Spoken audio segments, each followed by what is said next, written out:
Due to the reconnaissance of the interstellar stealth reconnaissance ship before, there was no need to worry about exposure risks. And the enemy did not know whether the anti-stealth device would affect the cross-universe space leap points, or if they simply did not prepare for this aspect. So, they smoothly used their space leap points under the eyes of the devouring civilization starships and arrived in their universe. Relying on the intelligence provided by the advanced team's interstellar stealth reconnaissance ship, under detailed arrangements, they passed by the surrounding devouring civilization starships and successfully reached the outer safe location. Next, it was time to dispatch the Shadow Hunter elite fleet. Because the devouring civilization's frontline bases were not limited to just one, but spread across several neighboring star systems. The location Zhao Wanner was in was just one of them. This was their mission, to infiltrate the devouring civilization universe, lurk, gather information about the enemy's frontline base, the number of soul altars, strategic targets, and more. Through their efforts, this data had been collected and presented before Zhao Wanner. A level 6 soul altar, 6 level 5 soul altars, and 40 level for soul altars. This was the intelligence information the Shadow Hunter Elite Fleet Reconnaissance had discovered. And the dispatch of these soul altars was likely in preparation for this particular attack. Just think, if all these soul altars were to be deployed in the Zhonglong Empire's universe battlefield, it would create immense pressure on the Zhonglong Empire's military forces. Zhao Wanner's mission was to prevent such a scenario from happening.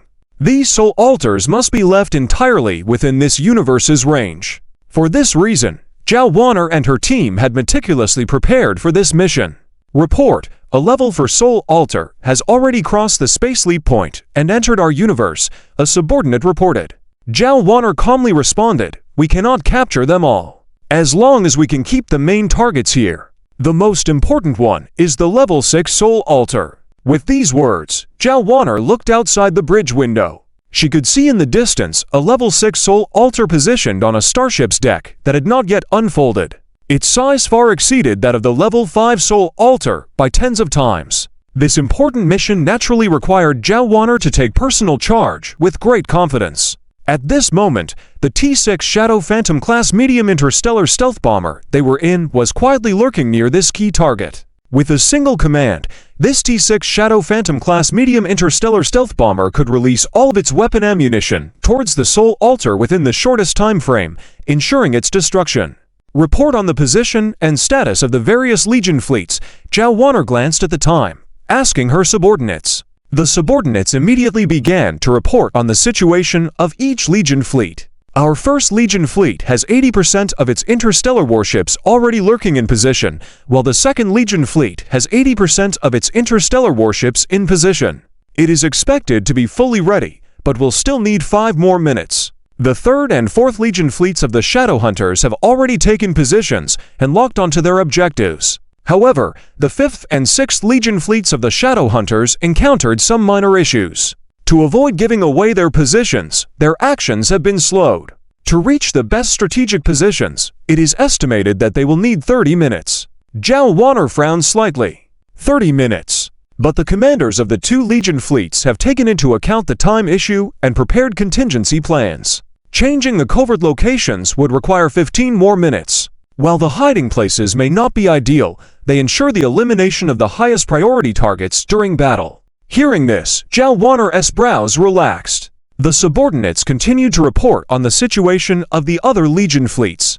Most had already completed or were about to complete the lurking phase, with the remaining set to finish within 15 minutes.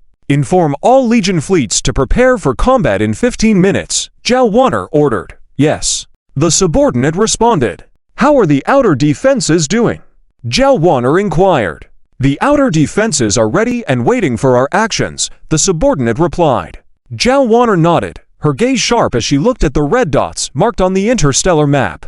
This mission was not just about destroying the soul altars. Since they had come all this way, they needed to prepare a grand gift for this guest.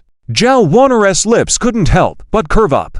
If they could take down that big guy, her brother would definitely be both happy and furious. Happy because of the successful operation, and angry because of the risks taken.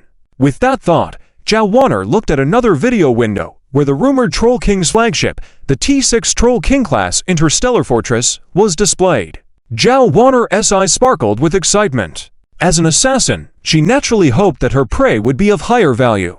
However, she was also well aware of the risks and costs involved in targeting such high-profile individuals. Therefore, in the previous mission planning, the combat-oriented interstellar warships were not included.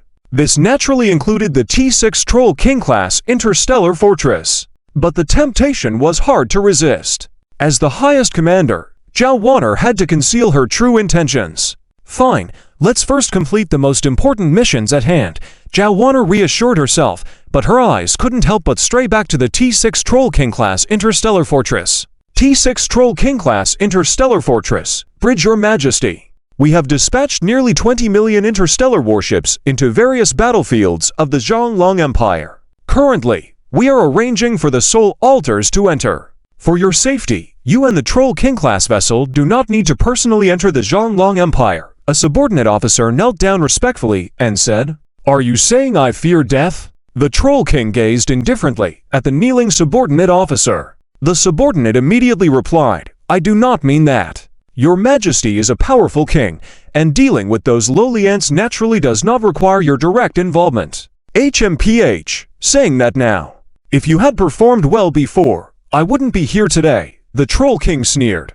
The subordinate officer dared not speak another word at that moment.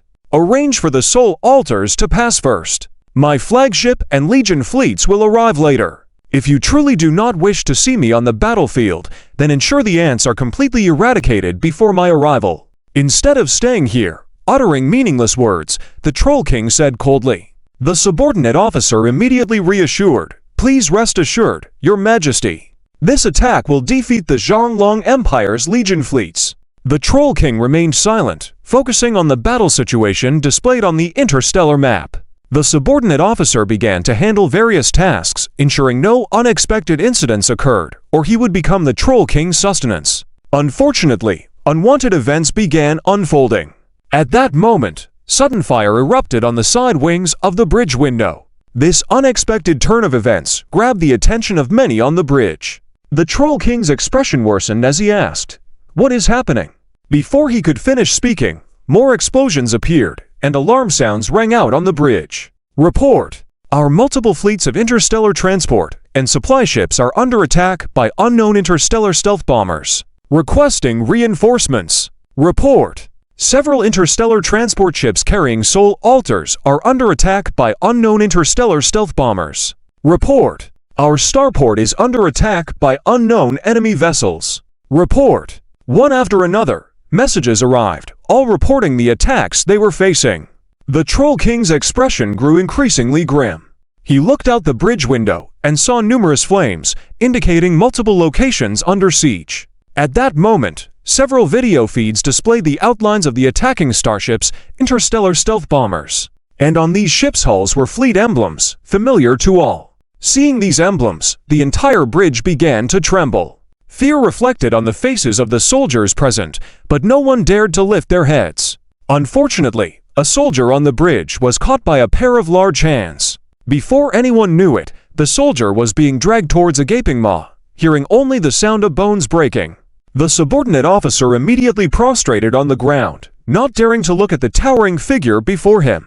They knew that when the Troll King stood, his fury had reached its limit. Any slight mistake could make everyone on the bridge his prey. "Calm down, Your Majesty. Tell me, why are these Zhonglong interstellar warships appearing here?" The Troll King's voice was icy, devoid of his usual jokes. This sent chills down everyone's spines. This happened too suddenly. We cannot determine why the Zhonglong interstellar warships have appeared in our universe at such short notice. However, please rest assured, Your Majesty, we will investigate this matter and provide you with an answer as soon as possible. But for now, the priority is to deal with this emergency situation. The clear goal of the Zhonglong interstellar stealth bombers is to destroy our Soul Altars, interstellar transport ship fleets, supply ship fleets, and other strategic facilities. Once they achieve their strategic objectives, our offensive rhythm will be significantly affected. The subordinate officer bowed his head, but could feel a looming shadow overhead, as if it could crush him at any moment. Nervously, he closed his eyes, but the oppressive feeling he anticipated did not come.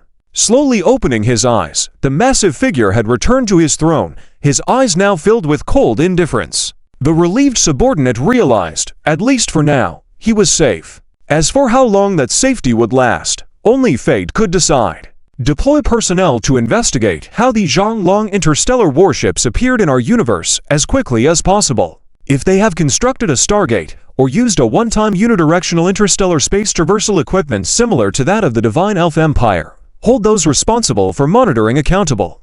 Arrest them all, and bring them before me. Yes, the subordinate officer promptly responded. Immediately command all interstellar warships under attack to be in combat mode as soon as possible. Don't let our losses be too heavy due to the sudden enemy assault. If any fleet suffers excessive losses, the responsible fleet commanders will be brought to me. Remember, I will not tolerate any soul alter damage. Yes, the subordinate officer replied. He silently mourned for the fleet commanders, hoping they would not face any accidents, otherwise, their fate was clear. Unfortunately, bad news arrived soon after. Report, report. Soul Alter Level 4, Designation 07, after being attacked by Zhonglong interstellar stealth bombers, exploded. The soldier had just finished reporting this when an arrow pierced his body, followed by a chain pulling him away. He was dragged into the looming maw. Damn it, these worthless fools. The Troll King's angry voice resounded in the bridge, shaking everyone who heard it. Chapter 1423 Shadowhunter. Action time. Chapter 1423 Shadowhunter. Action time. In a corridor littered with debris, lies a civilization devouring starport. A soldier from the devouring fleet, who has just regained consciousness from a coma, shakes his head and struggles to stand up.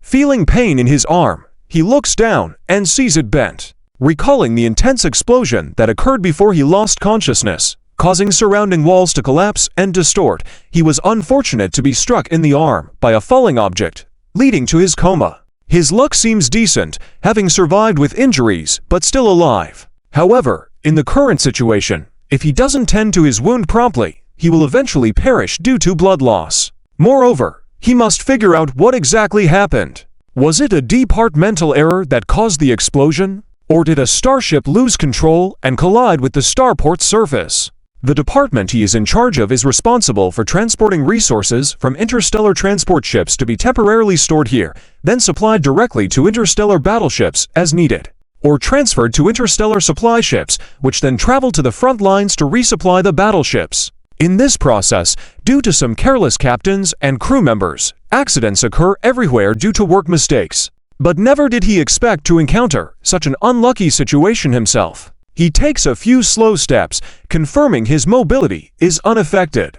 Looking around, although the corridor is partially collapsed, passable, several crushed bodies can be seen on the ground. The lighting flickers, indicating issues with the circuitry. Hello, this is compartment B61. We've had an explosion here. He tries to report the incident using the starport communication network. However, there's only a busy tone, no reply.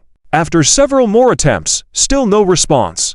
He then tries to contact some acquaintances from his department, but gets no answer either. Strange. Could this explosion have affected the communication network? Or is his own communication equipment faulty? Puzzled, he starts walking unsteadily, realizing he needs to rely on himself to find answers if he can't reach others here. However, as he progresses towards other compartments, he becomes increasingly uneasy. This seems less like the result of an explosion and more like an attack. He even spots a large crater that directly pierced through the walls of at least several compartments. Thankfully, his individual spacesuit still functions properly. His head is covered by a crystal bubble. The suit allows him to survive in space for 12 hours. He gazes in horror at the broken walls before him, signs of battle aftermath. But how could there be a battle here? Up to this point, he already harbors a suspicion, but he refuses to believe that possibility. Trying to see through the large crater to grasp the situation outside, all he sees is dark fog, making it impossible to discern what's happening. Something strikes him, and he heads in another direction, his pace quickening involuntarily. He stumbles a few times, but perseveres each time, determined to find answers to ease his worries and anxiety. Finally, seeing the compartment markings on the wall, his pupils dilate slightly. He's almost at his intended destination. There, He hopes to find answers to his inner concerns. Upon seeing the reasonably intact compartment door, he sighs in relief. This indicates that the compartment on the opposite side likely hasn't been damaged. Passing through the compartment door, he is greeted by a corridor with a large floor-to-ceiling window. Beyond the window lies the view outside the starport. Typically, when they rest, colleagues would come here to relax, enjoy the interstellar scenery, reminiscent of their past adventures in space travel. However, at this moment, his widened eyes can't believe the cracks in the window resembling spider webs. He sees flames outside, the shattered remains of the starport, unfamiliar interstellar battleships, and the interstellar torpedoes and bombs being launched from them. These weapons are targeting the starport directly, their explosions audible even from his current location. The ground beneath his feet continues to shake. The attacker's battleships display an emblem that's both unfamiliar and strangely familiar. Unseen because he's never encountered it before, yet familiar as he's heard of this dragon emblem before, the insignia of the invading Dragon Empire interstellar fleet. But why are these Dragon interstellar battleships here? He doesn't know the answer and might never find out. He observes several interstellar torpedoes heading towards his position. This scene unfolds across various locations on the frontline battlefield of the civilization-devouring base. Among these, the heaviest hit areas are undoubtedly the interstellar transport ships and supply ships. While places like the starport and the Sol Altar have fleet protection, the interstellar transport and supply ships are less fortunate. They are sizable vessels, often requiring a large interstellar fleet for comprehensive defense. Moreover, they lack inherent defensive capabilities, making them easy prey for just a few interstellar stealth bombers. If left unchecked, it could lead to a massacre. Currently, this is indeed the situation. Everything happened to suddenly, catching them unprepared. The interstellar stealth bombers launch surprise attacks at extremely close-range positions to targets like the starport, Sol Altar, interstellar transport ships, and supply ships. The onslaught of interstellar torpedoes and bombs swiftly dealt unexpected blows. Halting such attacks seemed nearly impossible. It was a helpless situation, watching their interstellar battleships being assaulted. In some battlefields, they didn't even realize the attacker's presence until using specialized anti-stealth equipment on their radars revealed invisible interstellar battleships still attacking. This happened to be the latest advanced interstellar stealth bomber of the Dragon Empire, the T-6 Shadow Ghost-class medium interstellar stealth bomber, the first time it made its appearance. And its debut presented a grand offering to the civilization-devouring operation.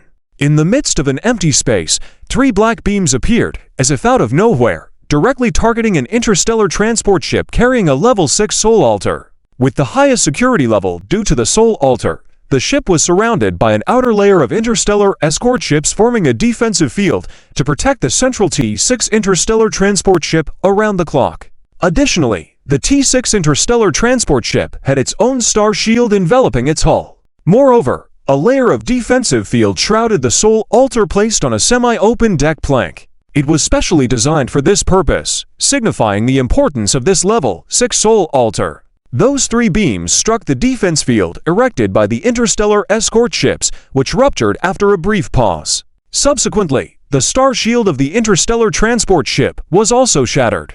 Only the final protective shield around the Level 6 Sol Altar remained. If this last shield was breached, the Sol Altar would be defenseless and instantly destroyed. Quick! Intercept these attacks! The Troll King also observed this scene. The Level 6 Sol Altar was prepared for this assault. Prior damage to the Level 4 and 5 Sol Altars didn't concern him as much. However, the Level 6 Sol Altar was crucial for them. Nevertheless, fate had its way. Soon, the Troll King witnessed the T-6 interstellar transport ship along with the Level 6 Sol Altar being obliterated. All that remained was a blazing fireball. Who did this? The Troll King roared in rage. I might know. A trembling subordinate officer beside him spoke up. Before this, we received some intelligence. The Dragon Empire might possess a T-6 level interstellar stealth bomber.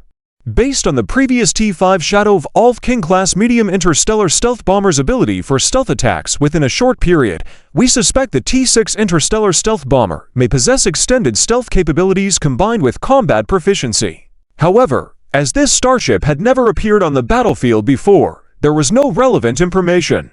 Hence, we have no way of knowing exactly what this starship is capable of. On hearing the report from his subordinate, the Troll King's expression turned icy, devoid of any emotion.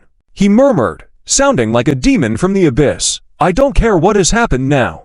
I have only one demand. Every single Dragon Empire interstellar battleship that appears here, not a single one shall escape. Annihilate them all on the spot." "Yes, sir." His subordinates responded immediately. On the other side, Zhao Wanner personally witnessed the successful completion of her combat mission, breathing a sigh of relief. Indeed, the T-6 interstellar stealth bomber her elder brother prepared for her was truly outstanding in performance, particularly the additional bow cannon. She now understood the feeling Zhu Zhaoxiao had been proud of when boasting about the power of interstellar battleships. T-6 Shadow Ghost-class medium interstellar stealth bomber. Zhao Wanner's ship was the flagship. Simultaneously, within the Shadow Hunter Ace fleet, there were actively 30 of these T-6 starships. Were it not for the time constraints, there would have been even more of these starships. Presently, these T-6 Shadow Ghost-class medium interstellar stealth bombers were engaged in major combat missions across various small battlefields. Through the bridge's port window, watching the slowly closing bow cannon, she reminisced over the simple briefing about this starship when she received it. Type: Shadow Ghost-class medium interstellar stealth bomber technology level. T-6 armor strength, 1 to 1.2 million units shield energy, 36 million units cruising speed. 1,800 knots light speed warp engine, level 9 warp engine length, 20 kilometers mass, 10 million tons crew, 2,000 starship weapons, 1 Shadow-class dark matter heavy pulse bow cannon 500,000. Heavy short-range high-explosive invisible torpedoes 20,000 short-range heavy anti-ship missiles 20,000 short-range heavy ASM bombs 3,000 optical mimicry missiles 3,000 electromagnetic jamming missiles 3,000 thermal jamming missiles 3,000 smoke jamming missiles. Special abilities. Phantom Concealment Core can remain invisible permanently. Aside from upgraded conventional features from T5 to T6, it also gained to it, firstly, permanent concealment unless exposed by enemy complete map anti-stealth equipment or when the starship's energy drops below 30%. And secondly, when critical ship modules are damaged, rendering them inoperable, this feature ceases functioning. Additionally, it acquired a Dark Shadow-class dark matter heavy pulse bow cannon. Prior to this, Dragon Series interstellar stealth bombers focused on flash attacks and did not feature such bow cannon weaponry. Typically, they utilized rapid launch, high-power weapons like interstellar torpedoes, bombs, and missiles. The bow cannon function differs from these weapons, allowing it to precharge so as not to expose its location until fired, providing comparable firepower to the T-6 class battleship's bow cannons. The only downside is that firing may reveal its position, inevitable as all starships have drawbacks. This capability proves effective for breaking through multi-layered defenses like the Soul Altar. Zhao Wanner accomplished her objective to destroy the Level 6 Soul Altar using this bow cannon. Chapter 1424, Second Step Plan T6 Shadow Ghost Class Medium Interstellar Stealth Bomber No. 1. Ship Zhao Wanner looked at a huge holographic window in front of her, on which various combat targets were marked. Certain starports, certain interstellar transport fleet, 6 Soul Altar, and so on. Among them, 1/3 had already turned black. This meant that all these combat targets were to be completely wiped out. The most prominent among them was the 6th grade Soul Altar at the highest point. This undoubtedly was the top priority combat target. Report: as of now, 5 minutes have passed since we launched our attack. We have destroyed 1 6th grade Soul Altar, to 5 grade Soul Altars, and 5 4 grade Soul Altars, as well as nearly 20,000 various types of interstellar transport ships, 5,000 various types of interstellar supply ships. Destroyed to starports. The Secretary Officer reported the results of the battle.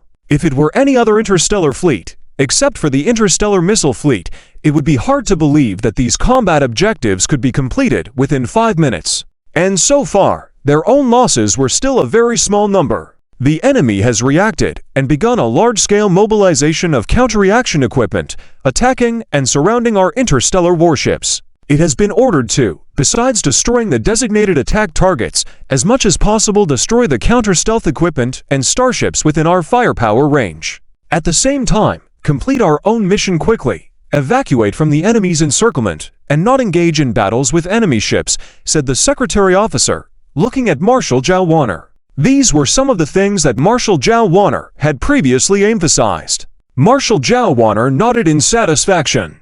Then, she said sternly, "How is the preparation for the second step plan?" "Everything is ready. We can start at any time." The secretary officer mentioned the second step plan, and the tone of his words became excited. Few people knew about this second step plan. Not even 10 people in the entire All-Dragon Empire knew about it so far. Even before this military operation began, less than 5 people knew about this plan. This showed the importance of this second step plan. Inform them. 5 minutes later, prepare to start the second step of the operation. Within these 5 minutes, it is necessary to eliminate 2/3 of the original plan targets, Marshal Zhao Warner said solemnly. Understood. In the next 5 minutes, there was a frenzied counterattack from the devouring Civilization Legion. As a result, the elite Shadow Hunter Fleet Group faced immense pressure, and the number of their interstellar warship losses increased rapidly. But in the current situation, the elite Shadow Hunter Fleet Group had to complete this mission. Before the start of this mission, Charlotte had personally instructed Zhao Warner. She told Zhao Warner that this operation might be the most devastating for the elite Shadow Hunter Fleet Group. Even the possibility of total annihilation, with only a few survivors. Of course, that was the worst-case scenario. Even in the best-case scenario, Charlotte told Zhao Warner that the casualty rate of the elite Shadow Hunter Fleet Group might reach 50%. This meant that out of nearly 80,000 interstellar warships on this mission, around 40,000 might be lost in the alien universe. Before this, the elite Shadow Hunter Fleet Group, due to its special operational features, had not suffered more than 10% casualties. Despite knowing this, Marshal Zhao Warner remained calm. She had told Charlotte before, "I am the Imperial Marshal of the All-Dragon Empire. Building the elite Shadow Hunter Fleet Group is also to fight for the Empire. Whether it is an easy battle or a tough battle, the elite Shadow Hunter Fleet Group always moves forward. They are the trump card of the All-Dragon Empire and will unhesitatingly appear where the Empire needs them." Not to mention 50% casualties, even in a war where death is certain, they would have no regrets. Time passed. Marshal Zhao Warner watched as the list of interstellar warships turned gray one by one.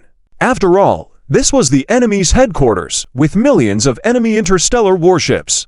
And the elite Shadow Hunter Fleet Group had only 80,000 interstellar warships, spread out and deep within enemy territory. It was very easy to be surrounded by the enemy and then destroyed. It often happened that a T-5 Shadow of King-class medium interstellar stealth bomber exposed its position. Even at the last moment, it tried to launch its interstellar torpedoes, interstellar bombs, and interstellar missiles at those designated targets as much as possible. The combat-type interstellar warships surrounding itself were completely ignored. It seemed like, at that moment, its focus was solely on the mission objectives. Even though it knew it would be destroyed next, it had to complete the mission as much as possible. Because of this, almost every minute, interstellar warships of the elite Shadow Hunter Fleet Group were being destroyed. Finally, by the 10th minute after the start of the battle, the number of interstellar warships lost by their own fleet had reached nearly 10,000. Although it seemed to be less than 15% in terms of casualties, but at the same time, it could be seen clearly in the list that some names of interstellar warships, even though not black, had turned gray. This meant that the captains of these interstellar warships had reported themselves being caught by the enemy without the possibility of escape, not needing support, and ready to fight to the end. The number of these gray interstellar warships was close to 5,000. These interstellar warships were basically considered on the death list. Thus, the casualty rate was close to 20%. And so far, this mission was far from over. Start the second step plan. Marshal Zhao Warner glanced at the time and gave the order solemnly.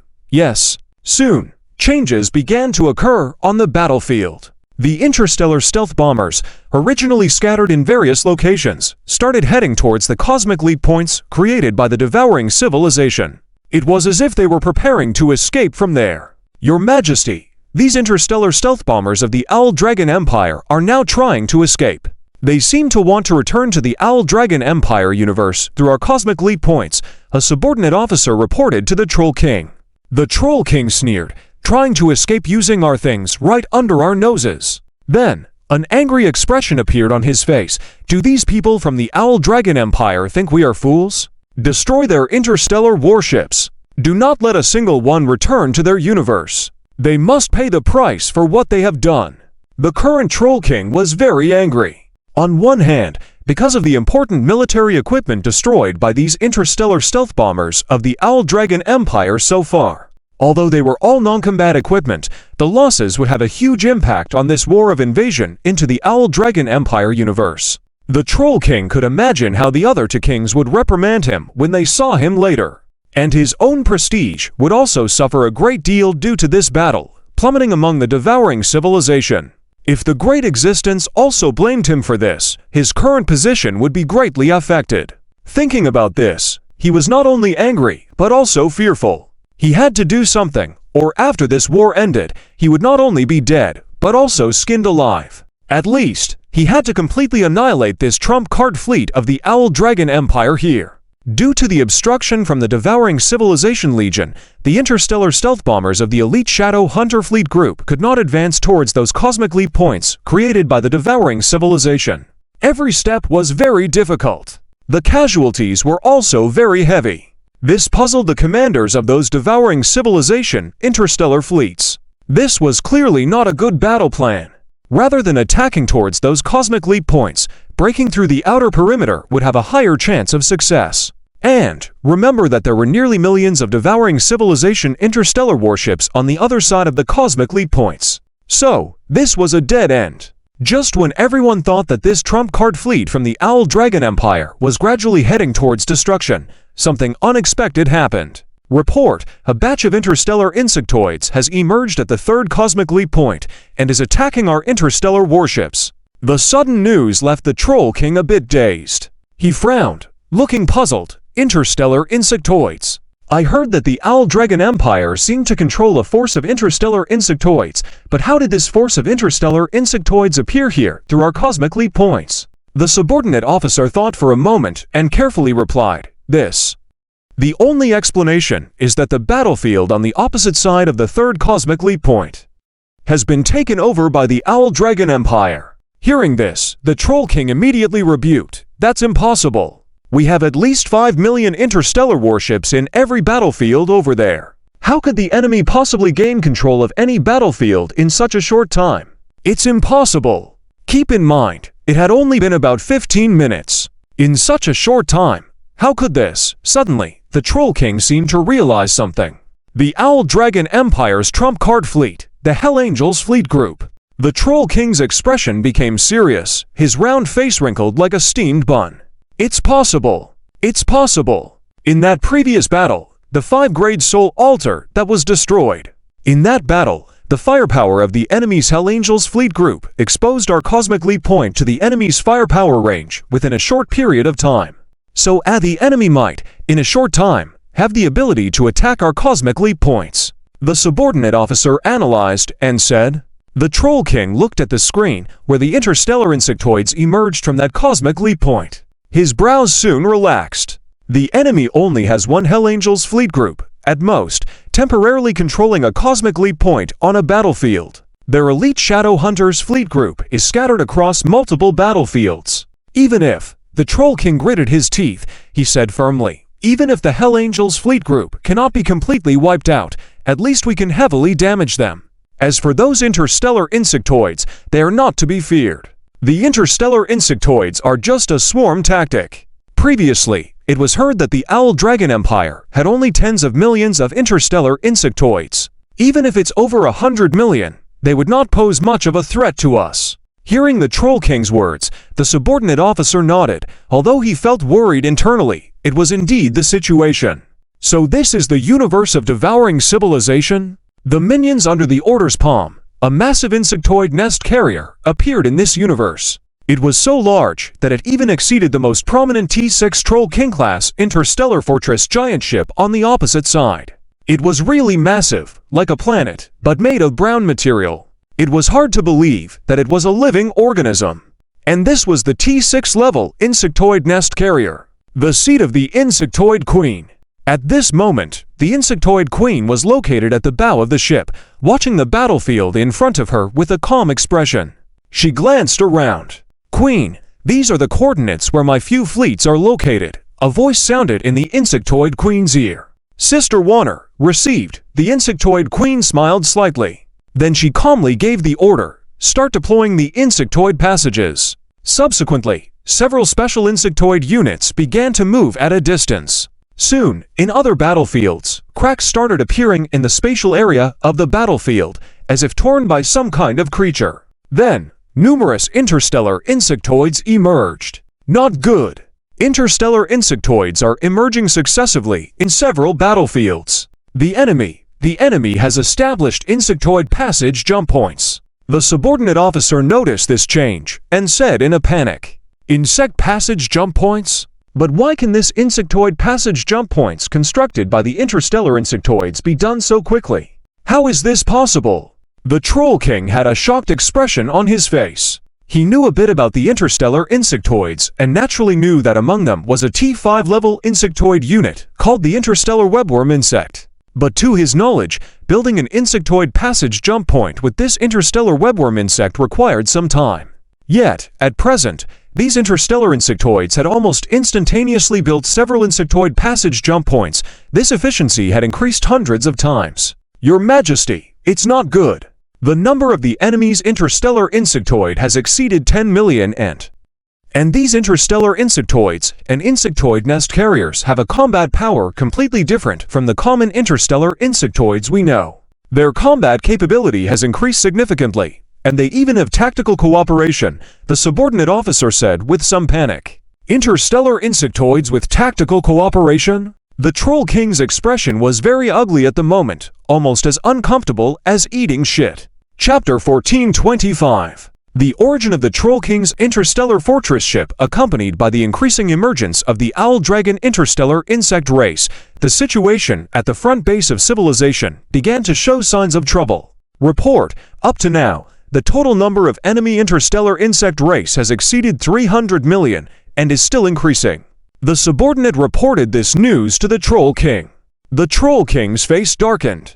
Under normal circumstances, even 300 million of the usual interstellar insect race wouldn't be a concern for him.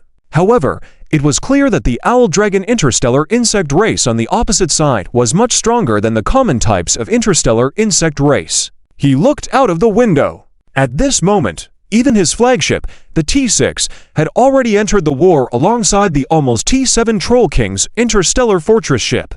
The main guns and secondary guns on the ship were firing frantically.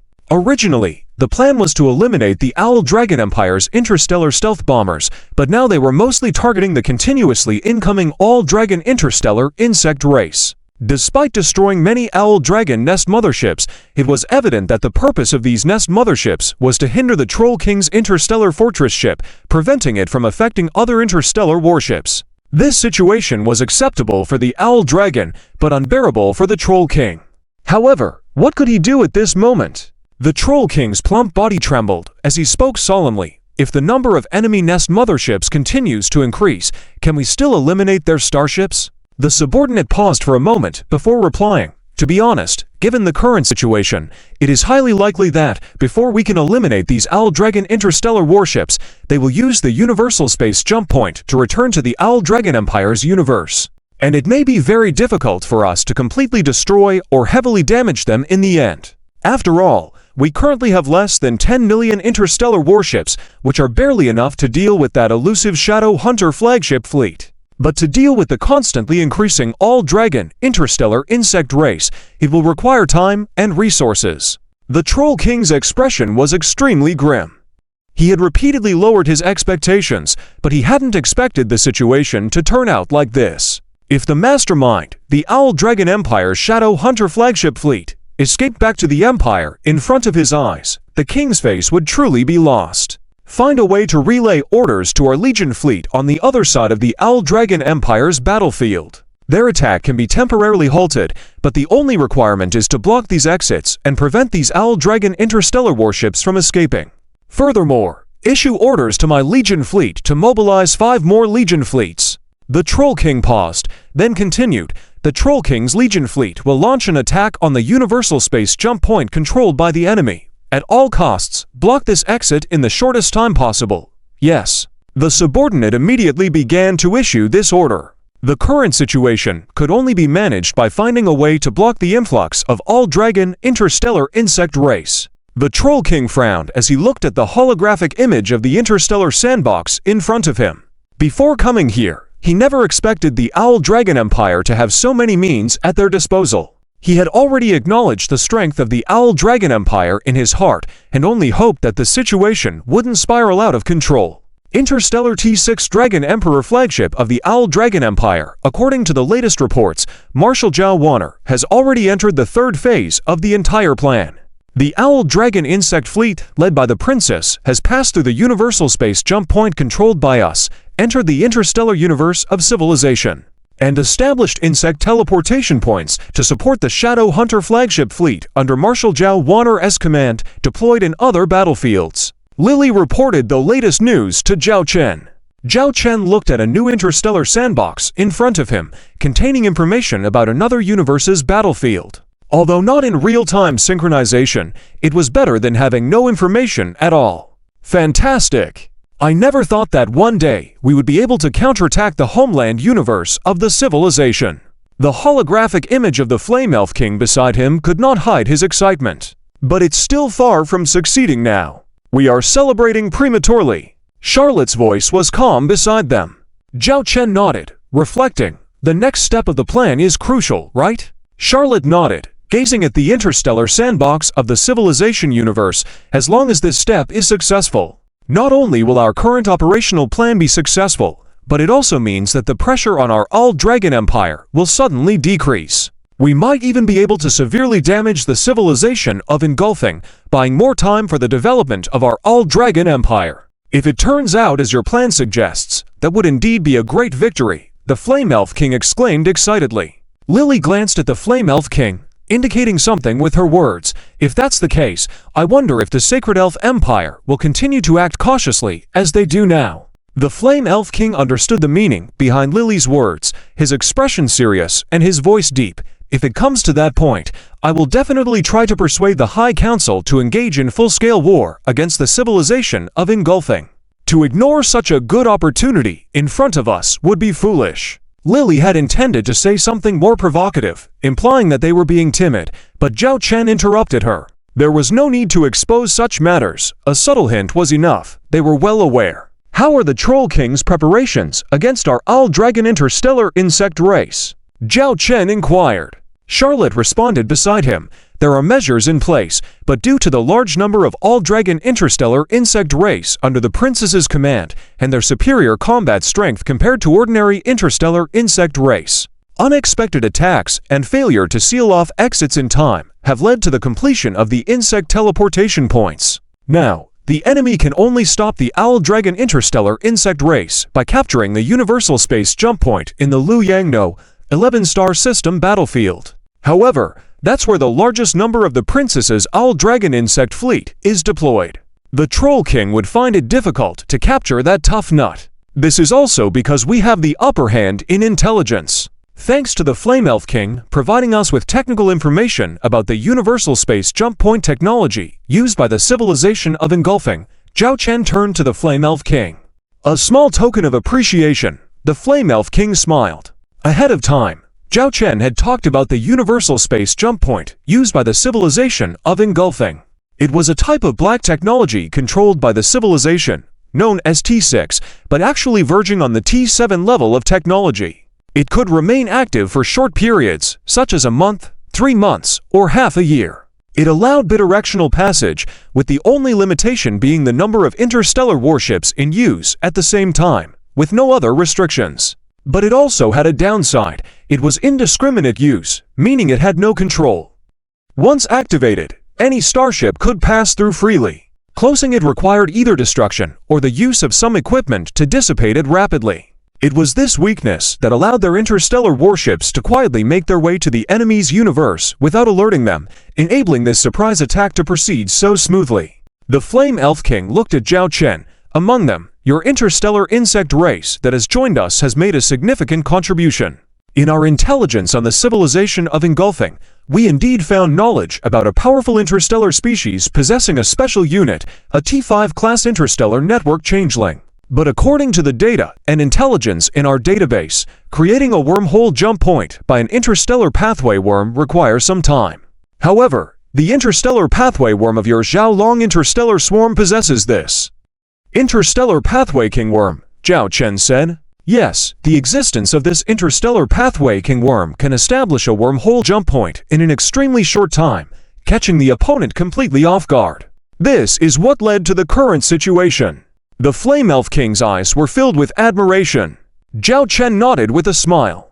The Interstellar Pathway King Worm is an upgraded version of the Interstellar Pathway Worm, cultivated by the Worm Queen and classified as T6. It possesses significantly stronger capabilities than the T5 Interstellar Pathway Worm. The Flame Elf King only knew a few superficial details about it.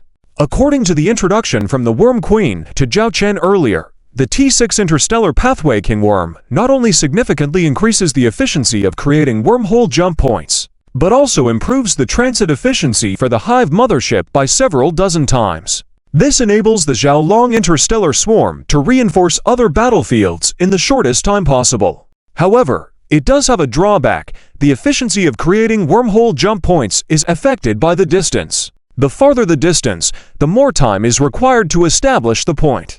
Zhao Chen, of course, wasn't going to share these detailed statistics with the Flame Elf King. But I'm a bit worried. If I were the opposing Troll King, I would probably launch a full-scale assault on that cosmic jump point with his T6 Troll King-class Interstellar Fortress and his personal guard fleet. Can the Interstellar Swarm alone withstand that? Lilith asked worriedly. If it were the previous Interstellar Swarm, perhaps not. But the Worm Queen's Interstellar Swarm now is completely different from before. Zhao Chen replied with a faint smile. If I'm not mistaken, the Worm Queen Commander's flagship should be a quasi-T7 level Hive mothership, correct? The Flame Elf King asked from the side. Zhao Chen looked at the Flame Elf King with some surprise, not expecting her to have such sharp eyes. But thinking about it, it made sense. As an interstellar swarm, widely known across the universe and regarded as a catastrophe, all kinds of intelligence about them would naturally be abundant.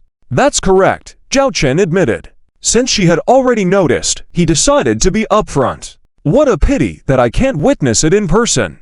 A duel between two quasi-T7 interstellar warships would be quite a spectacle, especially since both are biological interstellar warships, the Flame Elf King said with emotion. Lilith was surprised. That Troll King-class interstellar fortress is a biological interstellar warship. You didn't know. The Flame Elf King looked at Lilith. Lilith stuck out her tongue.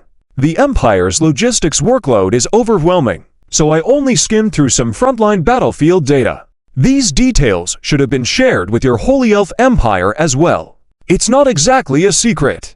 The Flame Elf King continued. The reason why the Troll King-class interstellar fortress is called a quasi-T7 interstellar warship is related to its core technology. To be precise, it cannot be considered a fully biological interstellar warship because it is built on the body of a giant interstellar creature. As she spoke, the Flame Elf King raised her hand, and a holographic image appeared. It was a very peculiar creature, resembling an octopus, but with humanoid eyes on its head. This is a creature known as the Starseed Behemoth, roughly the size of a small asteroid. It has 9 hearts, each capable of generating immense energy. It can also eject a highly corrosive black liquid, capable of dissolving the armor of even T6 class interstellar warships in no time. Additionally, it moves at extremely high speeds, often found in the peripheral regions of star systems, making it hard to detect and even harder to capture. Somehow, the Troll King acquired the means to catch one and enslaved it. Using the Starseed Behemoth's body as the keel and core energy source, they constructed the Troll King-class interstellar fortress. If it's just for navigation, this Troll King-class interstellar fortress can theoretically operate indefinitely without returning to a port. Its 9 hearts can continuously supply energy to the ship, the Flame Elf King explained. After hearing the origins of the T6 Troll King-class interstellar fortress, Lilith frowned. It was clear she found such actions repugnant. Although she understood the practicality and power of such a weapon, she was fundamentally opposed to the idea of enslaving another creature to gain strength. This sentiment stemmed from her origins as a succubus and her experiences before meeting Zhao Chen. This duel is indeed exciting, but it's not the focus of this operation, Charlotte interjected. Zhao Chen glanced at the time and asked, "If nothing unexpected happens, when will the next phase of the plan begin?" "Once everything is ready, it will take another 15 minutes. Roughly 30 minutes from now," Charlotte replied with her calculated time. 30 minutes, Zhao Chen murmured to himself. In 30 minutes, the grand gift he had prepared for the devouring civilization would finally take center stage. At this moment, the anticipated showdown between two nearly T-7 class interstellar battleships has erupted at the forefront of the bridgehead stronghold, devouring civilizations. On one side is the T-6 Troll King's flagship, the interstellar fortress Dreadnought, aggressively advancing towards the swarming interstellar insectoid points in space controlled by the Troll King. On the other side is the T-6 Nest mothership blocking the territory controlled by the Owl Dragon Empire at the forefront of the space folding point. The commanders of the Shadow Hunters Ace Fleet Group and the commanders from the Devour Civilization side, including the Insect Queen herself, all understand the strategic objectives of both sides.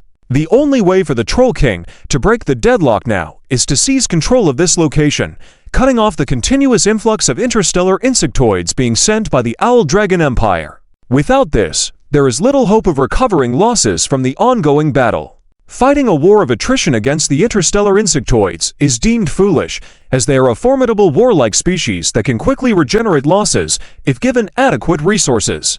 Zhao Wanner, holding a peach nearby, munks on it while observing the scene, remarking to herself, "I was just thinking about whether we had a chance to take down that big guy. Never thought this opportunity would be seized by the Insect Queen." Her secretary, worried, asks, "Isn't it dangerous for the Insect Queen's flagship to face off against the enemy's Troll King's interstellar fortress Dreadnought? Do we need to offer assistance?" Having witnessed the terrifying combat capabilities of the T-6 Troll King's interstellar fortress Dreadnought before, there is valid concern in the air. Zhao Wanner takes another bite of the peach and responds, "Don't underestimate the Insect Queen and her Nest mothership. It's not an ordinary T-6 Nest mothership.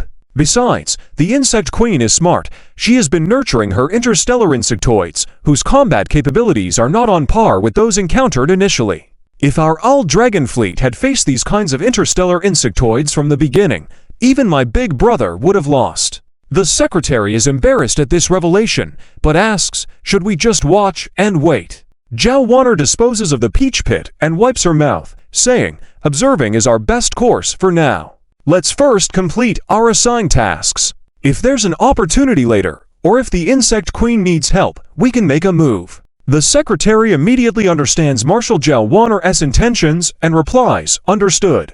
Changji closed her eyes, but at this moment, she felt as if she were present in the battlefield and could clearly see every corner of it. Relying on the will of her insect swarm, she could connect to the consciousness of all the insect lives that were loyal to her within a certain range. She could see what they saw and give them orders instantly. In other words, all the insect lives on the T-6 Dragonbone Gluttonous Nest mothership were spiritually connected to Changji.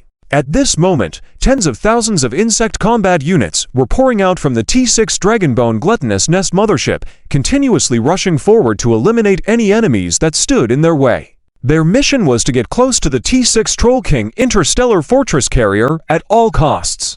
This was the belief shared by all the insect combat units at this moment, transmitted by Changji herself. They had only this single goal in mind. While commanding the battlefield, Changji also managed the logistical department within the T-6 Dragonbone Gluttonous Nest mothership. She not only focused on strengthening the lower-level insect combat units, including upgrading the hatching department to ensure that new insect combat units could be quickly developed and deployed in times of war. Through Changji's continuous research and development efforts, the T-6 Dragonbone Gluttonous Nest mothership now had a super breeding system. Throughout the interstellar battleship, there were breeding chambers with honeycomb-like structures where the prepared seeds were stored. These seeds could evolve into various insect combat units. During battle, these frozen seeds could be reactivated, provided with food and energy, to grow rapidly. Previously, a T-6 Gluttonous Nest mothership could only produce 100,000 T-1 flying insects in an hour. After Changji's upgrade, the T-6 Dragonbone Gluttonous Nest mothership could now breed 3 million T-1 flying insects in a single hour, all enhanced for combat. There were even specialized breeding chambers capable of producing T for Leviathan combat units, a feature previously unavailable on the T-6 Gluttonous Nest mothership. Such intense breeding efforts required significant energy reserves, so Changji implemented a method of compressing energy storage to ensure a stable energy supply during battle. This allowed the breeding chambers to continually produce insect combat units. In the end, the 1000-eye troll cannon on the T6 Troll King Star Fortress Dreadnought ceased its attack. All the gun ports were displaying an overloaded red color, emitting smoke. Continuing such a high-intensity attack, it was estimated that the 1000-eye troll cannon itself would soon encounter problems. Turning to the target being attacked, the T6 Dragonbone Gluttony Overlord Nest mothership. At this moment, an entirely unexpected sight unfolded. A golden-purple textured flower bloomed on the bow of the T6 Dragonbone Gluttony Overlord Nest mothership with dazzling brilliance. From a distance, it appeared as if a beautiful flower was blossoming in space. It froze, gasped the secretary next to Zhao Wanner. Zhao Wanner also had a surprised expression. This type of defensive weapon was not unheard of, basically functioning by absorbing the enemy's attack energy to resist the assault, mainly used against energy-based attacks. However, in real combat, the practical value of this defense weapon was not high. Most interstellar warships, including those of the Sacred Elven Empire, prioritized the use of shield-type defenses for this reason. The downside of this type of defense weapon was that while it could absorb enemy energy attacks, it also had limits. It was like inflating a balloon, reaching its limit causing it to explode. This explosion's power could far exceed the destruction effect during a normal starship combat. This could potentially affect friendly ships, so this type of defense weapon rarely appeared on the battlefield. Unexpectedly, the chieftain actually arranged this for their T6 Dragonbone Gluttony Overlord Nest mothership. Wait, what's that? The secretary noticed a change in the display at this moment. Zhao Wanner focused her gaze. The giant flower in the bow of the T6 Dragonbone Gluttony Overlord Nest mothership was slowly rotating and twisting, retracting its petals as if being twisted into a rope. Eventually, the enormous flower turned into a gigantic cannon. Yes, it was a huge cannon. In addition, numerous energy concentrations were visible on top, markings of absorbed attacks. At this moment, within the cannon barrel, countless energy was converging, shining more brightly like a giant torch. Could it be? The secretary covered her mouth. Zhao Wanner had a thought in her mind, closely watching the emerging huge cannon, murmuring, the massive flower just now is not a simple defensive weapon that absorbs enemy attack energy. It is a weapon that can transform absorbed enemy attacks into our own attacks. Zhao Wanner didn't know specific details, but could infer the basic principle.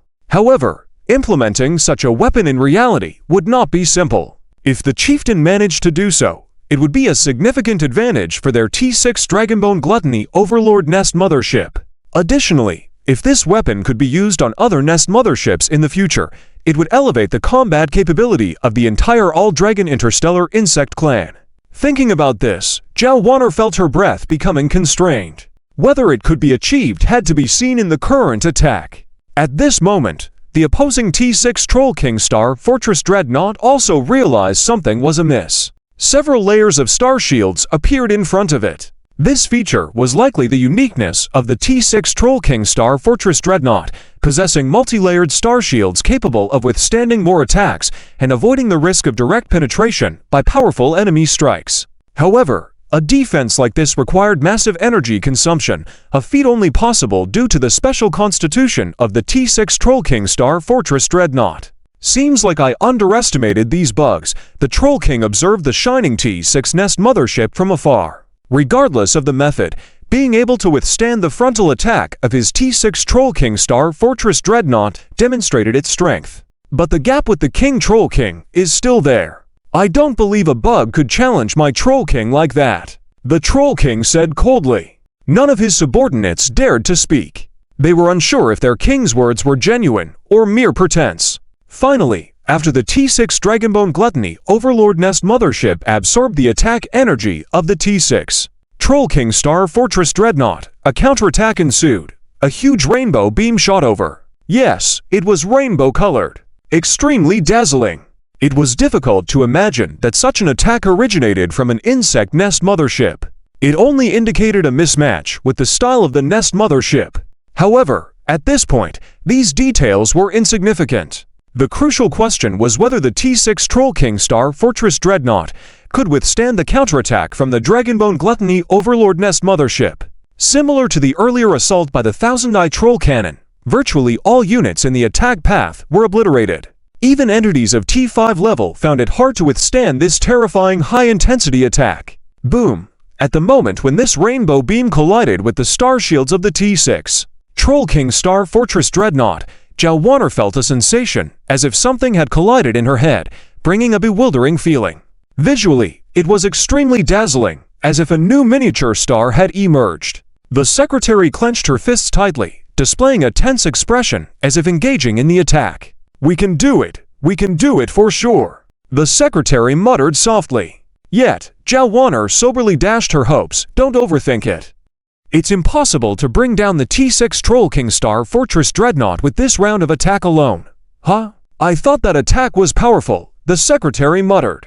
Zhao Wanner crossed her arms and calmly said, "The attack was indeed formidable, absorbing the assault of the Thousand-Eye Troll Cannon. The conversion rate was likely high. If it were an ordinary T6 interstellar warship, even one of our T6 interstellar battleships here, it wouldn't be able to withstand this blow. However, the enemy is the Troll King Star Fortress Dreadnought. Judging by its massive hull, its energy reserves must be abundant, supported by powerful star shield defenses. So, theoretically, this attack mainly aims to deplete the star shield energy of the T6 Troll King Star Fortress Dreadnought, making it impossible to defeat it with a single blow." The secretary felt a bit discouraged, but quickly recovered. Failing to take it down in one hit was acceptable. They would make the Troll King pay a heavy price. Maintaining focus, they continued to watch the battlefield. The terrifying rainbow beam persisted for a full 3 minutes. Within these 3 minutes, the formidable star shield defense of the T6 Troll King Star Fortress Dreadnought consumed 5 layers of defense energy. This meant, in a split second, the defense was weakened by half. The situation had become precarious. Initially, the T6 Troll King Star Fortress Dreadnought aimed to close the combat range and unleash the most potent firepower on the target, even if they couldn't destroy it in one shot, at least causing severe damage. Nevertheless, the current situation was unexpected. Outwardly, both sides appeared evenly matched, but everyone knew it was more of a psychological tug-of-war. The variables to consider included hidden enemy capabilities, the remaining star shield energy of the Troll King, the half-hour interval before the Thousand-Eye Troll Cannon could launch another assault, and the duration required for the Dragonbone Gluttony Overlord Nest mothership's defensive weapon to be active once more, and any limitations in usage. These were all essential factors to ponder, and due to these uncertainties, the combat strategy had to be carefully considered. "Looks like trouble has shifted to the Troll King's side," Zhao Wanner said with a light smile. The secretary understood her implication because the T6 Troll King Star Fortress Dreadnought had shown changes. Initially, its speed decreased gradually, losing the momentum to charge towards the T6 Dragonbone Gluttony Overlord Nest mothership. However, it also didn't halt its advance immediately. This indicated that the Troll King had decided to engage frontally, but not continue with the charge. It seems the Troll King intends to engage in a direct exchange of fire within a suitable range, firing at the Dragonbone Gluttony Overlord Nest mothership. After all, it is an insect nest mothership. For those swarms outside the starship, deploy our interstellar drone squad and armored fighter group. Eliminate those swarms as quickly as possible. The Troll King issued commands, already sensing a grim outcome. Yes, his subordinate conveyed the king's orders. Soon, squads of interstellar marines received orders and hastily rushed towards the threatened compartments. "This is the 3rd Marine Battalion of the fortress. We have arrived at compartment MY-111. The Marine Battalion captain reported the information while giving orders to their squad members. Soldiers clad in individual exoskeleton battle armor flooded into the compartment, establishing a defensive position. Various weapons were set up, with 3 small-scale interstellar mechs capable of moving inside the starship, equipped with heavy machine guns poised and ready for combat. The Marine Battalion captain glanced at the ceiling above them, beyond which was the outer hull armor of the starship. The average thickness of the starship's hull armor was about 3 meters. However, the bumblebees were smart, targeting the weakest spots with a thickness of less than 1.5 meters. Vibrations from the ceiling could be heard, accompanied by what seemed like buzzing noises. Prepare for battle, all teams. The Marine Battalion captain hoisted his lightweight machine gun and issued orders over the command channel. As time passed, cracks began appearing on the ceiling. Along with the cracks, tension grew within the group. A thunderous explosion resounded, shrouded in smoke. No one could make out what was in the explosion. The command to open fire was given, and a dense barrage covered the area of the explosion. Stay calm, engage in alternating fire as per orders. Treat the enemies as ordinary interstellar bugs. As long as we provide sufficient firepower coverage, these bugs pose no threat. The Marine Battalion captain tightly held the trigger while encouraging his team. This continuous barrage lasted for a full minute. Keep firing. The Marine Battalion captain shouted. Captain, cracks are appearing on the left ceiling. We also have cracks appearing on our side. Team leaders called out in panic as more cracks emerged. The Marine Battalion captain raised his head, observing the increasing number of cracks. Do not panic. Hold your positions and focus on those areas. Just as the Marine Battalion captain spoke, those crack locations on the ceiling exploded in succession. Subsequently, a fierce barrage of fire followed. However, this meant firepower was significantly weakened in each area. With more and more vulnerabilities, the intensity of fire started to overwhelm them. Even the planned alternating attacks showed flaws in the face of the attackers. This provided an opportunity for the yellow figures that emerged. Several small figures appeared, the bumblebees that infiltrated the Marine Battalion's position, targeting the Marines and launching their stingers. Explosions rang out, along with the sound of gunfire, screams, cries for help, a cacophony of sounds. Soon, these sounds began to fade. In the neighboring compartment, another Marine Battalion remained attentive. Upon hearing the abnormal sounds, someone quickly sealed the compartment door shut. Don't! Save me ... Save me ... A blooded soldier ran over, but didn't make it as his severed arm was visible beneath the door. 7th Marine Battalion, ready for battle. The Marine Battalion captain stared solemnly at the closed compartment door. This time, he urgently spoke into the communication device. Report, report. The swarm's attack is intense. We need support. We need support. From the ongoing battle of the Allies, it was evident that the threat posed by these swarms was colossal. Otherwise, the nearby compartment wouldn't have been breached in such a short span. Similar scenarios were unfolding in other breached compartments, akin to cracks spreading on a dam. The threat persisted throughout the interior of the Troll King starship.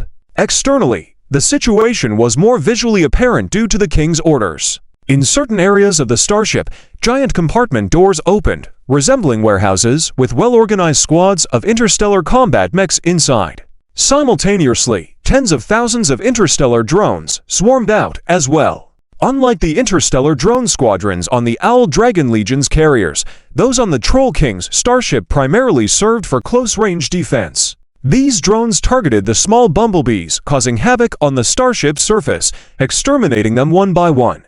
Naturally, the small bumblebees noticed their adversaries and dispatched a portion against the interstellar drones, while another fraction engaged the interstellar combat mechs. The combat mechs arrayed themselves in formations on the starship's surface, forming a defense line and unleashing their firepower on the surrounding bumblebees. Conversely, the bumblebees assembled into assault teams to launch suicide attacks on the interstellar combat mechs. On closing in, they shot their stingers at the mech's surface, causing explosions upon impact. As the battle raged on, one by one, the interstellar combat mechs fell, as did groups of the bumblebee swarms. At this moment, the Troll King starship's whole surface resembled a meadow scattered with firecrackers. Attempts to suppress the threat were met with difficulties, as the blazes couldn't be extinguished, nor did they show signs of spreading. Although the damage sustained wasn't extensive, it significantly impacted the Troll King starship's battle morale. It all boiled down to a psychological level, because now, with the super flagship's hull defense compromised, doubts crept in regarding the ship's superiority. Aren't your little bumblebees impressive, Queen Bee? The proud voice of the insect queen chimed in. Queen Bee, your little bumblebees can bypass the star shields, Zhao Wen said, seizing the essence of the situation. The combat capacity of these bumblebees wasn't particularly formidable, equivalent to a T-4 level interstellar fighter individually, with their only effective attack being the Stinger missile. However, the Stinger missile was a one-time use, as once deployed, the bees lost their combat abilities. Essentially, without numerical superiority and their ability to bypass star shields, this unit would be rather lackluster. If star shields weren't disregarded, the dense close-range cannons could swiftly eliminate these bumblebees beyond the shields. Yes, my brother and I developed these little bumblebees together. Firstly, we analyzed the characteristics of the star shields. We found that the star shields did not completely intercept all external matter. For instance, in space, there is a fair amount of interstellar dust that, upon collision with the star shields, remains unaffected. This implies that the interception by the star shields has a minimal threshold based on the intruder's strength. The small bumblebees I created have a unique biological camouflage function. They can decrease their strength to an extremely low level, even lower than the signal strength of a T1 level interstellar battleship. As a result, the star shields do not intercept them. After explaining the benefits of her bumblebees, the insect queen grinned mischievously. She then pouted and muttered, "However, they also have many weaknesses. Firstly, their individual combat abilities are basic, being disposable combat creatures.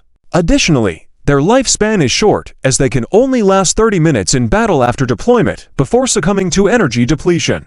If they fly too far, their battle time significantly diminishes. Therefore, sending the Swarm Queen as close to the target as possible and releasing the bumblebees quickly becomes necessary. It's quite troublesome to employ them this way. This is the first time we've used them in combat, resulting in the current significant impact. My brother mentioned that if the enemy becomes vigilant, the effectiveness of this weapon will drastically decrease. I'll look into ways to improve them." Having heard the Insect Queen's review of her creation, Jowen nodded in agreement. The advantages were apparent, as were the drawbacks. In the current scenario, at least, the swarm tactics involving these little bumblebees had gained top marks in this super flagship showdown. "Marshal, all packages in their respective positions are now set up. Initiation will begin in 10 seconds. At this moment, the secretary relayed the message to Zhao Wan. Zhao Wan nodded before turning to the Insect Queen. "Insect, you heard that too. In 10 seconds, those things will be initiated. The process takes 10 minutes to complete. During this time, we will evacuate first. Following that, you must also evacuate promptly as required." The Insect Queen nodded emphatically. Insect understands. She then pouted, muttering, "If it's 10 minutes, maybe we won't be able to take down that big baddie opposite." Zhao Wan couldn't help but smile at the Insect Queen's apparent desire to take on the rival super flagship single-handedly. She averted her gaze, shifting her attention to the 5 new video feeds on the side. In those displays, 5 interstellar stealth reconnaissance ships were silently hovering, with their cargo bay doors slowly closing. Beneath them were 5 red golden giant eggs. For the senior leadership of the Owl Dragon Empire, this was undoubtedly a familiar sight. In a previous battle against the orderless undead, they had employed this deadly weapon. It directly buried an entire star system. Yes, it was the T6 Supernova Ultimate Bomb that Zhao Chen had been hiding. To utilize it fully, the entire process required 10 minutes. Throughout this period, a series of fissions would take place within it, ultimately leading to an explosion forming a temporary small supernova. Having previously been used against the orderless undead, who lacked intelligence, it was used without many concerns. However, the current adversaries were different, requiring strategic planning. From the moment the T6 Supernova Ultimate Bomb was initiated, it would be visible to everyone. Troll King Titan Starship. Bridge warning. Warning. Extremely powerful energy wave readings detected. The Troll King looked in astonishment at the 5 warning prompts. These 5 warning prompts were located at 5 different positions on the star map, coincidentally within the control range of the interstellar fleet of the Shadowhunters, the ace fleet of the Owl Dragon Empire. The fluctuation levels detected on these warning prompts were exponentially increasing. Even the Troll King couldn't take these terrifying numbers lightly. Quickly investigate what these Owl Dragon interstellar battleships are up to.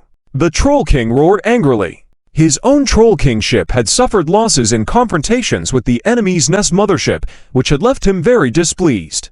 And now, this was happening. The mighty Troll King had never experienced such a situation before. Fortunately, with a large amount of clues captured from various angles by swallowing civilizations' interstellar battleships, some images finally reached the Troll King. A subordinate officer pointed at several video screens and said, reporting to the king, "These abnormal energy fluctuations are likely coming from these red golden giant eggs." These red golden giant eggs were placed by all Dragon Hidden Sector stealth reconnaissance ships. According to our speculation, this should be some kind of high-intensity explosive weapon that can create a terrifying explosion effect within a certain range. We cannot determine the exact explosive power, but based on the high-intensity energy reactions detected, it is estimated that each local battlefield will be covered. Right now, we either need to destroy these red golden giant eggs in a short time or evacuate quickly to a safe distance. The Troll King furrowed his brows. Retreat. This was an order he was very reluctant to issue because he knew what it would mean. It would be a disgrace, possibly a lifelong one. In the history of consuming civilizations, everyone would know that the mighty Troll King chose to retreat in battles with the enemy. Although the actual situation seemed understandable, outsiders wouldn't care. They would only see the Troll King as cowardly in battles with the enemy. Thinking about the development of the situation, the Troll King felt a headache. As for the other option of destroying the red golden giant eggs in a short time, it was almost an impossible task to accomplish. The current situation made the Troll King understand the purpose of the Owl Dragon Empire's interstellar fleets. They weren't aiming to use those cosmic jump points to escape, but to prevent others from using them to escape. Therefore, they had practically sealed off the main space routes outside the cosmic jump points. The interstellar insect fleets appearing on various battlefields weren't there to defeat the interstellar battleships of the consumed civilizations on those battlefields, but to ensure the smooth progress of this plan. The plan revolved around these red golden giant eggs. Regardless of the ultimate explosive power, based on the current magnitude, if they were to explode at various locations, it would not only cause great damage to the surrounding fleets of consumed civilizations, but also likely destroy all cosmic jump points.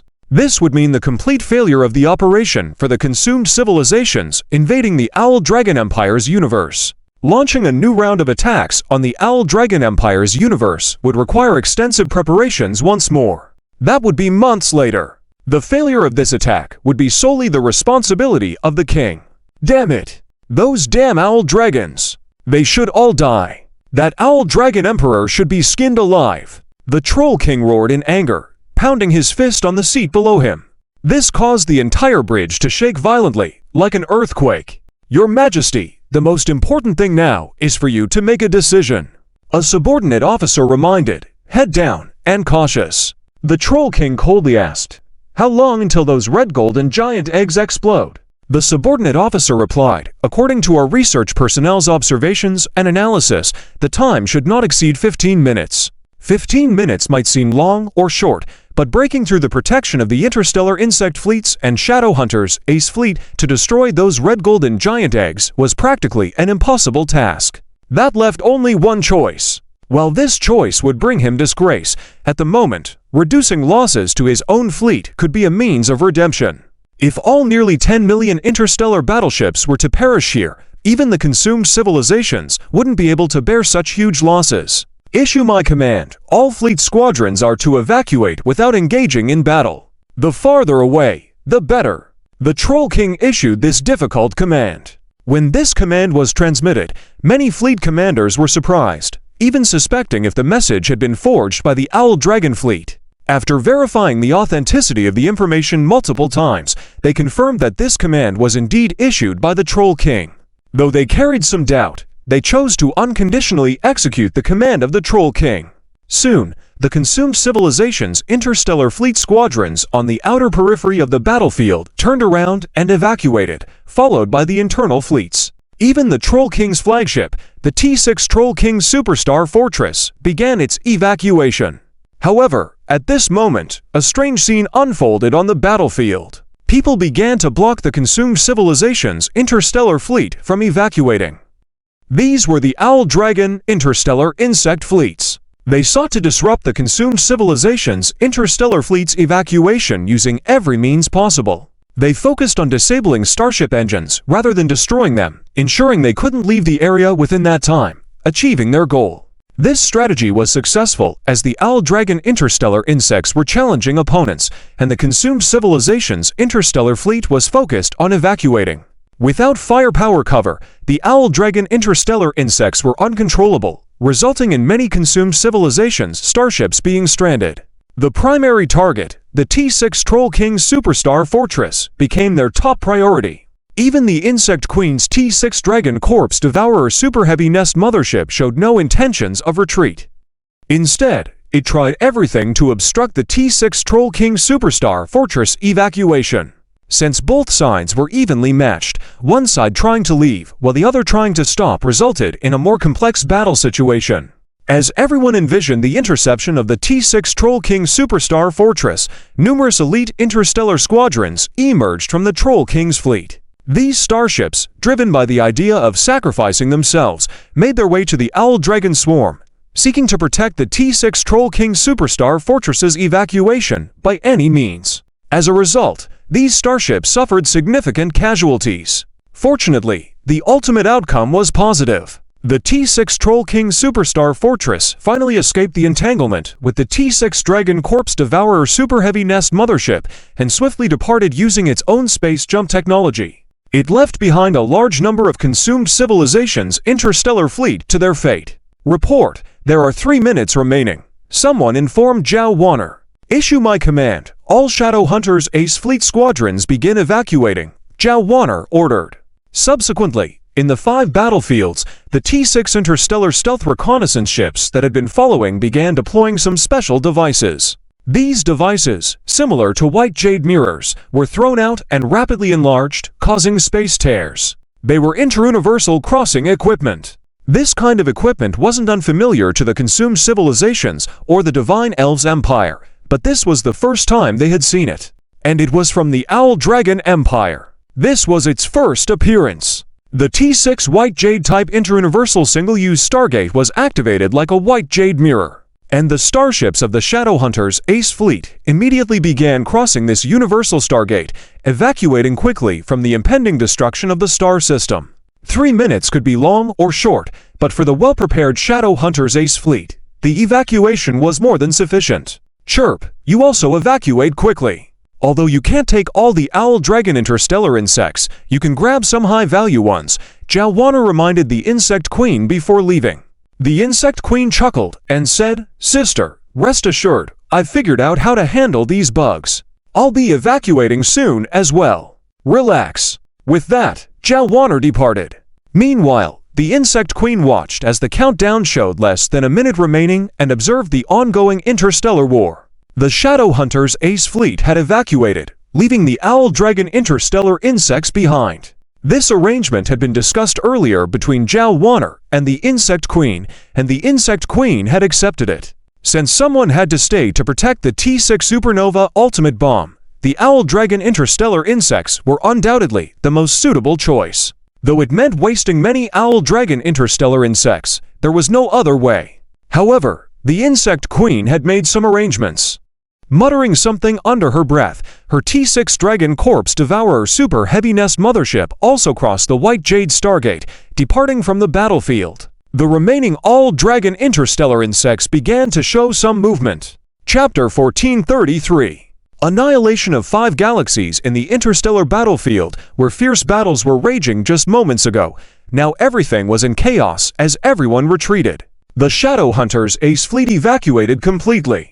High-ranking officials of the Owl Dragon interstellar insect clan and some main forces also withdrew. Some mid-level insect fleets were creating wormholes, destination unknown. The remaining low-level insect nest motherships stubbornly entangled the remaining interstellar fleets of devouring civilizations, preventing their quick escape. On the other side, the Troll King's flagship, T6 Troll King Interstellar Fortress, had long disappeared without a trace. Other elite devouring civilization fleets also evacuated quickly, while the remaining fleets were struggling to find a way to escape. However, with nearly 10 million interstellar warships present, the evacuation routes were clogged beyond measure. There were even instances of friendly fire as some fleets fought over exit routes. The situation was chaotic, with no one willing to give way. Soon, the 5 red golden giant eggs began to slowly bloom, resembling 5 immensely beautiful red golden flowers. However, nobody dared to underestimate these blossoms. Soon, they emitted a dazzling light.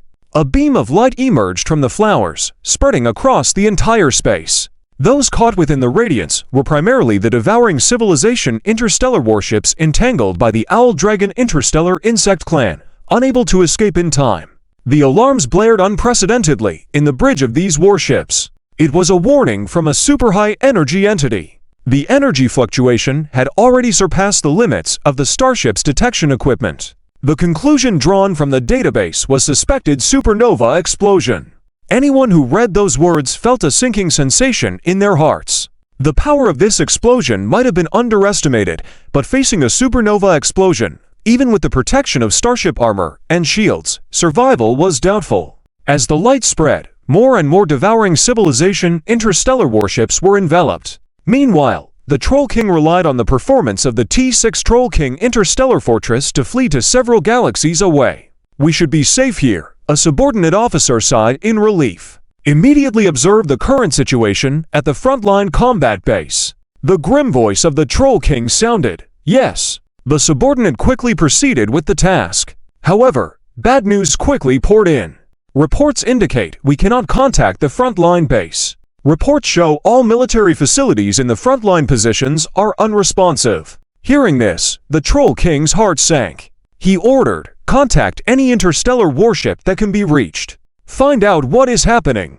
Despite detecting the imminent threat from the Owl-Dragon interstellar invisible recon ships before, the Troll King was clueless about the impending disaster. Worried, he had given the order to retreat. Yet, with each passing minute, there was no news. Could it be? Impossible. The Owl-Dragon Empire couldn't possess such advanced technology. However, often the least desired outcome would unfold. Reports indicate we have managed to establish contact with some interstellar fleets that have successfully evacuated. Your orders have been relayed, sending some starships back to investigate the situation, the officer reported. The Troll King nodded silently, then asked, "How many interstellar warships were evacuated this time?" He anticipated significant losses for the Owl-Dragon Empire to orchestrate such a plan. "Around 2 to 3 million starships," the officer hesitantly replied.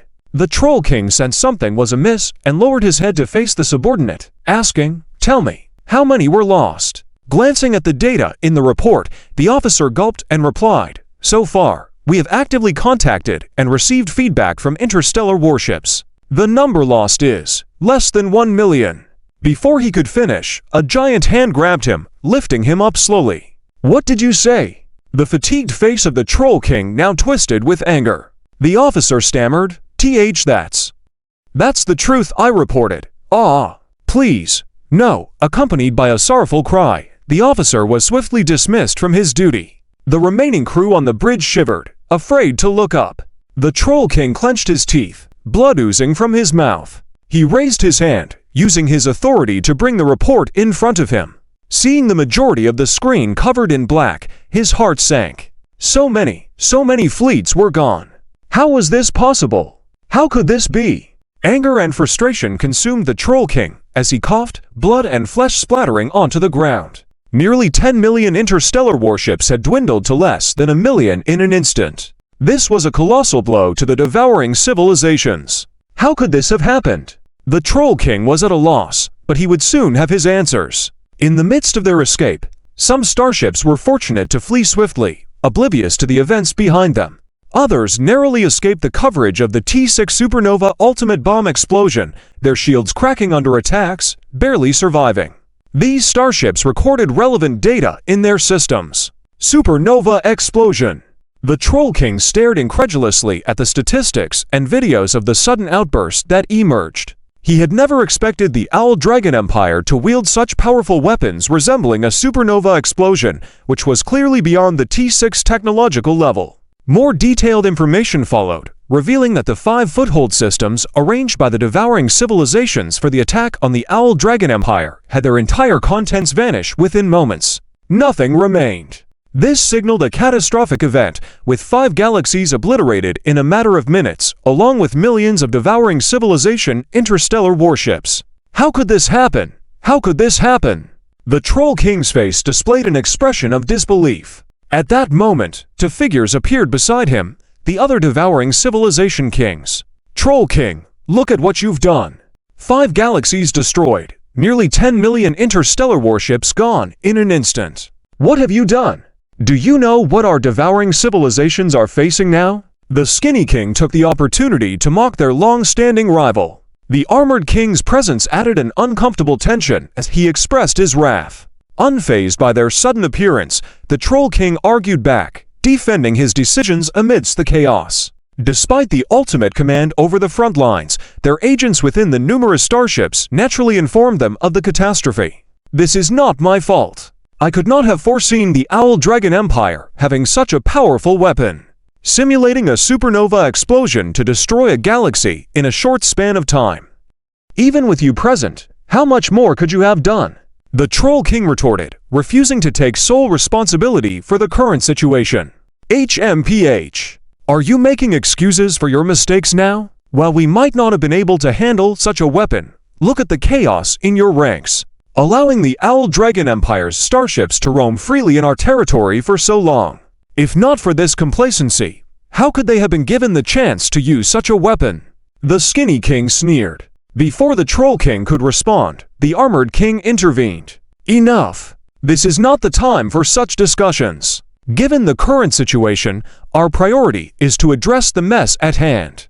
Troll King, do you know that the Owl Dragon Empire is already attacking various locations in our universe? The cold voice of the Armored King echoed. What? How is that possible when they had all retreated? The Troll King expressed disbelief. Retreated? Then what about those Owl Dragon interstellar insect clans appearing across our universe?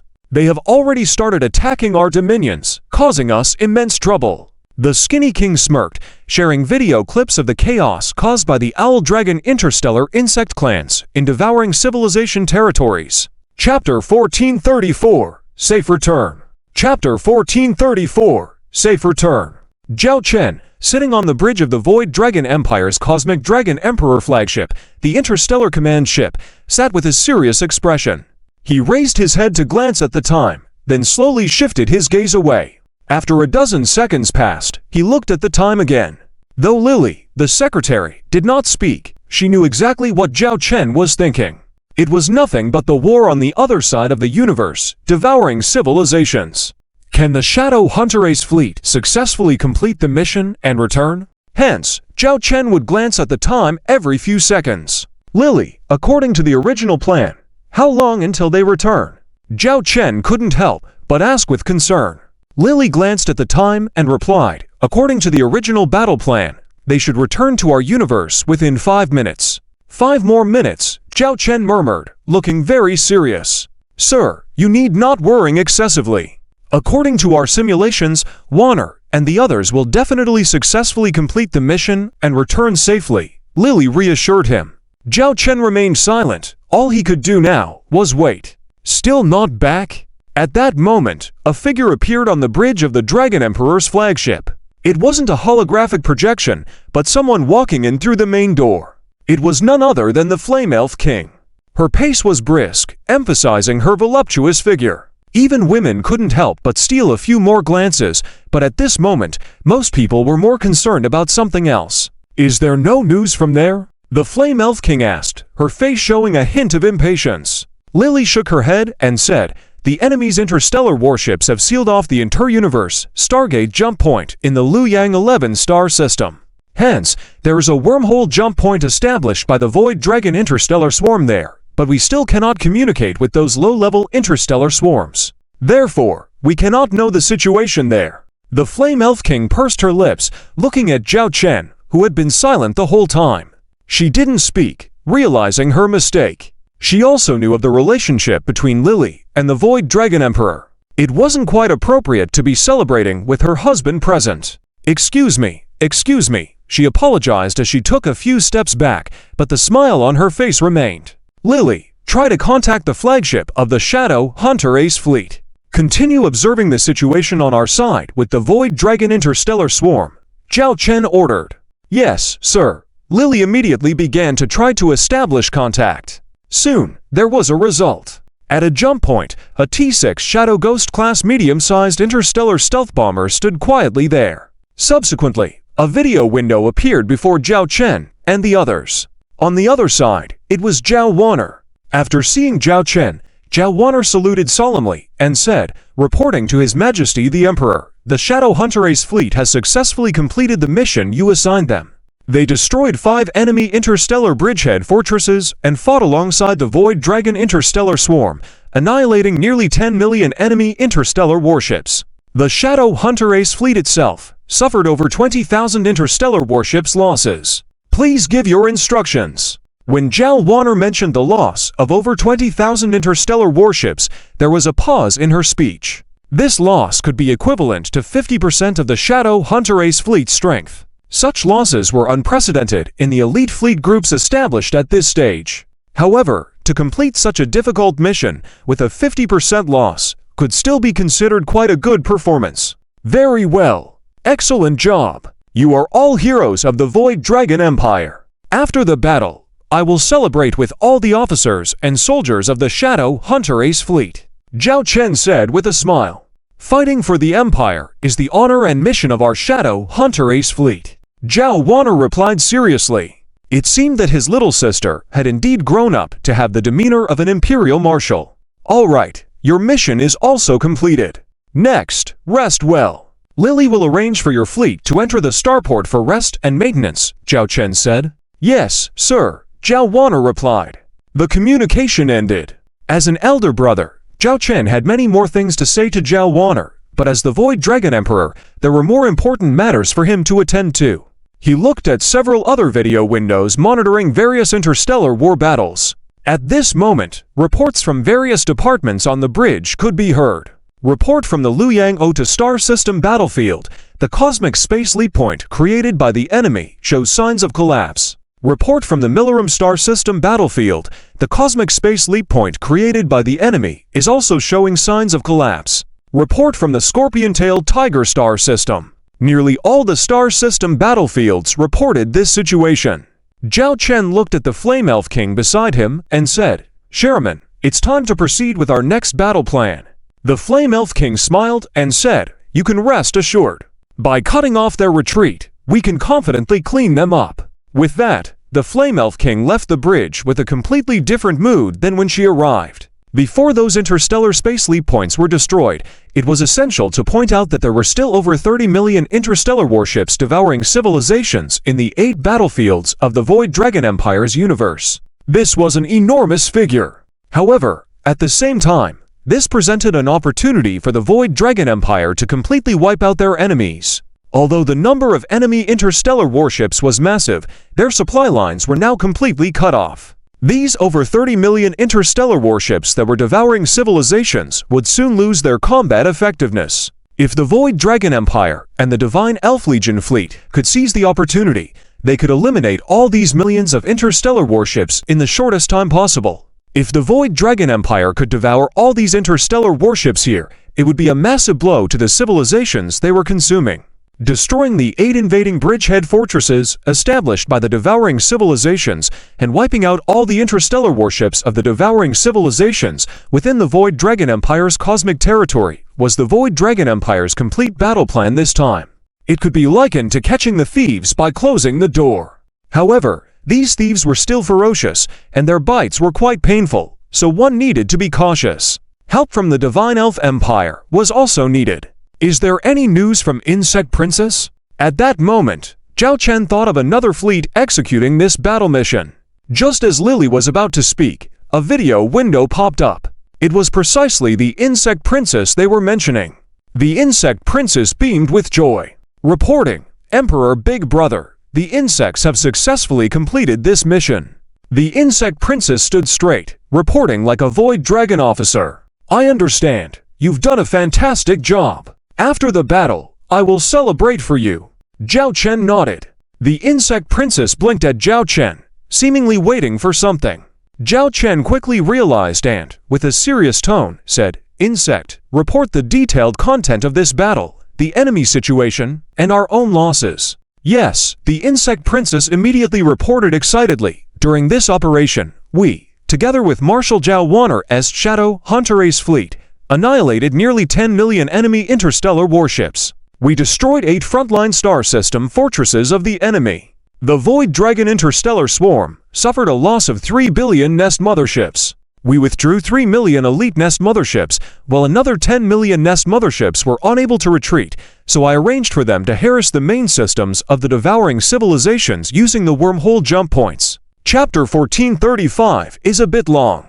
At first glance, the amount of Dragon Star interstellar insect losses this time is quite significant. However, in fact, so far, the number of Dragon Star interstellar insects invested by the Insect Empress in devouring the civilizations of the interstellar battlefield only accounts for half of the current Dragon Star interstellar insects. This is because the current scale of the Dragon Star interstellar insects has exceeded 1 billion.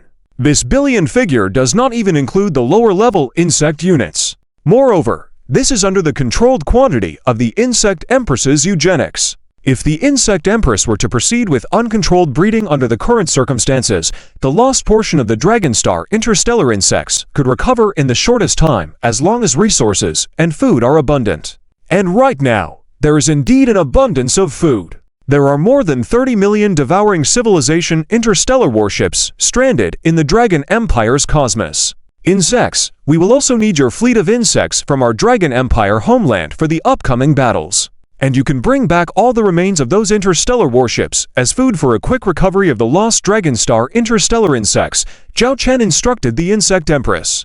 The Insect Empress nodded. Got it, brother, and the video window closed. At this moment, only Lily remained by Zhao Chen's side. Now you can rest assured. Everything is going smoothly, and we have passed this difficult time, Lily said, smiling at Zhao Chen. However, Zhao Chen spoke seriously. It's not over yet. The devouring civilization has left over 30 million interstellar warships stranded in our empire's territory. Those leaders of the devouring civilization will not watch these interstellar fleets being completely destroyed. They will try to support them. They will open several more spatial transition points to our cosmos within the shortest time.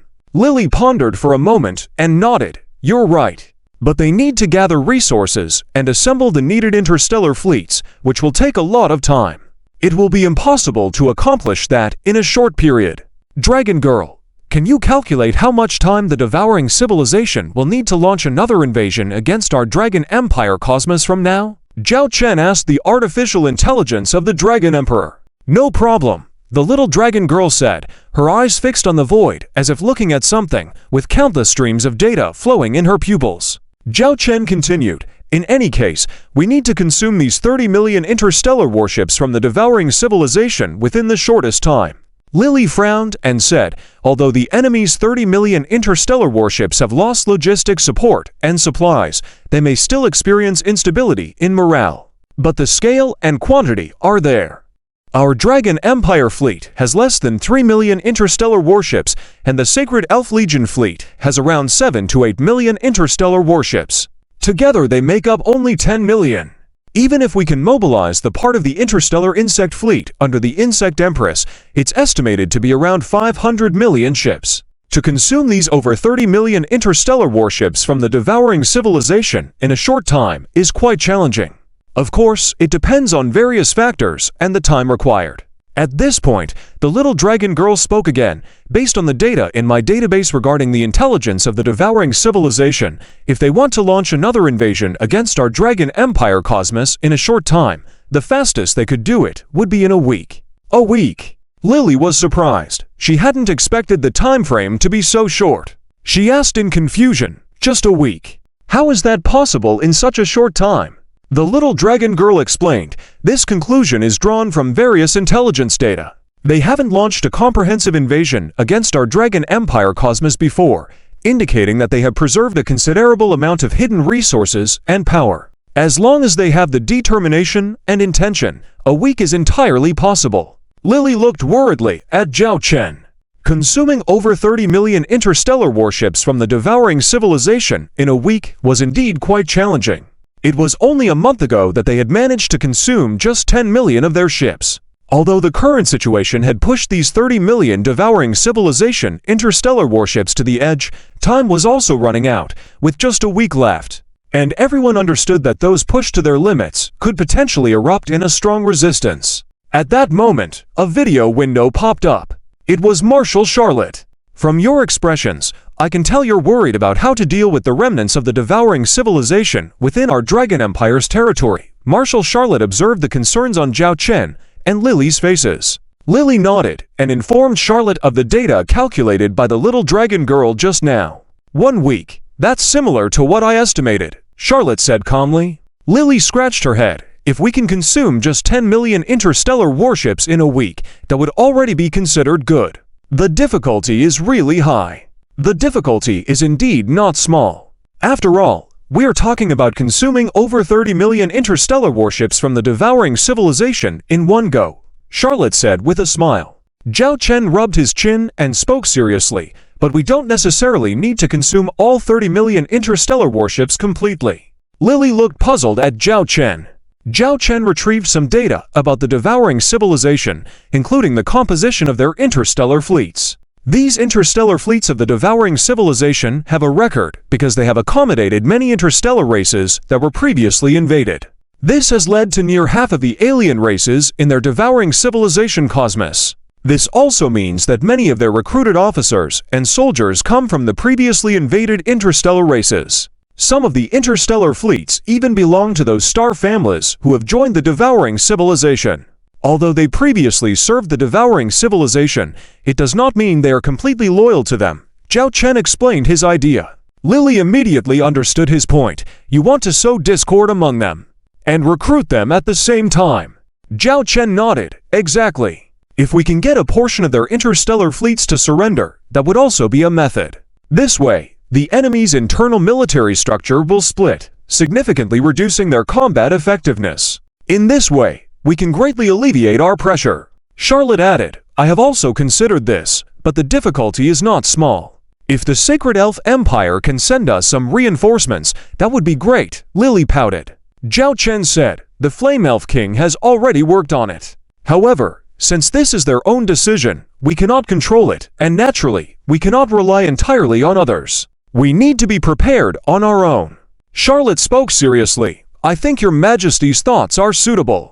Although it is quite challenging, with 1 week's time, even if we cannot completely eliminate the 30 million interstellar warships from the devouring civilization, the more we can digest, the better for us. Even if the devouring civilization renews their attack, in our Dragon Empire battlefield, there will be less than 10 million interstellar warships left, reducing the pressure on us significantly. Charlotte's open-minded approach was reassuring. A week's time seemed manageable to consume as much as possible. Then let's proceed according to this plan. Zhao Chen nodded. At this moment, Lily asked, but how should we handle the surrendered interstellar warships if there are any? After pondering for a moment, Zhao Chen said, for the surrendered interstellar warships on the battlefield, we can overlook all their normal wartime behaviors. We are willing to grant them equal citizenship in the Dragon Empire and provide them with the most basic living conditions. If they wish to leave, we will not stop them. But all weapons and equipment must be handed over, and they must obey our commands and arrangements while in the Dragon Empire territory. Charlotte pointed out, the placement of these surrendering forces is crucial, especially the first group of people. If placed properly, we can use this to our advantage in external propaganda, significantly increasing the influence within the enemy ranks. Lily smiled faintly. Rest assured, I will take care of this placement. It's my specialty. Manipulating people's hearts was naturally the expertise of a succubus. With the basic steps of the plan decided after a brief moment of joy, everyone immediately began to focus on the next step of the plan. As for persuading surrender, it would be done while also engaging in combat. Lily had established a public universal channel within several battlefields where the crew members on the enemy interstellar warships could tune in. Additionally, Lily had also borrowed some refugees of interstellar races from the Sacred Elf Empire who had fled due to invasion and persecution. This way, they could personally persuade the counterparts within the devouring civilization interstellar fleet. The persuasion coming from their own kin would undoubtedly have a multiplied effect. What should I say later? A woman with 4 eyes on her face and small braids resembling her brain organization nervously looked at the Dragonstar female officer in front of her. It's okay. You can say whatever you want. You can think about it. Your universe home was destroyed by the devouring civilization's invasion 40 years ago. You were probably just 20 years old at the time, still considered a minor in your race. You can tell the story of your hometown. In short, you can say whatever you want, the female officer said with a smile. These female officers were not randomly selected. They all held degrees in the psychology of interstellar races. Chapter 1436. Surrender. I am Plishtalia, a Telvaean from the former Telva kingdom. My country, once the most beautiful in the universe where I lived, was known as the Pearl of the Stars. However, brutal invaders appeared later on. Their starships invaded our space, destroying our starships and space cities, then aggressively attacked and destroyed our planet. Once beautiful planets turned into hell under the attackers' assault. Billions of lives were lost in this disaster. And that is the evil of devouring civilizations. When I was 20 years old, I didn't know what was happening. I didn't know why they invaded our home. I only saw fire, falling starships, burning planets. And my brother never had any news after that. He was a starship commander. My father, after sending me, my mother, and my brother on an escape spacecraft, also disappeared. Being a planetary lord, he said, he had a lord's duty to fulfill. I was more fortunate. Under my mother's guidance, we escaped to the sacred Elven Empire, where we were granted residency and built our current homes on several planets. But my mother said, this place could never be our home. Our home was long destroyed in the invaders' warfare. I received an invitation from the Owl Dragon Empire to come here, because they, too, had suffered from the invasions of devouring civilizations and had bravely fought against the invaders to protect their homeland. I do not want what happened in my homeland to happen here. I do not know how many Telvaeans can hear my words. You either voluntarily or forcibly join the devouring civilization, colluding with demons. But now, you have a chance at redemption. Surrender. The Owl Dragon Empire promises not to persecute you, granting you the right to life. You can stay in the Owl Dragon Empire or follow us to the settlement of the sacred Elven Empire. Regardless of your choice, do not fight for the devouring civilization, the enemies who once harmed your family and invaded your homeland. The woman's voice started from a whisper, then turned sorrowful, and finally, angry. Her speech echoed continuously on the public channel. On the starships of the devouring civilization, many could also listen to this public channel. Even the Owl Dragon Empire's invisible scout ships would directly intrude into their starship's main channels, broadcasting this surrender message. Some starship captains promptly suppressed this surrender broadcast, while others remained silent. Our kin, a vice captain looked towards the middle-aged man sitting silently on the captain's chair. The middle-aged captain remained silent, just sitting there quietly. He gazed at the distant battlefield's fires and smoke, his expression solemn. It was as if he saw the battle in his homeland unfold before his eyes. While willing to fight to protect his homeland, the enemy Starfleet was too powerful, with his comrades' ships being destroyed one by one. Just when he thought his fate would be the same as theirs, his stellar family actually negotiated with the devouring civilization, choosing to join them, and eventually did so. At that time, he was furious and incomprehensible about this decision. But after numerous persuasions from the family's high ranks, he chose silence, living day after day. At the insistence of the family's high ranks, he even brought his Starfleet to join the devouring civilization's Starfleet, launching invasions on other universes, doing the things that once made him angry. And now, his numbness of years past seemed to be stirred at this moment. Cries echoed on the bridge. Most of the starship crew were his kinsmen, his trusted ones. More than half of them were Telvaeans. In all these years, what have we done? Captain. But the captain didn't speak a word. He just gazed into the distance. His thoughts were heavy as if witnessing the battle that happened in his homeland. Joining the devouring civilization had been a decision driven by animosity and fear. He just couldn't bring himself to understand. Ha ha ha, what have we done? Haven't we all heard it already? Consorting with demons? Another department head took out a cup, sipping from it. Inside that cup was alcohol, though it was strictly prohibited. No one protested. Many of them battled alcoholism, and without it, they might have sought death long ago. They were alive, yet their lives felt like a semblance of death. But we still have family members in the devouring civilization's universe. If we surrender now, the three sovereigns will surely target our clan. A military officer shouted loudly. The others' faces showed complex emotions. It was a tough choice to make. Do you know? In the initial battle, I lost 3 of my 5 children. I survived with the remaining 2. But my children have never called me father since then. They look at me with an ever-burning hatred. They said they would rather have died in our homeland than." The officer drinking sighed heavily, taking another swig. Many lowered their heads, having experienced such circumstances. Living in the devouring civilization's universe, many endured humiliation, living a miserable existence. Letting go of hatred was an incredibly challenging task. The middle-aged captain clenched his fist. Inside his mind, it was like a battle between two conflicting voices.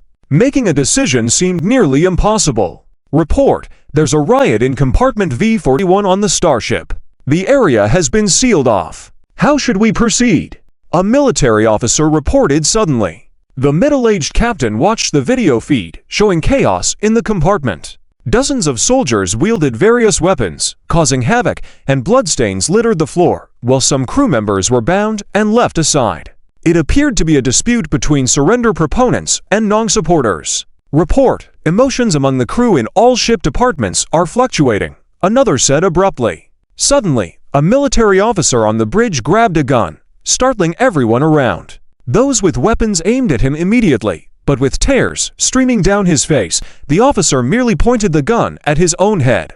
"Captain, the decision is yours. If you still choose to fight alongside those monsters, I'll have to go searching for our lost homeland in my dreams," the officer spoke with unyielding resolve. The middle-aged captain took out something resembling a pocket watch, revealing a torn but pieced-together photograph inside. "You're not my father, you're the bad guy. Just like those villains who invaded and destroyed our home, you are a murderer now." The photograph depicted a once happy family of four, now resembling a fracture. The middle-aged captain firmly grasped this photograph, seemingly coming to a decision. In a serious tone, he uttered, "Transmit my command. Our starship will surrender unconditionally to the Owl Dragon Empire. If anyone disagrees, I can offer escape transport within 10 minutes. You're free to leave." As he spoke, the middle-aged captain removed the insignia of the devouring civilization from his uniform, unholstering the gun. He sat back in the captain's chair. His gaze was resolute, akin to when he fought to protect his homeland. Cheers erupted on the bridge. The crew tore off their military gear, celebrating like it was a festival. They laughed and wept, releasing years of bottled-up emotions for the first time, even if they knew death might await them as a consequence. "Captain, this is a communication link from the Owl Dragon Empire in the Surrender public broadcast. It's open for contact," the vice captain swiftly prepared, showing clear anticipation. "Contact them. Ask what they require from us," the captain ordered. "Yes." Shortly after, the vice captain received the response. They indicate they will treat surrendering personnel according to the agreement. Before that, our starship needs to stay motionless without any provocation. Following this, we may receive further instructions to shut down our starship engine for takeover or to engage the devouring civilization starships, the vice captain relayed. The middle-aged captain clenched his fist, speaking firmly, "Tell the Owl Dragon side that we surrender unconditionally and are willing to fight to the end against the devouring civilization starships at any cost. If they trust us, we're ready to be a dagger aimed at the devouring civilization."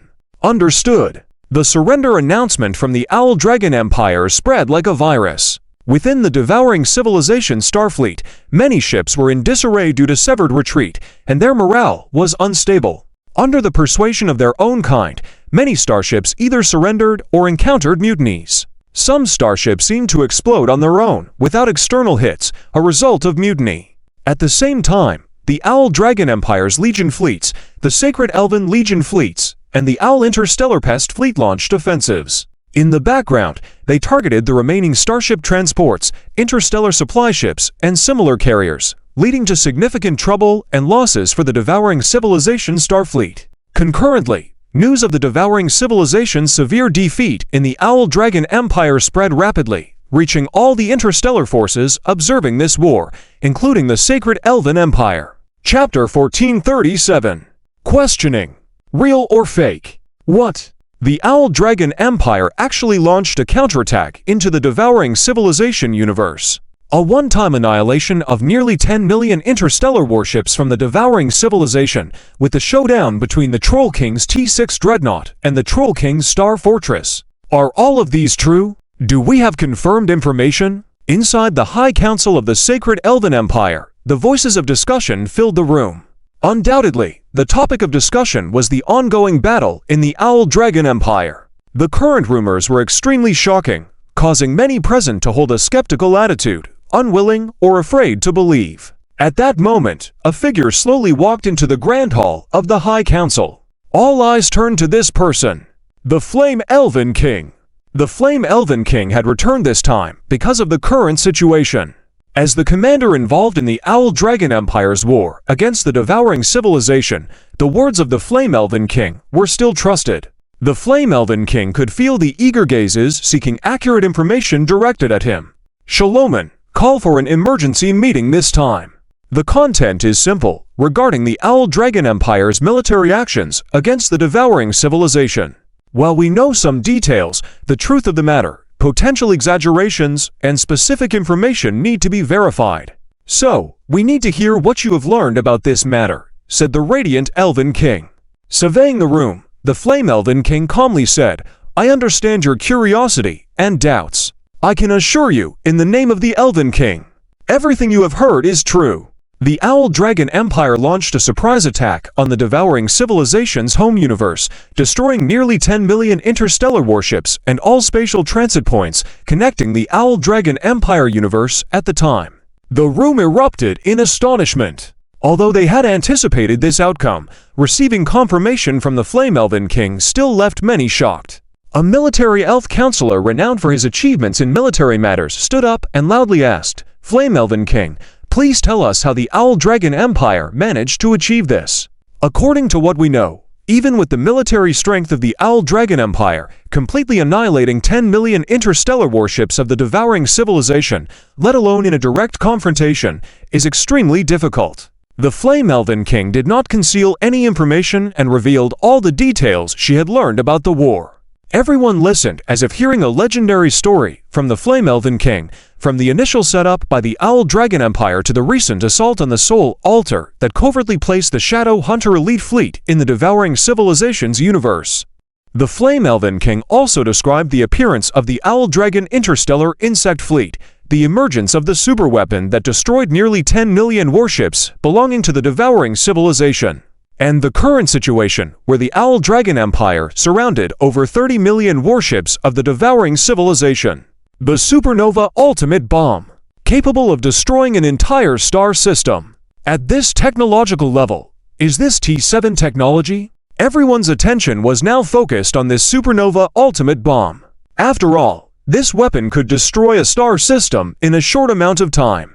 While the Sacred Elven Empire had methods to destroy a star system, they were time-consuming and inefficient. The Owl-Dragon Empire's Supernova Ultimate Bomb, on the other hand, was a small, mobile weapon.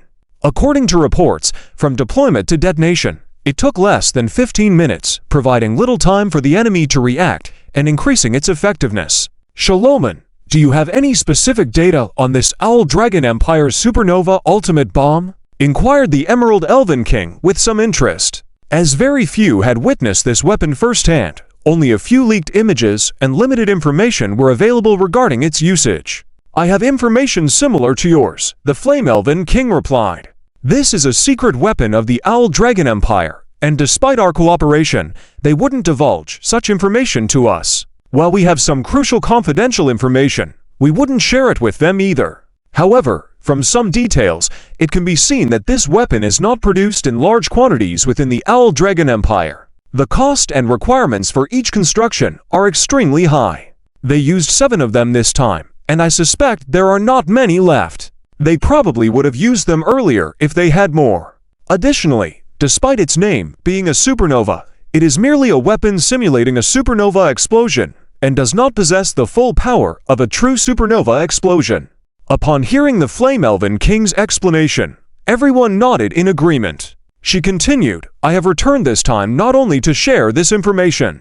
The most crucial aspect is the current situation on the Owl-Dragon Empire's battlefield. Due to the Owl-Dragon Empire's previous military actions, they destroyed 7 spatial transit points constructed by the devouring civilization for their attack on the Owl-Dragon Empire universe. As a result, the over 30 million interstellar warships of the devouring civilization previously engaged in battles in the Owl-Dragon Empire universe have been cut off. Without logistics, support, or even communication, they are sitting ducks. It's an excellent opportunity to annihilate these 30 million warships. The Flame Elven King's tone became more serious at this point. The High Elven Counselors were in heated discussion over the matter. If we can cooperate with the Owl-Dragon Empire to annihilate these over 30 million interstellar warships of the devouring civilization in a short period, it is equivalent to severing the devouring civilization's arms. Even if we do not actively launch an attack on the devouring civilization later on, at least this way, they can't pose a threatening attack on us for decades. The Flame Elven King did not directly mention launching an attack on the devouring civilization universe this time. Through previous negotiations, she had realized that the High Council was unwilling to engage in a full-fledged battle with the devouring civilization unless absolutely necessary. Perhaps the peace of the past centuries had softened the edges of the elven race. Therefore, her request now was simply to eliminate the 30 million interstellar warships in the Owl-Dragon Empire's territory, a suggestion with minimal risk and maximum gain. Yes.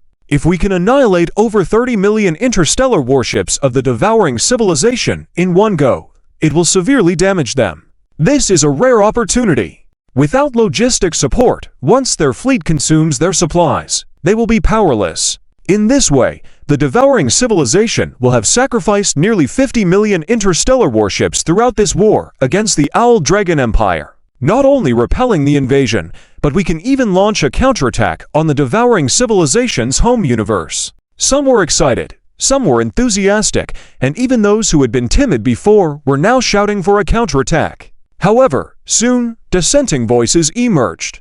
Although the current situation seems like a great opportunity, isn't sending an additional 5 million interstellar warships too risky? And by eliminating these 30 million warships of the devouring civilization, we will also suffer great losses ourselves. The three kings of the devouring civilization will not sit idly by as these 30 million interstellar warships perish in the Owl-Dragon Empire's battlefield. They will definitely have follow-up measures. Let's not forget, they have allied with Order. That's right. They must have some hidden means up their sleeves. If we rashly join the battle now, how will we deal with the losses later on? We must be cautious. Listening to these arguments, the Flame Elven King restrained the urge to lash out at these people and see if they dared to act on their impulses. Suppressing her anger, the Flame Elven King looked at the other Elven Kings. The final decision still rested in their hands. Following that, as usual, the Elven Kings held a brief meeting. Meanwhile, the High Elven Counselors outside continued their heated discussions, divided into two factions over the matter. This conference soon came to an end, with the Elven Kings emerging after about 15 minutes. Rather than returning to their thrones, they stood before the assembly. Surveying the room, the Emerald Elven King spoke first. After our deliberations and decision, due to the current battlefield situation, we will continue to send an additional 5 million interstellar warships to the Owl-Dragon Empire's battlefield. Meanwhile, all Imperial Interstellar Fleet squadrons within our empire will be on high alert, ready to receive orders at any time. Chapter 1438. The temptation of black technology. The decision of the Elf Kings spread quickly. The High Council had no objections to this decision. After all, currently they were only supporting the battlefield of the Dragon Empire, and this battle plan posed the least risk to their sacred elf empire, so there was no reason to refuse. Soon, the fleet of 5 million sacred elf legions began preparations for departure. Before leaving, the Flame Elf King, who facilitated all of this, seemed quite busy. At the moment, the two Elf Kings personally arrived at her flagship's bridge. The Radiant Elf King and the Emerald Elf King. You two came to find me after the meeting this time. It must be about that T6 supernova ultimate bomb of the Dragon Empire, right? The Flame Elf King saw through the purpose of these two. Compared to the threat of civilization consumption, it was clear that the threat of the Dragon Empire's T6 supernova ultimate bomb was greater. Although, currently, they were allies with the Dragon Empire. However, one must understand that there were no permanent allies in this world. Moreover, the Dragon Empire's rapid rise posed a threat that was even higher in some aspects than civilization consumption. Additionally, since its establishment, the Dragon Empire had mainly existed during a period of war, hardly experiencing a time of peace. It was impossible to completely trust such an interstellar civilization. And now, with the Dragon Empire possessing this supernova ultimate bomb, their threat level had increased. From the perspective of our sacred elf empire, we have to act independently on this matter. We are already facing threats from order and consumption civilizations. We cannot afford another Dragon Empire, the Radiant Elf King spoke. While the Emerald Elf King, with eyes shining brightly, asked, I understand it's difficult, but can we acquire more information about this supernova ultimate bomb? Its explosive structure, internal particle configuration, and so on. If we could use plant technology to produce such technological weapons, relying on the efficiency of plant technology, we could possess more weapons of this caliber. We might even have the opportunity for a technological breakthrough. It was evident that the two Elf Kings had completely different attitudes towards this matter. The Radiant Elf King was more worried, while the Emerald Elf King was more enthusiastic and curious about this technological weapon, seeing it as a potential opportunity. The Flame Elf King interjected, considering your concerns from the perspective of our sacred elf empire, it is necessary to act alone. Although I currently have a good relationship with the Dragon Empire, I do not deny the possibility of such a threat. However, for now, the threats from order and consumption civilizations are undoubtedly greater. At least until order and consumption civilizations are destroyed, the alliance between the Dragon Empire and us will not be severed. Moreover, in this unfamiliar multiverse environment, our sacred elf empire is the Dragon Empire's only ally. They will not turn against us at this time. The Radiant Elf King displayed a pensive expression. The Flame Elf King looked at the eager-eyed Emerald Elf King and remarked, your proposal requires careful consideration. The importance of this supernova ultimate bomb in the Dragon Empire is undoubtedly top tier. Even obtaining a small amount of information from it would be extremely difficult. The Emerald Elf King appeared resigned. He understood the difficulty of the situation. However, the opportunity presented now was too good to pass up. At this point, the Flame Elf King spoke again, but based on my knowledge of the Dragon Emperor, anything is negotiable with him. As long as you offer sufficient conditions, he might agree to some terms. Sufficient conditions only meant equivalent exchange. The Emerald Elf King showed a contemplative expression, understanding the concept of equivalent exchange. It was impossible for him to hand over important technological information without receiving something equally enticing in return. We possess technologies that are equivalent to the supernova ultimate bomb. What about the technology of those T6 class interstellar battleships? However, the Dragon Empire already has multiple technologies of T6 class interstellar battleships, or perhaps the raw materials of the World Tree. The Emerald King muttered to himself. His words were clear enough for those around to hear. The Radiant Elf King was taken aback. This guy seemed willing to go to extreme lengths to acquire the technological data he desired. Seeing this, the Flame Elf King hurriedly addressed the Emerald Elf King, Mansfield, please calm down a bit. We might not necessarily need to exchange for the Dragon Empire's technology. There could be other ways for us to obtain this series of technological data. Let's think this through slowly. The Emerald Elf King remained silent, but there was a flicker of something in his eyes. Cough, Shaloman, you will soon lead the third wave of reinforcements to the Dragon Empire. We won't disturb you any longer. Have a safe journey, and contact us if there are any issues. The Radiant Elf King hastily concluded the conversation, then whisked the Emerald Elf King away. The Flame Elf King smiled as she watched the scene.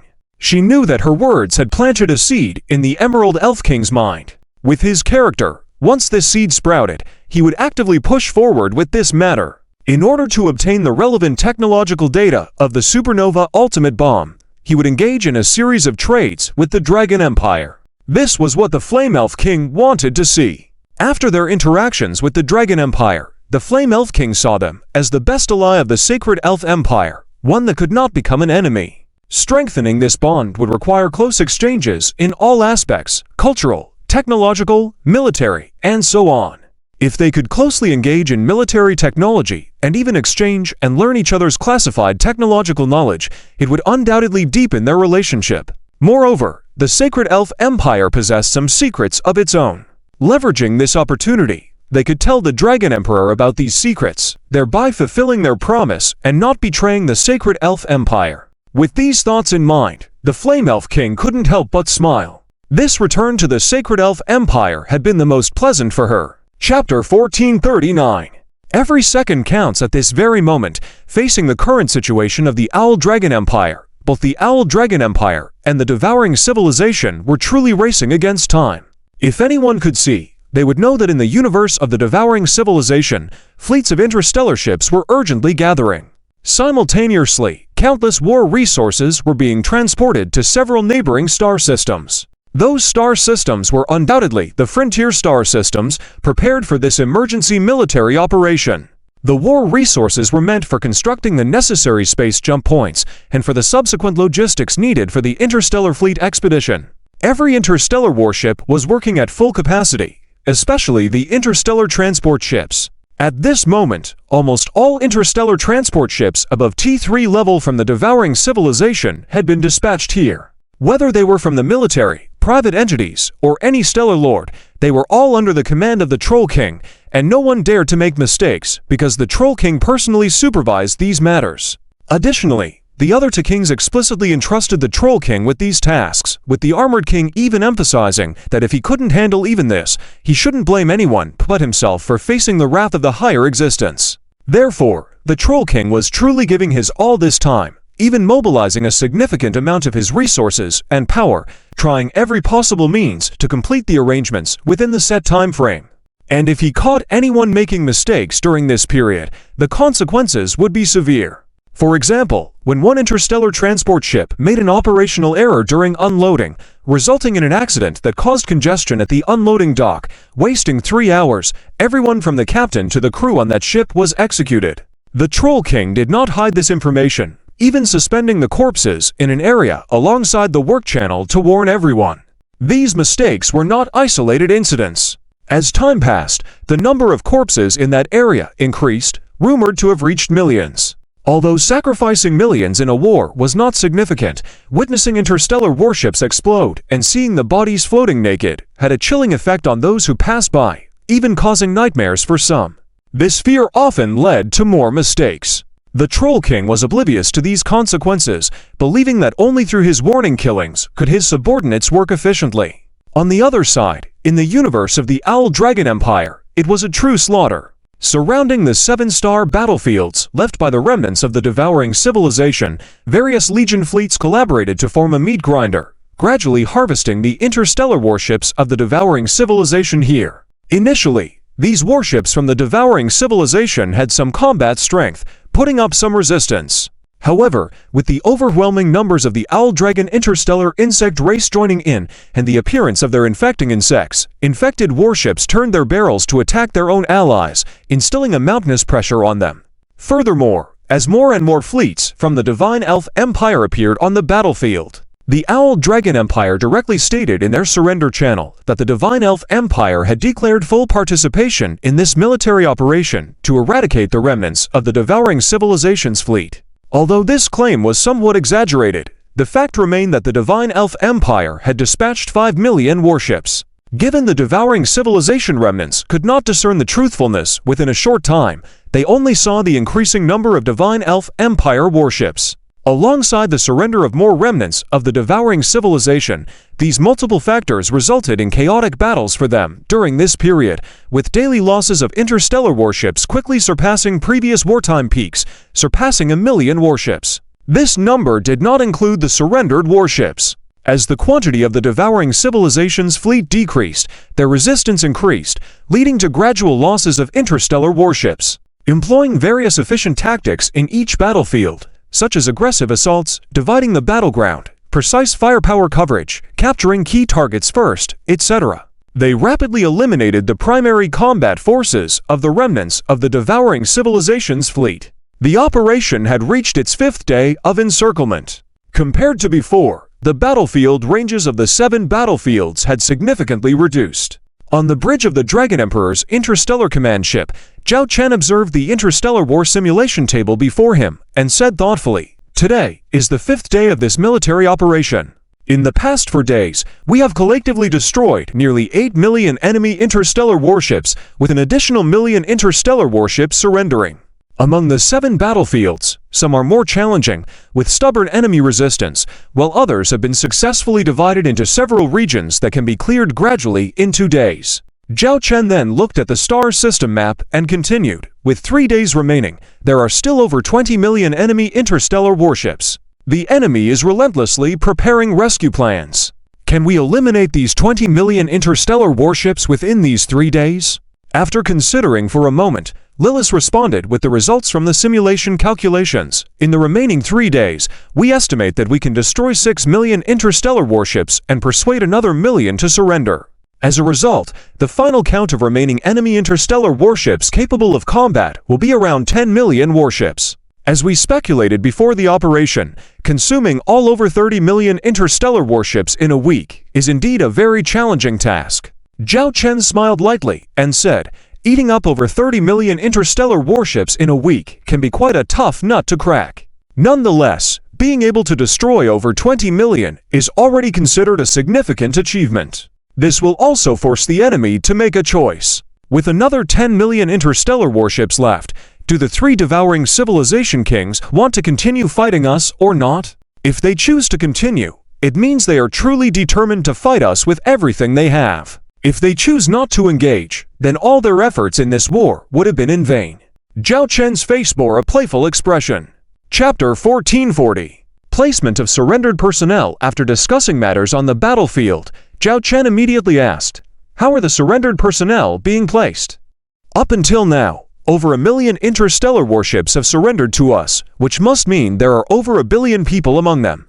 Lily nodded and brought up relevant data, saying, so far, the number of surrendered personnel we have received, according to the latest statistics, is 1.9 billion people, including various interstellar races. In addition to over 1 million interstellar warships surrendered, these warships have been relocated to the rear. Although there are some T5 level interstellar warships among them, it is highly likely that directly integrating them into our combat fleet could affect our own combat system. As for the placement of these personnel, we have already made arrangements beforehand. It is mainly divided into several stages. The first stage is classification. Firstly, we inquire about the surrendered personnel's preferences for their future whereabouts. Currently, we offer 3 choices. The first choice is to go to the gathering place of their own race in the Sacred Elven Empire. The Sacred Elven Empire has also agreed to accept these individuals. The second choice is to directly join our Celestial Dragon Empire, where we will handle all aspects of their placement. The third choice is for those who are undecided, who we provide temporary placement for a week. After a week, they can make a decision whether to stay in our Celestial Dragon Empire or go to the Sacred Elven Empire. For those who choose the first option, we do not need to worry about their placement. The second stage involves the follow-up placement of those who choose the second option. We have arranged settlements in 30 star systems, nearly 100 planets for these personnel, and over 1,500 interstellar enterprises willing to accommodate them for future work arrangements. Therefore, one aspect of the second stage is gathering data on those willing to join our Celestial Dragon Empire, including their race, personal abilities, and work skills. Through this data collection, we can provide suitable future life arrangements for these individuals. For those with special skills, we can make special arrangements, such as for advanced technical personnel. As for those who choose to join our Celestial Dragon Empire, we will provide 3 months of free basic living arrangements, including free housing and basic necessities. After 3 months, they will need to support themselves. Under our placement, satisfying their basic life needs is generally not a problem. Here, Lily paused, squinted her eyes, and continued, during these 3 months, we will also monitor these individuals. They will be assessed for their level of danger, and those deemed high risk will be monitored and surveillance increased accordingly.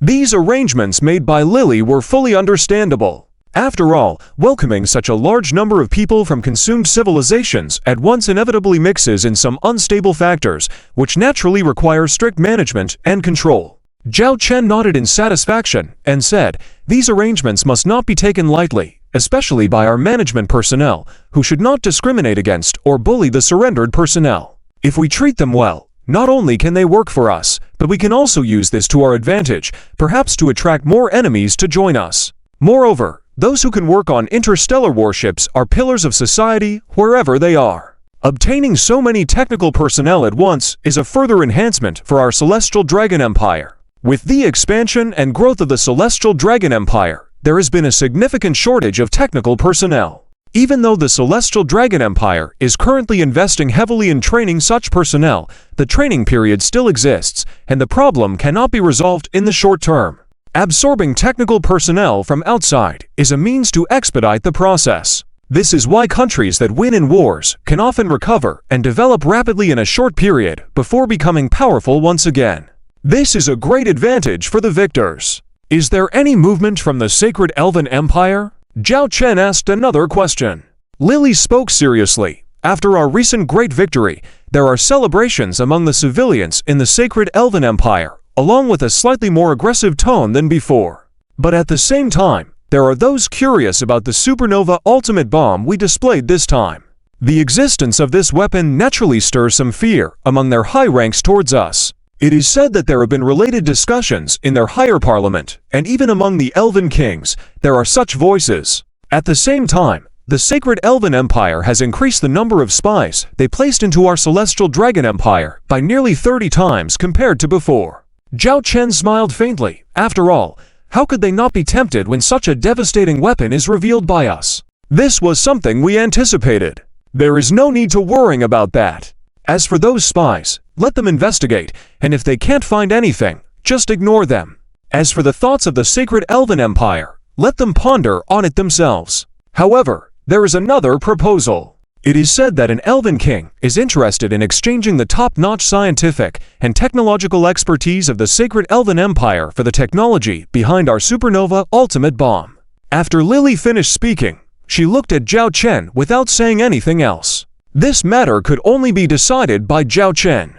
Zhao Chen squinted his eyes, refraining from directly rejecting it. Because besides loved ones, family, and friends, almost everything else can be negotiated with him. It all depends on what price is offered. At least, the Sacred Elven Empire is qualified to make such an offer, which has piqued Zhao Chen's curiosity. Let the bullets fly a little longer. If they truly want to discuss this matter with us, we can engage. But we don't need to be overly enthusiastic. Let's see their attitude first. After all, the advantage lies in our hands with regards to the highly sought-after technology of the supernova ultimate bomb, Zhao Chen said calmly. To obtain some of the scientific and technological expertise behind the supernova ultimate bomb, the Sacred Elven Empire must reveal its own cards, or Zhao Chen would not easily let go. As for how many good things the Sacred Elven Empire holds, Zhao Chen is genuinely looking forward to it. We must find ways to develop rapidly by all means. The consumed civilization is not the only obstacle standing in our way, Zhao Chen said in a low voice, his eyes blurred with determination. Chapter 1441 Surrendered. Chapter 1441 Surrendered. Captain, the emotions of various departments within our starship are not quite right now. Although we have managed to control each department in a timely manner and have strictly prohibited viewing the surrender announcements from the Zhonglong side. But still, there are people secretly watching. The vice captain looked at the captain with a worried expression. The captain spoke in a deep voice. HMPH, it's just some bluffing propaganda. What's there to be afraid of? Just say it's all fake. Going there is just walking to your death. I don't believe the Zhonglong Empire would be so kind to those who surrender to us. Even being sent to the mines for a lifetime is already considered good. Something's not right. Something's not right. Just at that moment, the secretary ran over, his face full of anxiety. What's wrong? Aren't we taking a break in the rear area? The captain asked in confusion. At the moment, his starship was in a state of rest in the rear of the fleet, so there shouldn't be any major problem. It's not about our starship, it's the enemy's surrender announcement, the secretary said breathlessly. The captain snorted, look at all of you, so lacking in backbone. The surrender announcements have been going on for how many days? What else can they come up with? They really have come up with something different. It's about the resettlement videos for the surrenderers. It's currently being broadcast. This has spread among our fleet and once again caused a wave of surrenders. The secretary said decisively. The captain furrowed his brow slightly. This time, the secretary directly brought up the related video. The three of them watched the video together. The video was shot from multiple angles with close-ups and long shots, just like a monitoring channel. And from the long shots, it was clearly a city. And at this moment in the city, many people were coming and going in an endless stream. In those close-up videos, you could even hear people passing by talking. The food at the cafeteria today was really delicious. That's right, it's much tastier than the food we had on the starship before. Compared to that, what we ate before was probably crap. Too bad, we only have 3 months of free enjoyment. What's to fear? We can find jobs. You used to be an officer on the bridge. I was a senior management personnel in the weapons depot. Worried we won't find work? Do you remember that blonde kid who had dinner with us the other day? He's just an intermediate starship manufacturing technician, and he's already received a job offer. Monthly salary, this figure. The people passing by were mostly talking about food, life, work, and other related matters. They seemed hurried, but each person's face bore a happy and fulfilling expression. And the appearance and race of these people were all clearly from the devoured civilization's universe. So, the identity of these people was naturally very obvious. They were the surrenderers from the Zhonglong Empire in the past few days. And these were just the tip of the iceberg. What's that? The captain noticed there was another menu option on the video window. The secretary explained, that's a live channel that can be selected to view. There are over 100 such live channels provided directly by the Zhonglong Empire. It includes the entire process from reception to resettlement of the surrenderers, as well as all the videos of those already in the working phase. Sweat beads appeared on the captain's forehead. And these videos are also live 24 hours, can be viewed anytime, the secretary added. The captain swallowed hard. In our starship, some people are already watching. It's completely unstoppable. Captain, the secretary said helplessly. The captain sat on the captain's chair, his expression now somewhat confused. Our starship, itself migrated from the interstellar universe invaded by the devoured civilization to the devoured civilization universe. Although no one speaks of it, most people still remember the events of that year in their hearts. It can be said that each of us, more or less, has several relatives and friends who died in the invasion war of the devoured civilization those years. And now, we are just like those who invaded our homeland back then, invading the homes of others in the universe. This itself has kept our crew in a constant state of high pressure.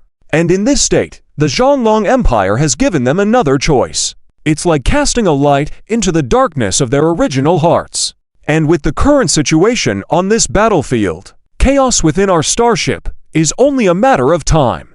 The secretary spoke softly, with a flickering gaze. The captain didn't speak, his head bowed. The vice captain noticed the secretary's gaze at this moment, took a look around, discreetly activated the privacy feature. Then he whispered, "Are you suggesting that we also defect to the Zhonglong Empire?" Taking advantage of this, the secretary directly laid the cards on the table. To be honest, this is our choice. It's also the only choice to survive now. Considering the current situation on our battlefield, you tell me, how long can we hold out at most? I can tell you, not more than 5 days.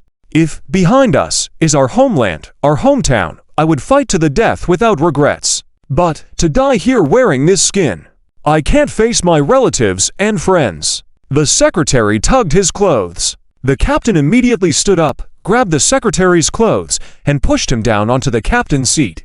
Do you know what you're saying now? I can totally shoot you dead right here.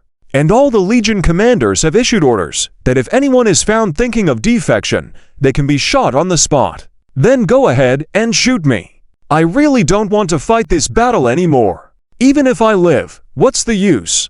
Go back to the universe of the devoured civilization and become a lapdog. Under the hands of the former enemy? In the past, we had no choice. No one could resist the invasion of the devoured civilization. But now we have a choice. The Zhonglong Empire's strength is in front of us, not to mention being stronger than the devoured civilization, but at least having the capability to challenge them, and the sacred Elven Empire that has been a thorn in the eye of the devoured civilization. Isn't this our chance? And the Zhonglong Empire has also offered such good terms. We have no reason not to choose. If, Captain, you still insist on being stubborn, then you can shoot me now. But I can tell you, soon on this starship, the vast majority of people will be thinking of surrendering. I hope when that time comes, your gun won't shake. The secretary confronted the captain without any humility. The vice captain was in a dilemma, not knowing who to help at this moment. The captain's face was complex. He looked at the live video footage, then at his comrades in front of him.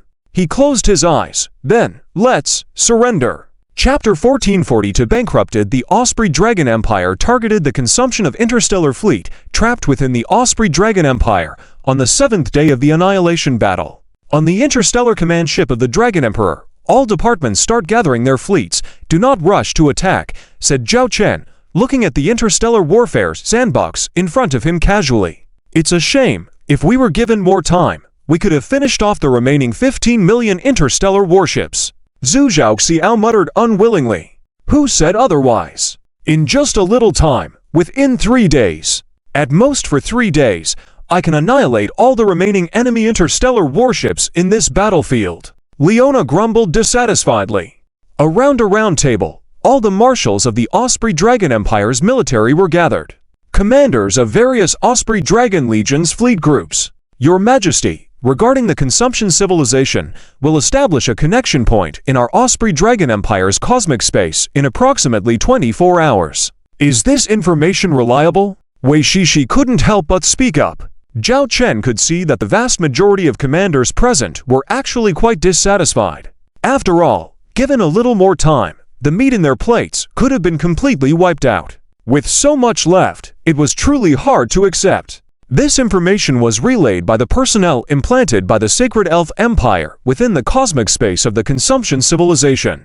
Although it's not real-time information, the intel content should be accurate. Previously, the message about the consumption civilization interstellar fleet invading our universe was also provided by them.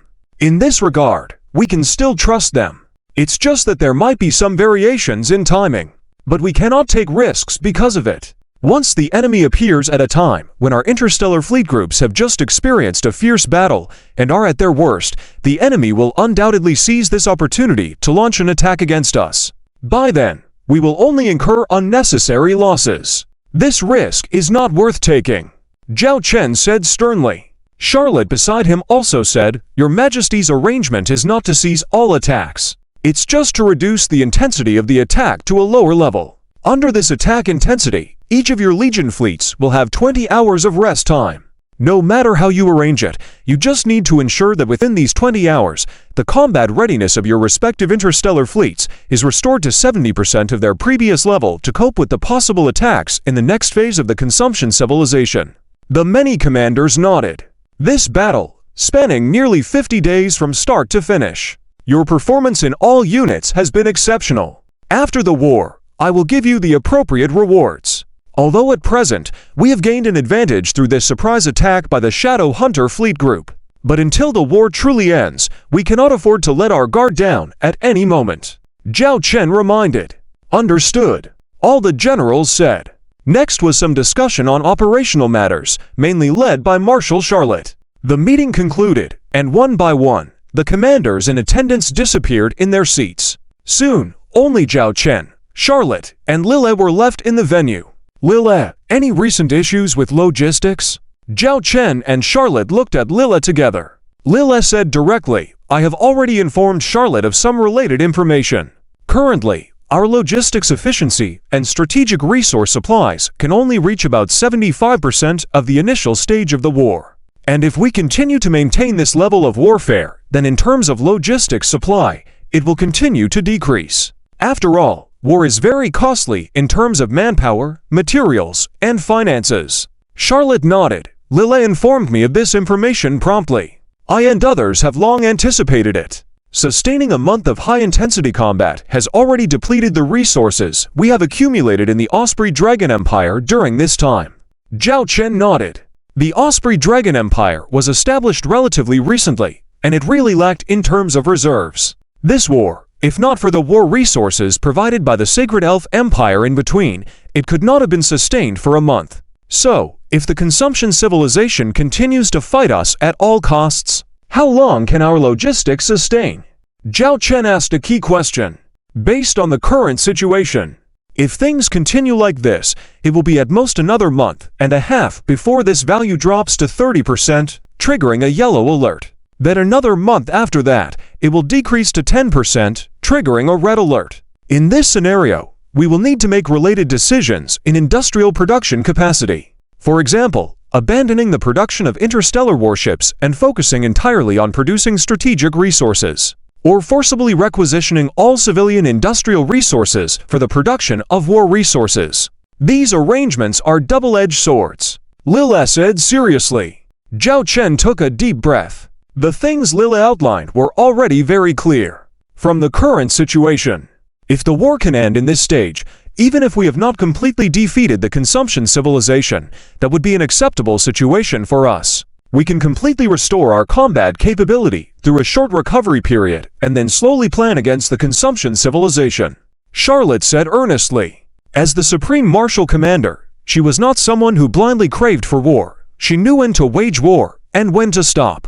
But this issue is not something we can decide. It depends on our opponents. Zhao Chen shrugged helplessly. The three fell silent. Zhao Chen changed the subject. So far, how are our combat data? So far, 50 days have passed. Excluding the nearly 10 million interstellar warships destroyed using the supernova ultimate bomb. We have annihilated over 20 million enemy interstellar warships and accepted the surrender of nearly 5 million interstellar warships from the enemy. Our combat losses in terms of interstellar warships have reached 1 million, Charlotte said with a serious expression. Lila added, although we lost 1 million interstellar warships during this time, we have also produced and delivered a batch of interstellar warships, about 30,000. So, in reality, we still have 2.5 million interstellar warships on the battlefield. But the current condition of these interstellar warships is not very good. About 10% of the interstellar warships are in need of major repairs. And about 20% are capable of fighting, but their damage will affect their combat effectiveness. The remaining 70% have more or less sustained some damage. A war that cost 1 million interstellar warships. This was probably the largest battle ever, whether during the Osprey Dragon Empire era or the previous Osprey Dragon Legion Fleet era. Chapter 1443. Provisional T-7 Interstellar Battleship Engineering. 1 month after Zhao Chen visited the Imperial Military Research Institute in the Aviary Dragon Galaxy, he once again stepped in. When Zhao Chen entered, 3 chief engineers were already waiting there. Chief Engineer Nana pushed her non-prescription glasses. Spider Queen Elise held a tool that looked like a book, even though most functions could now be operated via handheld terminals and holographic projections. However, Spider Queen Elise still liked this control panel, basically never letting go of it, even resting it by her bedside when not in use. Chief Engineer Annie, on the other hand, seemed out of place, yawning sleepily, lazily propping herself up, and at risk of collapsing at any moment, occasionally pursing her lips and looking down at her toes, as if there were something interesting there. The angel assistant Nicole, seeing Zhao Chen arrive, discreetly nudged Chief Engineer Annie from behind. Only then did Chief Engineer Annie gather herself, slightly widening her eyes. Your Majesty, all 3 Chief Engineers and relevant personnel present chorused. Speak as we walk. Zhao Chen kept moving, and the others followed alongside him. Prototype ship XLCJ001 has been completed, and today will be the first test sailing experiment. Chief Engineer Nana spoke first. How long will the test sailing take? Zhao Chen inquired. Completing the core components will take a week. If we want to go through the entire process, it will take a month, because this starship, almost all data is from our first test, without any reference, Chief Engineer Nana replied. If the order is given to start production, how prepared is the production line? What will be the output? Zhao Chen looked toward Spider Queen Elise beside him, primarily responsible for production matters. Spider Queen Elise, holding the data panel, said, the production line structures here have long been prepared, using the T6 Steel Star City system. Once commanded, we can complete the setup of the first batch of 5 production lines within 3 days. Regarding output, if we don't consider resource materials, the first batch of 5 starships can be produced within 2 months. Zhao Chen paused his steps, looking at Spider Queen Elise in mild surprise. Just 2 months? That fast? There won't be any issues, right? Zhao Chen's expression turned serious. Spider Queen Elise immediately reassured, Your Majesty, in terms of starship quality, please rest assured.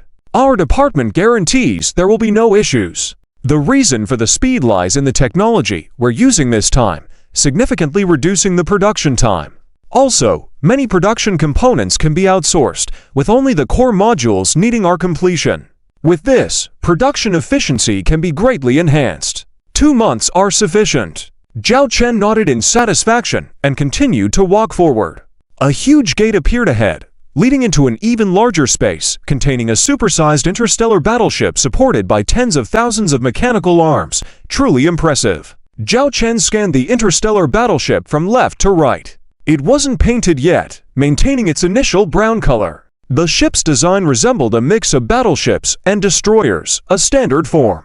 This is the XLCJ-001 prototype ship, beamed Chief Engineer Nana beside Zhao Chen. Detailed data, Zhao Chen requested. Neither Chief Engineer Nana nor Spider Queen Elise spoke. It wasn't until the angel assistant Nicole nudged Chief Engineer Annie, who seemed lost in thought, that she finally reacted. She immediately raised her wrist, tapped on the handheld terminal, and a data window appeared in front of Zhao Chen.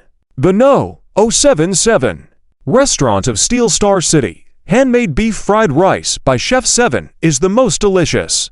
10 stars. The No. 003 Restaurant of Steel Star City. 20% off every Wednesday, and special dishes are available. 8 stars. The No. 001 Restaurant of Steel Star City. Quihuan Shinge is delicious, but the chef put cilantro. Cilantro.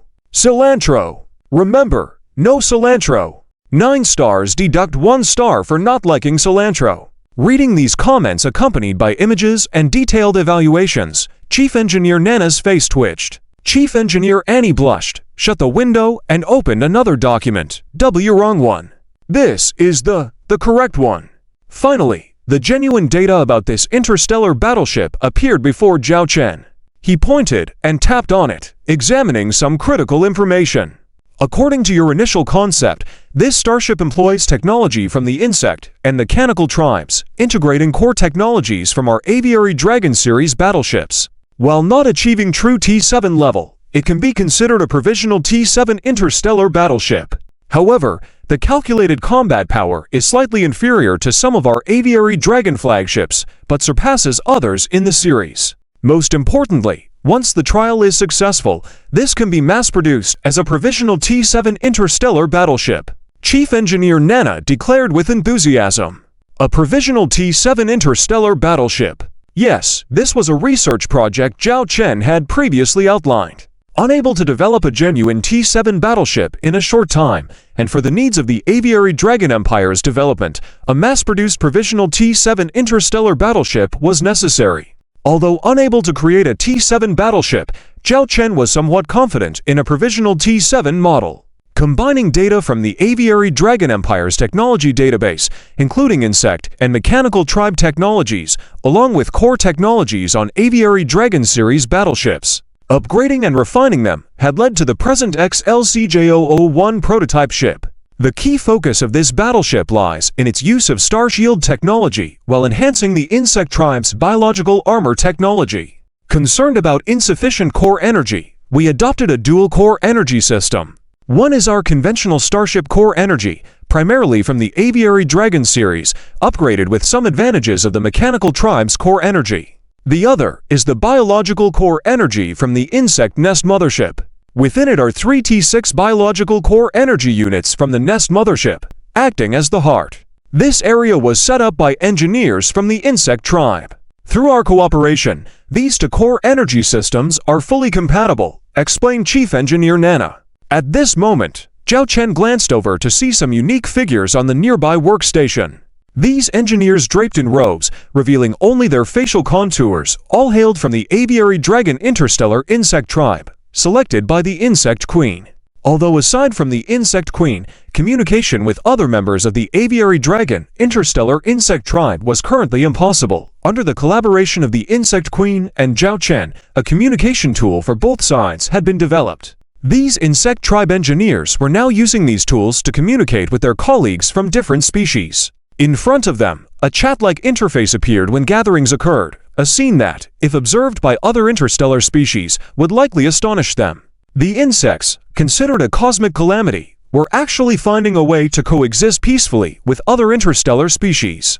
Truly unbelievable! Continuing, Chief Engineer Nana elaborated, additionally, this battleship adopts a dual design of battleships and destroyers, combined with features of other interstellar battleships. It can be considered a comprehensive interstellar battleship.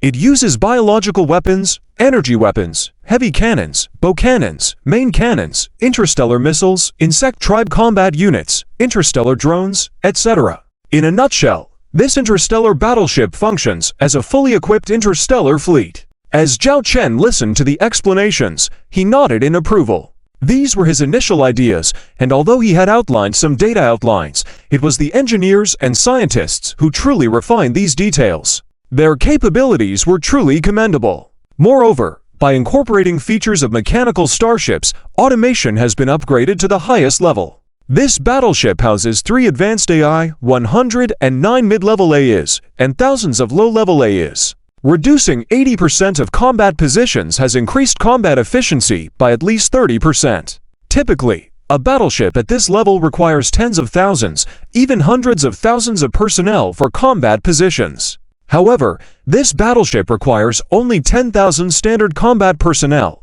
even covering shifts for combat time, Chief Engineer Nana concluded.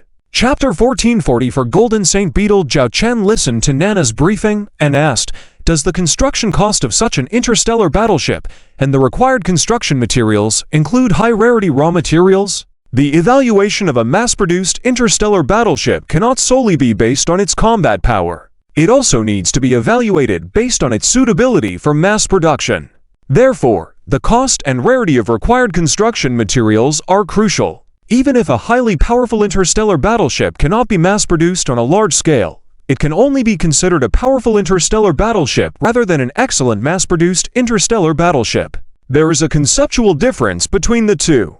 To address this issue, Spider Queen Elise stepped forward to explain, firstly, the materials used are mostly common, with the exception of the T6 Chrysalis mothership's heart, which can be considered rare. However, Her Majesty the Chrysalis Queen has promised to ensure our supply of these materials. As long as we can produce a certain quantity of this kind of interstellar battleship, she can provide a corresponding amount of these rare materials. The T6 Chrysalis mothership was once an important presence among the owl dragon interstellar insect race. With the continuous rise of the Chrysalis Queen's influence, the quantity of T6 Chrysalis motherships is directly related to the amount of required food. By providing sufficient food, more T6 Chrysalis motherships can be cultivated. Using a few T6 Chrysalis motherships to construct a Quasi-T7 interstellar battleship is a very appropriate trade. Furthermore, the Chrysalis Queen can even specially cultivate multi-hearted Chrysalis motherships to supply these types of raw materials. Regarding the cost, our current estimate is around 2 trillion star coins per ship. With subsequent large-scale production, this cost can be reduced by about 30%. If the scale of production is further increased, cost control can be further reduced, replied Spider Queen Elise, the head engineer. A single ship costing 2 trillion star coins, while not a small amount, is acceptable for a Quasi-T7 level interstellar battleship.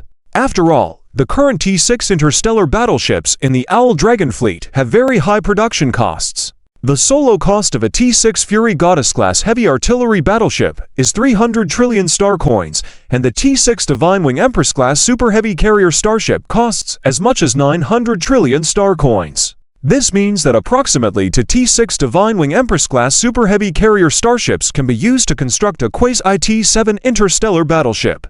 If the combat power is significant, it is unquestionably a high-value Quasi-T7 interstellar battleship. Zhao Chen nodded in satisfaction and said seriously, "You have done well with this project. After the core experimental flight test of this prototype ship, we can proceed directly with the first batch of production tasks. Within 3 months, I want to see the first batch of this interstellar battleship in service." "Yes, Your Highness. Please rest assured. We guarantee to complete this project on time," Spider Queen Elise confidently replied.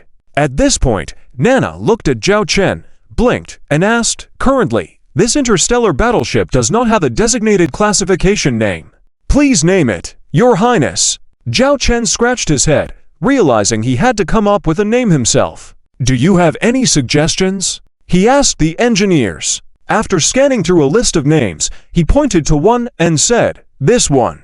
The Quasi-T7 Golden Saint Beetle-class heavy interstellar dreadnought." Upon hearing this name, everyone's eyes lit up. Nana smiled and explained, "Many people prefer this name. The design concept of this Quasi-IT-7 interstellar battleship is similar to the currently active Rakshasa Dark King-class interstellar dreadnought. Referring to it as an interstellar dreadnought is fitting. The Golden Saint Beetle shows influences from both the insect and mechanical races. Since Your Highness has consented, this interstellar battleship will be officially registered as the Quasi-IT-7 Golden Saint Beetle Heavy Interstellar Dreadnought in the database. Zhao Chen nodded. The surrounding people clapped and celebrated the birth of the first self-developed Quasi-IT-7 interstellar battleship of the Owl Dragon Empire. After inspecting other important projects, Zhao Chen left. He had many matters to attend to and could not linger at the Research Institute for long. He promised to be present for the launch of the first batch of the true Quasi-IT-7 Golden Saint Beetle Heavy Interstellar Dreadnought and celebrate its completion. In the meantime, he contacted Marshal Charlotte, instructing her to arrange a group of officers who could board the battleship at any time for training. Time was of the essence for the Owl Dragon Empire. Every moment mattered. Upon returning to the Star Command ship Dragon Emperor, Zhao Chen massaged his temples. Lily appeared beside him, and Zhao Chen nodded, acknowledging the success of the project. For the project to continue smoothly, he granted them full permission to request any resources they needed. That project is progressing smoothly. Once the first batch of interstellar battleships is in service, we will have a genuine mass-produced Quasi-IT-7 interstellar battleship. Though it is a Quasi-IT-7 level battleship, it is invincible on the current battlefield as long as order does not appear. It definitely has a significant role to play in combat, Lily remarked. Zhao Chen agreed, showing a more serious demeanor as he spoke. I originally thought establishing the Owl Dragon Empire and having control over a universe's resources was a great accomplishment. However, only when we started fighting other interstellar entities did I realize how short our development time has been. Compared to others, we are insignificant, relying solely on the combat strength of our interstellar battleships to survive up to this point. It has been less than 2 months, and we are already showing our weaknesses. Lily sighed. It's beyond our control. The interstellar universe is vast, and our development, industrial facilities, trade, and agriculture have brought in significant income in a short time. However, the resources are limited. Unless we acquire more territory, Zhao Chen completed Lily's thought. Lily regarded Zhao Chen with a complex expression, knowing that expanding externally was a plan she had prepared, lying in her documents. She was aware of Zhao Chen's character and reluctance to invade without necessity. Therefore, she did not propose external expansion so as to avoid inevitable war and bloodshed. Silence fell between them for a moment until Zhao Chen finally opened his eyes. With a cold glint in his eyes, the previously slightly naive Zhao Chen seemed to have receded deep within himself, perhaps never to awaken. Considering the current scope of our explored universe, we can only expand into the universe of the devouring civilization and the Holy Elf Empire. Yet, expanding into these territories is impossible. Therefore, we need a new goal, Zhao Chen concluded. Chapter 1445. Do you still remember that gambling agreement? The new goal signifies a brand new interstellar universe. However, with the current technological capabilities of the Dragon Empire, only the universe of devouring civilizations and the Sacred Elf Empire can be explored. To explore farther universes might require more time relying solely on their own capabilities. However, Zhao Chen already has a plan in mind. The Dragon Empire cannot search for new interstellar universes on its own, but the Sacred Elf Empire surely has the capability. To make the Sacred Elf Empire provide such technological capabilities is not an easy task. However, Zhao Chen happens to have the bargaining chip that can make the Sacred Elf Empire sit down for negotiation. Say hello to the Flame Elf King. I want to have a video meeting with her, Zhao Chen said to the nearby Lyris. Lyris understood and began to arrange the meeting.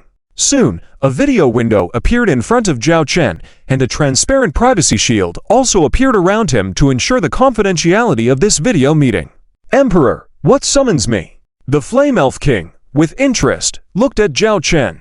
She has gradually understood the character of this emperor. He is not one to contact without serious matters at hand. Contacting her at this time must mean something important. Zhao Chen smiled and said, Indeed, there is something I wish to discuss. Please go on. I want to discuss technological capabilities related to space exploration, whether your country is willing to provide. Zhao Chen spoke directly without hiding anything.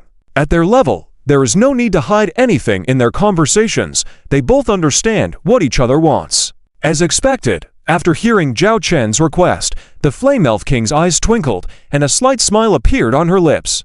Emperor, your ambitions are not small. While we are still engaged in the battle against devouring civilizations, you are already eyeing other interstellar universes, thinking of expanding your territory. Zhao Chen's expression remained calm as he said, I do want to explore other interstellar universes, but whether it will lead to expansion is still too early to confirm.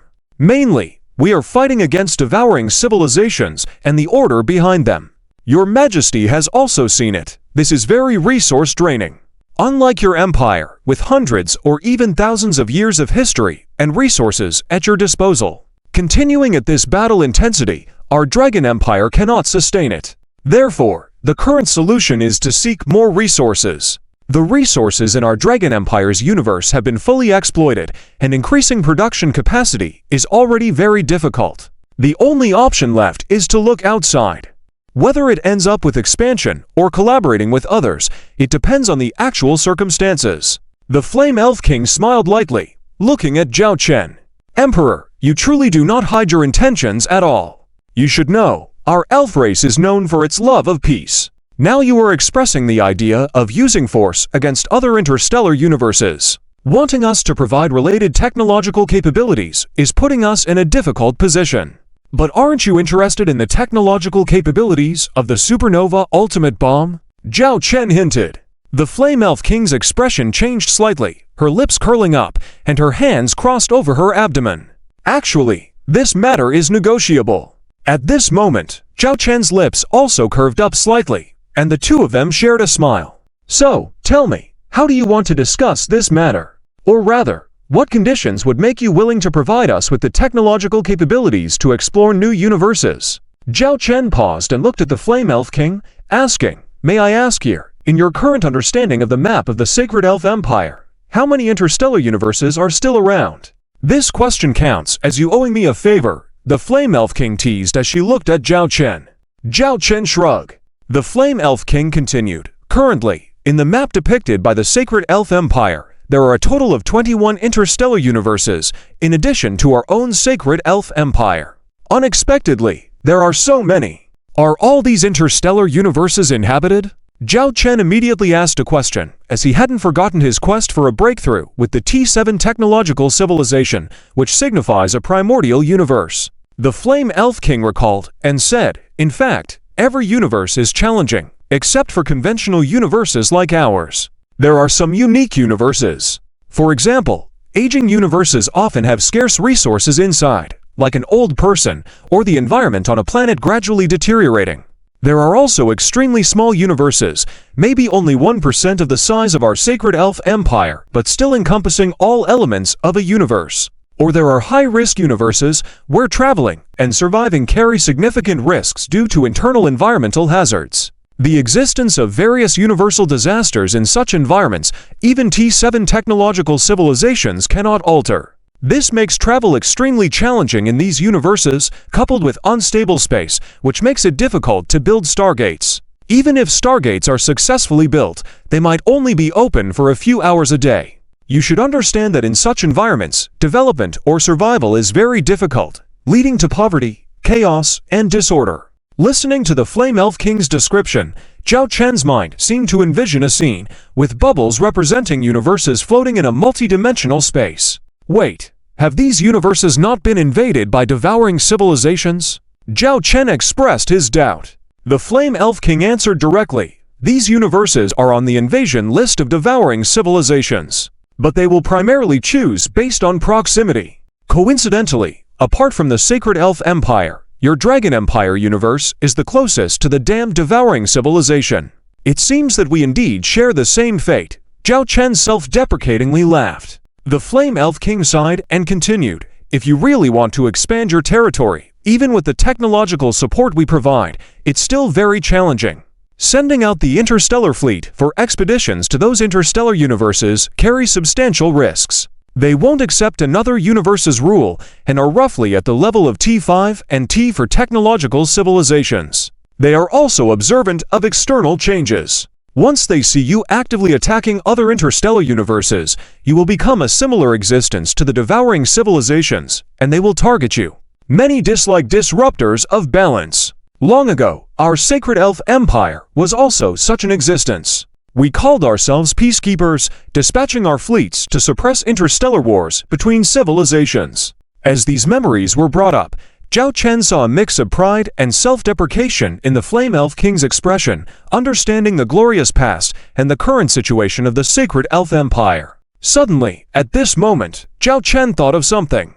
He stared at the Flame Elf King and said, "This reminds me of our previous agreement. You promised me that if my Dragon Legion fleet annihilated more enemies in the battle against the devouring civilization invasion fleet than your Sacred Elf Legion fleet, you would have to tell me the secret about your Sacred Elf Empire." The Flame Elf King paused, quickly recalling this matter. She scratched her head and self-deprecatingly chuckled. "I didn't expect you to remember this. I also didn't expect your Dragon Legion fleet to actually achieve this. To be honest, if I were to tell you this secret, it would be equivalent to treason for the Sacred Elf Empire." Zhao Chen frowned, realizing the weight of this secret. After a moment of thought, he waved his hand, saying, "If this secret carries so much weight, let's forget about this gambling agreement. It can offset the favor you mentioned earlier." Zhao Chen is not someone devoid of empathy. If it were an enemy, Zhao Chen might have turned a blind eye. But after fighting side by side during this period, Zhao Chen already considered the Flame Elf King as a comrade. How could he let his comrade make such a decision? Chapter 1446 disappeared. Chapter 1446 disappeared. The Flame Spirit King smiled and shook her head, saying, "Although this is confidential, it's not something I can't tell you. But I need you to promise that before our Sacred Elf Empire announces this secret to the outside world, you can't disclose this information." Zhao Chen solemnly nodded and promised. The Flame Spirit King's gaze became somewhat melancholy, as if she was reminiscing about something. Then she slowly spoke, "You have a very accurate intuition. I'm sure you have sensed that something was amiss in our Sacred Elf Empire before this." Zhao Chen nodded. During his time in the Sacred Elf Empire, he had felt that something was off, and after studying relevant information about the Empire, he found even more strange things. "Tell me your speculations. I want to see if your intuition is particularly accurate this time." The Flame Spirit King looked at Zhao Chen playfully. Zhao Chen thought for a moment and then said, "Is it related to the World Tree, Order, and technological development? Based on my research on the relevant information of the Sacred Elf Empire, the Empire has been at the T6 technological level for thousands of years. But it seems that there have been no breakthroughs in research on T7 technological civilization for a long time. The technological development of the entire civilization seems to have stagnated, since no one knows when." The Flame Spirit King paused for a moment, then couldn't help but say, "Indeed, your intuition is very accurate. Even if I don't tell you now, with your abilities, you will probably soon discover the truth." Perhaps because of this, a hint of color dissipated from the Flame Spirit King's eyes. Since Zhao Chen would eventually know about this matter, telling him now wouldn't be a loss. "What you said is all correct. Those three elements are related to the great secret hidden in the Sacred Elf Empire." The Flame Spirit King recalled, "At the beginning, Order also launched attacks on our Sacred Elf Empire. Essentially, the methods used by your Celestial Dragon Empire in the universe were also used by our Sacred Elf Empire. Initially, we fought back to protect our homeland. However, this kind of resistance inevitably led to great losses. Almost every year, we lost millions of interstellar warships in war, and billions of people lost their lives in battles. At the same time, due to the resources, manpower, and financial resources being used in warfare, the development of our Sacred Elf Empire in the civilian sector stagnated, even showing signs of regression. During that time, a divide began to form among the senior ranks of the Sacred Elf Empire. One faction naturally aimed to strengthen itself, break through to the T7 technology level, truly defeat Order, protect the existence of the Sacred Elf Empire, and maintain peace in many universes. Initially, this faction was the majority. However, with the ongoing wars, witnessing countless scenes of devastation, and the increasing influence of many family forces affected by the prolonged war. After all, such wars were of no benefit to these families. There were no new territories appearing, no war reparations, and the enemies were eternal and continuously appearing. Gradually, Fear began to spread throughout the Sacred Elf Empire. It wasn't just at the lower levels, but also within the upper ranks. A fear of order began to permeate. With fear came to choices: either choose to conquer fear or succumb to it. At that time, hedonism began to emerge, and some people started thinking that since they were likely to lose the war against order, why not enjoy life at the present moment? Otherwise, dying later would be a loss. At this point, the Flame Spirit King's face showed a mocking expression, mocking the thoughts and decisions of her ancestors. Zhao Chen didn't see any problem with this. It was a mindset that arose in civilizations facing unique challenges. Just like an individual who could be brave yet fearful. It was human nature, but whether one overcame fear or fell into it depended on each person's choices. Then a second voice emerged. That was to seek a way to avoid being caught in the war vortex with order, thus ensuring the long-lasting existence of the Sacred Elf Empire, the Flame Spirit King continued. Hearing this, Zhao Chen narrowed his eyes, indicating that the crux of the matter was about to be revealed. This faction was mainly composed of some senior scientists in the Sacred Elf Empire at that time. They began continuous research. Soon, they discovered a method that they believed could protect the Sacred Elf Empire. However, protection was also a form of restraint, the Flame Spirit King said with complexity in her eyes. Sighing, Zhao Chen, I want to ask you a question. Go ahead. If you were in a scenario where you lived in a house with wild beasts outside, and you were presented with two choices. One choice is to go out, face the threat of the beast, find weapons, allies, and a way to defeat the beast, ultimately conquering it. Or, would you lock the door tightly and enjoy a comfortable life inside the house? Hearing this question from the Flame Spirit King, Zhao Chen fell silent. After contemplating, he said, I think the majority would choose the latter. What about you? The Flame Spirit King stared at Zhao Chen. Zhao Chen smiled lightly and said, I might choose differently. I wouldn't want a pair of eyes constantly watching me outside the house, and I wouldn't be sure if the house could always protect me. If one day the door was breached and the walls collapsed, I would be defenseless prey in front of the beast. Indeed, you would make that choice. Unfortunately, the Sacred Elf Empire made a different one at that time, the Flame Spirit King said, with a touch of regret, a group of scientists in the Sacred Elf Empire at the time, while conducting research combining some mysterious technologies of the World Tree, discovered a factor. It was a very tiny universe, referred to as the protective halo by the scientists because it resembled a ring structure. However, it was so small that it could only be collected using extremely powerful scientific instruments. This factor could only be cultivated by the World Tree. The scientists found that injecting this factor into the universe of the Sacred Elf Empire in a certain way could make their universe disappear from the eyes of order. Disappear! Zhao Chen was greatly surprised. He couldn't understand what this disappearance truly meant. This disappearance isn't just literal. We all know that the existence of order is very unique. They are a kind of spiritual entity. By injecting this protective halo into the cosmic space of the Sacred Elf Empire, our universe would seemingly be in a state of false death in front of order. The fleets of the Dark Legion and Order would no longer be able to target our location. As a result, our war with Order could come to an end. Although we couldn't defeat Order, they wouldn't be able to launch attacks against us anymore either. Zhao Chen was astonished. From the current description, it was undeniably a kind of miraculous technological advancement. But the fact that the Flame Spirit King was unhappy hinted at significant problems with this technology. However, this technology is a double-edged sword, as was discovered in subsequent experiments. You might not believe it when I tell you. The Flame Spirit King looked at Zhao Chen. Do you think it's possible to artificially block the development of a stellar civilization, huh? Zhao Chen was puzzled once more as the topic took a mystical turn. Recognizing Zhao Chen's confusion, the Flame Spirit King explained in detail, meaning to prevent a stellar civilization from advancing to a higher level of technology. Technological blockade?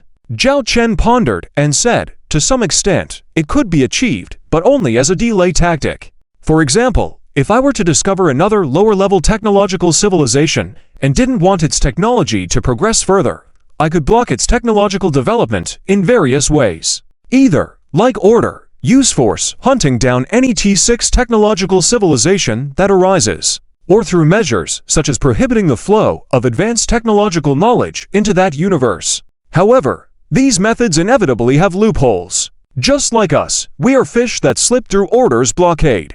The Flame Spirit King nodded in agreement and continued, "We found a way that almost entirely blocks the development of a technological civilization. And we applied this technological advancement to ourselves." Zhao Chen had a realization and exclaimed, "Is it that protective halo?" The Flame Spirit King nodded, "Yes, that principle remains inexplicable to scientists even now. But the fact stands. During a certain experiment, scientists discovered that once this protective halo covered an area, all experiments related to the T7 technological level in that area would encounter inexplicable issues, ultimately failing to advance to T7 technology. At that time, we were developing many T7 technological advancements to fight Order. And if we were to use this protective halo in the entire cosmic space of the Sacred Elf Empire, it would lead to this result. While Order couldn't harm us anymore, we, the Sacred Elf Empire, would never be able to be a T7 technological civilization." Chapter 1447 Trade as Necessary. Zhao Chen was greatly surprised. He never expected that the Holy Spirit Empire had previously explored this technology. The depth of this technology could be said to have reached the level of T7 technology. If it could be used as a weapon, that would be even more incredible.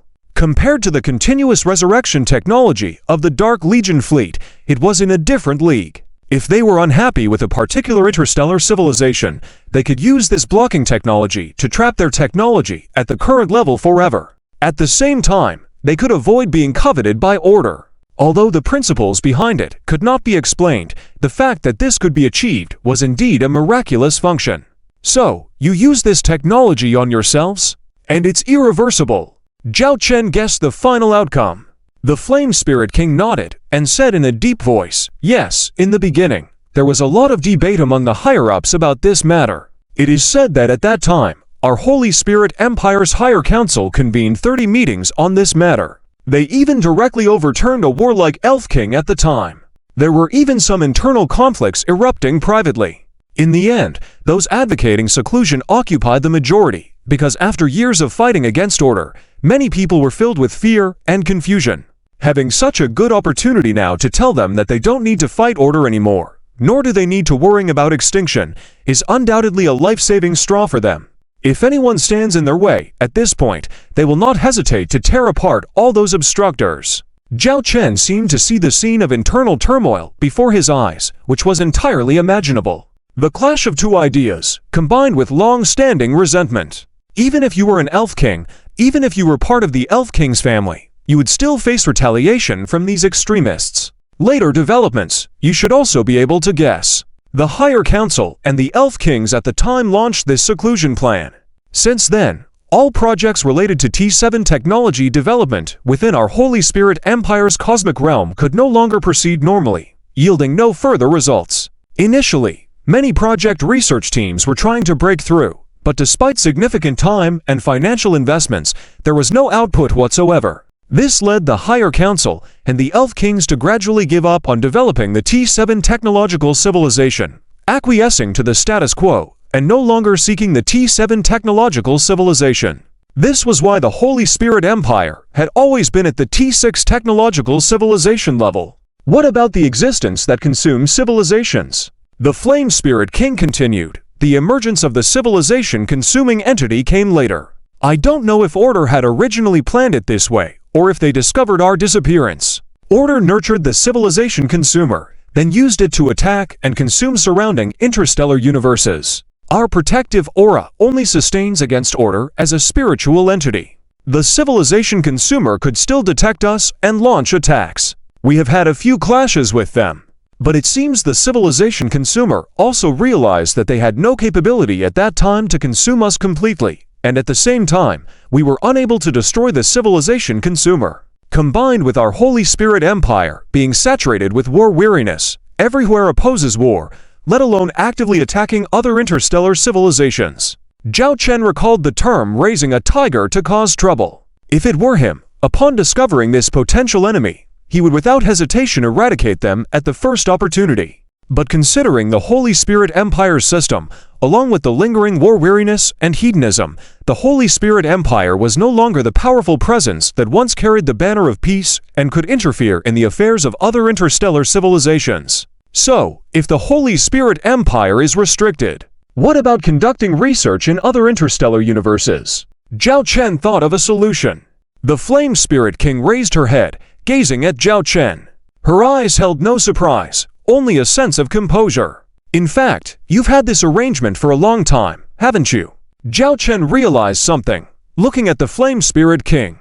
With such a straightforward method to bypass the protective aura restrictions, how could these higher elves not have thought of it? Yes, this is our secret plan. Several elf kings are aware of this, and the higher council tacitly approved it. We have several research institutes in other interstellar universes conducting studies on related T7 technological research. However, conducting technology research in others' interstellar universes is difficult because they can't fully commit. With the supply of raw materials and essential items needed for research, the research progresses slowly, and it's challenging to develop scientific technology at the T7 level within a short time. The Flame Spirit King shrugged helplessly. Zhao Chen nodded in understanding. Conducting research in other interstellar civilizations ruled by others would be akin to a person who cannot walk comfortably needing to do so, making it difficult and slow. Zhao Chen squinted as he evaluated the Flame Spirit King. Now that you're willing to tell me this, there must be a plan in your mind as well, right? The Flame Spirit King's eyes sparkled. I can try to convince the higher council to provide you with the interstellar exploration technology you need, and I can also share approximate spatial coordinates and data information from those interstellar universes. But we need to cooperate in this regard. You also want to expand your territory, Zhao Chen said with a slight smile. It was completely against their original ideals for the elves to contemplate outward development despite proclaiming peace. You could say that, but we don't seek territorial expansion. We just want a better environment for scientific research, allowing us to develop better technologies more efficiently, the Flame Spirit King stated. Zhao Chen understood the Flame Spirit King's intentions. A research institute in an interstellar world governed by other civilizations would never be as effective as one granted certain privileges by their allies for high efficiency. At the same time, we can deepen our cooperation in our respective technological research, the Flame Spirit King added with a smile. Will your higher council agree? Zhao Chen asked as he squinted. The Flame Spirit King interjected. Those are all properties of the Holy Spirit Empire. Zhao Chen suddenly understood. So, you're cooperating with me, represented by your faction, the war faction, rather than those people. Zhao Chen looked at the Flame Spirit King. The Flame Spirit King did not explain further. At this point, there was no need for extensive explanations, as everyone understood each other's intentions. Okay, I agree. Whatever method I use to obtain control of an interstellar universe in the future, I will give you a special zone where your Interstellar Research Institute will have the highest authority to conduct related technological research. If necessary, we can also provide some assistance. Additionally, we can establish an Interstellar Research Institute for our mutual cooperation, Zhao Chen promised. The Flame Spirit King nodded in satisfaction, then said, but to get those High Elf Council members and Elf Kings to agree, as well as those Elf Kings, you'll need to sweeten the deal for them. The Flame Spirit King looked at Zhao Chen. Zhao Chen smiled slightly. I will provide you with some of the technology regarding the supernova ultimate bomb. A pleasant cooperation. The Flame Spirit King smiled and said, a pleasant cooperation. Zhao Chen nodded. This meeting came to an end. Zhao Chen and the Flame Spirit King both had their own gains. As for the final trade, the Flame Spirit King did not ask for much, and Zhao Chen did not give much either. Only a portion of the technology regarding the supernova ultimate bomb. The Flame Spirit King did not request more, because she knew that based on the little they had revealed to the Empyrean Dragon Emperor, it was not enough to fully disclose all the technological aspects of the supernova ultimate bomb. Likewise, Zhao Chen could confidently hand over this portion of the technology to the Holy Spirit Empire because he knew that it would take time for them to fully understand and master this technology. Utilizing it in combat would also require a significant amount of time. This was just one part of it. For the researchers of the Holy Spirit Empire, truly comprehending and mastering this technology would take decades. For these long-lived elves, decades were nothing significant. However, For Zhao Chen and the Empyrean Dragon Empire, having a few decades was already quite generous, providing them with ample time to accomplish many things. Chapter 1448. The final 5 hours after discussing with the Flame Elf King, Zhao Chen didn't have any time to spare. Even if the advanced councils from the Flame Elves and the Holy Elf Empire agreed to the cooperation, Zhao Chen still needed to make necessary preparations on his end. Even if a new universe were presented to Zhao Chen in the future, he would need the capability to explore and handle any possible situations. In light of this matter, Zhao Chen specifically called for Charlotte and Lilith to have a discussion. If we can obtain resources from other new universes, it would indeed greatly help our Zhonglong Empire's current situation.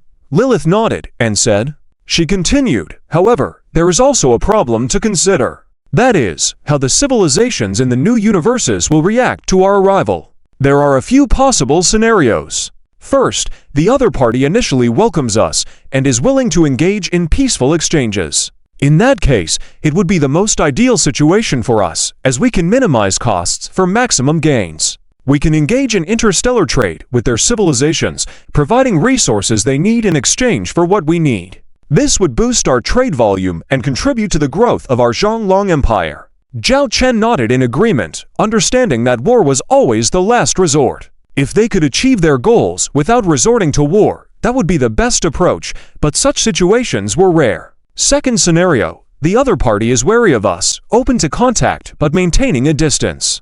This would complicate cooperation between us. We don't have much time on our hands to ease them into accepting us gradually. Dealing with this situation would be more complex, and there may be various approaches, including the possibility of resorting to warfare. The third scenario, the other party resists our presence, even hostile towards us. In such a case, we may need to use force to persuade them to understand us. The extent of force needed would depend on the actual circumstances, Lilith explained. At this point, Charlotte added, if we need to use force, it's crucial to first understand the strengths and weaknesses of the interstellar civilizations, as well as determine the appropriate level of force needed.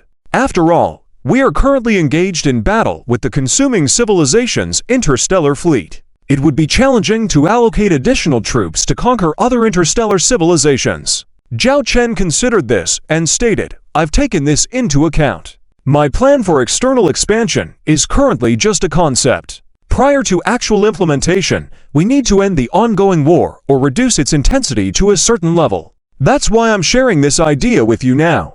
Charlotte nodded in agreement as she expressed concern about the limited resources available for their military operations. They understood the risks involved in the plan, but believed it was necessary to strengthen the Zhonglong Empire for future challenges.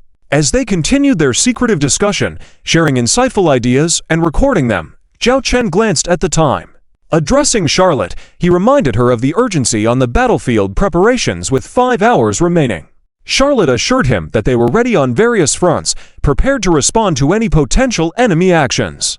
Satisfied with Charlotte's response, Zhao Chen acknowledged the effectiveness of the supernova ultimate bombs used previously in gaining the upper hand in the war. However, due to the high construction costs and limited resources available, they had only a few left, making strategic use crucial. The remaining time was crucial as they strategized to face any potential developments from the consuming civilization.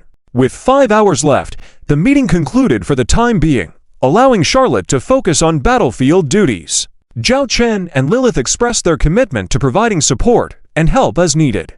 As Charlotte's holographic image disappeared, Zhao Chen and Lilith continued their preparations, recognizing the imminent danger presented by the consuming civilization's potential actions. The significance of the unfolding events weighed heavily on Zhao Chen and the elite forces battling under the Zhonglong Empire, especially with the consuming civilization's impending threats.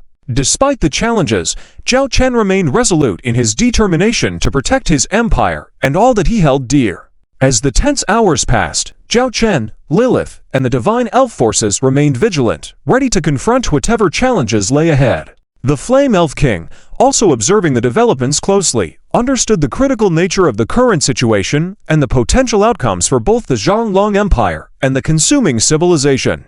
In her contemplation, she acknowledged that true peace could only be achieved by eradicating the root cause of turmoil, the concept of order itself. In the end, every decision made by Zhao Chen and his allies would shape the destiny of their empire and the fate of the vast universe they inhabited.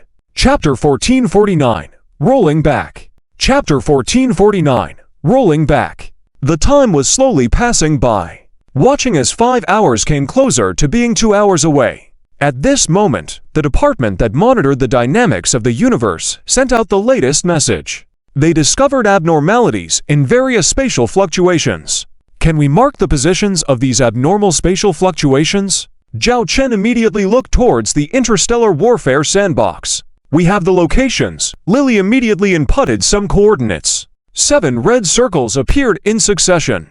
These 7 coordinate positions were all very familiar to Zhao Chen, because they corresponded exactly to the 7 battleground areas surrounding the fleet engulfing civilization at this moment. Zhao Chen glanced at Lily. Lily quickly sent a message to Charlotte, instructing her to immediately arrange for the fleet of the 7 battlegrounds to retreat to safety zones. Due to previous preparations, retreating from the battle at this moment posed no problem. After receiving the command, Charlotte immediately carried it out. The fleets of the 7 battlegrounds began their retreat, luckily, because the enemy had been exhausted by the attacks in recent days by both the Dragon Legion fleet and the Sacred Spirit Legion fleet. Seeing the Dragon Legion fleet and the Sacred Spirit Legion fleet retreat, there was naturally no intention to pursue further. They just watched as the fleets withdrew from the battlefields, breathing a sigh of relief. Many commanders and officers on the starships at this time looked as if they had just survived a disaster, and some might even find it difficult to persist, watching their starships being on the verge of destruction. Now was a moment of relief for them. Bring up the surveillance videos of the 7 battlegrounds, Zhao Chen ordered. Lily immediately proceeded, and soon, 7 video windows appeared in front of Zhao Chen, each recording the images and information of the 7 battlegrounds. Zhao Chen stared at the 7 battlegrounds, scanning over them from time to time. Since the civilization engulfment was only showing space fluctuations in these 7 star systems, it meant they might have given up on attacking other regions of the Dragon Empire. It was highly possible that their ability to build these types of cosmic Stargate passages was limited. Resources were limited. After all, in less than 3 months, they had depleted resources to construct 14 Stargate leap channels, which could be considered a significant loss even for the engulfing civilization.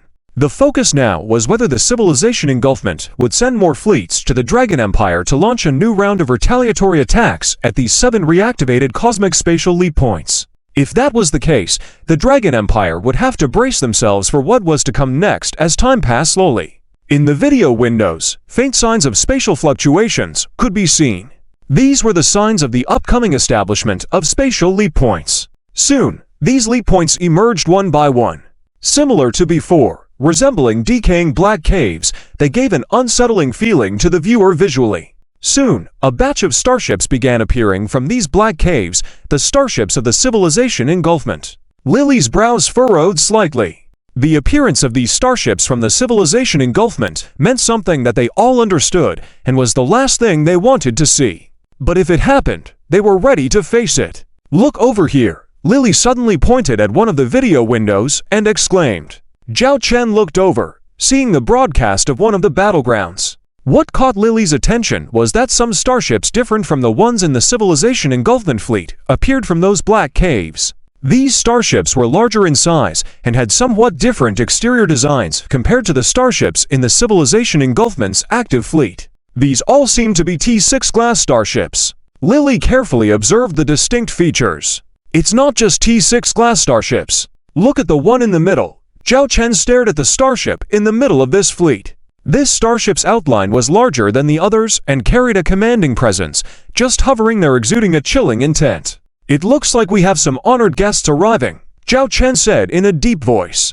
At that moment, a video communication window popped up. It was the Flame Elf King. The Flame Elf King looked extremely flustered at this moment. "Have you seen that fleet? It seems like you recognize it." Zhao Chen looked at the Flame Elf King. The Black God King, one of the 3 sovereigns of the civilization engulfment. This is his Black God Legion fleet.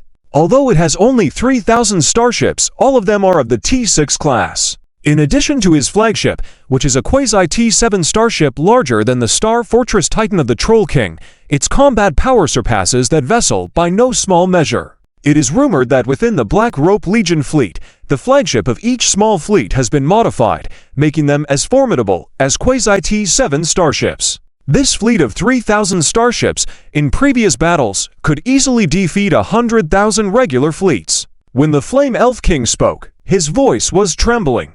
3,000 T6 class starships, such grandeur. Even with full calculations, the Dragon Empire did not possess 3,000 T6 class starships.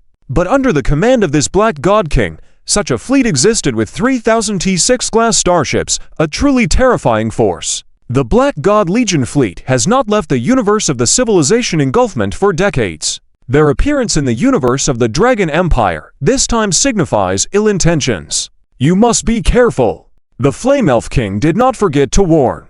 Regardless of the intentions of these visitors, entering someone else's home without invitation is simply impolite. Impolite people naturally need to be dealt with. Otherwise, they will never acknowledge you as the rightful host, Zhao Chen said bluntly. He understood that the strength of the Black Rope Legion fleet was immense, but at this point, more words were futile. Only a battle would suffice. Lily, inform Charlotte about the Black God Legion fleet. Remind her to be cautious, Zhao Chen instructed. Understood. Lily nodded. I will contact the Holy Spirit Empire shortly and request more fleets to be dispatched, even if the High Council disagrees, I will bring my personal guard fleet to support the battle. The Flame Elf King clenched his fists. Zhao Chen calmly watched the imposing Black God Legion fleet on the video window. For some reason, he had a feeling that the other party might not have come to fight them. Because if they were the enemy, the situation would not be the same. After so many years of fighting, Zhao Chen could sense the atmosphere when two fleets encountered each other. At least for now, he did not feel the fighting spirit emanating from the Black God Legion fleet. Report, we have received a communication request from the commander of the Black Rope Legion fleet, identified as Black God, naturally referring to the Black God King. What could this Black God's contact mean at this moment? Both Lily, Charlotte, and the Flame Elf King on the other end of another video window expressed surprise upon hearing this message. They couldn't grasp the intent behind the operation by the other side. Accept the call, Zhao Chen said calmly. Yes? The communication officer immediately connected the special communication. A video window appeared in front of Zhao Chen. In the background, it was a bit dim, but a dark figure could be seen sitting on a throne. Clad in a black full-body armor, the figure's face was obscured by a helmet, making it impossible to see his expression. From the gloomy aura surrounding him, it was evident that he was the leader of the three sovereigns, the Black God King. You are the Dragon Emperor of the Dragon Empire. A deep voice resonated, echoing a feeling of mountains in a canyon. Imposing.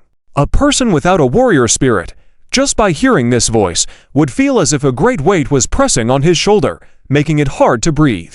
For Zhao Chen, however, it had no impact. That's me. What brings the Black God here from afar? Zhao Chen chuckled. Perhaps finding the person's attitude intriguing, he raised his head slowly. Though his eyes were still concealed, Zhao Chen could sense the scrutiny the man was giving him.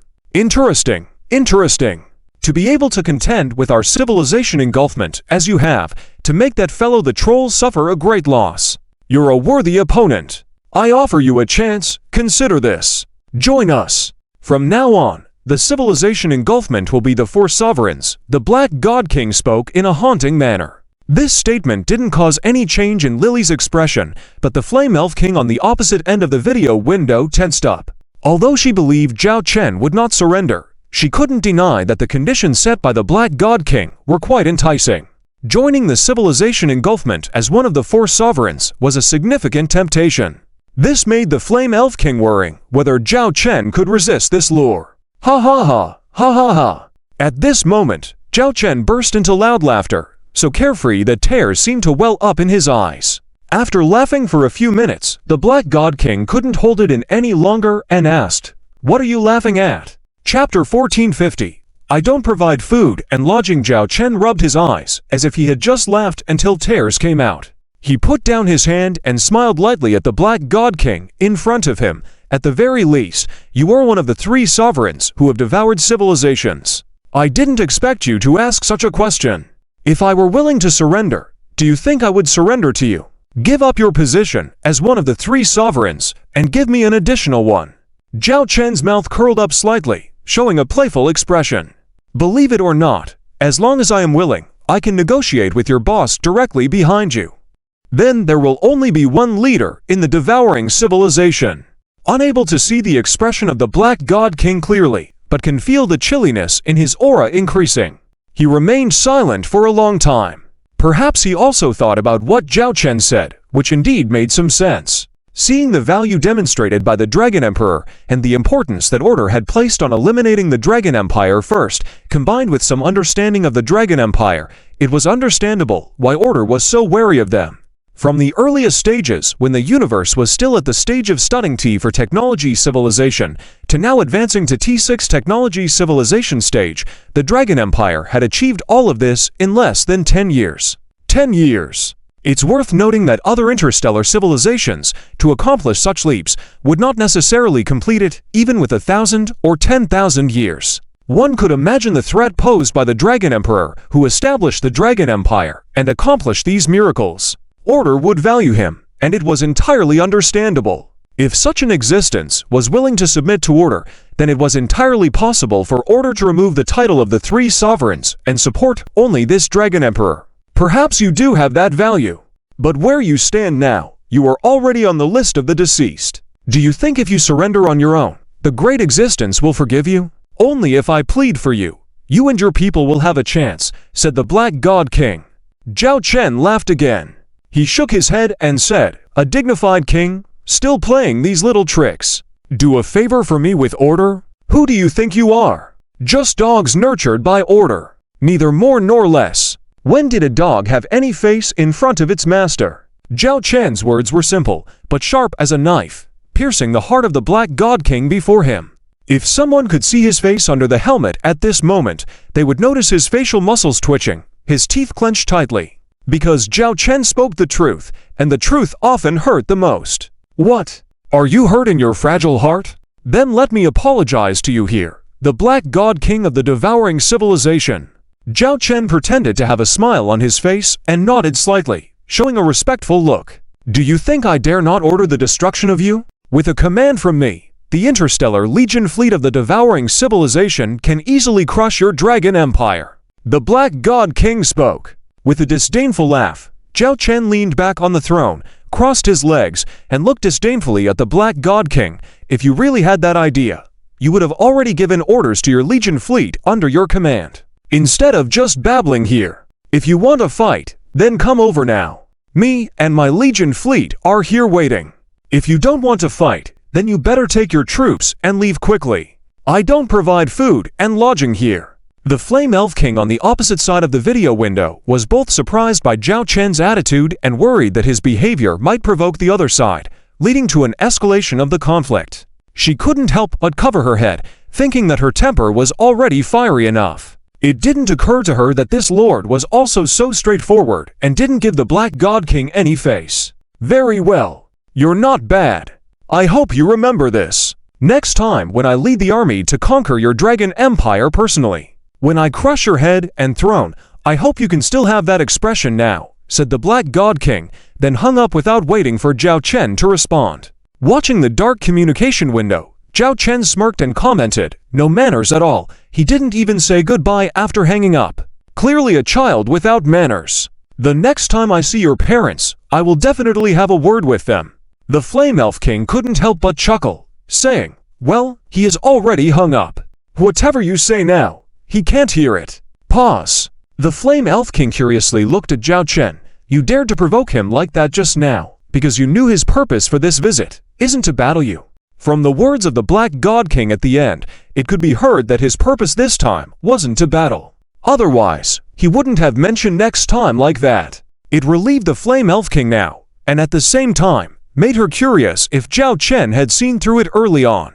Guessed half of it, Zhao Chen shrugged. Seeing his stance, I figured he's more likely here to flex his muscles. Probably during the previous battles, they suffered a blow, even invading into their universe territory, causing them great embarrassment. This time, coming to reclaim their remnants fleet, if they didn't throw some tough words at us, their face wouldn't know where to go. Such aggressive interstellar civilizations won't actually go to war with us. They wouldn't waste time with these idle talks before a fight. They would have started pounding us as soon as they arrived. Are they going to sit here and have a peaceful conversation with us? The Flame Elf King nodded in agreement, finding Zhao Chen's reasoning to be quite sound. She looked at several video broadcasts of the battlefields, seeing those remnants of the devouring civilization Interstellar Legion fleet passing through the Black Cave just now, escorted by those devouring Legion fleet to protect them.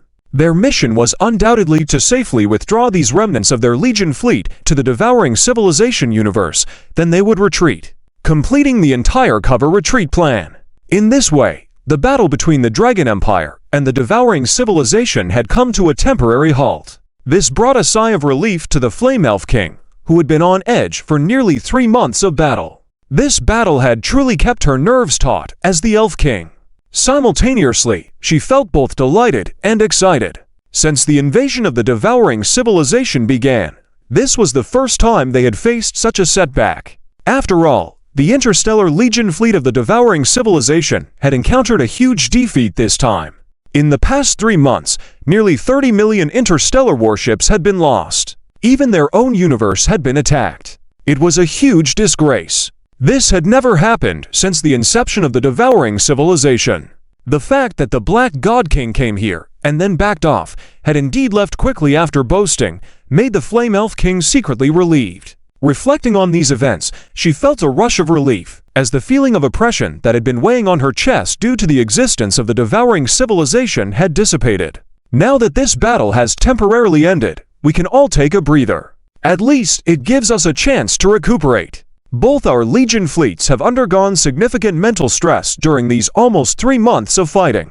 Continuing this intense battle, even if our interstellar warships don't have problems, our ship's crew won't be able to withstand such high-intensity combat anymore. Zhao Chen smiled slightly, then looked at the Flame Elf King. Regarding the devouring civilization's return, it will be up to you to monitor their activities. If they make any moves, please inform us promptly. Even though Zhao Chen had placed some of his spies in the devouring civilization universe compared to the Sacred Elf Empire, which had been in conflict with the devouring civilization for many years, his people were insignificant. Therefore, in this respect, he still needed the assistance of the Sacred Elf Empire. That's not a problem. We are still allies now, and mutual assistance should be expected. I will reinforce the monitoring of the devouring civilization during this time. Should there be any signs, I will inform you right away, the Flame Elf King solemnly promised. Despite providing significant assistance to the Dragon Empire in this war, there were some delays from the High Council, which had become a source of embarrassment for the Flame Elf King personally. Hence, Zhao Chen's small requests were all readily accepted, serving as a way to make amends. Chapter 1 for 5-1. Next stage deployment. What are your plans next? Are you ready to execute your previous idea? The Flame Elf King looked towards Zhao Chen, already beginning to plan for the next arrangements. Zhao Chen thought for a moment and said, "It seems that devouring civilizations will not pose any further threats to us in the short term. Indeed, we can proceed with the plan we prepared before. Of course, this plan still requires the technical assistance from your Sacred Elf Empire." The Flame Elf King nodded. "We currently have a rare chance to catch our breath. We must seize this opportunity as much as possible to restore and enhance our own combat effectiveness. As for your idea of expanding our territory externally, I need to discuss it with the High Council and a few other Elf Kings. I suspect they will likely oppose it at first, but with the technical support you are willing to provide, I believe I can persuade them. If persuasion fails, we can resort to the backup plan." A backup plan. The Flame Elf King gave a slight smile. For instance, what if you accidentally make a breakthrough in interstellar exploration technology? Or perhaps, you accidentally rescue some related technical personnel? Zhao Chen immediately understood the implication in the Flame Elf King's words. He nodded with a smile. "After the devouring civilization's interstellar fleet completely withdraws, my Sacred Elf Legion fleet will be divided into 3 batches, rotating back to the Sacred Elf Empire for restocking and rest. After the 3 rotations, we will still retain 5 million interstellar battleships stationed in the Owl Dragon Empire, according to our previously agreed arrangement," said the Flame Elf King. Zhao Chen agreed. "That's no problem. In terms of using the Stargates, I will instruct to give your fleets priority access. Even though the base where the Sacred Elf Legion fleets were stationed had some industrial capabilities, it was certainly not comparable to the Sacred Elf Empire's own industrial base. The major reason was that several heavily damaged interstellar battleships needed extensive repairs. The high-ranking officials of the Sacred Elf Empire naturally would not allow personnel of the Owl Dragon Empire to conduct major repairs on Elf-style interstellar battleships. Despite the current cooperation between the two sides, some core technologies, especially military-industrial technologies related to interstellar battleships, were among the highest classified information for both parties. While these technological advancements were not entirely forbidden from being shared with allies, they couldn't be freely given to the other side. Therefore, the Elf-style interstellar battleships were scheduled to return to the Sacred Elf Empire for major repairs. Upon completion of the repairs, they would revert to their previous station condition in the military base of the Owl Dragon Empire. Zhao Chen thought for a moment and said, "In terms of the technology cooperation you mentioned earlier, it's best to move quickly. We should aim to reach an agreement within a week. We need to establish relevant technology projects within half a month and begin exploring other interstellar civilizations within a month externally. For the Owl Dragon Empire, time is precious." The Flame Elf King agreed with a nod. At present, time was their most critical factor. However, dealing with the High Council members was a challenge. The Flame Elf King rubbed his head in exasperation and said, "I will find a way to handle this matter. Even if they disagree, I will proceed with the backup plan. Within a week, I can provide you with what you want. The terms of our trade remain the same." The Flame Elf King looked at Zhao Chen. The implication was that whatever Zhao Chen needed, it would be provided, but in return, Zhao Chen had to uphold his end of the bargain.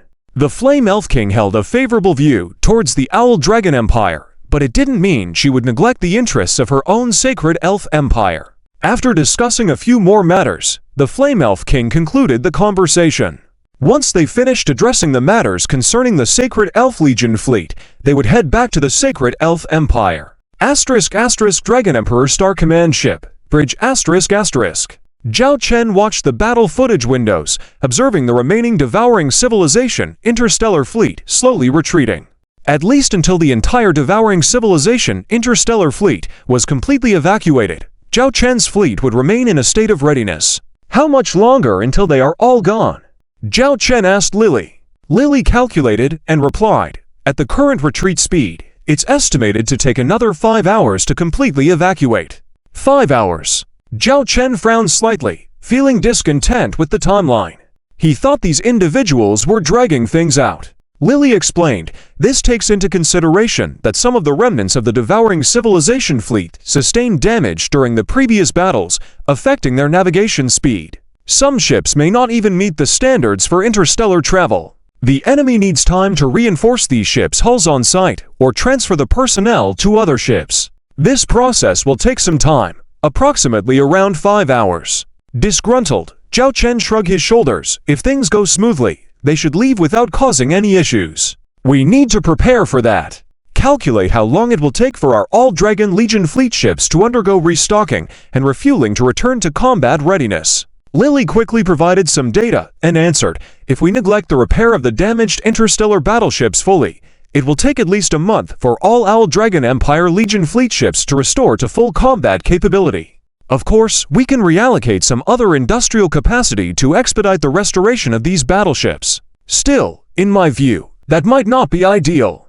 Agreeing, Zhao Chen nodded, acknowledging that disrupting regular industrial production would not be suitable. We should start with several elite fleet groups for restocking and refueling, then prioritize the restocking of our first All-Dragon Legion fleet group.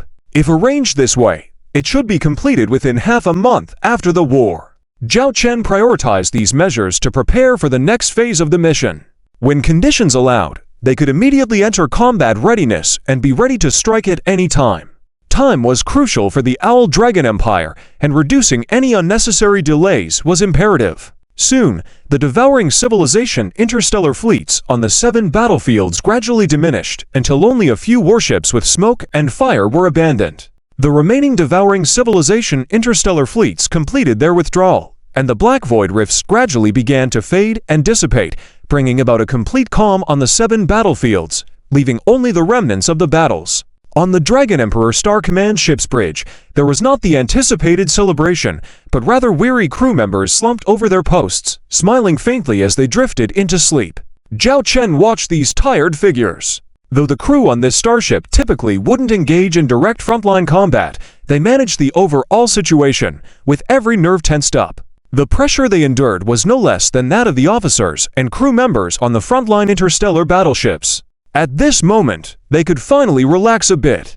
Observing the scene, Lily, noticing Zhao Chen's fatigue, raised her hand to suggest he take a break. However, Zhao Chen was already getting up, lightly tapping Lily's shoulder as he smiled and walked out of the bridge. Lily let out a sigh, knowing he was as relentless as ever. The news of the temporary conclusion of the war between the Owl Dragon Empire and the devouring civilization spread throughout the Empire and the Sacred Elf Empire. For most residents of the Owl Dragon Empire, who had not been directly affected by the attacks, the 3-month-long conflict had little impact on their lives.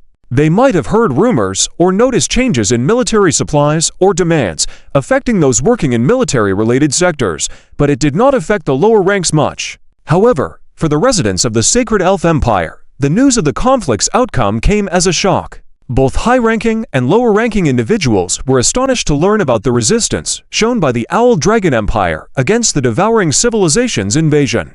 The high level of involvement of their own Sacred Elf Legion fleet also made them consider that their fleet played a significant role. This notion was known only to the top echelons. While the Sacred Elf Legion fleet indeed participated with a total deployment of 15 million interstellar battleships throughout the battles, the outstanding performance mainly came from the Owl Dragon Legion fleet itself, especially during the incursion into the devouring civilization's territory and the deployment of that super weapon. Chapter 1452. We have been avoiding it all this time. The Holy Spirit Empire High Council didn't know when it started, but the most discussed issue in this place has unexpectedly become the Owl Dragon Empire. Owl Dragon Empire has become the most frequently mentioned term here. And today, the Flame Spirit King has returned here once again. She has brought up a very important issue, which is that the Owl Dragon Empire is seeking technological expertise from the Holy Spirit Empire for cosmic exploration. Upon learning about this, many High Elf counselors immediately understood the intentions behind the Owl Dragon Empire. The Owl Dragon Empire wants to expand its territory and launch invasions against other interstellar civilizations. How can our Holy Spirit Empire allow such a thing to happen, let alone assist in it? This is absolutely unacceptable. Not only can we not provide assistance, but we cannot let the Owl Dragon Empire hold such thoughts. It is well known that we have an allied relationship with the Owl Dragon Empire, so their actions will inevitably affect us. Even our Holy Elf Empire's reputation will be tarnished. Listening to these words of the High Elf counselors, the Flame Spirit King felt disdain in her heart. She thought it was absurd to still be considering these abstract concepts. If the Owl Dragon Empire had not defeated the devouring civilization this time, the Holy Spirit Empire would likely be their next target. But this time, the Flame Spirit King was confident. She glanced at the Emerald Spirit King, who was meditating with closed eyes, knowing that in this matter, she had secretly contacted some individuals upon returning to the Holy Spirit Empire. Some of these individuals were opposed or needed time to consider upon learning about this issue. But once they learned about the compensation that the Owl Dragon Empire was willing to offer, their attitudes became ambiguous. Now, she only needed to come forward to provide these individuals with an excuse, a facade to conceal their hypocrisy for the sake of the plan's implementation.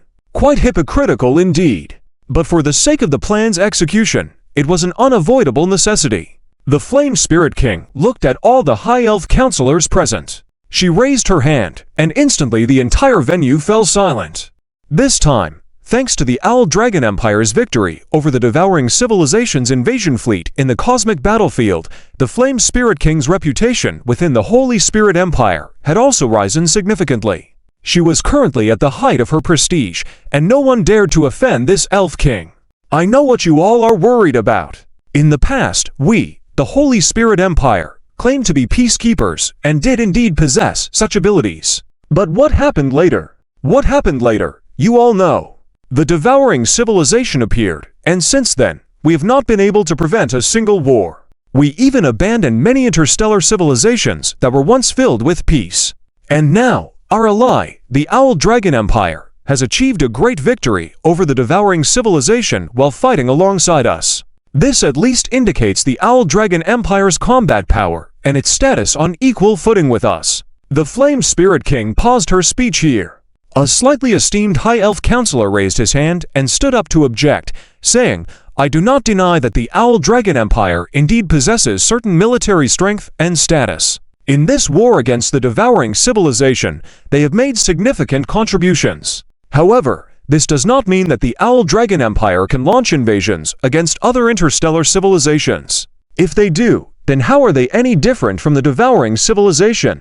The Flame Spirit King shook her head, directly refuting, "The Owl Dragon Empire is different from the devouring civilization. First of all, in the future, when the Owl Dragon Empire expands its territory, it is highly likely to use military force. But this is fundamentally different from the devouring civilization. What is the purpose of the devouring civilization invading those interstellar civilizations? Occupation? No, destruction. They see those civilizations as a food source for their order. And would the Owl Dragon Empire do the same? Certainly not. Therefore, there's a fundamental difference between the two. But this is still aggression," the High Elf Counselor emphasized. The Flame Spirit King did not deny this point. She nodded and said, "In terms of action, this behavior is indeed aggression. But we also need to see the core of the whole situation. First, what is the Owl Dragon Empire exploring those interstellar civilizations for? Enslaving the local people? Exploiting the resources of the weaker locals? Destroying the homes of the local people? No, I can assure you here that the Owl Dragon Empire will absolutely not commit such actions. Their goal is because their resources have been heavily depleted in the current war against the devouring civilization. Solely relying on the resources of the Owl Dragon Empire's universe is impossible to sustain this consumption. Thus, the hard-won victory over the devouring civilization would likely be a Pyrrhic victory for the Owl Dragon Empire as well. And we must understand that the real enemy has always been, and still is not the devouring civilization, but the unseen order behind it." As soon as the word order was mentioned, the atmosphere in the venue became noticeably heavier. Even though many years had passed, the fear of order continued to haunt everyone's hearts, far surpassing the fear of the devouring civilization. At least they still had the ability to fight against the devouring civilization, but how many were willing to confront the order? I know that we can now fearlessly ignore the order. But will the order spare us? They can create a devouring civilization, and then they can create a second, a third devouring civilization. Eventually, one day, we will be destroyed by these puppets supported by the order. So what we truly need to face, from beginning to end, is the order, the boss behind the scenes. Upon hearing this, the High Elf Counselors present did not speak up. They knew this truth well, but knowing and acting upon it were two different things. Most of them were currently trying to avoid this matter, because fighting the order was extremely difficult. Many records describe the time when the Holy Spirit Empire had to sacrifice a lot to combat the order. For the Holy Spirit Empire, that was a dark age they did not want to return to. No one wanted to give up their current way of life to go back to that dark period. I know what you are all thinking now. Each of you is a coward, always trying to escape. But can you escape? Can your children escape? Are you willing to pass this matter on to your children? Let your descendants face the axe that could fall at any time. No, I don't want to see such a thing happen.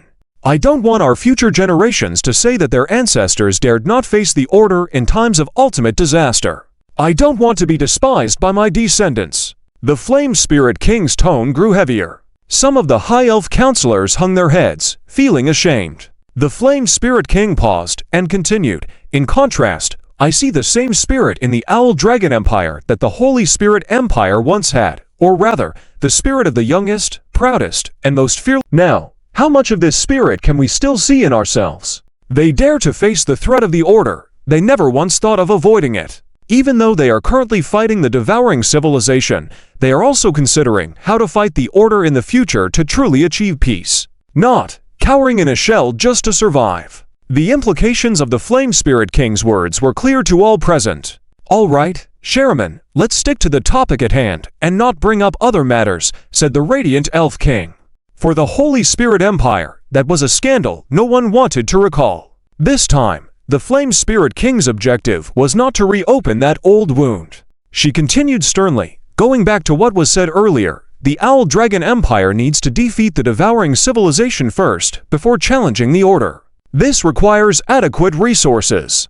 Currently, relying solely on the resources of the Owl Dragon Empire's universe, sustaining a war for several months is already very difficult.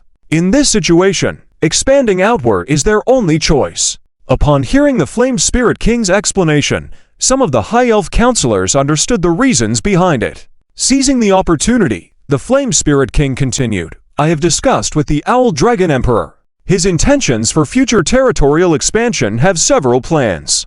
As the Dragon Emperor, his greatest wish is not to engage in wars externally, but to maximize the resources of other interstellar civilizations with minimal sacrifices. On this matter, the Owl Dragon Emperor has pledged that as long as the other party does not resort to violent behavior, the Owl Dragon Empire will not enslave the local population and will even try to ensure the order of life for the locals. Through peaceful trade and mutual cooperation, the Owl Dragon Empire can obtain everything they desire. Of course, this is the best-case scenario. If an unavoidable war breaks out, then the Owl Dragon Empire will have no choice but to respond with force. However, the Owl Dragon Emperor has also guaranteed that all warlike actions will be used only when necessary, solely to strengthen the Owl Dragon Empire and face the order. There will be no unwarranted killings or persecution of innocent people. I have investigated the history of the Owl Dragon Empire from its establishment to the present. The Owl Dragon Empire was primarily built by the human race. Besides that, it has integrated other interstellar races. Apart from some necessary conflicts at the outset, the Owl Dragon Empire has never persecuted any of these other interstellar races after their acceptance. Even the locals are more satisfied with their current lives. These facts are well substantiated. Therefore, I believe in the Owl Dragon Emperor's commitment. Chapter 1453 Negotiations completed. Chapter 1453 Negotiations completed. After listening to the Flame Spirit King's recount, the surrounding High Elves counselors began another round of discussions. Some agreed with the Flame Spirit King's statements, while others raised doubts and remained concerned. I still don't think it's a good idea. The Owl Dragon Empire already has a super weapon in their hands. If we allow them to engulf other interstellar civilizations, how do we know they won't become a threat? I may believe that the Owl Dragon Empire won't be as brutal as devouring civilizations, but who can guarantee they won't turn into another aggressor? I think, if the Owl Dragon Emperor can deliver on his promises, as the Flame Spirit King says, then I believe we can allow them some expansion externally. After all, this is also to combat the devouring of civilizations and chaos. Or, should we discuss this further? At this moment, the Emerald Spirit King opened their eyes, looking somewhat impatient at the Flame Spirit King, pursing their lips as if urging for prompt action. The Flame Spirit King, no longer holding back, spoke, this time, in addition to hoping we provide them with space exploration-related technological expertise. The Owl Dragon Empire is also willing to trade, offering us part of the technology related to the supernova ultimate bomb. This statement shocked everyone present at the High Council. After a brief pause, the room erupted in discussions once again. That supernova ultimate bomb. The super weapon that has destroyed 7 star systems by devouring civilizations directly. But this is only providing a portion of the technological expertise, not all of it. Do you think they're fools? Have you not considered what is being traded here? They want space exploration technology, something they can develop on their own in the future through trial and error, and it's not military technology. But what are they giving us? The supernova ultimate bomb, capable of destroying a star system, able to unexpectedly annihilate nearly 10 million interstellar warships of the devouring civilization in one battle. If I were the Owl Dragon Empire, with just a space exploration technology, I would never dream of exchanging it for the full set of supernova ultimate bomb technology. If that's the case, perhaps this matter is worth consideration after all. The Flame Spirit King looked at the High Elf counselors around. If only a fifth of the counselors supported her when she first brought up the idea. After she proposed the Owl Dragon Empire's thoughts, almost a third of the counselors agreed. And now, as she revealed the price the Owl Dragon Empire was willing to offer, more than half of those present had already consented to the matter. The Flame Spirit King turned to the Flame Spirit King with the highest status. She had done what she needed to do, setting the stage for him to fulfill his promises. Ahem, quiet down, the brilliant Spirit King spoke up. The High Elf counselors fell silent, turning their attention to the brilliant Spirit King. Half closing his eyes, the brilliant Spirit King spoke in a deep voice. It appears that more than half of us are in agreement on this matter. In that case, let us propose some requirements. The main concern is the Owl Dragon Empire's unchecked expansion and potential use of violent methods, affecting our reputation. Therefore, we can act as supervisors during this process. Firstly, if the Owl Dragon Empire initiates military actions against any interstellar civilization, they must inform us as allies first. We have the right to dispatch fleets to observe on-site during military operations and use of force. If senseless killings and persecution of civilians are discovered, we have the right to demand an immediate cessation of such actions from the Owl Dragon Empire. The brilliant Spirit King listed out a series of requirements. At its core, it aimed to position the Sacred Spirit Empire in a noble light, as they were not keen on starting wars or witnessing the suffering of sentient beings, and they intended to maintain peace within their capabilities. Described in the Flame Spirit King's mind at the moment, it seemed hypocritical. However, she had anticipated these conditions long before, and had negotiated them with the Owl Dragon Emperor before her return to the Sacred Spirit Empire. The Owl Dragon Emperor had agreed to all these conditions.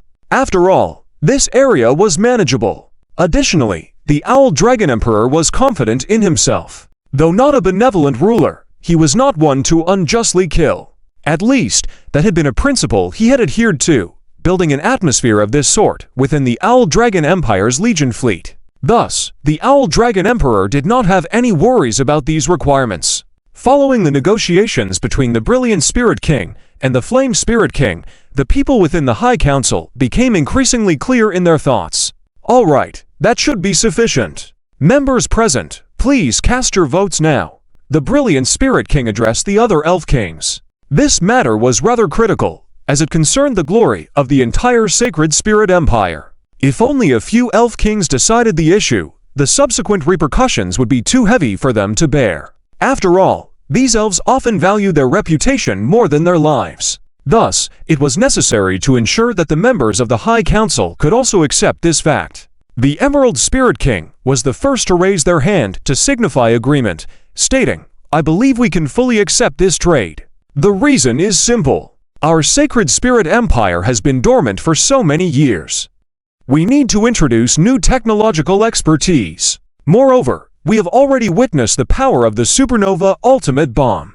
This weapon is unmatched by any single armament within our Sacred Spirit Empire. Although the Owl Dragon Emperor has only promised to provide us with part of the technological expertise, this weapon alone, being just a portion of the technology, is sufficient for us to digest for quite some time. Plus, we are allies, and in the future, we can conduct technological exchanges with the Owl Dragon Emperor in this aspect. With the first time comes the second, and the third. As a renowned scientist within the Sacred Spirit Empire and leader in plant technology, the Emerald Spirit King had been deeply intrigued by the explosive power of the Supernova Ultimate Bomb when witnessing its detonation previously. If not for other Elf Kings holding him back, he would have eagerly accompanied the Flame Spirit King to the Owl Dragon Empire. Unfortunately, due to his special status, not even the High Council would allow him to journey to other universes. Originally, I was against the idea of invading other universes. However, after hearing Sister Shalomon's explanation just now, it seems reasonable. If the Owl Dragon Emperor truly acts, as he has promised, refraining from wanton slaughter and devastation of the native populations in those universes, I agree to this trade. The Aqua Spirit King spoke softly. With 3 Elf Kings in agreement, the Brilliant Spirit King turned to the last Elf King. Oniens, what is your perspective? The Twilight Spirit King grunted indifferently, saying coldly, "You've all agreed. Does my opinion even matter?" With that, he crossed his arms and sat back coldly, no longer speaking. Not wanting to prolong the matter, the Brilliant Spirit King turned to the council members. The Elf Kings have all stated their positions. Now, the High Council will vote to decide. Those in favor, please raise your hands. The Flame Spirit King watched as the Brilliant Spirit King, who had been leading the negotiation, yet skipped his stance earlier, with a clear understanding that this cunning individual was up to something. He never easily revealed his stance on any matter or sought a position, always adopting a not-my-concern attitude. Though appearing nonchalant to the Flame Spirit King, this individual was more scheming even compared to the Twilight Spirit King. At least the Twilight Spirit King showed some delight. The old man, the brilliant Spirit King, was, in her eyes, a hypocrite. The voting among the High Council members concluded swiftly, with the results highly predictable. The Flame Spirit King had already managed to persuade the vast majority of the High Elf Councilors, and now, even the 3 Elf Kings had voiced their support. Naturally, the matter was successfully approved. All right, I will begin.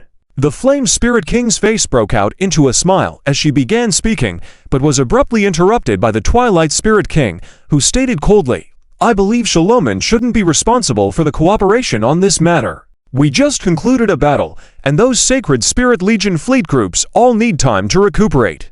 Marshal Shaloman is better suited to handle this. Furthermore, I hear Marshal Shaloman has a good rapport with the Owl Dragon Emperor.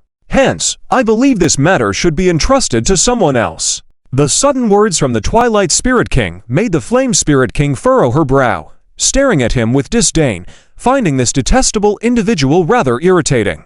So, do you intend to meddle in this matter? The Twilight Spirit King folded his arms and shook his head. I have no desire to interact with those folks. Merely being in the same space with them makes me uncomfortable.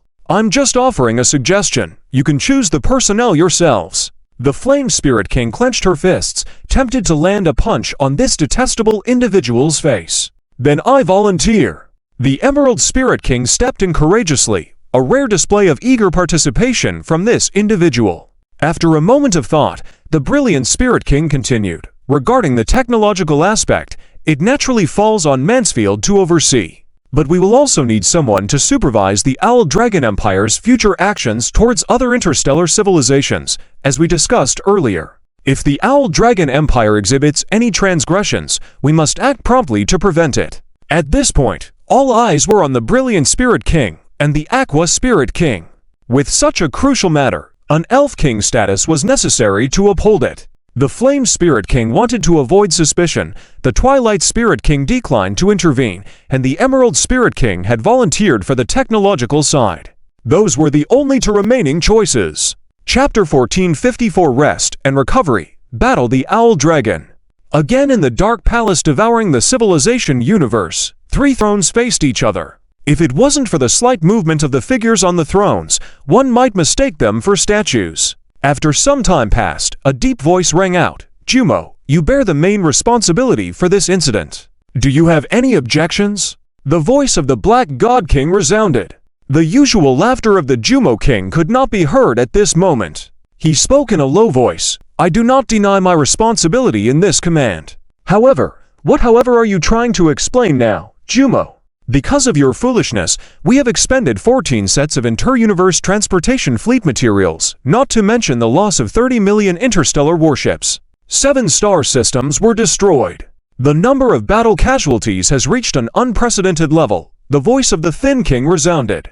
The Jumo King unwillingly said, I do not deny my responsibility in this matter, but it is also because our assessment of the fighting power of the Owl Dragon Empire was insufficient. I had no knowledge of that superweapon before this. Furthermore, I believe that we can launch a new round of attacks in one go as long as we mobilize with all our might. That Owl Dragon Empire is no match for us. The final outcome will not change. It was evident that the Jumo King was greatly displeased with this defeat and urgently wanted to redeem himself through a war. The Black God King coldly said, when will your brain start thinking more? Yes, our current mobilization of the interstellar fleet is sufficient to annihilate the Owl Dragon Empire. But what about other aspects? So far, those Owl Dragon interstellar insect races that appeared in our universe before are still causing havoc, greatly affecting our territories in production, transportation, industry, and various other aspects. If we do not clean them up promptly, the impact on our universe's territories will continue to expand gradually.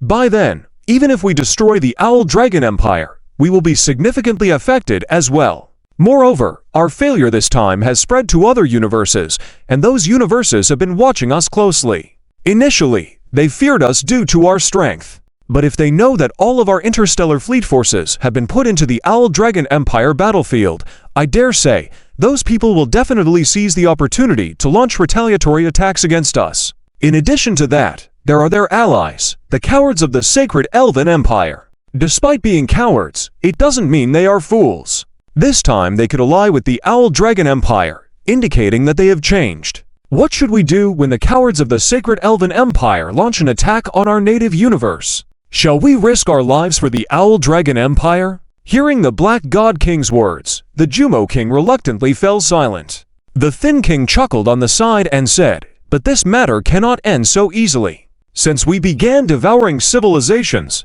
we have never suffered such a major defeat. It's not just the physical loss of many interstellar warships, but also the significant impact on our reputation.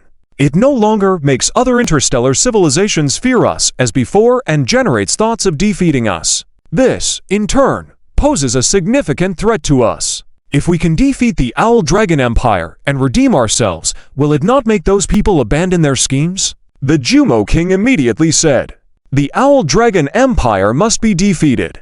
But not now. We need to first deal with the mess at hand, make necessary preparations, and ensure that in the next battle, we can decisively defeat the Owl Dragon Empire in one fell swoop." The Black God King said sternly, "So what should we do now?"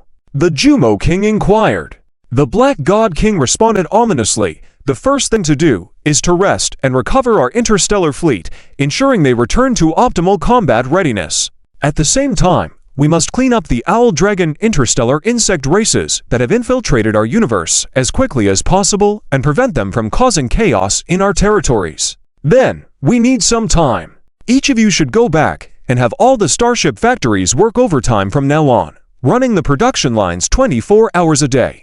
Expand our forces. I want our interstellar fleet's combat readiness restored within the shortest time possible." Hearing the Black God King's plan, the other two kings nodded in agreement. In addition, Hand of Drought, find a way to monitor the movements of the Owl Dragon Empire. Our previous losses were due to our incomplete intelligence on the Owl Dragon Empire. Seize this opportunity to collect as much information as possible about the Owl Dragon Empire and closely monitor them. I anticipate that the Owl Dragon Empire will not remain quiet during this period and will try to counter our next attack. This time, we must know everything about them like the back of our hands." The Black God King looked towards the Thin King. Slowly raising his head, a hint of a smile appeared on the withered skin. "Black God, you can rest assured. I will keep an eye on them. If they make any moves, I will inform you immediately." Unlike another guy who is lacking in success and abundance of failure, Dry King mocked. If it were in the past, the Jumo King would definitely retort to Dry King. But having just suffered a setback, the Jumo King naturally did not have the confidence to argue with the Dry King here. "That's the plan for now. This time, Jumo, you bear significant responsibility. In the future production of interstellar warships, you must provide the most raw materials. It's time to show what you've been hiding.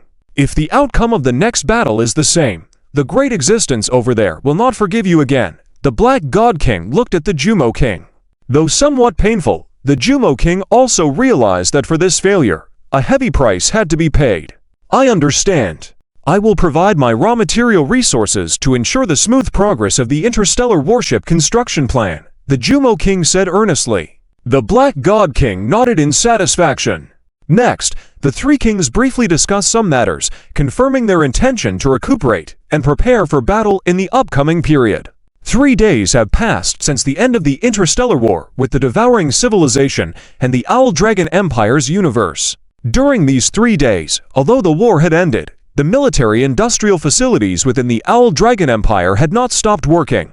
The interstellar warships withdrawn from the battlefield were awaiting repairs, keeping the workers busy. The crew on those interstellar warships naturally had some time to rest. As the Emperor of the Owl Dragon Empire, Zhao Chen did not have much time to rest at the moment. At this point, the Flame Elf King returned to the Owl Dragon Empire once again, and personally visited the bridge of the Dragon Emperor Star Interstellar Command Ship, handing over information about several universal civilizations to Zhao Chen. At the same time, he explained the attitude of the High Council of the Sacred Elven Empire, and the attitudes of several Elven kings this time. The situation is more or less as such. We have agreed on our end regarding the space exploration-related technical information. I have brought a team of researchers with the technical data files with me. Not only will they have the technical data documents, but they will also stay here for up to half a month. During this half month, your researchers can ask them anything they do not understand and learn from them. This can help you grasp the relevant technology quickly, the Flame Elf King said. Hearing this arrangement by the Flame Elf King, Zhao Chen was pleasantly surprised. He had only requested related technical information before, but he did not expect the Flame Elf King to be so comprehensive, even bringing technical personnel. This way, the learning process could be significantly shortened. Can we build and learn at the same time? Zhao Chen tentatively asked, looking at the Flame Elf King. The Flame Elf King coughed and pointed to the names on the list. I am familiar with these individuals. You can arrange for them to assist you. In name, say that they are overseeing your work and learning. This way, your construction projects related to cosmic exploration equipment can be accelerated. Understandingly, Zhao Chen raised his thumb to the Flame Elf King. Thank you so much. Really grateful. There's no need to say all this. We are allies. We have a cooperative relationship. This is also a trait of our technology, which can help you. In truth, it helps us as well, the Flame Elf King said indifferently. Pausing for a moment, the Flame Elf King continued. Furthermore, regarding the contents of our technology trade, I am not an expert in this area. It will be led by the Emerald Elf King to liaise with you. Due to the unique identity of our Emerald Elf King, the meeting place for this liaison will be arranged within the Sacred Elven Empire territory. You need to hurry to the Sacred Elven Empire within 3 days to conduct the trade. Zhao Chen nodded, which he had foreseen before. He said, that is not a problem. I will address some matters on my end. I can depart immediately. Also, if in the future you may use force against other interstellar civilizations, we will send someone to supervise. As soon as any actions beyond our agreed principles are discovered, we have the right to demand an immediate cessation of related military operations. I have been asked to avoid suspicion on this matter. Therefore, the one responsible for supervising you will be the Aqua Elf King, the Flame Elf King added. Chapter 1455. A visit to the Divine Elf. Zhao Chen looked at the Flame Elf King and smiled, saying, Is it because of our cooperation that your Elf Kings are feeling a bit uneasy? That's why they arranged for other Elf Kings to handle affairs with me. The Flame Elf King shrugged helplessly and said, Who knows what those guys are thinking? The less trouble, the happier I am.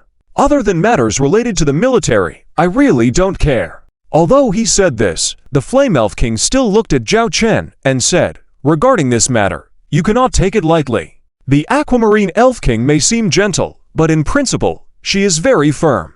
And you also know that the majority of elves, especially the high elves, place a high value on reputation.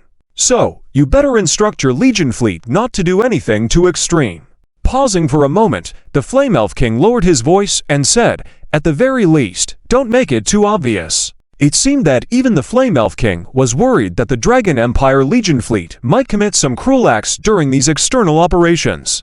Zhao Chen solemnly said, Shiroman, I can assure you with my Dragon Emperor's identity.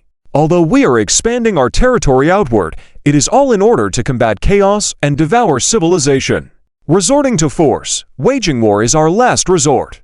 As long as the other party has no ill intentions toward us and does not use force against us, we will not use force against them. Please rest assured of this. The Flame Elf King looked at Zhao Chen's determined eyes and said, I still believe in you. These matters are about the same.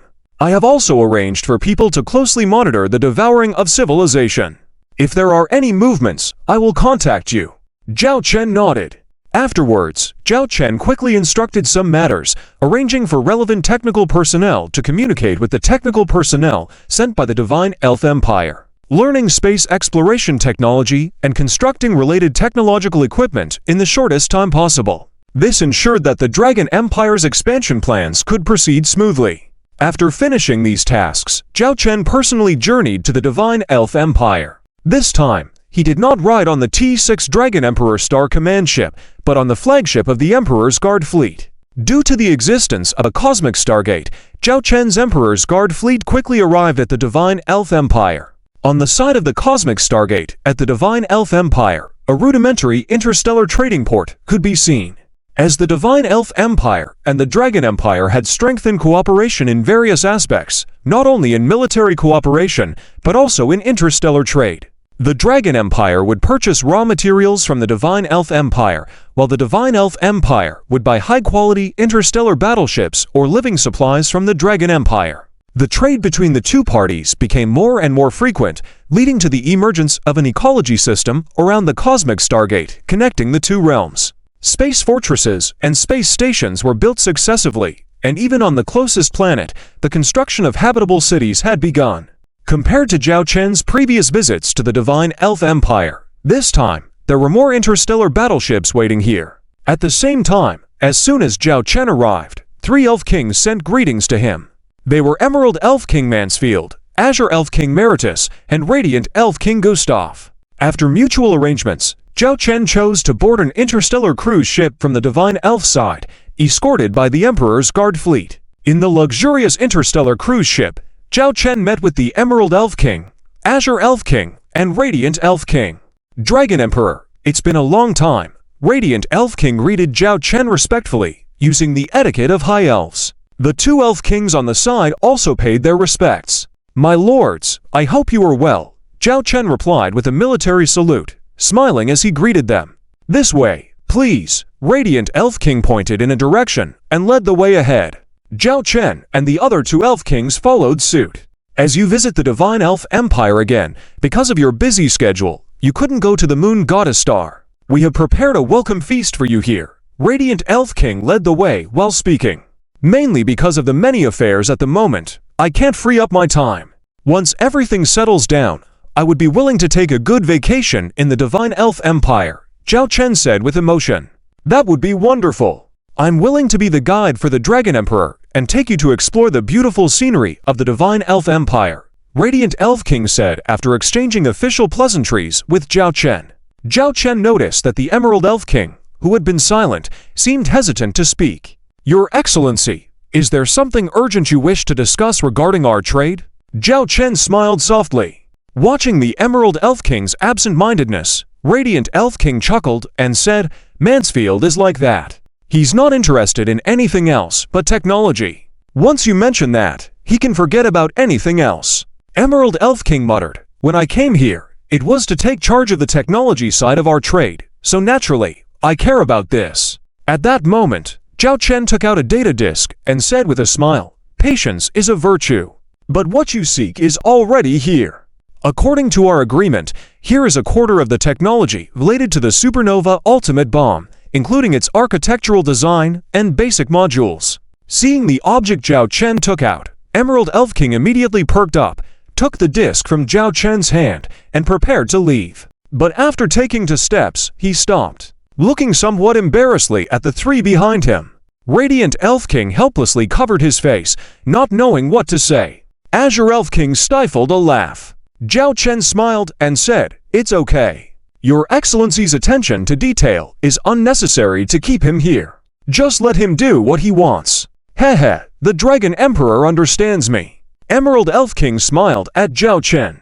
Radiant Elf King sighed and shook his head, saying, all right. Since the Dragon Emperor doesn't mind your rudeness, you don't have to participate in this welcoming feast. Take this data disk and check it out. If you have any questions, you can ask the Dragon Emperor timely. With this arrangement, Radiant Elf King implied that having Emerald Elf King there was useless, and that it was better for him to inspect the goods at that moment, even though Zhao Chen wasn't known to engage in deceit. However, it was better to check and be reassured.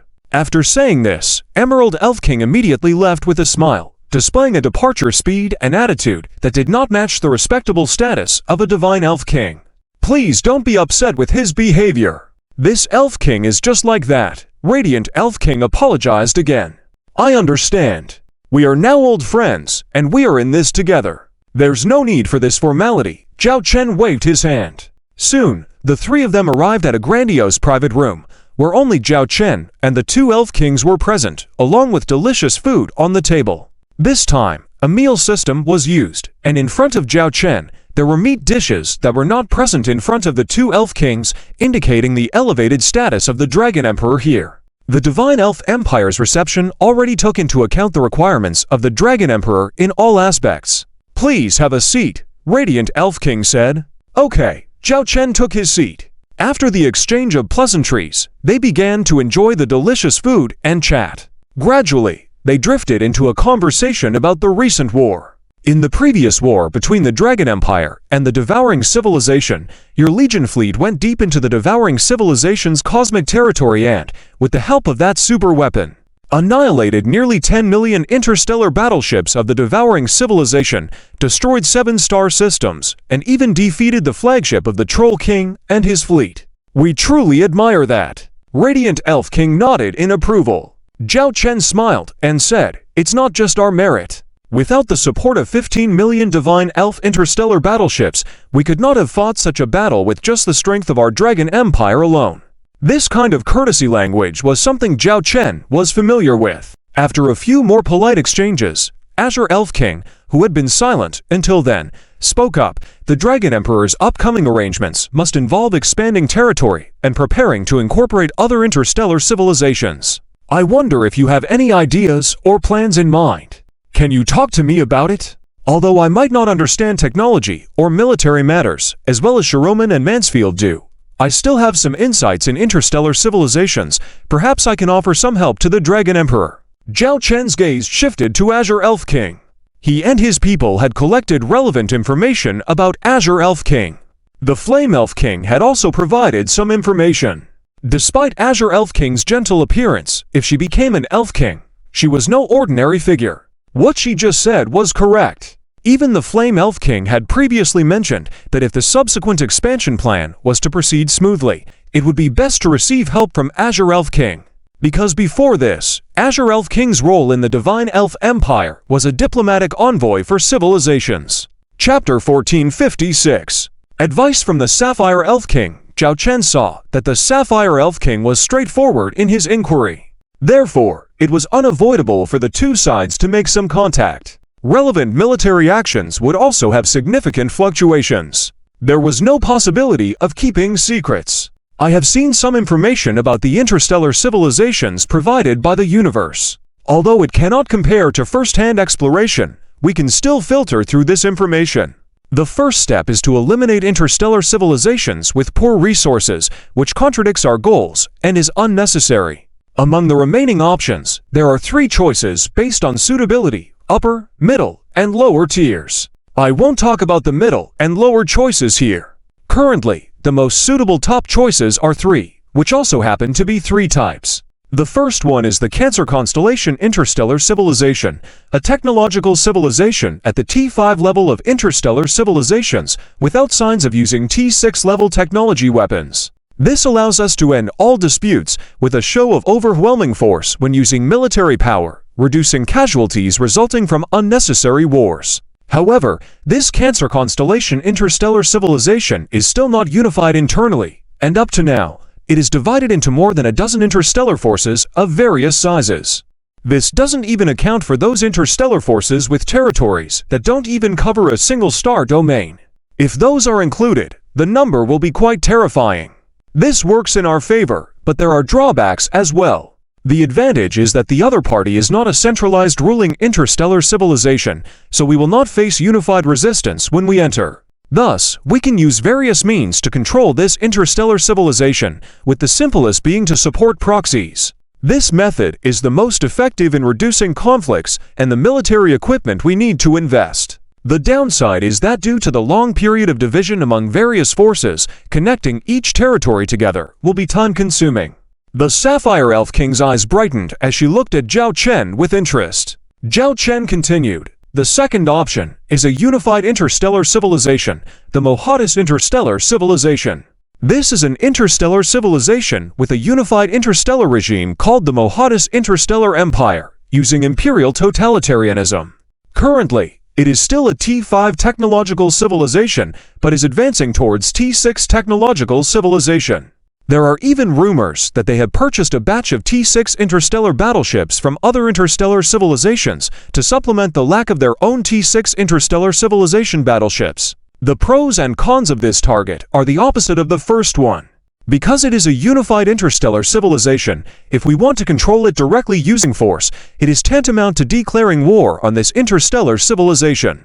Even if we eventually win, it will involve a battle, which is a result we do not want to see. The advantage is that it is a unified interstellar civilization, so once we control it, we can digest and control the entire Mohatis interstellar civilization in a short time without delays. Zhao Chen paused and then said, the third option is relatively unique, an interstellar civilization with extremely rich resources. It is a technological civilization only at the T5 level, and there are many interstellar forces in it. In this respect, it is similar to the first one, but the difference is that these interstellar forces have formed an alliance called the Flame Interstellar Alliance. Moreover, under the name of the Flame Interstellar Alliance, they have established a more extensive alliance system in several interstellar civilizations. Although most are T5-level interstellar civilizations, when so many T5 interstellar civilizations are combined, their power is quite stunning.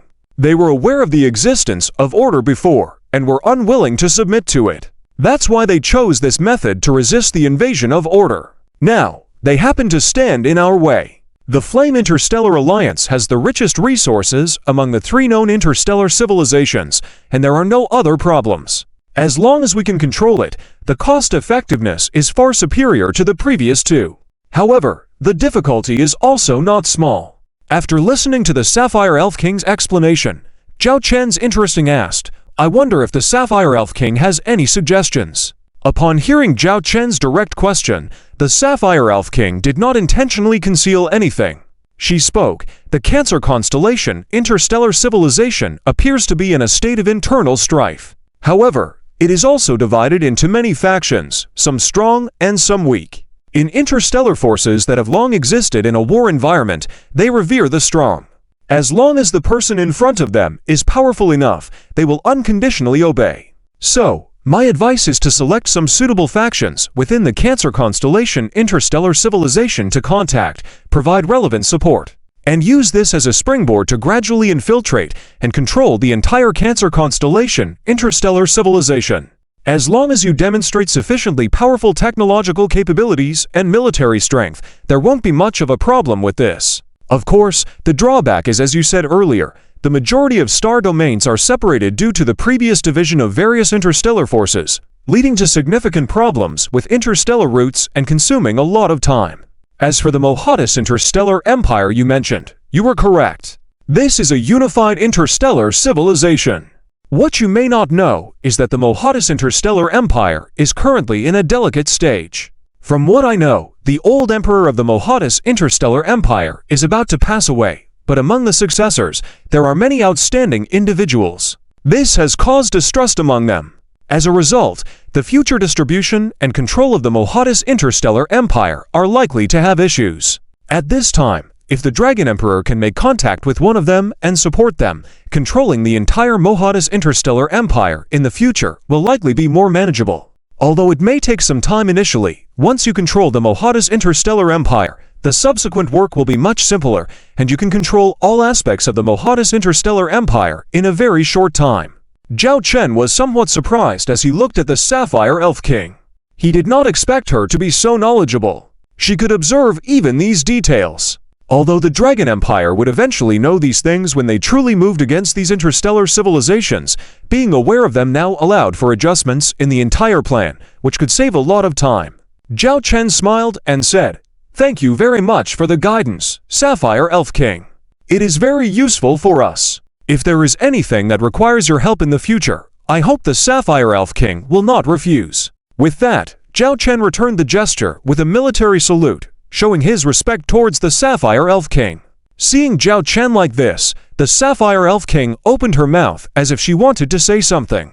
However, seeing the Flame Elf King next to her, her words changed too. "You don't need to worry about this. As allies, I naturally need to supervise and guide you in these matters. If there is anything in the future, just come to me." Zhao Chen smiled and nodded at the Sapphire Elf King.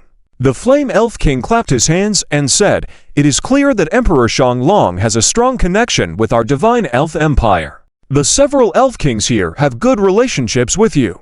Even our Sapphire Elf King, who is a goddess-level figure in our Divine Elf Empire, is so enthusiastic about you." The Flame Elf King, trying to liven up the atmosphere, spoke at this moment. The Sapphire Elf King rolled her eyes at the Flame Elf King. "This is something I should handle. In the previous discussions among our Elf Kings, we decided to handle this matter well. Since I am able to meet Emperor Shang Long now, it is natural to clarify all matters, so as to avoid misunderstandings between both sides in the future. Listening to the straightforward words of the Sapphire Elf King, Zhao Chen nodded in agreement. As the evening progressed, a video communication window popped up at this moment. It was received on the Flame Elf King's side.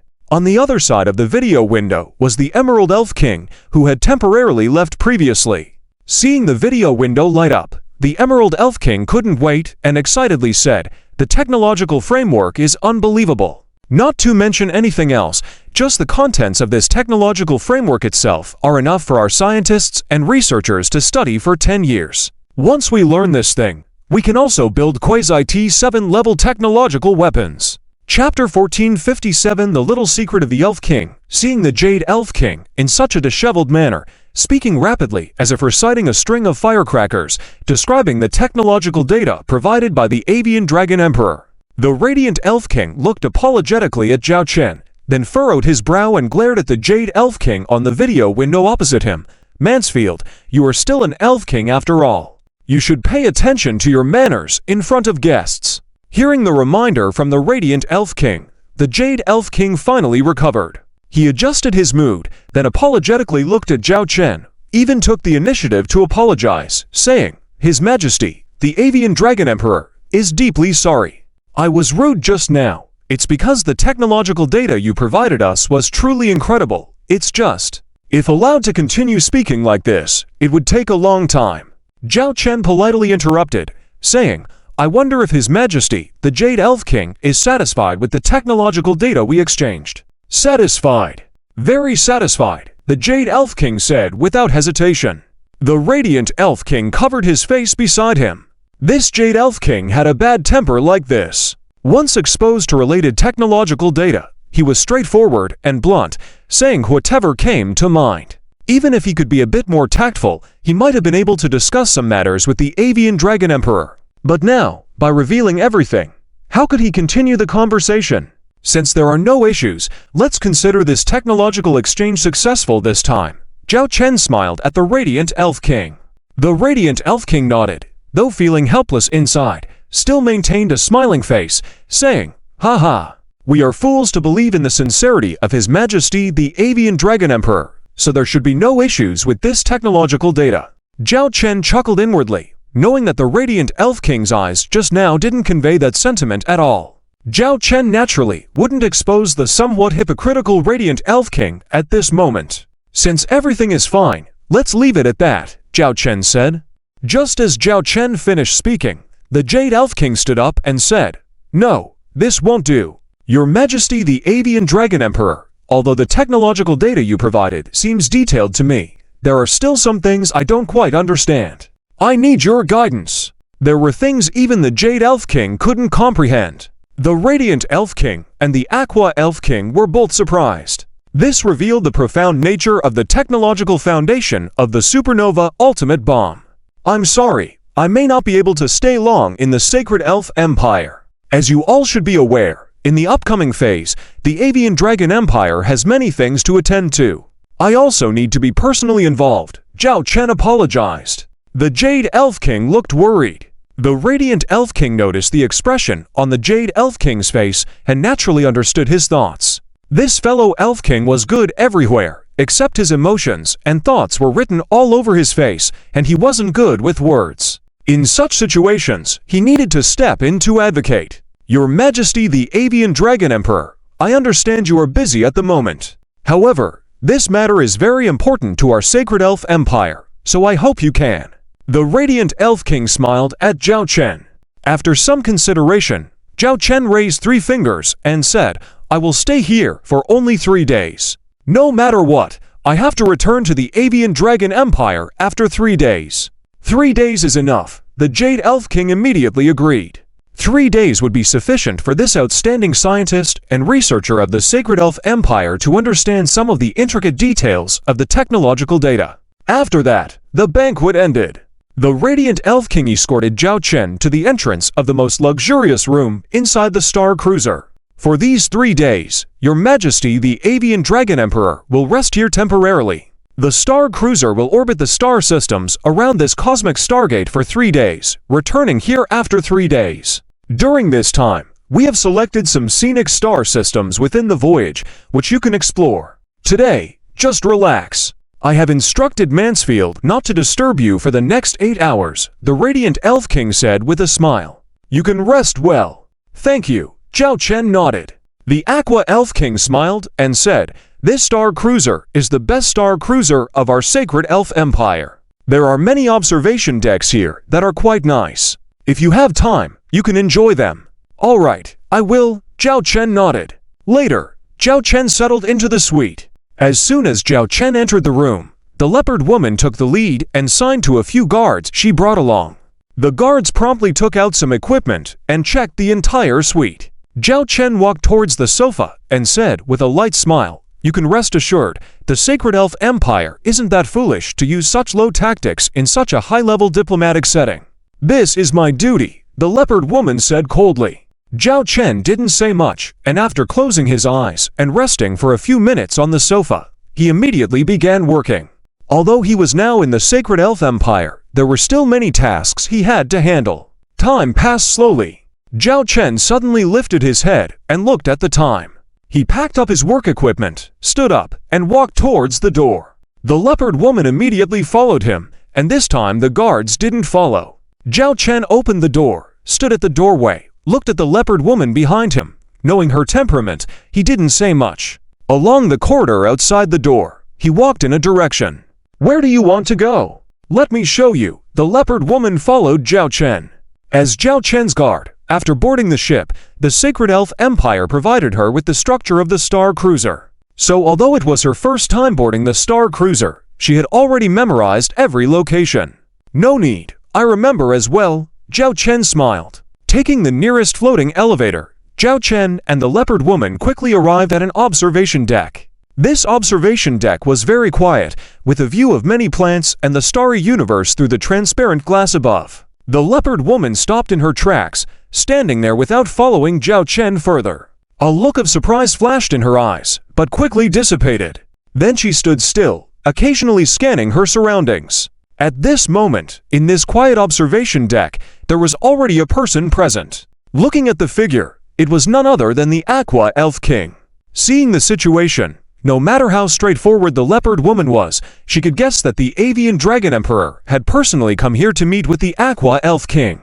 As for when the two had agreed to meet, and why they were conducting their private discussion here, although curious, as a guard, she wouldn't overstep. Zhao Chen walked up to the Aqua Elf King's side. You see, the stars are truly beautiful. They are like flowers blooming in the universe, the Aqua Elf King said as she looked at the stars above and lightly touched the nearby plants and flowers. They are indeed beautiful, Zhao Chen acknowledged. Shaloman said you are a very interesting person. I have seen a lot of information about you before, but except for the last time, this should be our second meeting. And now, it is our first meeting alone, the Aqua Elf King smiled as she looked at Zhao Chen. Zhao Chen nodded, yes. My understanding of you is also limited to the information available. Why did you really come here? The Aqua Elf King curiously looked at Zhao Chen. Zhao Chen smiled and looked at the Aqua Elf King. The Aqua Elf King personally invited me. How could I not come? The two shared a smile. But I am curious, what could make the Aqua Elf King personally come and have a private conversation with me, and in such a large place like this, where I was so obvious? Can it really be kept secret? Zhao Chen pretended not to understand. The Aqua Elf King explained with a smile, perhaps His Majesty isn't very familiar with this star cruiser. This star cruiser is called the Water Elf's Regalia. I named it. The personnel of this star cruiser are all arranged by me. Although nominally, it belongs to the High Council of the Sacred Elf Empire and is mainly used for official receptions, the true owner is me. After listening to the Aqua Elf King's explanation, Zhao Chen understood that this was the other's territory. So what do you want to talk to me about? Zhao Chen asked with interest. The Aqua Elf King looked at Zhao Chen and earnestly said, it is about the Avian Dragon Empire's recommendations for the expansion of the stars and territories of those interstellar civilizations. Recommendations? Didn't you already give some recommendations at the reception previously? Zhao Chen pretended not to understand. This time's recommendations are a bit different. I have some people who want to introduce themselves to His Majesty, the Aqua Elf King explained. I see. Why would you personally come here then? Zhao Chen raised an eyebrow. The Aqua Elf King invited me personally. How could I not come? The two shared a smile. Chapter 1458. A gift. Zhao Chen carefully looked at the several pieces of data in front of him. The Aqua Spirit King stood nearby, not saying a word, just waiting quietly. Don't you want to speak for them? Zhao Chen roughly finished reviewing the data, then looked at the Aqua Spirit King. The Aqua Spirit King smiled and said, "What needs to be said is already written in these data. The Dragon Emperor will naturally make the judgment. As for the rest, I cannot guarantee, so I won't say more. But regarding the content in these, I can assure you in the name of the Aqua Spirit King that it can definitely be achieved." Zhao Chen squinted his eyes, pondered for a moment. If what you say is true, then I can indeed accept your proposals. With that, Zhao Chen closed the information panels, giving a meaningful look to the Aqua Spirit King. However, I heard before that the Sacred Spirit Empire has always been focused on peace and would not interfere in the affairs of other interstellar civilizations. But now it seems that it's not the case. This information is not something easily gathered through hearsay. The Aqua Spirit King straightforwardly said, "Indeed, our Sacred Spirit Empire, or the majority of the High Elves, were very proud. They were not very concerned about external matters. I used to think that way too a few years ago." However, the Aqua Spirit King's words paused, with a complex expression in her eyes. But when I saw scenes of interstellar civilizations being invaded and destroyed in wars, I questioned myself whether this is the peace we desired. I watched those beautiful planets fall, completely extinguished. I began to doubt my original beliefs. At that time, I had some close contact with the Flame Spirit King, and she might have seen my doubts and told me how she sees it. In her view, peace is the result. As for the process, it doesn't matter. If peace can be achieved in the end, even if some means are used or one's original principles are violated in the process, what does it matter? If blindly pursuing peace leads to eventual destruction, then isn't that peace just a reflection on the lake? These were indeed words the Flame Spirit King would say. After that, I had many discussions with Saruman. I gradually had new ideas. The existence of the devouring civilization will sooner or later destroy other interstellar civilizations. From what I can see now, the Dragon Empire is currently the only one daring to confront the devouring civilization head-on. And now that you have achieved a partial victory, becoming the banner of resistance against the devouring civilization, even against the Order. If this banner falls, no one else will dare to have any intention of resisting the devouring civilization. The Sacred Spirit Empire will completely decline until destruction reaches the top of the Sacred Spirit Empire. I do not want to see such a thing happen. So, I am handing over these resources I have to you. You can use these resources and information to rule, manage, and cooperate with those interstellar civilizations. It doesn't matter how it's done, as long as the ultimate result is peace. Whether those galaxies are ruled by whom, does it matter? Whether they are called the Sacred Spirit Civilization, the Cancerian Civilization, or the Dragon Civilization, it doesn't matter to me. Looking into the clear eyes of the Aqua Spirit King, Zhao Chen believed in the words of this female spirit. What she said now was her most direct thought. "It was the Flame Spirit King who recommended me to you, right?" Zhao Chen asked. The Aqua Spirit King nodded. Before she returned to the Sacred Spirit Empire, she had a private meeting with me. In fact, before that, she gave me a lot of advice. The Aqua Spirit King looked at Zhao Chen. "But I am not as impulsive as Saruman. I am more cautious. I do not know much about your Dragon Empire, nor do I know if you truly have the ability to resist the devouring civilization. So, I told Saruman, I want to wait, at least until a moment of opportunity arises. If your Dragon Empire can defeat the invading fleet of the devouring civilization in this battle, it will be enough to prove your strength. So, this time, I am willing to cooperate with you." Surprisingly, the Flame Spirit King had done so much behind the scenes. It seemed like I should really thank her next time I see her. I accept this precious gift. Consider it a favor owed by me. As long as the contents are true and they fulfill their promises, I, representing the Dragon Empire, can promise that I will not resort to force, whether forming an alliance or cooperating with them, Zhao Chen said earnestly. The Aqua Spirit King gazed at Zhao Chen, crossing her hands in front of her chest, and slightly bowed to him. It was a unique etiquette of their tribe. Then she slowly said, "The stars and the god of the spirits will bless you." The meeting ended at this point. The Aqua Spirit King left first, not taking the route Zhao Chen came from, but heading towards a dead-end corner ahead.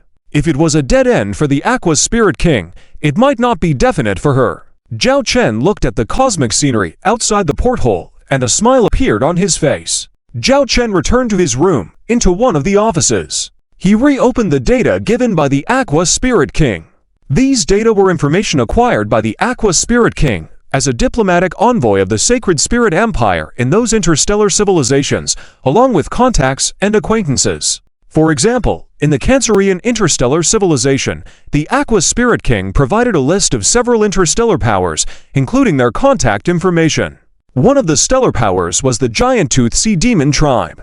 Although it sounded like a tribe, it was actually a stellar kingdom with territories spanning multiple star domains and nearly 1 million interstellar warships, considered a dominant force in the Cancerian interstellar civilization.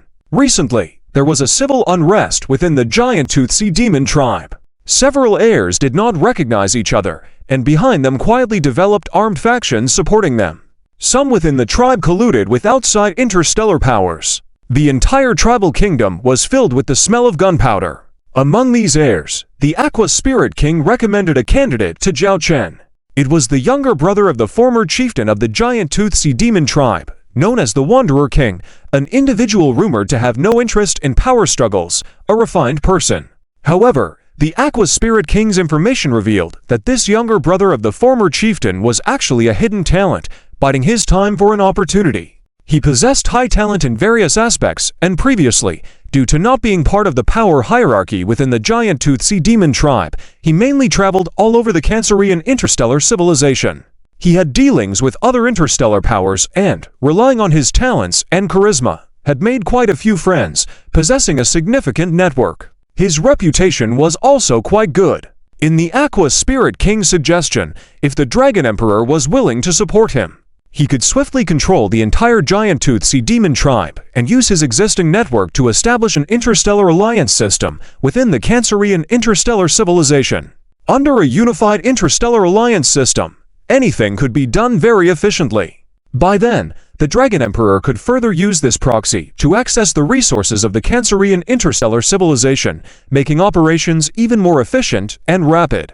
After reviewing the data regarding this candidate, Zhao Chen was quite satisfied. It had to be said that the Aqua Spirit King was really good at judging people. The other pieces of data more or less presented similar situations, suggesting several suitable candidates for agents to Zhao Chen.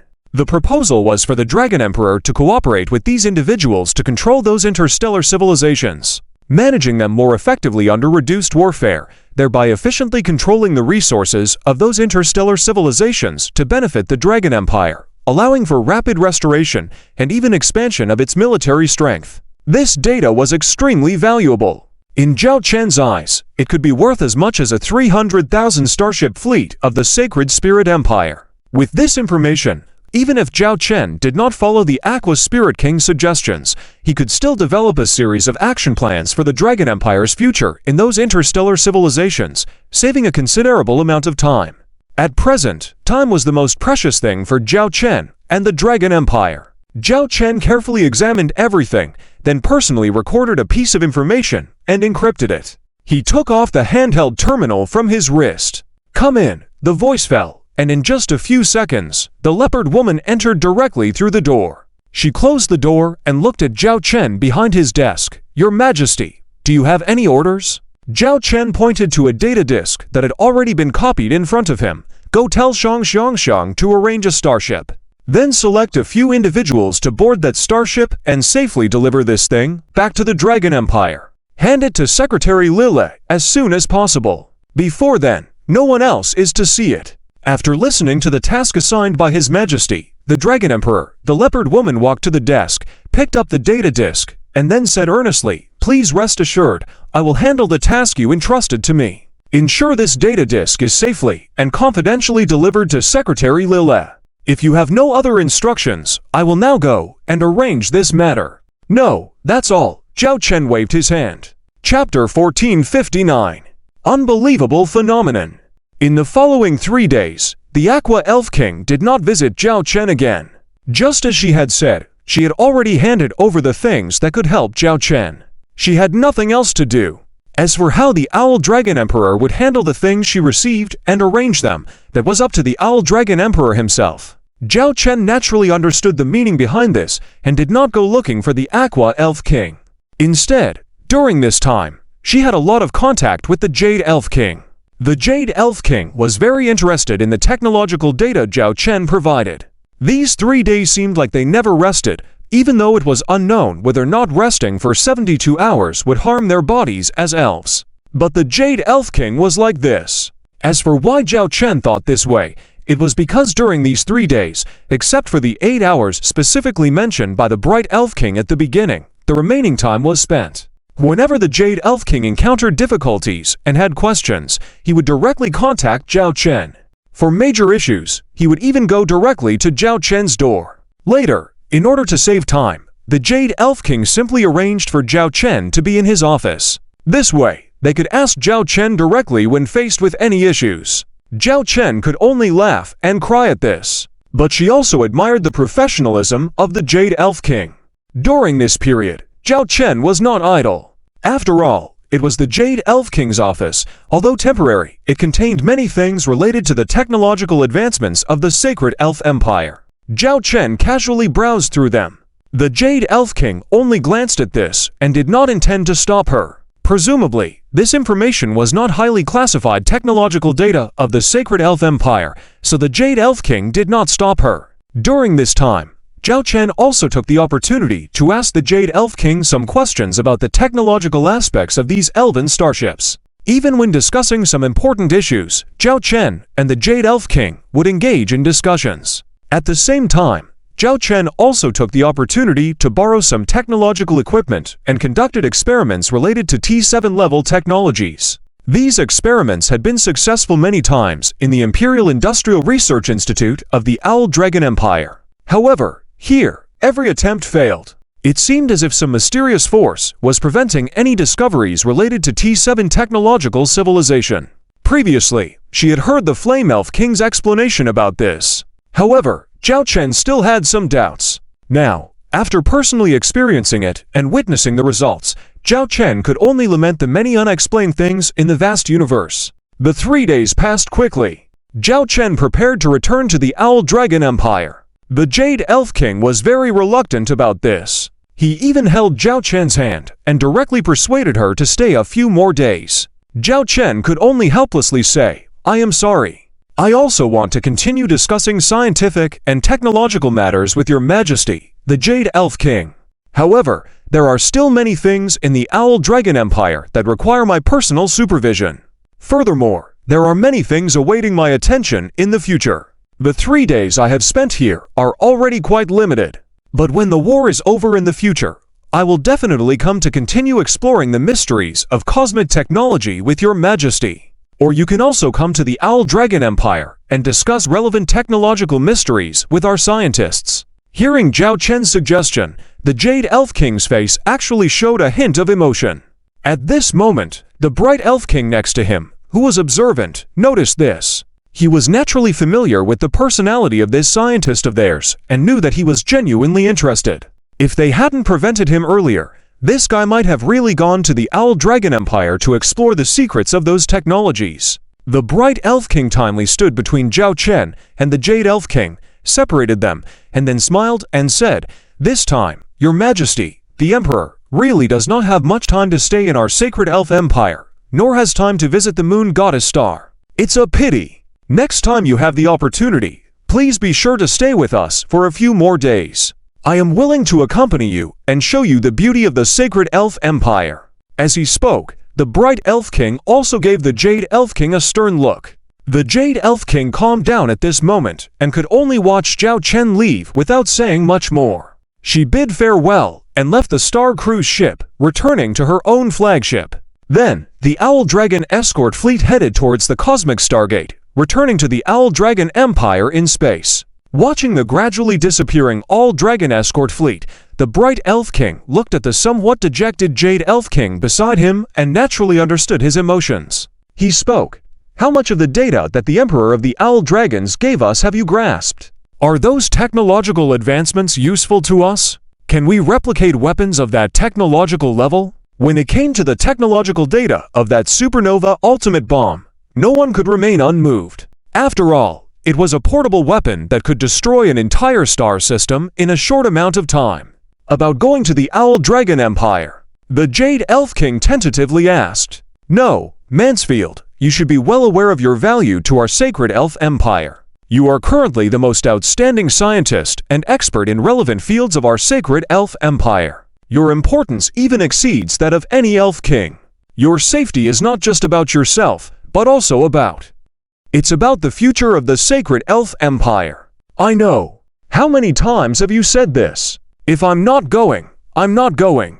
The Jade Elf King rolled his eyes and then turned and left. He was unwilling to waste time with this stubborn old man. The Bright Elf King watched the Jade Elf King leave, then looked at the cosmic stargate leading to the Owl Dragon Empire. He murmured, "Can you really overcome the swallowing civilization and that terrifying existence?" Upon returning to the Owl Dragon Empire, Zhao Chen immediately went back to the Imperial Military Research Institute and joined the team dedicated to tackling cosmic exploration instruments. Eventually, with the support of the Sacred Elf Empire's relevant technologies and her own non-stop work, after 20 days of the war against the swallowing civilization, they successfully constructed the first experimental device. This device was completely different from the previous ones and was a new series that combined the technology from the Sacred Elf Empire with that of the Owl Dragon Empire. Their progress was tremendous in a very short period of time. It must be said that, without the support of the Sacred Elf Empire, the Owl Dragon Empire alone would not have made such significant strides in such a short time. Everything is ready, and we can start the first experiment at any time. Dr. Camille appeared by Zhao Chen's side, excitedly exclaiming. Zhao Chen nodded, looking at the various data panels in front of her, along with the scanning projection of the cosmic interstellar map. Let's begin, Zhao Chen said. The familiar process started once again. Zhao Chen stared at the scanning map, and with the start of the experiment, the previously pitch-black interstellar map quickly revealed one stellar coordinate after another. Compared to the most advanced equipment used previously, this improvement was quite significant. Soon, the three universes were displayed in front of Zhao Chen. This was followed by even more distant cosmic universes appearing one after another. Chapter 1460 A New Interstellar Map. As they looked at the expanding interstellar map in front of their eyes, the surrounding scientists and researchers were filled with excitement at this moment. It was as if they were a newborn child seeing the outside world for the first time. Soon, the scanning of the interstellar map was completed. Compared to the results scanned by the equipment developed by Zhao Chen and his team before, it was hundreds of times better. The range alone had expanded by hundreds of times.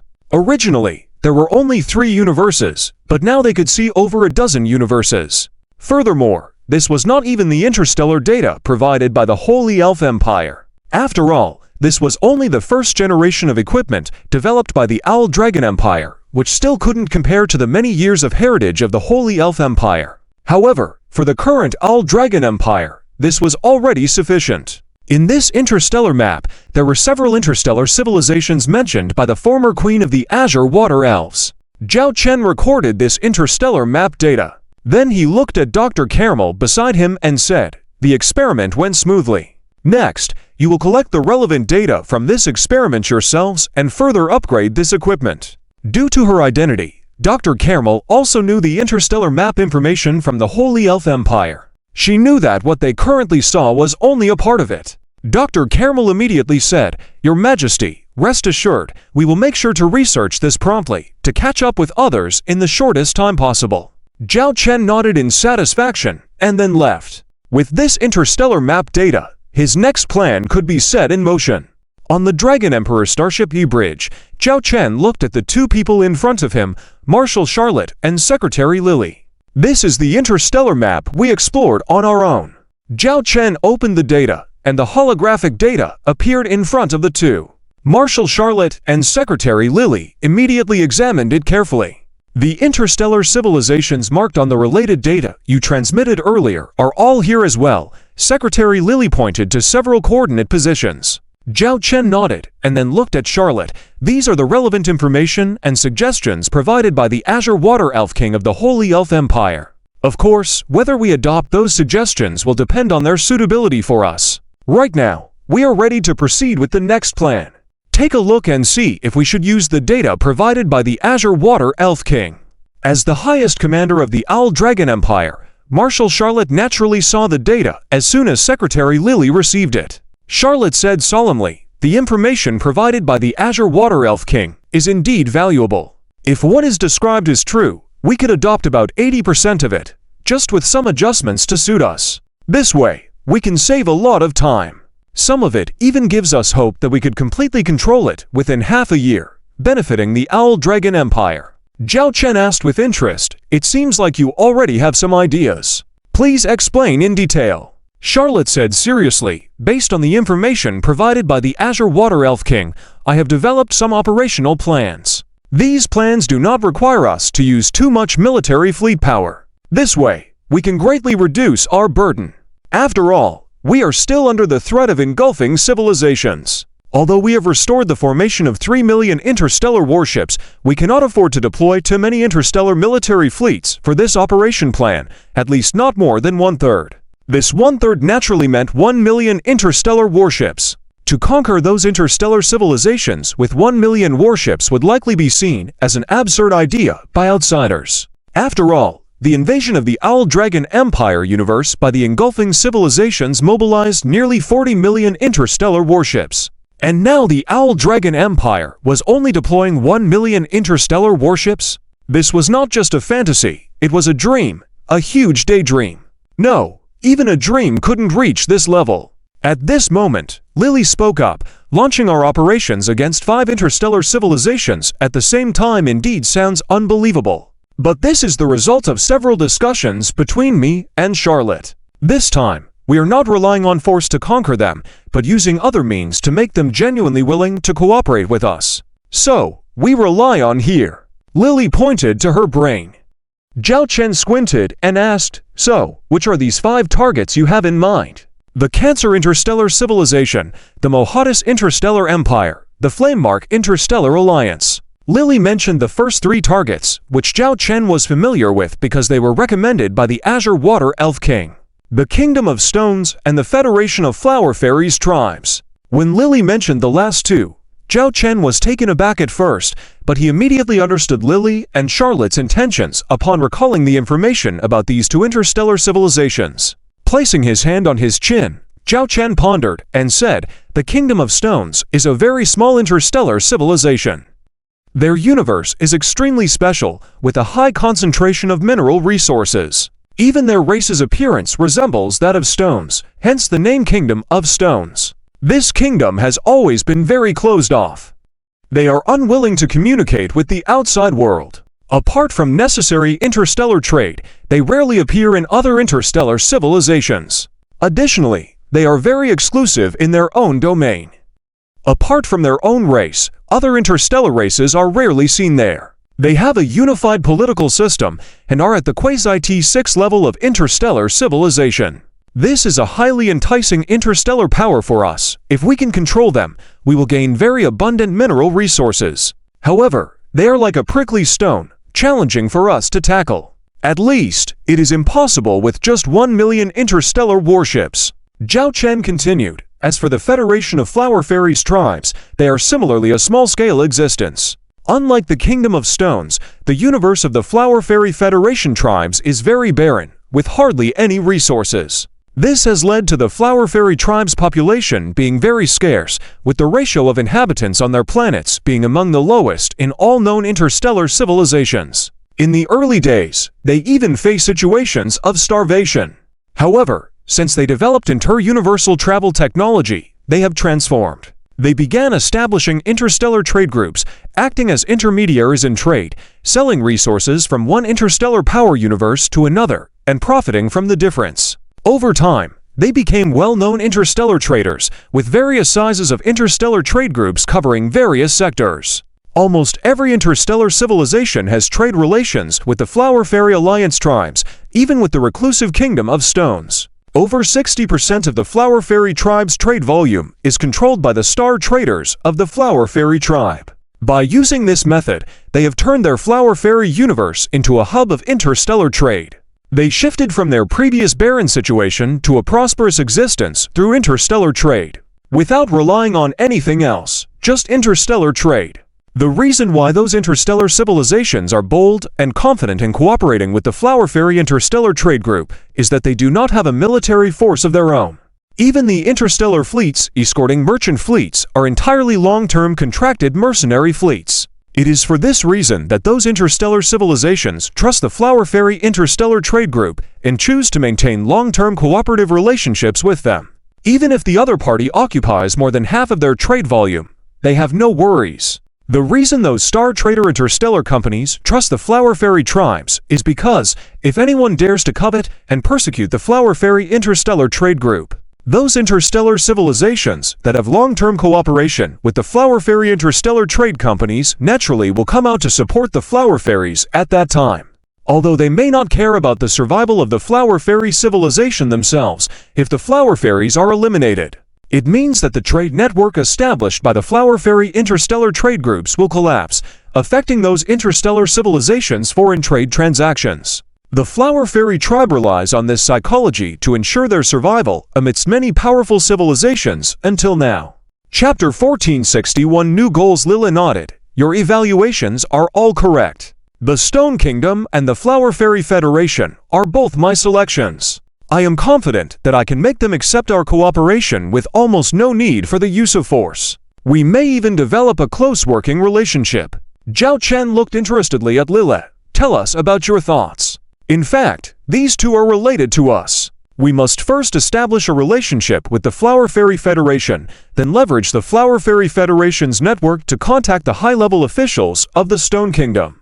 According to the current intelligence provided by the Aqua Elf King, the Flower Fairy Federation is one of the few interstellar powers that have a good relationship with the Stone Kingdom, Lily explained.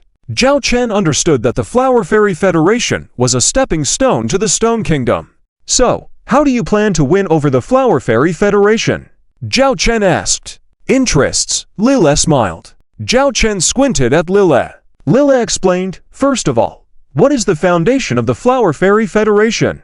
It's just interstellar trade. They establish interstellar trade groups, closely cooperate, and build a Flower Fairy universe trade network to exchange their resources.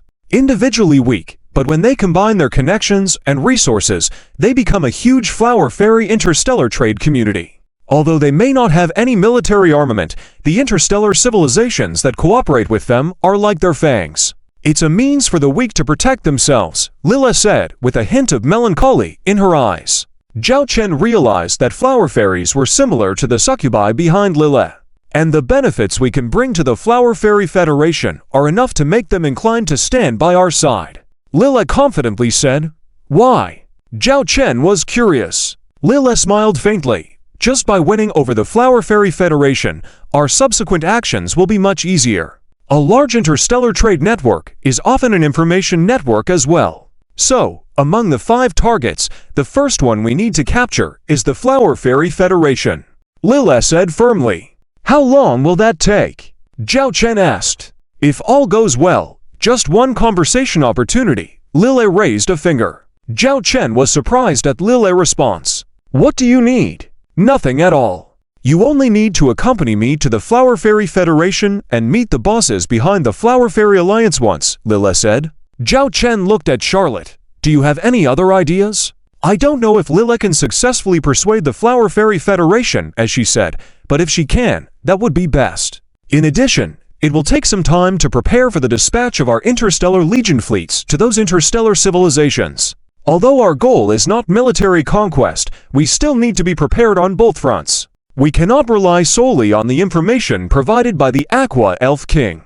The first step is to send our reconnaissance fleet to discreetly investigate the actual situation in those interstellar civilizations. After that, we proceed on both tracks. On one hand, according to our plan, we contact entities that are likely to cooperate and accept our support. On the other hand, we need to prepare our legion fleets. Although we now have the technology to deploy fleets across universes, it is still best to establish our own military base in the target universe and build a cross-universe gate in the future. With an anchor point in the target universe, no matter what situation we face, we can adapt on the fly. Charlotte's idea was well received by Zhao Chen.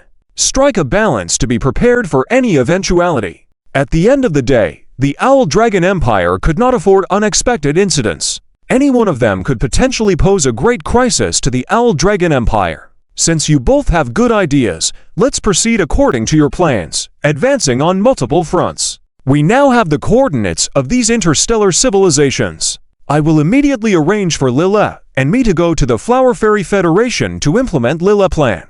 At the same time, Charlotte, follow your plan and head to the 3 interstellar civilizations other than the Stone Kingdom and the Flower Fairy Federation. Do not rush to make contact, first investigate the actual situation in those places. In terms of diplomacy, Lila is more adept. Once you confirm the situation is accurate, Lila will be responsible for arranging personnel to contact those who may become our agents. During this time, you will not be idle. As you mentioned, discreetly establish our base in those interstellar civilizations to ensure that we are prepared to respond to any developments. If necessary, you can even deploy some Legion fleets in advance. After some further discussions and negotiations, the current plan was completely finalized. From this point on, the Owl Dragon Empire's new phase of planning began. T6 Dragon Emperor Starship Command Bridge, everything is prepared. The Emperor's Guard fleet is ready, Lily reported to Zhao Chen. Zhao Chen looked out the window and saw some familiar yet unfamiliar interstellar battleships. Because these were actually all-series interstellar battleships, the current active interstellar battleships of the Emperor's Guard fleet. Why say they were unfamiliar? Because they now sported a new paint scheme without the Owl Fleet emblem or the previous gold paint that represented the royal family. At a glance, they just looked like a fleet of larger, elite battleships. Well then, let's set off, Zhao Chen said eagerly. For Zhao Chen, the journey to a new interstellar civilization was a completely new experience, so he was very eager. The T6 White Jade Cross-Universe single-use Stargate device was activated. Soon, a Stargate resembling White Jade appeared. With excitement and anticipation, the Dragon Emperor Starship and Emperor's Guard fleet set off on their journey to a strange interstellar civilization. Due to the long distance this time, far exceeding that of the Sacred Elf Empire and the Devouring Civilization universe, the journey would also be longer. After over 20 hours, the white light outside the windows completely dissipated, and the familiar yet unfamiliar universe scene appeared before Zhao Chen and the others. Your Majesty, please stay with the Dragon Emperor and wait. I will arrange for the interstellar reconnaissance ship to scout the surroundings to ensure safety. Shang Xiang's video window appeared in front of Zhao Chen. Her expression was very serious, for she did not dare take this mission lightly. Because she needed to protect the Emperor of the Owl Dragon Empire in an almost completely unfamiliar interstellar universe. Should anything happen, they would have no support and any call for help would not reach anyone. Therefore, her responsibility was great. Zhao Chen nodded to indicate his understanding. Lila did not say much because this was Shang Xiang's duty and responsibility. Furthermore, can we deploy some interstellar unmanned reconnaissance vehicles to the surrounding planets and celestial bodies to observe the situation here? Zhao Chen said. After a moment of thought, Shang replied, "There's no problem. I will arrange it immediately." Zhao Chen was not only curious about this interstellar civilization, but also about this universe. With the experience of the Sacred Elf Empire universe, Zhao Chen felt that perhaps every universe had some differences. Just like how the Sacred Elf Empire possessed a world tree, a spectacle creature the Owl Dragon Empire did not have. Who knows, in this universe where the flower fairies lived, what unique creatures and structures there might be. Soon, the answer was revealed. First of all, this star system was very safe. Why could Shang confidently assert its safety? Because this was a dead star system. What is a dead star system? It is a star system without a star, or a star system where the star has died. A star system without a star is basically heading towards its end, and maintaining life within a star system without a star would require tremendous cost. This cost would be enough for the local government to relocate the people of this star system to other star systems. In such a dead star system, the planets naturally did not have favorable conditions. They were barren wastelands, with hardly any visible resources and no signs of life. Let's move on. Let's explore other star systems. Zhao Chen gave the next orders. Shang Xiangxiang received the orders and promptly arranged for the Emperor's guard fleet to set off. What happened next left Zhao Chen feeling extremely incredulous, because they encountered numerous dead star systems one after another. If Zhao Chen couldn't be sure that they were in the right place, and the Aqua Elf King had no reason to lie about such easily verifiable information, he would have really doubted whether this was a dead universe. Fortunately, after passing through several dead star systems, they finally saw the first star in this universe. Although the light from this star was not very bright, as it belonged to an elderly star, as long as there was a star, there was a possibility of life surviving here. Let's not forget our identities, Zhao Chen reminded. This time, they used the identity of a mercenary fleet provided in the intelligence information by the Aqua Elf King. The Corinthian identities allowed them to operate here. Chapter 1462. The mercenary fleet of the villain ambassador. Throughout the dim stars of this place, Zhao Chen saw a magnificent scene. Between one planet and another, he actually saw a ribbon. However, upon closer inspection, it was not a ribbon at all, but humanoid beings flying with wings flapping. They are the flower fairy race, Lily said, looking at these humanoid creatures with some surprise. I've read about them in the data before. The flower fairies, due to the unique abilities of their race, can survive and fly directly in space environments. But seeing it with my own eyes feels truly remarkable, Zhao Chen exclaimed. The records in the data stated that the flower fairies possessed the ability to fly in space and had extremely low bodily consumption, enabling them to survive for a long time without food. Originally, before intergalactic travel began, the flower fairy race resided on some resource-scarce planets and often needed to migrate or exchange resources with other flower fairy factions on different planets. Thus, a trade culture emerged among them, relying solely on themselves to traverse between planets without the need for interstellar warships. Even after the advent of starships, this habit persisted. These flower fairies now move through the universe at a speed far surpassing ordinary interstellar shuttles, with lower costs and the freedom to go wherever they wanted without any constraints. Thanks to the Flower Fairy Federation's continuous incorporation of technological advancements into their flying practices. For instance, they wore flying devices to enhance flight efficiency. This not only saved resources, but also established a unique culture within the flower fairy population. Shortly after, several interstellar patrol ships intercepted Zhao Chen's interstellar warship. Hello, this is Flower Fairy Base No. 9. May I ask the purpose of your visit? A graceful female voice came from the opposite side. Zhao Chen looked at Lily. Lily pressed the communication button and replied, "Hello, we are the mercenary fleet of the villain ambassador. You previously issued a mission requesting a mercenary fleet to escort your interstellar transport fleet to a high-risk cosmic region. We have come to undertake this mission." The villain ambassador mercenary fleet was the identity assigned to themselves by Zhao Chen. That mission, let me check. The villain ambassador mercenary fleet does indeed have your data.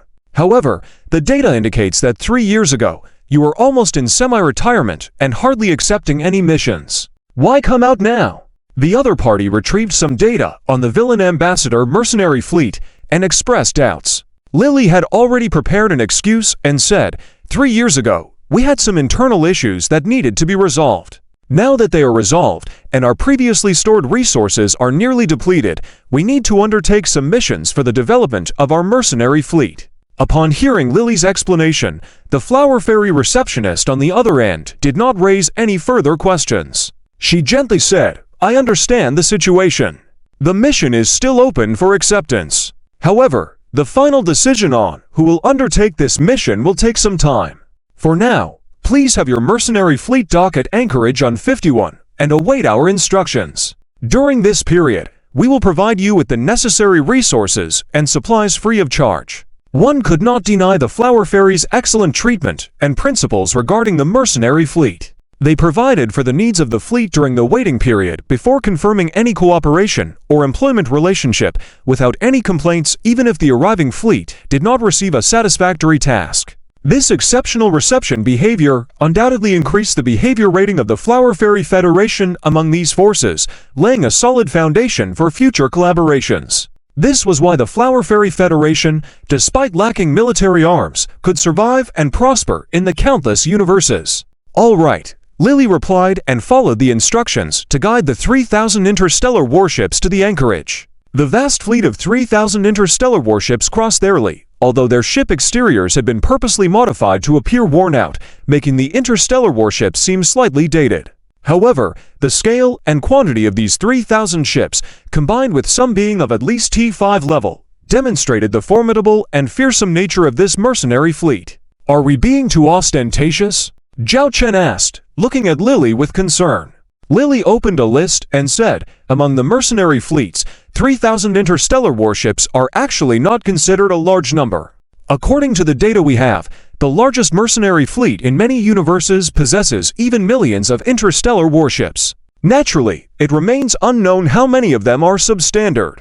The villain ambassador mercenary fleet pursues an elite route, revealing externally that we possess 3,000 interstellar warships, including 30 T5 class ships, 1,000 T4 class ships, and 2,000 T3 class ships. Moreover, deliberately presenting these warships as aged and battle-worn, covered in patches everywhere has created the impression that, while we possess a certain level of strength, we are only a moderately sized elite mercenary fleet. Not enough to draw considerable attention from others." Satisfied, Zhao Chen nodded and turned to the information about the real fate of the villain ambassador mercenary fleet found in the data. In reality, this villain ambassador mercenary fleet had been wiped out entirely 3 years ago, having encountered an interstellar disaster, resulting in total sacrifice. However, this information was not widely known, with only the Ocean Blue Elf King being aware of it.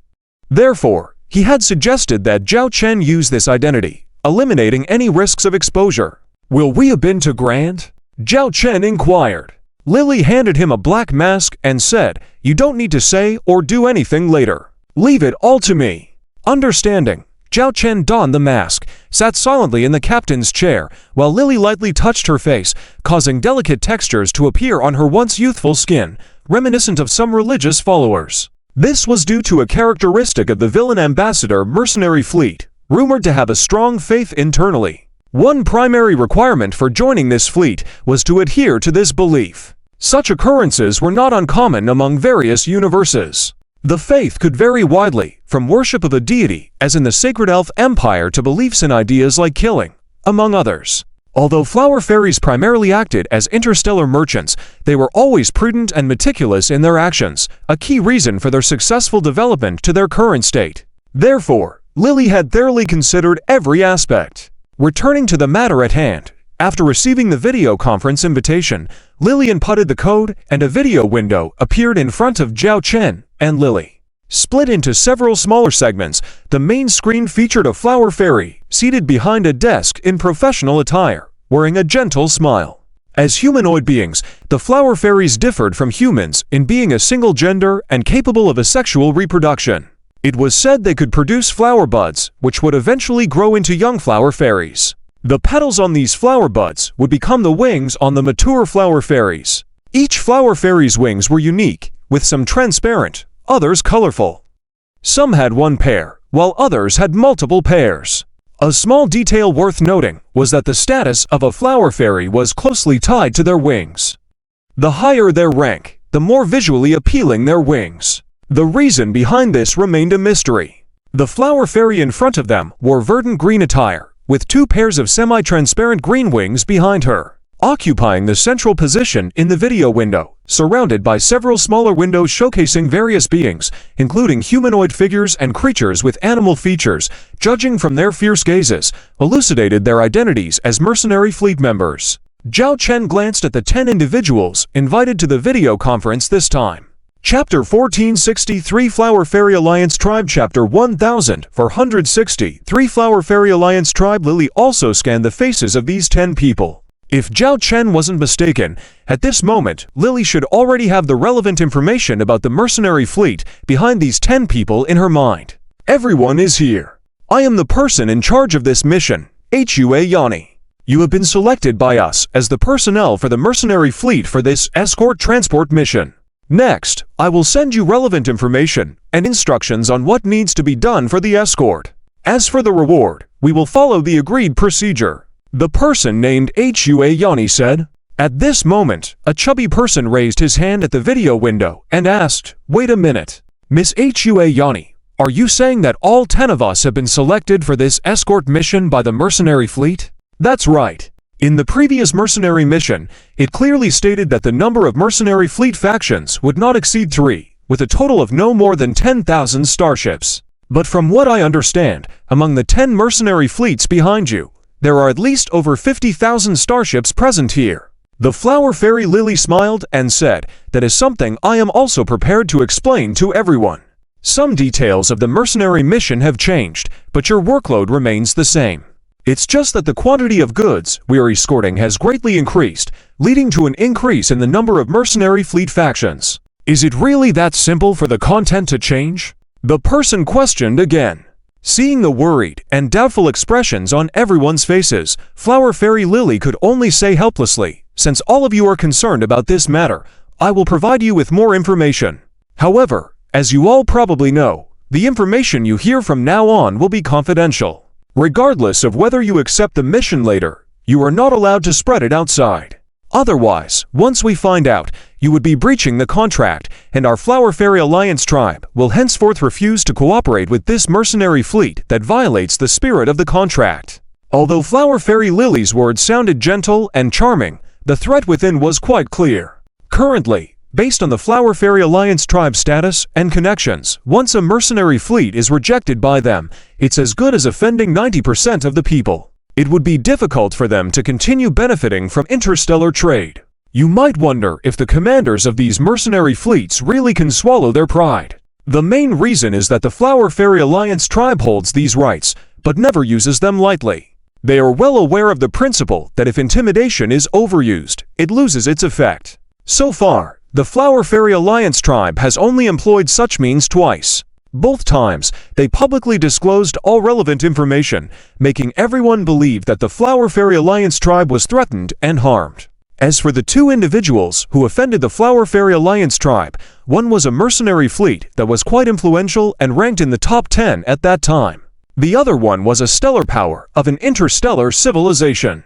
Both paid a heavy price for their foolish actions. Moving on, upon hearing Flower Fairy Lily's warning, everyone present nodded in understanding. Later, Flower Fairy Lily explained the reason for the changes in the current mission.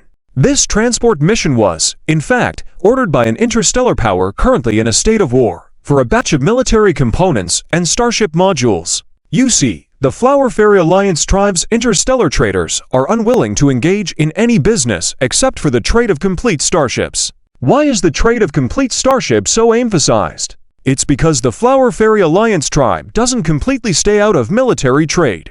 They do engage in the transport of certain military components, such as individual armor, interstellar shuttles, solitary weapons, and military parts. Only the sale of complete starships is off-limits for them.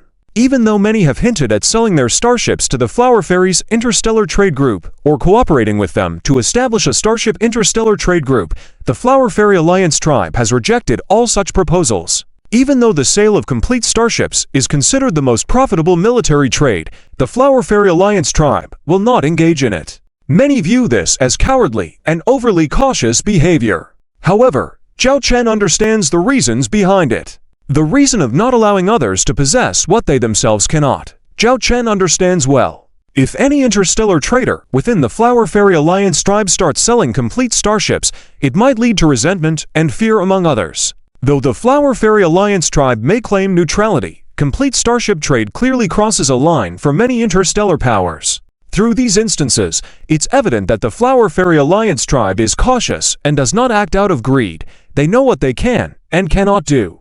This understanding has allowed the Flower Fairy Alliance tribe to reach its current status. Is it only the increase in the quantity of goods being escorted? Someone questioned. Flower Fairy Lily responded, based on the information we have, that seems to be the case. However, we cannot rule out potential military attacks targeting our transport mission in that target universe. Flower Fairy Lily's words were subtle, but nobody in the room was a fool and could infer some underlying meanings. The goods they are to escort have likely crossed some interstellar powers' interests, increasing the likelihood of attacks. Attacks on the Flower Fairy Alliance tribe's interstellar transport fleet are not uncommon. especially in high-risk universes that are in a state of war. Such universes often house numerous interstellar powers. The Flower Fairy Alliance tribe's external relationships primarily fall into three categories. Firstly, there are the core clients, those who can provide goods from the upper manufacturers, mostly high-level interstellar civilizations that exist in relatively peaceful environments. The Flower Fairy Alliance tribe usually signs non-aggression agreements with these core clients, stating that neither party will initiate an attack on the other's Starfleet. This agreement benefits both parties, offering discounts in interstellar trade for the clients who collaborated with the tribe. Secondly, there are the mid to low-tier clients who can both provide and purchase goods, and those who can only purchase. They often exist in high-risk universes where signing agreements like the former group is not feasible. These clients wouldn't hesitate to buy products from the tribe, as their enemies could also purchase from them unless stipulated otherwise. Although they might attack the tribe's interstellar transport fleet, subsequently, the Flower Fairy Alliance tribe would not retaliate against them. It's agreed that the attacking party treats the tribe's employees with courtesy and safely returns them. Moreover, the contracts with the tribe stipulate that if it's determined that the transport mission has lost its ability to resist, the relevant personnel can abandon the goods and surrender. It's these terms and conditions that have facilitated the tribe's development. You might wonder if the clients of these orders would be enraged. Enraged, they might be, but mostly they are left with no choice and find themselves accepting some compensation, such as a refund after deducting costs. Do any of you have questions at this point? If not, we will send you the formal contracts. Flower Fairy Lily looked at everyone and said, I have no objections. I can accept. Let's depart early. Heh, can we get paid more upon completing the escort? Most people agreed to these conditions. Lily naturally did not reject them either. Soon, the contracts were sent to the 10 commanders of the mercenary fleets. Lily glanced over them and looked at Zhao Chen, who nodded. Lily then signed the contract. This escort contract lasts for half a month. Half a month. Zhao Chen thought for a moment, as it was simultaneous progress on Lily's and Charlotte's side. If they were indeed able to ally with the Flower Fairy Alliance tribe, half a month wouldn't matter much. What is the identity of this Hua Yani? Zhao Chen curiously inquired.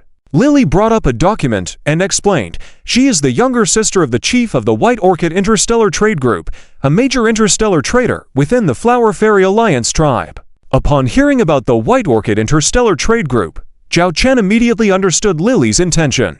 The leader of this White Orchid Interstellar Trade Group was one of the candidates provided by the Water Nymph King. Chapter 1460 for White Orchid Interstellar Trade Group. Soon after the contract was signed, under the guidance of the relevant Flower Fairy staff, Zhao Chen's henchmen hired a mercenary fleet to navigate towards a specific coordinate. Upon arrival at the destination, they saw a fleet of interstellar transport ships waiting there. There were nearly 30,000 interstellar warships of various sizes, indicating a considerable scale. However, the majority of the interstellar transport ships were still of T3 level, with only a few T4 level ships. This was because the industrial capabilities of the Flower Fairy Federation were relatively low.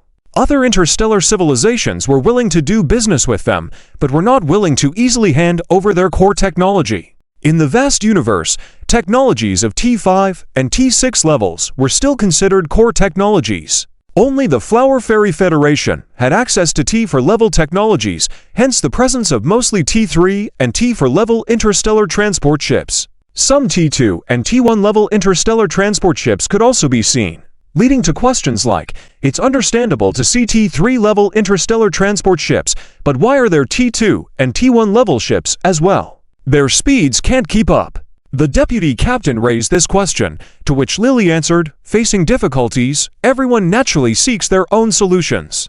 Look closely at those T5 and T4 level interstellar transport ships on the sides, belly, and back. Aren't there strange devices attached there? Sure enough, upon careful observation, the deputy captain could see some odd devices. At that moment, the T2 and T1 level interstellar transport ships were slowly approaching and connecting to those strange devices, eventually aligning with the T4 and T5 level interstellar transport ships.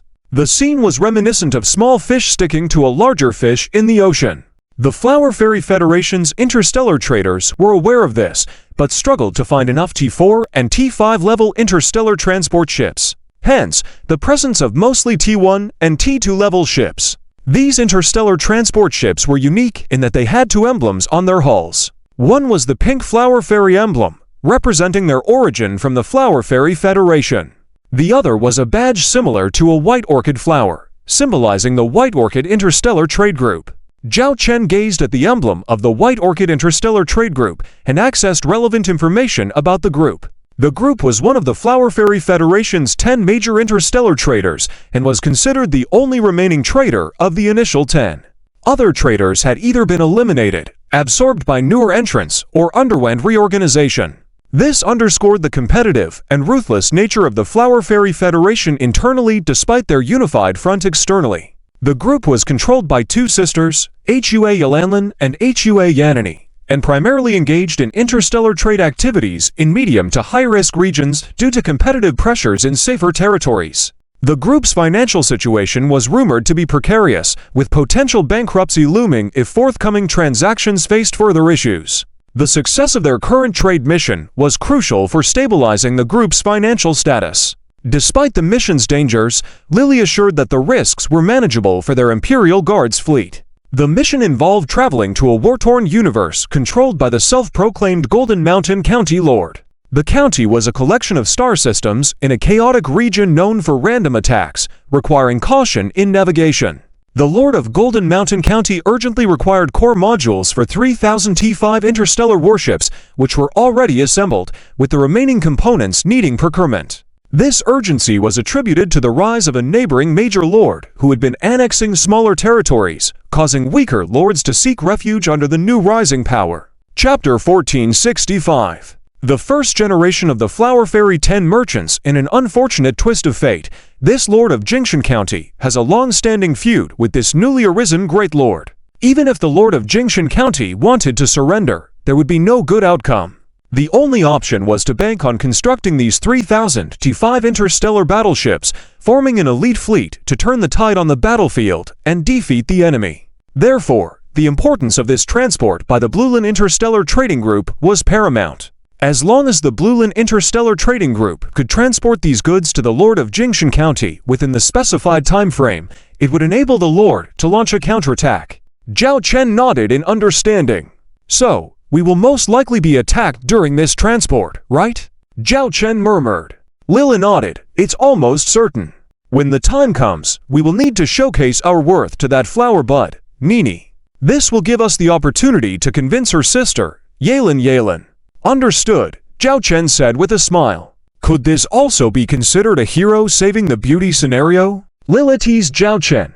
Why, does your majesty want to offer yourself in marriage? Ahem. Zhao Chen did not expect his casual remark to lead to this awkward situation. I wonder how things are going on Charlotte's side. Not long after, the evil Envoy's mercenary fleet received orders from the Bluelin Interstellar Transport Team's top commander, Nini, to set out on their interstellar voyage.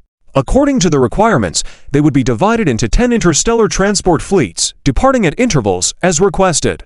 Zhao Chen could understand this arrangement. If he wasn't mistaken, the reason for the expansion of the interstellar transport fleet this time was largely due to the Bluelin Interstellar Trading Group's need to ensure the completion of their orders. They were not only transporting the core components of 3,000 T5 interstellar battleships, but also an estimated quantity of around 5,000. While this significantly increased the cost of transport if they were attacked, as long as more than half of these 10 interstellar transport fleets successfully reached their destination, delivered the cargo, the order would be deemed complete. Even if some goods were lost, according to calculations by professionals at the Bluelin Interstellar Trading Group, they would not suffer a loss. In a scenario like this, the transport price often surpassed the value of the goods. After all, in such circumstances, the value of the goods was no longer the priority.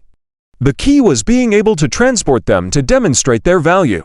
If they couldn't be transported, whether the goods were expensive or cheap, they would be of no use to the client, the Lord of Jingshan County. Hence, the Bluelin Interstellar Trading Group's strategy was understandable. Initially, Zhao Chen spotted a form of inter-universe travel equipment, a slowly blooming flower. That's the core technology of the Flower Fairy Federation tribe, the Flower Gate, Zhao Chen observed with interest. For the Flower Fairy Federation tribe responsible for interstellar trade across universes, they naturally needed their own cross-universe travel technology. Although there were inter-universe gates between some universes, these only existed in immensely powerful interstellar universes under unified orders. In chaotic interstellar universes, without a unified government, there were no cross-universe gates.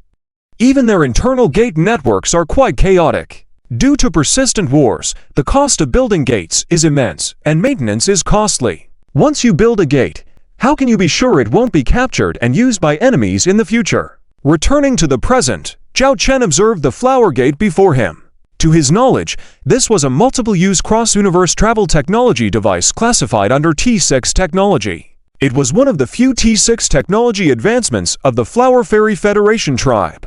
The origins were said to involve a significant cost incurred by the tribe to obtain a portion of T6 Stargate technology from a certain T6 interstellar civilization, combined with technological expertise from everywhere, ultimately developing their own T6 Flowergate technology. This device was one of the few independently produced technological products of the Flower Fairy Federation.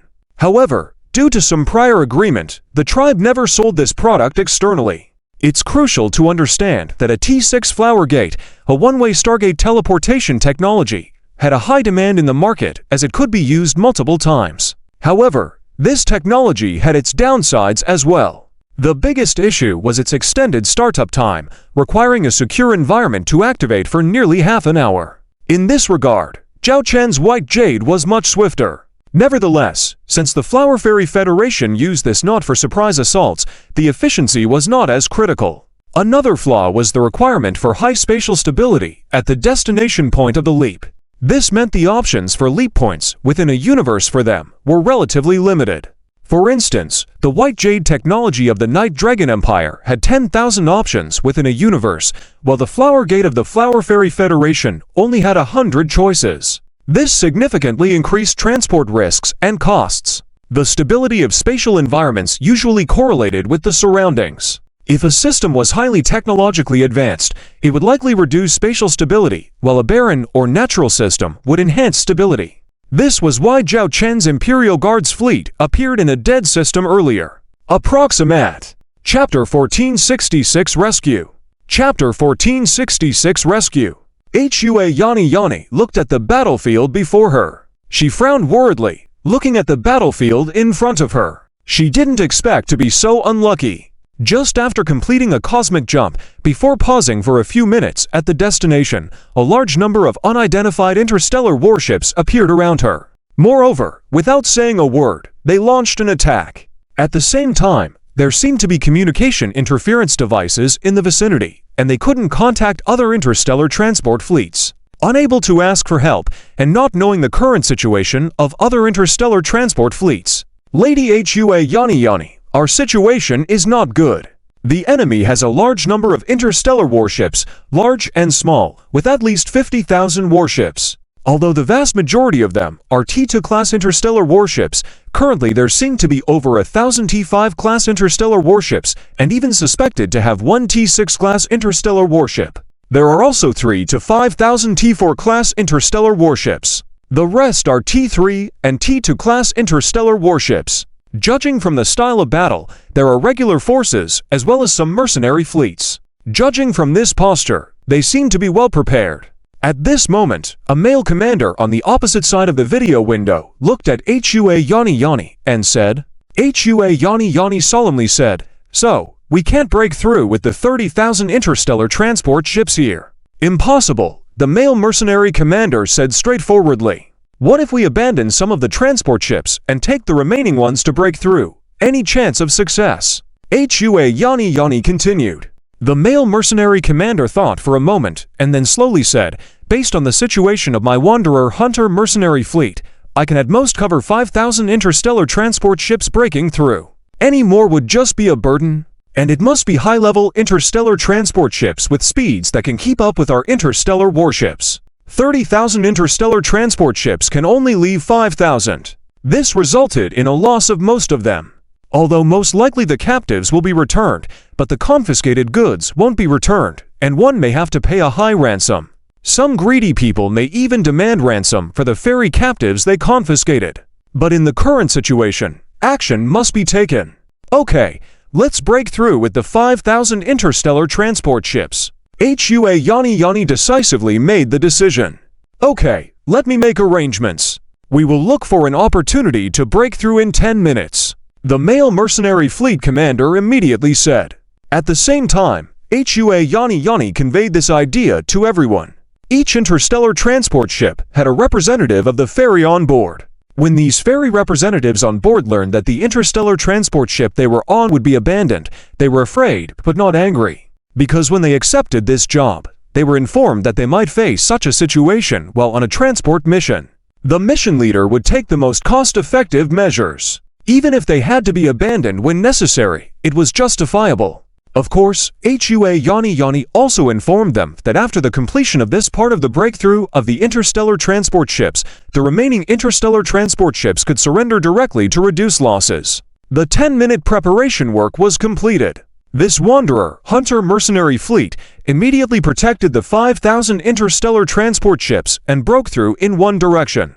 The attackers naturally noticed these attempts to break through by the interstellar fleet. Their mission was to intercept these interstellar transport ships by all means, absolutely not allowing a single interstellar transport ship to safely reach Golden Mountain County. That was their mission. They couldn't just watch these interstellar transport ships leave safely. The attackers' interstellar fleet immediately split into two, one continuing to encircle the interstellar fleet left behind, and the other chasing the fleeing interstellar transport fleet. In this chase and escape situation, the two sides tangled together, and the attackers held on tightly, making it impossible for HUA Yani and the others to shake them off. Just when they were about to be surrounded by the enemy again, suddenly, there appeared a series of engine halos in the distance. Seeing this scene, HUA Yani's heart collapsed. Damn it! Where did these attackers get so many interstellar warships? This transport mission seemed doomed to fail. Although only their interstellar transport fleet was attacked at the moment, the situation of other interstellar transport fleets was probably not optimistic either. Out of 10 interstellar transport fleets, how many would successfully arrive at Golden Mountain County? The possibility was slim. If that happened, this order would fail. If the order failed, their Bluelin Interstellar Trading Group would face complete ruin. If the Lord of Golden Mountain County survived this disaster, then their Bluelin Interstellar Trading Group would also have to pay a breach of contract penalty. This could completely crush the entire Bluelin Interstellar Trading Group. Sister, I'm sorry. Nini, I haven't completed the task you assigned. HUA Yani closed her eyes in guilt. But at that moment, a fairy beside her exclaimed, "That doesn't seem to be the enemy's interstellar fleet. I recognize the emblem of that fleet ... It's the interstellar warships of the evil messenger mercenary fleet we hired this time." Hearing the words of her subordinate, HUA Yani immediately opened her eyes. Looking at the outlines of the interstellar warships in the distance captured by the camera, as well as the fleet emblem that could be vaguely seen, it was indeed the evil messenger mercenary fleet they hired for the escort mission this time. While amazed in her heart, HUA Yani was also puzzled. Wasn't this evil messenger mercenary fleet supposed to be escorting the Bluelin No. 6 interstellar transport fleet? Why did they appear here at this time? Although plagued by countless doubts, at least it was good news for HUA Yani and the others. At this moment, the approaching interstellar warships of the evil messenger mercenary fleet began to attack. They fired towards the direction of the fleet where HUA Yani was located. At that moment, HUA Yani and the others were stunned for a moment. But soon after, they realized that the attacks from these interstellar warships precisely hit the pursuing enemy interstellar warships after passing through their interstellar transport ships and warships. Damn, are these guys crazy? The commander of the Wanderer Hunter mercenary fleet was startled to see this scene. Those who didn't know might think they were turning against them. But at such a close range, firing between friendly ships was indeed a very risky thing. Calling them mad would not be an overstatement. At least at first glance, the attacks seemed to be directed at their interstellar warships. Once HUA Yani calmed down, she immediately said, "Contact their commander." Yes, the subordinate immediately tried to contact them. Previously, long-distance communication had been blocked, but now since they were so close, the communication was naturally normal. Soon, a video window opened and appeared in front of HUA Yani, showing the man and woman she had briefly seen before in the video. They had only seen a glimpse before, but now Hua Yani was seriously scrutinizing the two people in front of her. Although the woman with black markings on her face had been the one speaking in the video, Hua Yani could tell that the man in the mask behind her was the one in charge. It had been rumored that the commander of this evil messenger mercenary fleet had never been seen by anyone, always wearing a mask. It seemed that this was the man. First of all, thank you for your support. But I want to know, why are you here? Hua Yani expressed her question. Lily directly explained that they couldn't contact the Blue Lin one interstellar transport fleet where Hua Yani was, so they were worried they might have been attacked. Therefore, they split up and came to support. Unexpectedly, they met them here. Hua Yani frowned slightly. Before she could speak, Lily preempted, I know that the evil messenger mercenaries did something against your previous orders. But given the current situation, if there's anything to discuss, it shouldn't be done here. If we continue to delay here, it will affect the transfer of goods and pose a certain risk.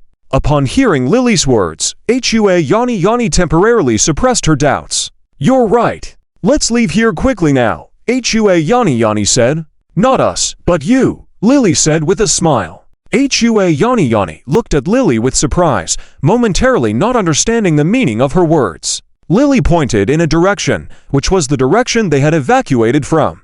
If I'm not mistaken, there are still over 20,000 interstellar transport ships over there that need rescuing. Boss, you take the interstellar transport ships here to evacuate. We, the evil messenger, will first rescue those over 20,000 interstellar transport ships. What? You want to rescue those interstellar transport ships trapped by the enemy? Hua Yani was astonished. Another voice came from the side. Hey, don't think that your prompt support makes you saviors. Over there are tens of thousands of enemy interstellar warships, including thousands of T5 class interstellar warships. And you. If I'm not mistaken, you have less than 2,000 interstellar warships here. If you go to support now, it's a moth to a flame, seeking a death trap. Don't blame us for not advising you. Listening to the words of the other party, Lily couldn't help but smile slightly and show a teasing expression, who said we couldn't handle it. Chapter 1467, The Cost of Default. Chapter 1467, The Cost of Default. Alright, I won't waste any more time with you. Hurry up and evacuate. Wait for us on the Golden Mountain County side. Lily finished speaking, didn't waste any more words, and directly hung up the communication. Then, they saw the starships of the hired mercenary fleet from the evildoer envoy's hired mercenary fleet advancing towards them, crossing through the gaps between their own starships, directly charging towards the battlefield they were escaping from in the distance. Along the way, they kept engaging in firefights with the enemy starships chasing after them. Not to mention, in these firefights, the evildoer envoy's hired mercenary fleet seemed to have the upper hand. Boss, what do we do now? The commander of the freelancer hunter mercenary fleet asked for Hua Yani's opinion, then added, don't be fooled by the current advantage the evildoer envoy's hired mercenary fleet has. This is not their main fleet facing off with the enemy. And, engaging in battle with the enemy and covering the retreat of the interstellar transport fleet are two completely different levels of intensity. If we linger here, we might also be in danger. The priority should be to deliver these goods to the destination first. Hearing the words of the commander of the freelancer hunter mercenary fleet, Hua Yani remained silent for a moment. As a businesswoman of the Flower Fairy Interstellar Trade Federation, she was a very practical person, putting profits above all else. She knew that the most sensible choice at this moment was indeed, as the commander of the mercenary fleet had said. Taking a deep breath, she said firmly, edit the course immediately and hurry to Golden Mountain County. Yes. Hua Yani turned around and looked at the evildoer envoy's hired mercenary fleet rushing towards the battlefield recklessly. She hoped they could eventually withdraw more of the starships. But little did they know, they were walking into a trap, seeking their own demise. However, the ones heading towards their doom were the enemy starships attacking them. On the bridge of the Dragon Emperor's interstellar command ship, Captain Zhao Chen sat in his chair, lightly stroked his chin, and calmly said, Commander Shang, does the Dragon Emperor need to intervene in this battle? Commander Xiang smiled and replied, Your Majesty, are you kidding me? With just these small fries, do we need the Dragon Emperor's help? Then I might as well give up my position as the commander of the Emperor's Royal Guard.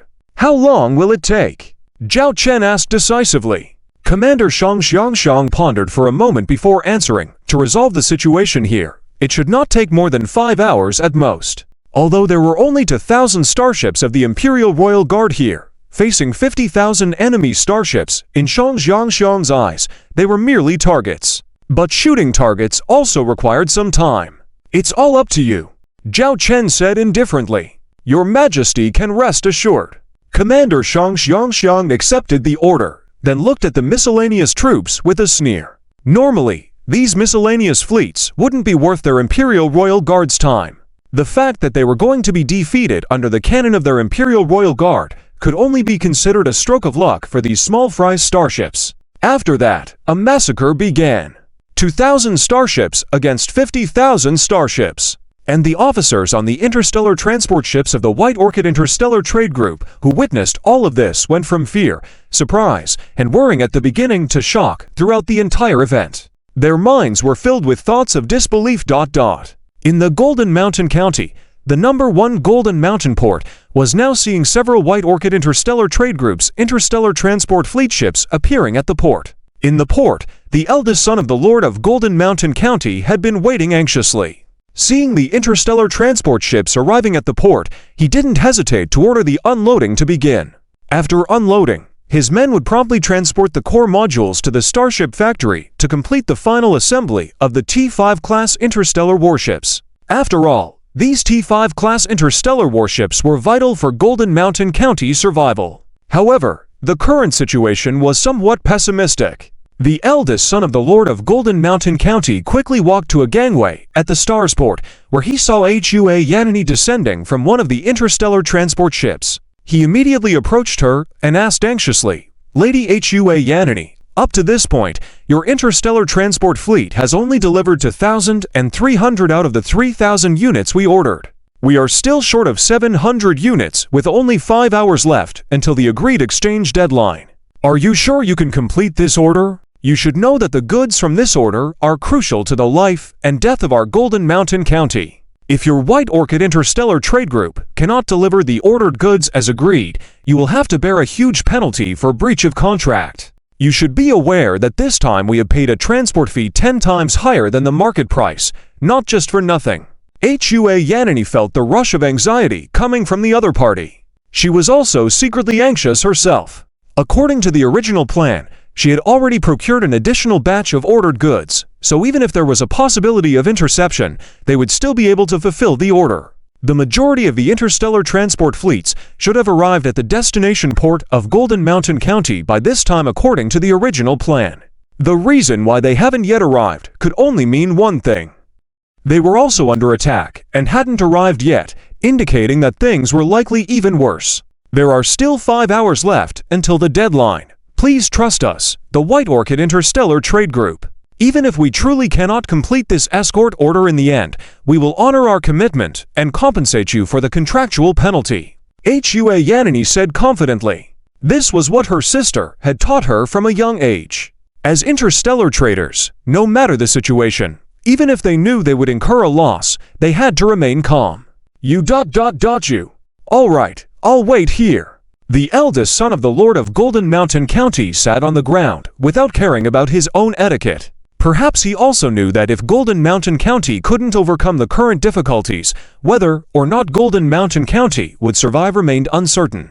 When that time came, etiquettes would be of no importance. What mattered was staying alive. Hua Yanni looked at the sitting figure, the eldest son of the Lord of Golden Mountain County, who seemed annoyed, then looked into the depths of space. For some reason, she thought of the evildoer envoy's hired mercenary fleet. Perhaps ... they could really bring back the White Orchid one interstellar transport fleet trapped there. But as soon as this thought crossed her mind, she chuckled self-deprecatingly. Under those circumstances, how could the 2,000 starships of the evildoer envoy's hired mercenary fleet possibly bring back the White Orchid one interstellar transport fleet under the encirclement of enemies several times their number? That was simply impossible. At this moment, Hua Yanni could only hope that the other White Orchid Interstellar Transport Fleet could break free and arrive on time. As time passed, with only the last star remaining until the deadline, the eldest son of the Lord of Golden Mountain County also regained his composure. He stood up, brushed off the dust from his pants, and then coldly said, "I hope the White Orchid Interstellar Trade Group can keep their promise and bear the penalty for breach of contract when the time comes." Although it was difficult for Golden Mountain County to survive in the current situation, they still expected the White Orchid Interstellar Trade Group to pay the penalty because when the time came, the Golden Mountain County's noble family would probably go into exile.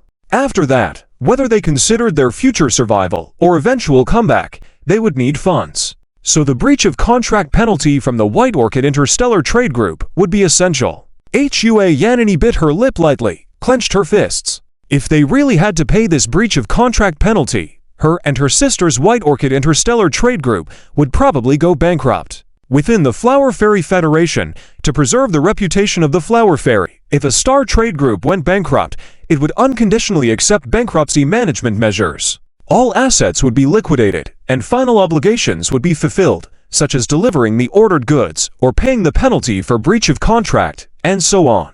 If, after the bankruptcy liquidation, they still couldn't settle all debts, the Flower Fairy Federation would be responsible for the rest. Of course, those bankrupt interstellar traders would have to work for the Flower Fairy Federation for the rest of their lives to repay the debts. This system was why the external world trusted the interstellar trade groups under the Flower Fairy Federation. Just as the eldest son of the Lord of Golden Mountain County was about to leave, someone on the cargo platform of the starport pointed to the distance and exclaimed, "Look over there. It seems like there are starships sailing this way. Those are the halos of starship engines. Look at the quantity. There must be tens of thousands of starships." Hearing these words, Hua Yanini couldn't hide her inner excitement, almost pressing her whole face against the floor-to-ceiling window in front of her, hoping to get a clear view of the approaching interstellar fleet in the distance. At this moment, the eldest son of the Lord of Golden Mountain County also hurried over, asking his subordinates about the identity of the starships currently sailing towards them. Soon, the answer was revealed because a video communication appeared in front of Hua Yanini. It was a familiar communication account. Just a while ago, the owner of this communication account had saved them. The evildoer envoys hired mercenary fleet. "Hello, boss. We have completed the mission assigned to us in excess. Shouldn't the reward be increased a little?" Lily's face showed a teasing expression. Chapter 1468 Order Completed. Chapter 1468 Order Completed. Report: 3,000 orders have been completely delivered. We have an excess of 130 here. The subordinate hurriedly reported to Yanini. Upon hearing this report, Yanini glanced at the time, breathed a sigh of relief, and smiled as she looked at the eldest son of Lord Jinshan County. "Hello. There are 15 minutes left until the deadline for the order. We have delivered all the goods specified in the order as requested. We, the Balin Interstellar Trade Group, have completed this order transaction with you. Is there any objection?" The eldest son of Lord Jinshan County looked at Yanini with a complicated expression. He didn't expect the order to actually be completed, especially at the last moment. Strictly speaking, receiving the ordered goods on time was a good thing. Even better if delayed a bit, or even a few dozen short of 3,000 would have been acceptable. This way, they wouldn't have to pay high shipping costs. But now, given the current situation, there was nothing more to be said. "Well, the order is fine. We will pay you for the goods later," said the eldest son of Lord Jinshan County seriously, then glanced at the interstellar battleships of the mercenary fleet that escorted the final batch of goods arriving at the port. "Which mercenary fleet is that?" Facing the eldest son of Lord Jinshan County's question, Yanini replied, "The Rogue Envoy Mercenary Fleet." Rogue Envoy. The eldest son of Lord Jinshan County repeated this name as if to remember it, then turned and left. After receiving the goods, he had many tasks to handle on his end. The assembly of the 3,000 T5 interstellar battleships was also crucial. Seeing the eldest son of Lord Jinshan County leave, Yanini breathed a sigh of relief and returned to her own interstellar transport ship, throwing herself onto the sofa, feeling as if a heavy burden had been lifted off her shoulders at that moment. This order completion, receiving payment, although not enough to make our Balin Interstellar Trade Group rise, at least it can boost our confidence in the Balin Interstellar Trade Group, Yanini murmured to herself. Then, she looked at her subordinate and said solemnly, summon the person in charge of the White Orchid No. 1 interstellar transport ship fleet that remained on the battlefield at that time. I need to see her. Yes, the subordinate immediately went to arrange it. Not through video communication, but in person.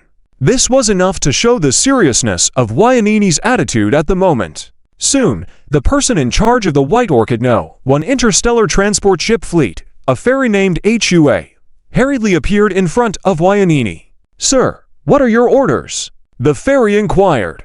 Tell me, what happened to the part of the interstellar transport ship fleet that remained on the battlefield after we broke through and left? Wyanini said solemnly. The fact that the remaining interstellar transport ships of the White Orchid No. 1 fleet could appear here was beyond her imagination. It was like a stroke of luck. But as a cautious interstellar trader, she naturally needed to understand the reasons behind this. The fairy official immediately recounted in detail what had happened at that time. At that time, following your instructions, when you took a portion of the interstellar transport ship fleet to break through, the part we left behind was supposed to surrender. As we were preparing to surrender, and indeed, some interstellar transport ships had already surrendered, the rogue envoy mercenary fleet suddenly arrived. Chapter 1469. The details of the malefactor envoy. Their commander issued orders to us, directing us to move forward steadily in a certain direction and to retreat from the battlefield. At the same time, their interstellar warships decisively destroyed those interstellar warships that were attacking us. Did you say decisively destroyed? The enemy has nearly 50,000 interstellar warships, but they only have 1,000 interstellar warships. The difference in the number of warships between the two sides exceeds 20 times. How could it be considered a decisive destruction? Flowerbud Nini incredulously asked. The ferry officer immediately replied, Your Highness, I am not exaggerating. This is indeed a decisive destruction. Throughout the battle, the malefactor envoy's mercenary fleet showed extremely coordinated cooperation. Damaged interstellar warships would retreat, and friendly ships would support and cover them. Moreover, they even have a certain number of interstellar missile ships. The interstellar missile attacks from these ships provided great intimidation and damage on the battlefield. In addition, they have a variety of interstellar warships.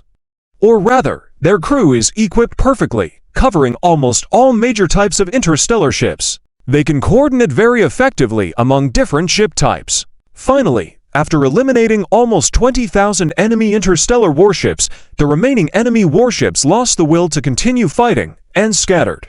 At that time, I carefully observed. You may not believe it. The malefactor envoy's mercenary fleet, after such a battle, only lost less than 100 interstellar warships. And most of these warships were not directly destroyed, but were severely damaged and abandoned by their own crew. Additionally, those severely damaged warships would eject many escape pods, and other friendly ships would actively assist those crew members escaping. The rest were just lightly damaged interstellar warships. After hearing the words of her officer, Flowerbud Nini's face showed an expression of disbelief. Facing a battle with less than 2,000 interstellar warships against nearly 50,000 interstellar warships, not only did they defeat the enemy, but their own side only suffered the loss of less than 100 interstellar warships. Could this really just be an ordinary mercenary fleet? Thinking of this, a serious expression appeared in Flowerbud Nini's eyes. She solemnly said, Did you record the battlefield scenes during the battle? Yes? Send me all those recorded battlefield videos. If anyone asks about this, do not discuss or disclose it to others, Flowerbud Nini said sternly. Yes, the ferry officer replied promptly. All right, you go back and arrange these matters. Understood. I take my leave. The ferry officer excused himself and left. Flowerbud Nini walked to a porthole where she could see the anchorage of the malefactor envoy's mercenary fleet's interstellar warships in the distance. Looking at those warships, Flowerbud Nini muttered, Malefactor envoy. Just who are you? With this level of fighting capability, you are definitely not an ordinary mercenary fleet. Why have you approached our White Orchid Interstellar Trade Group, and what intentions do you harbor? At this moment, Flowerbud Nini had already begun to suspect the true identity of the malefactor envoy's mercenary fleet. After receiving the battle footage records sent by the ferry officer, she carefully watched them repeatedly. After watching these videos, she was sure that her officer did not exaggerate in his description. Chapter 1470 Mysterious Visitor Chapter 1470 Mysterious Visitor in the universe of the Flower Fairy Federation tribe in a certain galaxy. This is the headquarters of the White Orchid Interstellar Trading Group, and at this moment, Flower Budlanlan is handling the recent affairs in her office. Frowning, she looked at a report in front of her and asked her assistant, "Why has the procurement cost for this item increased again?" Due to natural disasters affecting the production area of this product, the production yield for this item has significantly decreased in the past year. That's why the procurement cost has gone up, her assistant replied. Flower Budlanlan furrowed her brows and began calculating. Soon, she arrived at a number, saying, "Even if we successfully fulfill this order, our net profit will be less than 10%. Should we consider increasing the transportation and selling costs for the order?" her assistant suggested. Flower Budlanlan shook her head, saying, "There is already fierce competition for this product. If we raise the price now, the downstream retailers are likely to seek other sources for this batch of goods. Many eyes are currently watching our every move." The assistant nodded helplessly. Flower Budlanlan looked at other things and pulled up a document. "Currently, our funds have reached a critical level. If Nini's order cannot be completed, our cash flow may run into trouble. At that time, we might have to give up some market share." Bringing up these facts, Flower Budlanlan's expression turned grim. Giving up market share may seem simple, but acquiring those shares initially came at a significant cost and time investment. It was something she couldn't easily accept deep down. However, if it came down to it, there was no other choice. "Has there been any news from Flower Nini?" Flower Budlanlan couldn't help but ask. "According to the timeline for completing the order, unloading the cargo, and returning to our Flower Fairy Federation tribe universe, it will take at least another 2 to 3 days, her assistant replied. Flower Budlanlan rubbed her temples, muttering, "Yes, it will take that much time. How could I forget that?" The recent stress had caused even this strong woman to forget important things that she should have remembered. At that moment, a video call came in. Flower Budlanlan looked at the account and saw that it was her sister, Flower Nini. She was surprised and wondered why her sister was contacting her prematurely. Could it be? Flower Budlanlan immediately thought of the worst-case scenario, but still calmly answered the video call. Flower Nini appeared on the screen. "Sister." Flower Nini greeted her sister immediately upon seeing her. Flower Budlanlan, however, had a serious expression and asked, "What's wrong? Were you attacked by bandits?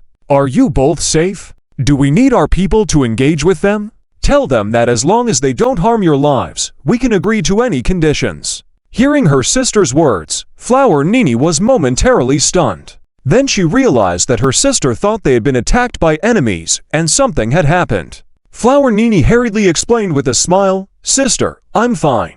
The order has been completed, and the goods have been delivered to the other party on time and in full. The other party has confirmed the completion of the order. Our interstellar transport fleet is currently loading the payment at the port in Junction County. I returned early due to some matters. However, I have already assigned others to take care of things there." Upon hearing her sister's explanation, Flower Budlanlan breathed a sigh of relief. The worrying in her eyes eased, and she smiled, saying, "The completion of the order is wonderful news. This is very important for our White Orchid Interstellar Trading Group. With this payment, we won't have any major issues in the next 6 months." Pausing for a moment, Flower Budlanlan curiously looked at her sister. "Is there anything important that made you return early to contact me?" Interstellar traders usually monitor a transaction until the very end, with the actual payment and return being the final steps. The entire transaction process was considered complete only when the payment was received. In the past, Flower Nini had always been diligent and cautious. If she temporarily put aside matters related to the order and hurried back, it must be something particularly important. Flower Nini's expression was serious. "Sister, what I have to tell you is very important." Recognizing this, Flower Budlanlan turned to her assistants in the office and said in a calm voice, "Please step out for a moment." Yes, all the assistants left. The office instantly became much quieter. Flower Budlanlan then pressed a button in the office. In an undisclosed location, the office was now under high-level secrecy, blocking any potential eavesdropping or surveillance capabilities. "You can speak now," Flower Budlanlan said. Flower Nini proceeded to disclose everything about the hired mercenary fleet by the emissaries of evil and the stellar empire of the Owl Dragon hidden within. At the start, Flower Bud Lanland's expression remained indifferent. But as she heard about the Owl Dragon Interstellar Empire fleet, disguised as the mercenaries of the emissaries of evil, and even the presence of the Owl Dragon Emperor concealed within, Flower Bud Lanland's expression grew stern. She spoke, "I understand. Since you have made arrangements, and this is such an important matter, we must meet to discuss further." "That's what I was thinking too. It seems like they are very urgent. I suspect they are looking for alliance partners, and we might be their top choice, but not the only one. That's why I rushed back. We are now back at the Flower Fairy Federation Tribe Universe and on our way to our headquarters. In about 10 hours, we will arrive at the starport in our headquarters," Flower Nini added. Flower Bud Landland nodded. "I will handle the follow-up matters." After bidding farewell, the communication ended. Flower Bud Landland sat in her chair, deep in thought. The Owl Dragon Interstellar Empire. The Owl Dragon Emperor. Collaboration. This sudden turn of events disrupted all of Flower Bud Landland's upcoming work arrangements. She activated her handheld terminal and contacted her second-in-command. "Cancel all my appointments in the next 24 hours. "Understood," the assistant replied, though puzzled. Flower Bud Landland then used her access rights to bring up all the data and information regarding the Owl Dragon Interstellar Empire and the Owl Dragon Emperor. She had only a vague understanding of the Owl Dragon Interstellar Empire before, but now, to see such a formidable military force in front of her was astonishing. She needed to prepare everything for the upcoming meeting. After a long time, watching the appearance of the fleet at the port, though the outer appearance of the seemingly antiquated starships, Flower Bud Landland did not underestimate them. These were Owl Dragon-class starships after all.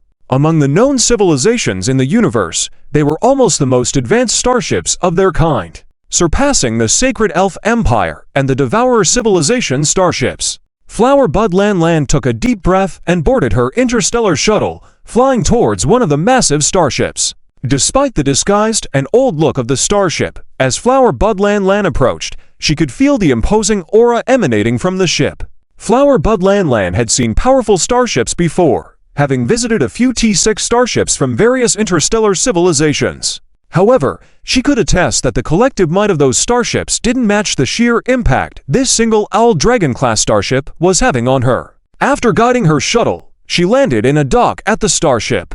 The shuttle's hatch opened, and Flower Bud Landland stepped out, greeted by a group of interstellar soldiers. "Hello, I am responsible for receiving you. Please follow me. First, we need to check if you are carrying any weapons," the officer said, approaching her with a military salute and then checking her. It was a quick process, just a few steps as she passed through a scanning device.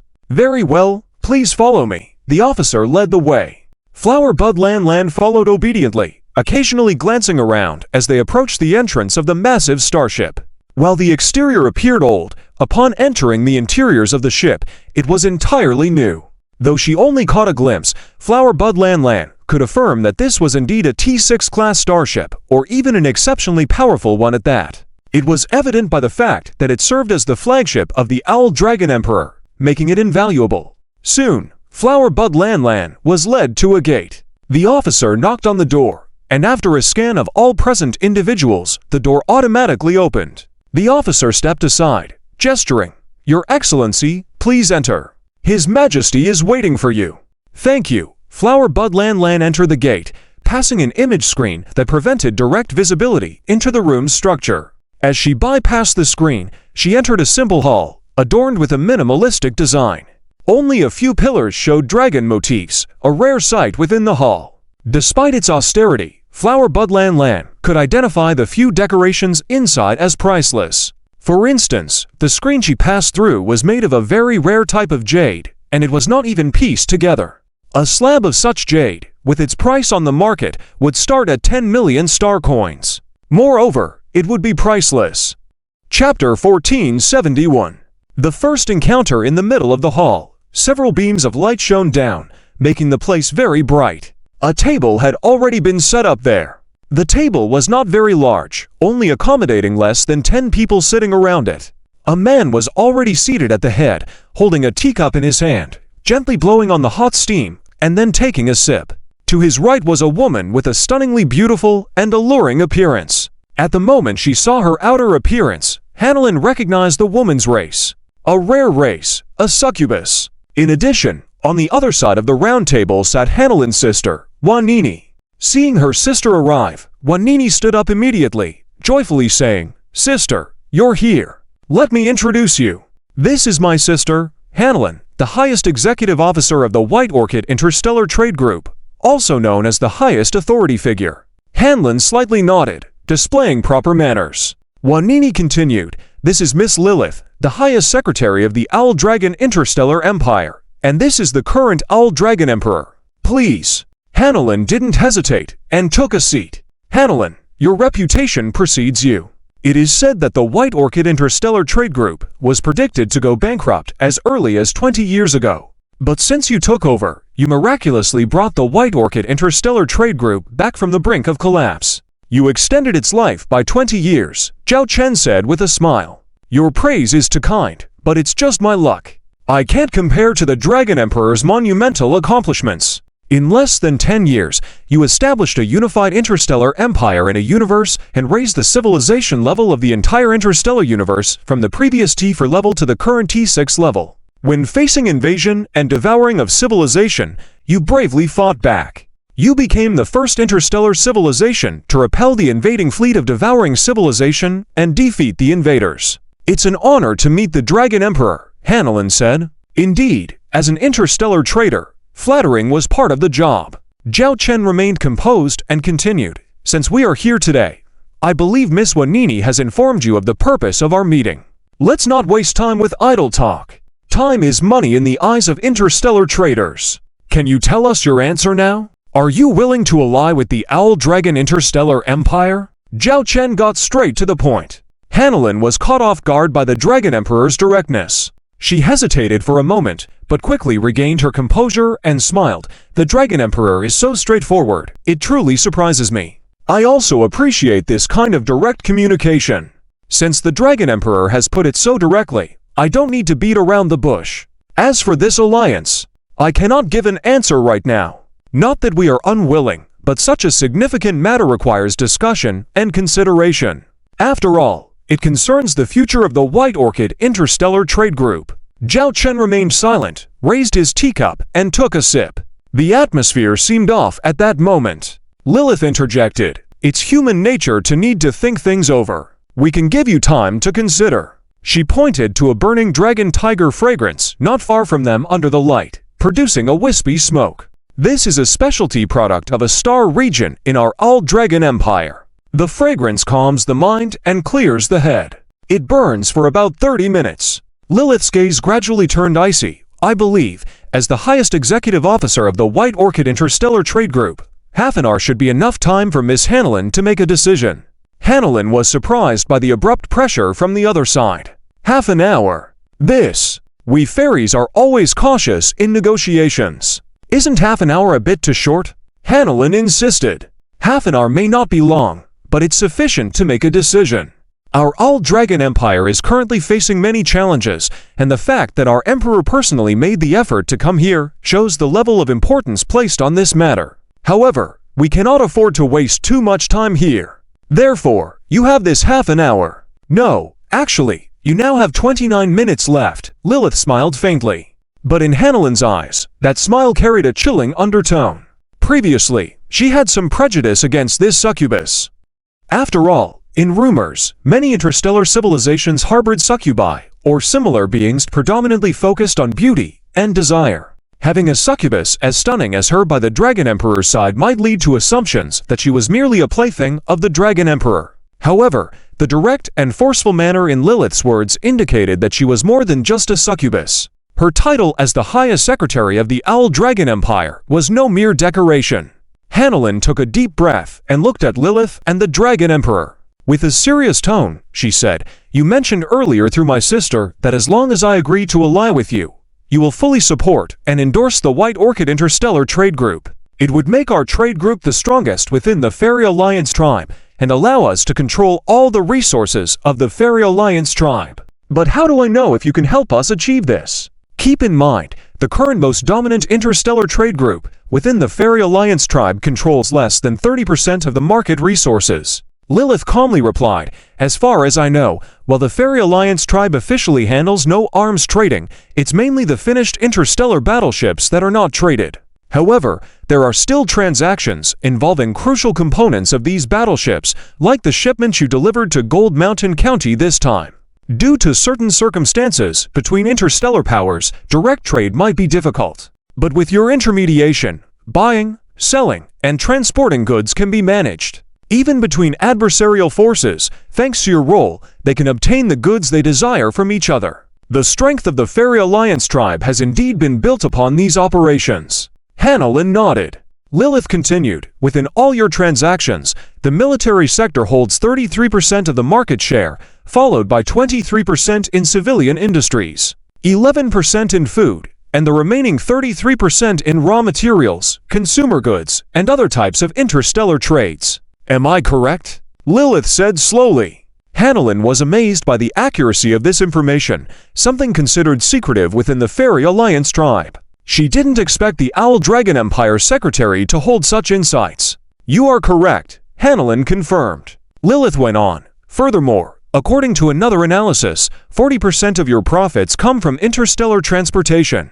Frankly, the Fairy Alliance tribe is essentially an intermediate and transport trader. Your basket consists of these three sources of income.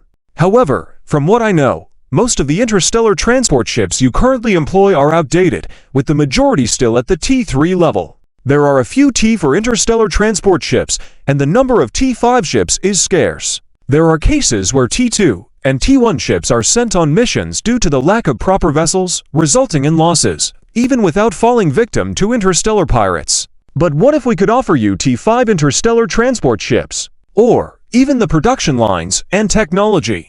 Hanalin listened to Lilith's words as if a little devil was whispering seductions in her mind.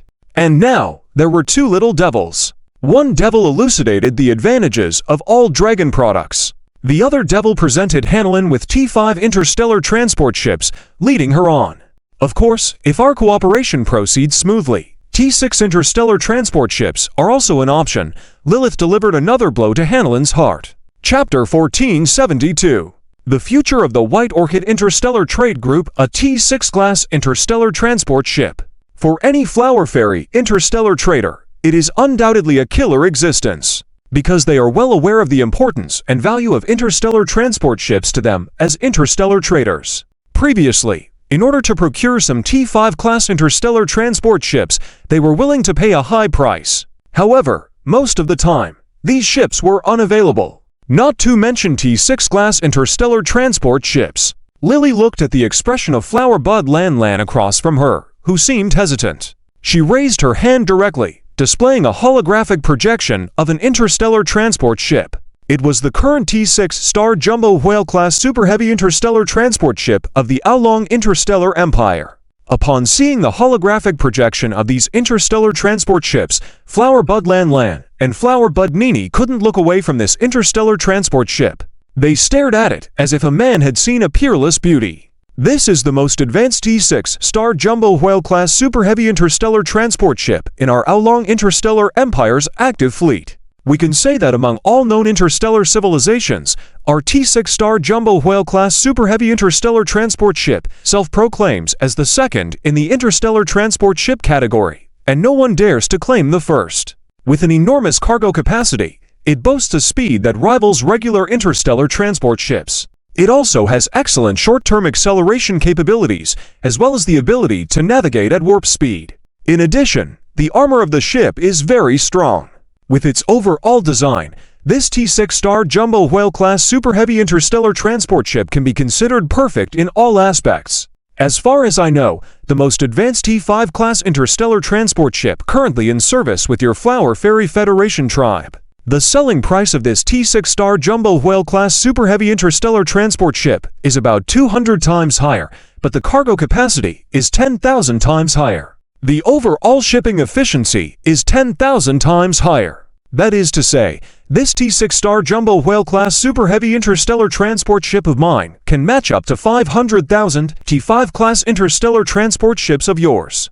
And now, As long as you agree, we are willing to open up the purchase rights for this interstellar battleship to your White Orchid Interstellar Trade Group. You should know that among the interstellar forces that currently cooperate with our Oolong Interstellar Empire, no one has ever had the right to purchase this interstellar battleship from us.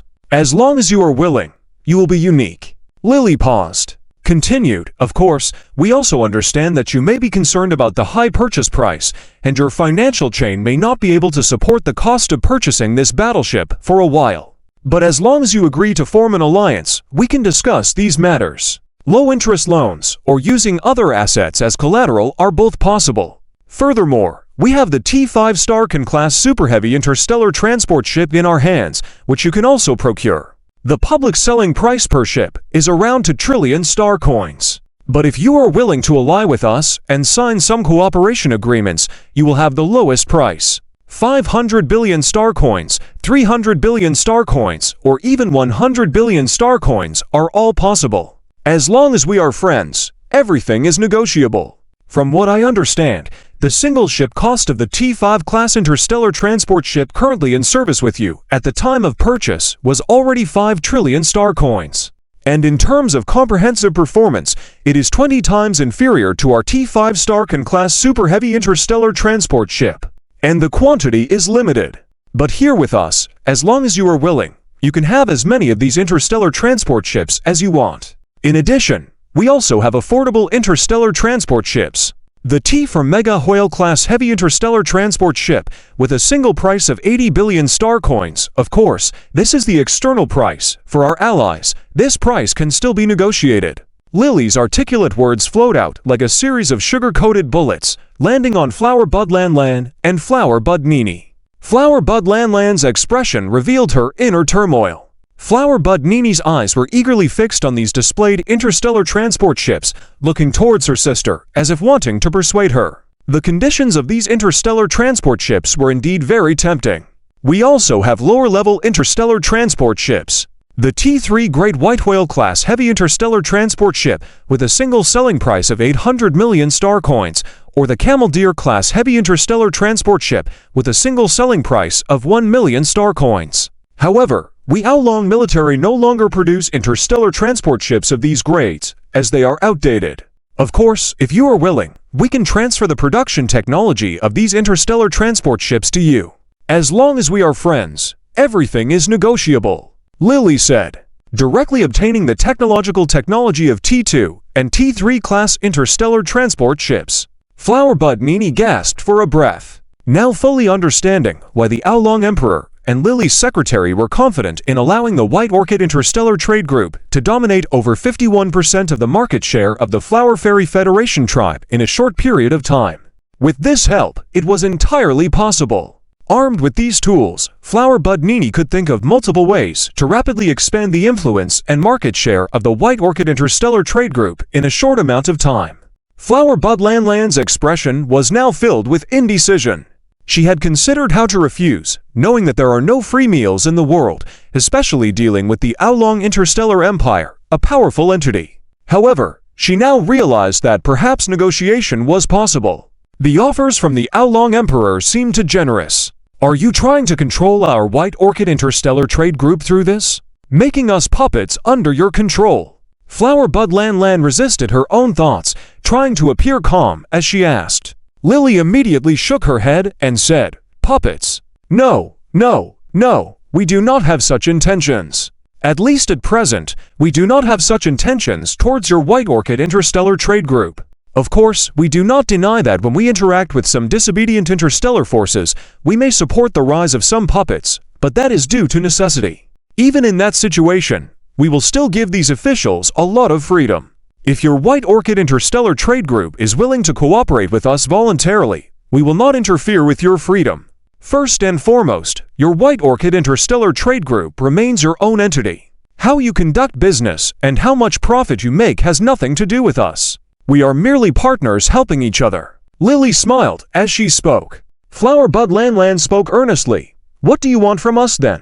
I don't believe you would offer without seeking some benefits." Seeing Flower Bud Lan so straightforward, Lily responded directly, "What we want is actually quite simple. First, we need more raw materials and markets because our Oolong interstellar empire is facing the invasion of a devouring civilization.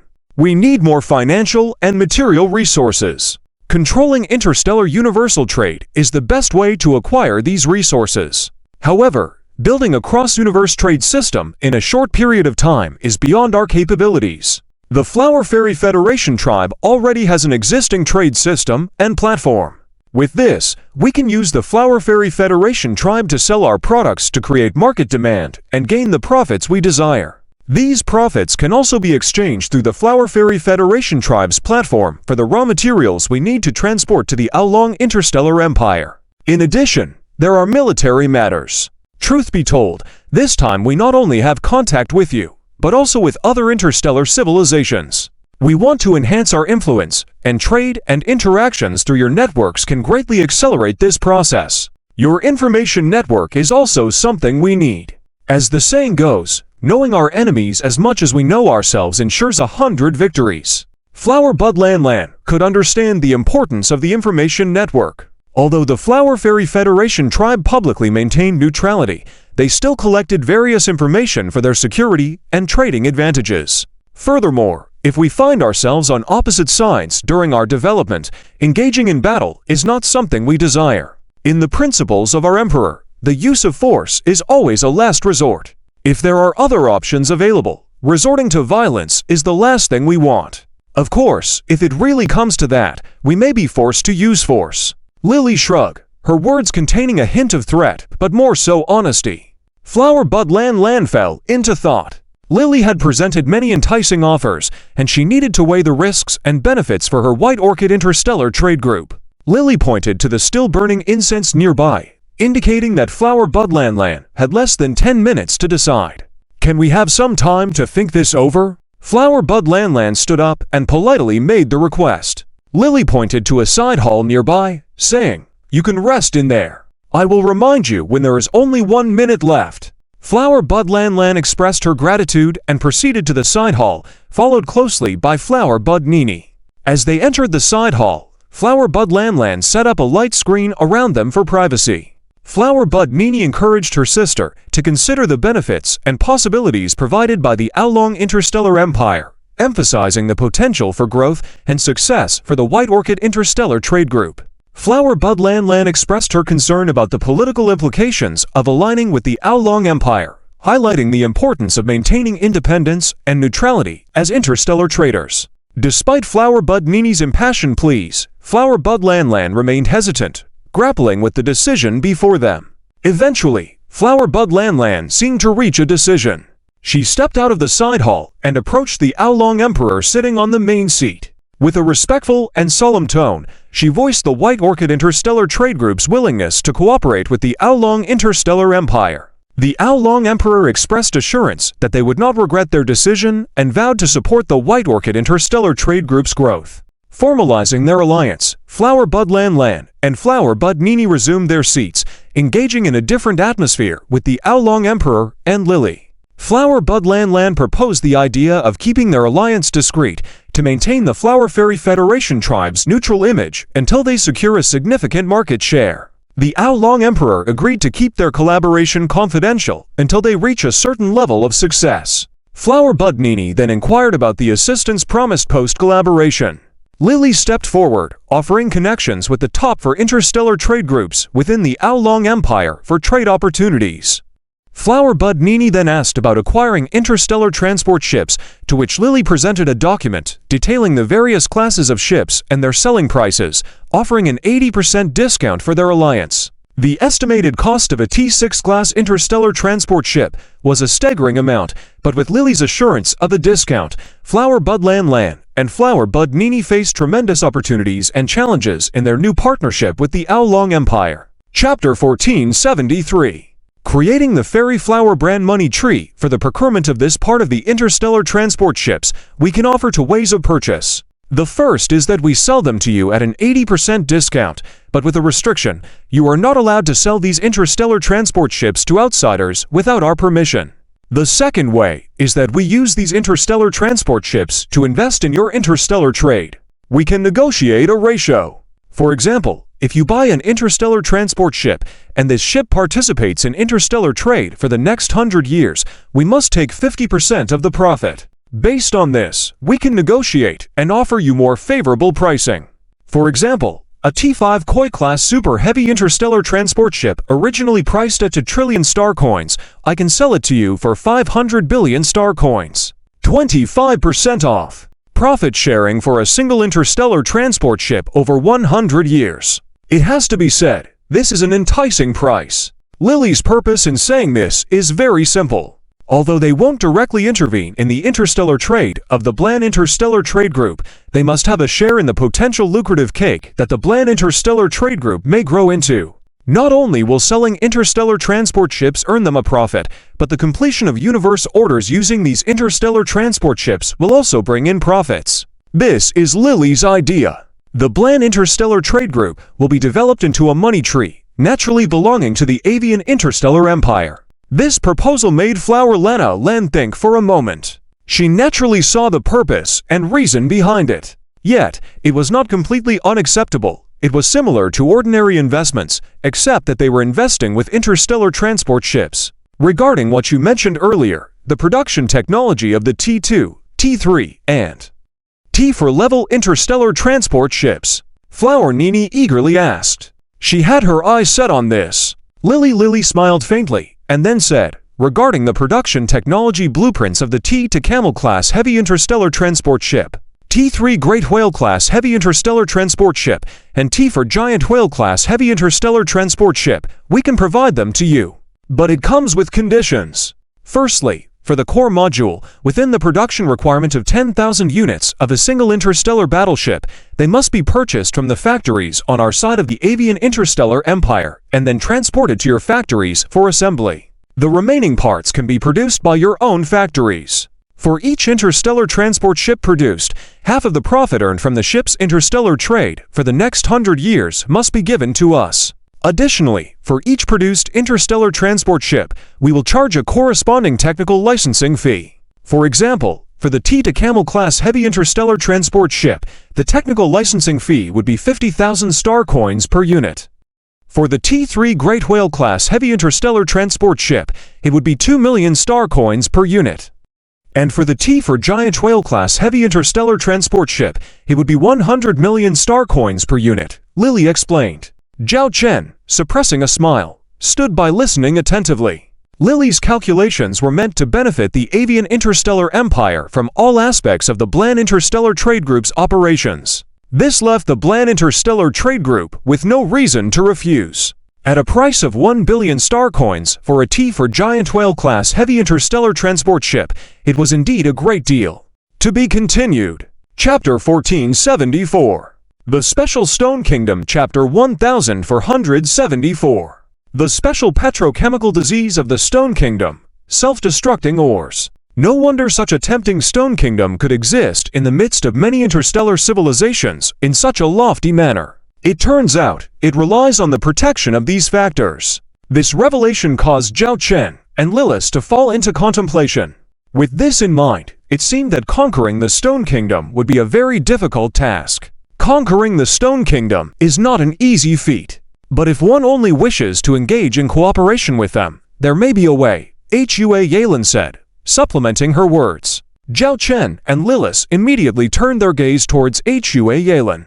Hua Yalen continued, firstly, due to the uniqueness of the Stone Kingdom, the production of certain things is also very scarce. I believe you both have heard of the Stone Kingdom, whose inhabitants can consume ores as food. However, this statement is not entirely accurate. While some ores can be their food, overall they are carbon-based life forms and also require water, vegetables, and other foods. However, these items are extremely rare in the Stone Kingdom, especially fruits and vegetables. In recent years, a third of the commodities the Stone Kingdom has procured from our fairy interstellar trade come from fruits, vegetables, and other foods. It is said that these crops cannot be grown in the Stone Kingdom. Fruits and vegetables. Zhao Chen's heart trembled, his mind immediately flashing to their Eden-class starship.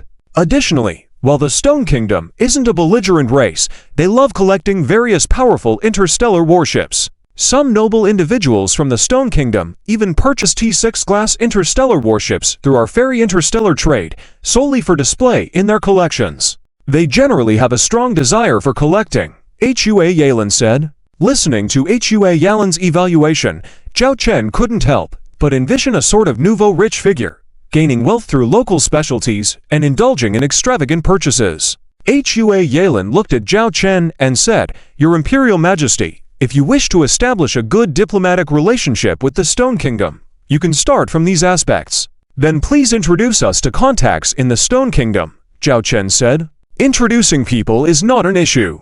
We have collaborated with parties in the Stone Kingdom before. However, a trait of the people in the Stone Kingdom is that they don't appreciate hearing things. They prefer seeing and touching things in person," Hua Yalin explained. Upon hearing this explanation, Zhao Chen immediately understood. He looked at Lilith, immediately arranged for a fleet to return to the Dragon Interstellar Empire universe and have a batch of goods prepared to be shipped over in the shortest time possible. Lilith also caught on to Zhao Chen's meaning and nodded. "I will handle this right away. Based on our previous single trip speed, we should be able to transport the goods back within a week." After Lilith finished speaking, she turned to Hua Yalin. "May I ask, how long does it take to travel from here to the Stone Kingdom?" "We are not far from the Stone Kingdom. It only takes 1 day one way, so a round trip in 2 days would be enough," Hua Yalin said. Lilith quickly arranged the upcoming journey. In the exchange that followed, the next steps were basically settled. Hua Yalin and Hua Yanni left the Dragon Emperor Interstellar Command Ship and returned to their interstellar shuttle to prepare for their affairs. On the shuttle, Hua Yalin piloted the craft, but her gaze seemed focused elsewhere as she solemnly said, "This time, we've made a decision that may significantly impact the future fate of our White Orchid Interstellar Trade Group. Since we've made our decision, there's no reason for regret. Moving forward, we need to collaborate fully with the Dragon Interstellar Empire and use this opportunity to strengthen the White Orchid Interstellar Trade Group quickly. Nini, you must be careful during your trip to the Dragon Interstellar Empire. Try to learn everything about the different aspects of the Dragon Empire. They are our allies, but we need sufficient understanding to make our future cooperation more perfect. Sister, I'm not a child anymore. I'm a capable interstellar trader who can handle things on my own," Hua Yanni said with pride and confidence. Hua Yalin sighed and turned to Lilith, then proceed as Secretary Lilith suggested. "I entrust my sister to you." Lilith reassured, "We are allies now." Miss Hua Yanni's visit to our Dragon Interstellar Empire universe makes her our guest. We will host her without question. Please rest assured, Miss Hua Yanni. Following this conversation, the next steps were decided. Hua Yalin and Hua Yanni left the ship and returned to their shuttle to prepare. In this journey, Hua Yanni was excited, but also nervous as she was venturing into uncharted territory without the guidance of her sister. However, upon arriving in the Dragon Interstellar Empire, the advanced technology and military presence left her in awe. A secretary named Bessie welcomed her and took charge of their collaboration with the Emperor. Chapter 1475. The Flower Fairy defends against the Owl Dragon. "Hello, Secretary Bessie. We will be relying on you for the next steps," Flower Bud Nini said politely. "If you don't mind, I will take the shuttle and board the interstellar cruise ship where you are located. Rest assured, it will only be me and a team of 8 security guards. Our main responsibility is to register you and your colleagues for future arrangements," Secretary Bessie said. "Of course, no problem," Flower Bud Nini immediately replied. Soon after, Secretary Bessie appeared in front of Flower Bud Nini within 10 minutes. Behind Secretary Bessie were the 8 secretaries she mentioned, 6 of whom were succubi, while the remaining 2 were 1 human and 1 angel. When Flower Bud Nini saw the pure white wings of the angel, she couldn't help but look a bit more. "Hello! Once again, on behalf of the Owl Dragon Interstellar Empire, we welcome your arrival," Secretary Bessie repeated. "We are also honored," Flower Bud Nini replied. "Let's first handle official business and then arrange your welcome banquet. How does that sound?" Secretary Bessie suggested her plan. "Of course, no problem. I didn't expect your efficiency in handling tasks to be so high," Flower Bud Nini said joyfully. As an interstellar trader, she preferred this efficient approach over formal reception processes. "You flatter me. This matter is important to both of us." Lady Lily, the highest secretary, also emphasized the importance of this matter in her communication. So, we dare not slack off. We both hope to complete these arrangements in the shortest time possible. Secretary Bessie spoke earnestly. I agree. This matter is indeed important to both of us. Instead of wasting time on unnecessary things, it's better to focus on the task at hand. Flower Bud Nini nodded in agreement. Then let's not waste any more time. My team needs to register your colleagues you brought with you. The main registration involves arranging their future learning and placement. For example, studying interstellar industrial ships, interstellar transport ships, as well as T2, T3, and T for interstellar transport ship construction techniques, and more. They will be divided into different groups, and we will arrange for the corresponding starships to transport them to different locations for further learning. Rest assured, during this entire process, we will be responsible for their safety and daily lives. Secretary Bessie explained the work details one by one. Flower Bud Nini nodded in agreement. That's great. I will have my team cooperate with your registration. The work handover between both sides went smoothly, and during the process, Secretary Bessie even took some time to show Flower Bud Nini the real appearance of the interstellar transport ships.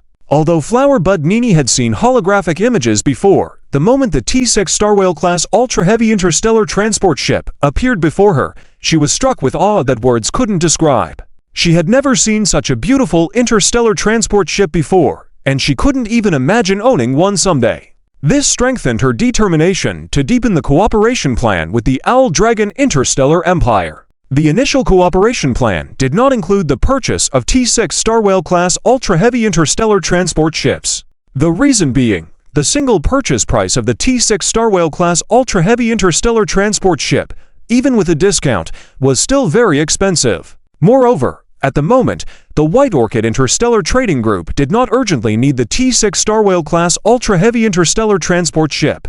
What they needed more were the crucial T5 series Starwhale-class ultra-heavy interstellar transport ships. After the work arrangement is settled, if you're interested, I can take you on board these starships to tour them step by step. Secretary Bessie noticed Flower Bud Nini's expression and smiled, suggesting her interest. Flower Bud Nini looked at Secretary Bessie in surprise and hesitantly asked, "Wouldn't that be a bit inappropriate?" "There's nothing inappropriate about it. We, the Owl Dragon Interstellar Empire, and your White Orchid Interstellar Trading Group already have an intimate cooperative relationship. Within this partnership, there's no harm in viewing these things," Secretary Bessie said in a matter-of-fact manner. "In that case, I would like to express my thanks to Secretary Bessie." Flower Bud Nini restrained her inner joy as much as possible to avoid showing any signs of excitement. At the same time, on the other side, a team of people was following the orders sent back by Secretary Lily. They were urgently mobilizing a batch of starships, including various types of interstellar mining ships, Eden-class starships, and various types of interstellar battleships. The varied starships gathered there, and unknowing observers might have thought the Owl Dragon Interstellar Empire was hosting a military exhibition. The preparations were quick, so much so that before Flower Bud Nini's team could be fully in place, they were already preparing to depart on their way back to the Flower Fairy Confederation. When Flower Bud Nini saw the neat and orderly, brand new array of starships emerging before her eyes, her expression was as exciting as it could be. She had never expected the efficiency of the Owl Dragon Interstellar Empire to be so swift. She also noticed that the paintings on those starships seemed fresh, indicating that they were meticulously selected. The Owl Dragon Interstellar Empire placed great importance on this opportunity, showcasing efficient procedures and a dedicated attitude. They were truly the perfect partner. Soon, this fleet of starships crossed the White Jade Gateway. They had come through and headed towards the Flower Fairy Confederation. "Miss Flower Bud Nini, we have some time now. I've arranged a shuttle for us. We can board the T6 Starwhale-class ultra-heavy interstellar transport ship for a tour." Secretary Bessie's voice came from not far behind. "In the Kingdom of Stone's universe, why is Mr. Adil here today? We had previously agreed that it should be Mr. Ahmad who completes this transaction with us." Flower Bud Lanlin looked at the man in front of her with a complicated expression. Adil spoke with a heavy voice. "Originally, it was Mr. Ahmad who was supposed to complete this transaction with your White Orchid Interstellar Trading Group. But I'm sorry to inform you that from this point on, all transactions with your White Orchid Interstellar Trading Group will be handled by me. At the same time, our trade order allocation will also be reduced. Upon hearing this, Flower Bud Lanlin's expression subtly changed, and she said in a deep voice, "Mr. Adil, this contradicts the contract we signed. In our contract, there's a minimum trading volume with your White Orchid Interstellar Trading Group that must be met annually. The current trading volume is already the lowest. Further reductions would be going against our contractual requirements." Facing Flower Bud Lanlin's questioning, Adil said in a dismissive tone, "I understand, but this decision came after our negotiations. If there are penalties for breaching the contract, we will pay you. As for reducing the volume of traded goods with your group, it's not entirely our fault. The prices of our trades with you have always been lower compared to other Flower Fairy interstellar traders. If it weren't for the early signing of this contract, our cooperation would have ended long ago. We also value the relationship we had with your White Orchid Interstellar Trading Group. Otherwise, we could have paid the full penalty fee and terminated all our trades with you." After saying this, Adil stood up, preparing to leave. "There's nothing more to discuss. Let's end this conversation here." "Wait," Flower Bud Lanlin immediately called out to stop him. "Ms. Lanlin, if you want to talk about the contract, I can tell you that there's nothing more for us to discuss," Adil said without turning back. "Not about the contract, but about other cooperation. I have a business partner here that I want to introduce to Mr. Ahmad." Upon hearing this, Adil halted his steps. He turned his head and looked somewhat unfriendly at the stranger, who had been standing next to Flower Bud Lanlin with his face covered by a cloak. The stranger had removed his cloak, revealing a man's face. "Flower Bud Lanlin, you should know how disrespectful it is to bring a stranger to participate in a trade with the Kingdom of Stones." Adil's tone was unfriendly. Flower Bud Lanlin immediately said, "I know it's not the best way to behave. As an apology, I'm willing to forego the penalty clause for this breach." Upon hearing this, Adil looked surprised and gazed at Flower Bud Lanlin, saying, "As far as I know, your White Orchid Interstellar Trading Group must be facing significant financial issues at the moment. Although this penalty clause won't entirely resolve the problem, it may buy your group some more time. I am aware of all this. However, this penalty fee is insignificant compared to what I want to discuss with Ahmad. I have brought this gentleman, who will bring immense benefits to Ahmad, far surpassing any profits a Flower Fairy interstellar trader could bring to you. So, please, no matter what, let us meet Ahmad." Flower Bud Lanlin earnestly pleaded. Adil returned to his seat and looked the man standing before him up and down. "If you want to meet Ahmad, you first have to show me if this man you speak of and the proposed trade have value. Hello, this sudden visit might seem impolite indeed.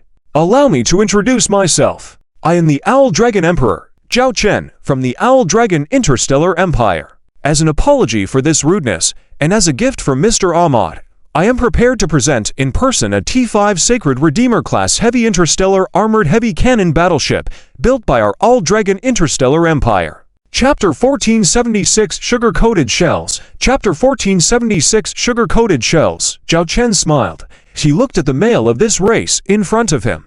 His body was primarily in grayish-yellow, and his skin clearly showed a texture resembling earth, with no hair on his face or head.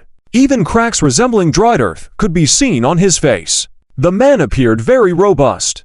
This was the appearance of the race of the Kingdom of Stone, nicknamed Stone Men, because at first glance, they looked like humanoid creatures made of stone. It had to be said that among the many universal races, this was a relatively unique interstellar race. "You are the Emperor Owl Dragon."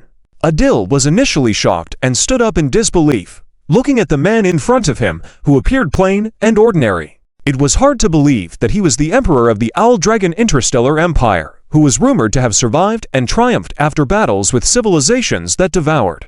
He then inquired, "You say you will give us a T5 Sacred Redeemer class heavy interstellar armored heavy cannon warship. Is this for real?" Indeed, for someone with a collection obsession for interstellar warships, after being shocked by Zhao Chen's identity, Adil was even more interested in what Zhao Chen mentioned, the T5 Sacred Redeemer class heavy interstellar armored heavy cannon warship. "When I speak, is there room for doubt?" Zhao Chen shrugged. Huaya Lanlin immediately added, "The Emperor Owl Dragon's personal visit has already shown his sincerity. Moreover, based on my understanding, the selling price of a T5 Sacred Redeemer class heavy interstellar armored heavy cannon warship is at least 800 trillion star coins. Can you still doubt the Emperor Al Dragon's sincerity? Hwaya Lanlin's last words carried a hint of intensity. Truth be told, Hwaya Lanlin herself felt somewhat jealous.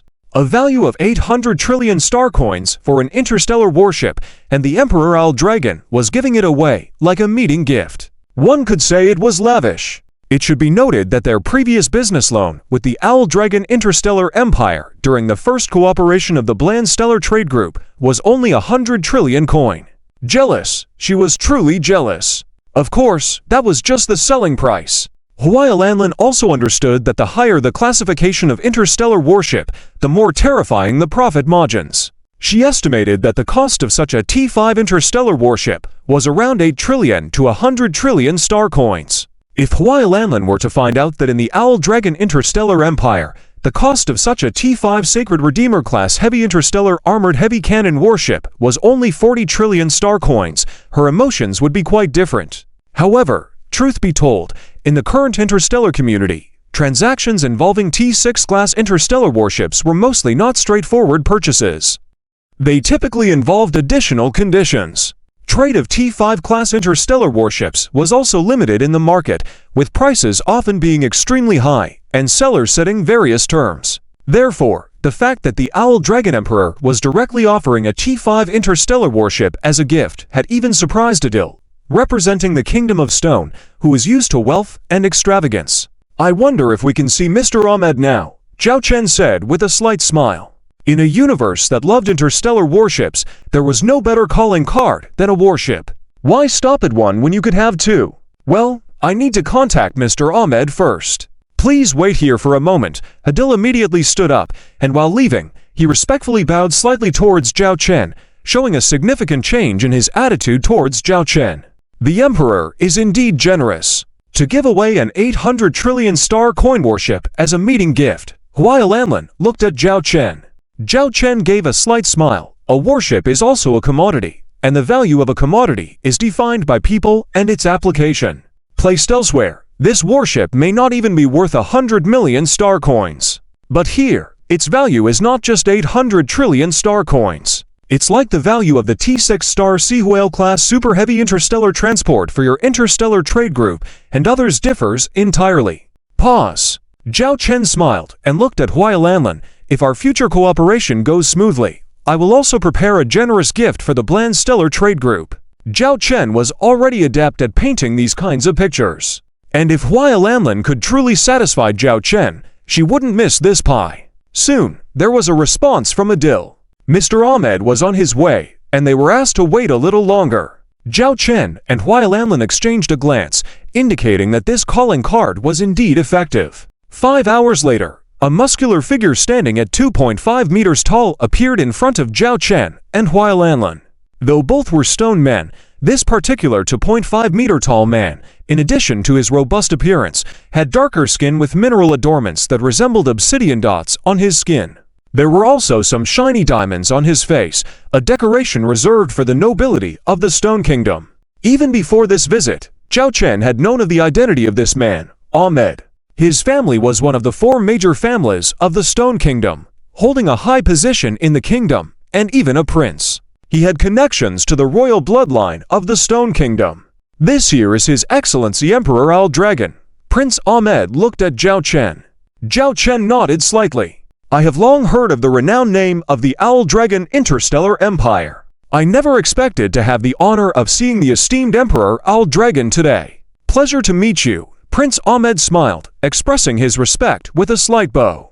Zhao Chen nodded slightly, maintaining an attitude befitting a superior in terms of status. After all, in terms of ranking, Zhao Chen was the emperor of the Owl Dragon Interstellar Empire. If not for this incognito visit, logically there would have been only the king of the Stone Kingdom to meet and converse with Zhao Chen.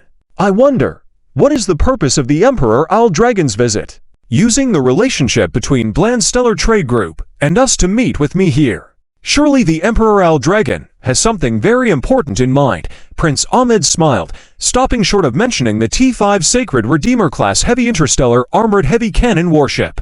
Because in this setting, if he were to immediately bring up the matter of the T5 Sacred Redeemer class heavy interstellar armored heavy cannon warship, it would seem very undervalued. At the same time, He also believed that an emperor who could defeat an invading fleet of devouring civilizations wouldn't be foolish. That may be true for others. But here, it is about the Owl Dragon Interstellar Empire, Zhao Chen confidently said, with a slight upward turn of his mouth. Prince Ahmed looked with interest at Zhao Chen. Do you mean there is something different as the emperor, Your Majesty? Because what they have, we, the Owl Dragon Interstellar Empire have.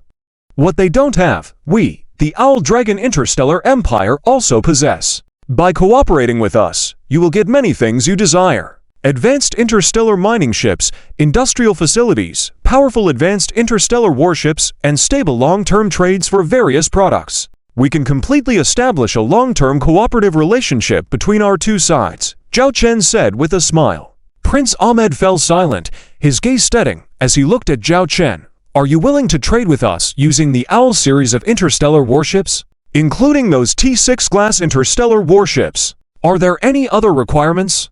Prince Ahmed's gaze turned somewhat indifferent. Chapter 1477, Initial Protection of the Stone Kingdom.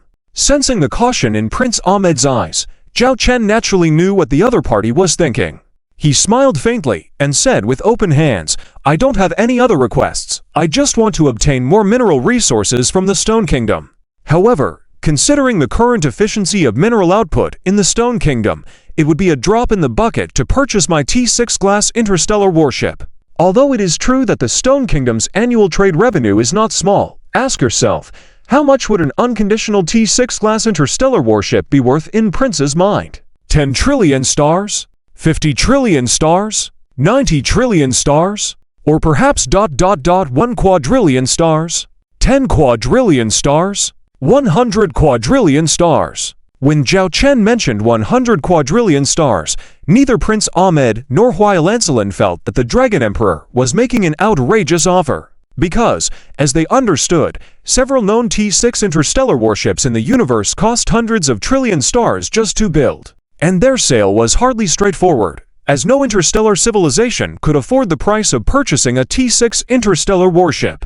Usually, there were additional requirements attached, such as control rights over a certain territory for a certain number of years or future procurement rights for certain products. Therefore, before this, Prince Ahmed had anticipated that the Dragon Emperor might make such demands. If such demands were indeed made, they were unlikely to agree, because while the T6 class interstellar warship was alluring, it didn't mean they could compromise their principles. I can accept payment in kind. But shouldn't you be able to afford it in advance? Can I ask, how much is the annual mineral production value of the Stone Kingdom? Zhao Chen asked with a smile. Prince Ahmed did not answer, while Huailancelin on the side stated, based on our estimates, in the past decade, the average annual production value of the Stone Kingdom has been around 1 quadrillion stars. 1 quadrillion stars in production value. In the context of other interstellar civilizations, this was not considered very high. However, considering the relatively small size of the Stone Kingdom's universe compared to others, in terms of average production value per area, the Stone Kingdom could definitely be considered the wealthiest universe. Prince Ahmed did not deny Huailancelin's statement, indirectly acknowledging the figure. If it's just this figure, even if you were willing to put out half of the funds to purchase our T6 interstellar warship, how many years would it take to accumulate enough to buy one? In that case, why don't we figure out a way to increase revenue? This is also one of the aspects I want to cooperate with you on. I need a lot of mineral resources, and you have the capital to produce the resources I need. The only downside is that your tools are too outdated. As far as I know, you are still using T5, T4, or even T3 level interstellar mining ships to extract those ores, and the quantity is not sufficient, Zhao Chen said slowly. After a pause, he raised his hand and opened another document. Several holographic projections of starships appeared in front of Prince Ahmed. They were all interstellar mining ships, from the low-level T3 Digging Miner class heavy interstellar mining ship, to the T4 Tycoon class heavy interstellar mining ship, and the T5 Scavenger class heavy interstellar mining ship, all the way to the T6 Mechanical Ant King class heavy interstellar mining ship. Especially when Prince Ahmed saw the T6 Mechanical Ant King class heavy interstellar mining ship, his eyes widened again. Although there were T6 class interstellar mining ships in known civilizations, they were considered core technological assets and were typically not available for external purchase. Even if they wanted to buy, it was not a guaranteed acquisition. Now, the Dragon Emperor was offering to sell these and Prince Ahmed was surprised. "Do you really mean we can buy these interstellar mining ships unconditionally?" Prince Ahmed couldn't help but ask. Zhao Chen spoke frankly, "It's not possible without conditions." Prince Ahmed's heart sank. He knew this would be the outcome. Zhao Chen continued, "To purchase these interstellar mining ships, we have several requirements. First, once we establish a cooperative relationship, you must expand production by 10 times or more within a short period of time, and we will establish a gambling agreement for this. Second, you can purchase our interstellar mining ships at full price. Apart from not allowing. Chapter 1478. The exchange of the King of Stone. In this chapter, Zhao Chen's fleet successfully arrives at the imperial capital Star of the Stone Kingdom. Here, one can see many buildings resembling rocks in style, such as the space city that Zhao Chen has just arrived in. From a distance, it looks like a huge rock. Here, Zhao Chen will meet the King of Stone in the Stone Kingdom. "You are the Emperor of the Divine Dragon." Zhao Chen looks at the huge stone man in front of him, who is nearly 3 meters tall. I don't know if it's a characteristic of the Stone Kingdom race, but the higher the status of the stone man, the more muscular they will be in size. Besides the larger body, the Stone King in front also has many bright shiny minerals, such as diamonds embellishing his body. On top of his head, there is also a crown made of a rainbow-colored mineral. King of Stone, it's a great honor to meet the King of the Stone Kingdom here. Zhao Chen nods slightly. The Stone King also assesses Zhao Chen up and down, and nods slightly. "Emperor of the Divine Dragon, I have heard your name for a long time. In the previous battle against the invading fleet that devours civilizations, I have also learned a few things. Then let's get straight to the point. I believe Prince Ahmed has already informed you of my purpose for coming here.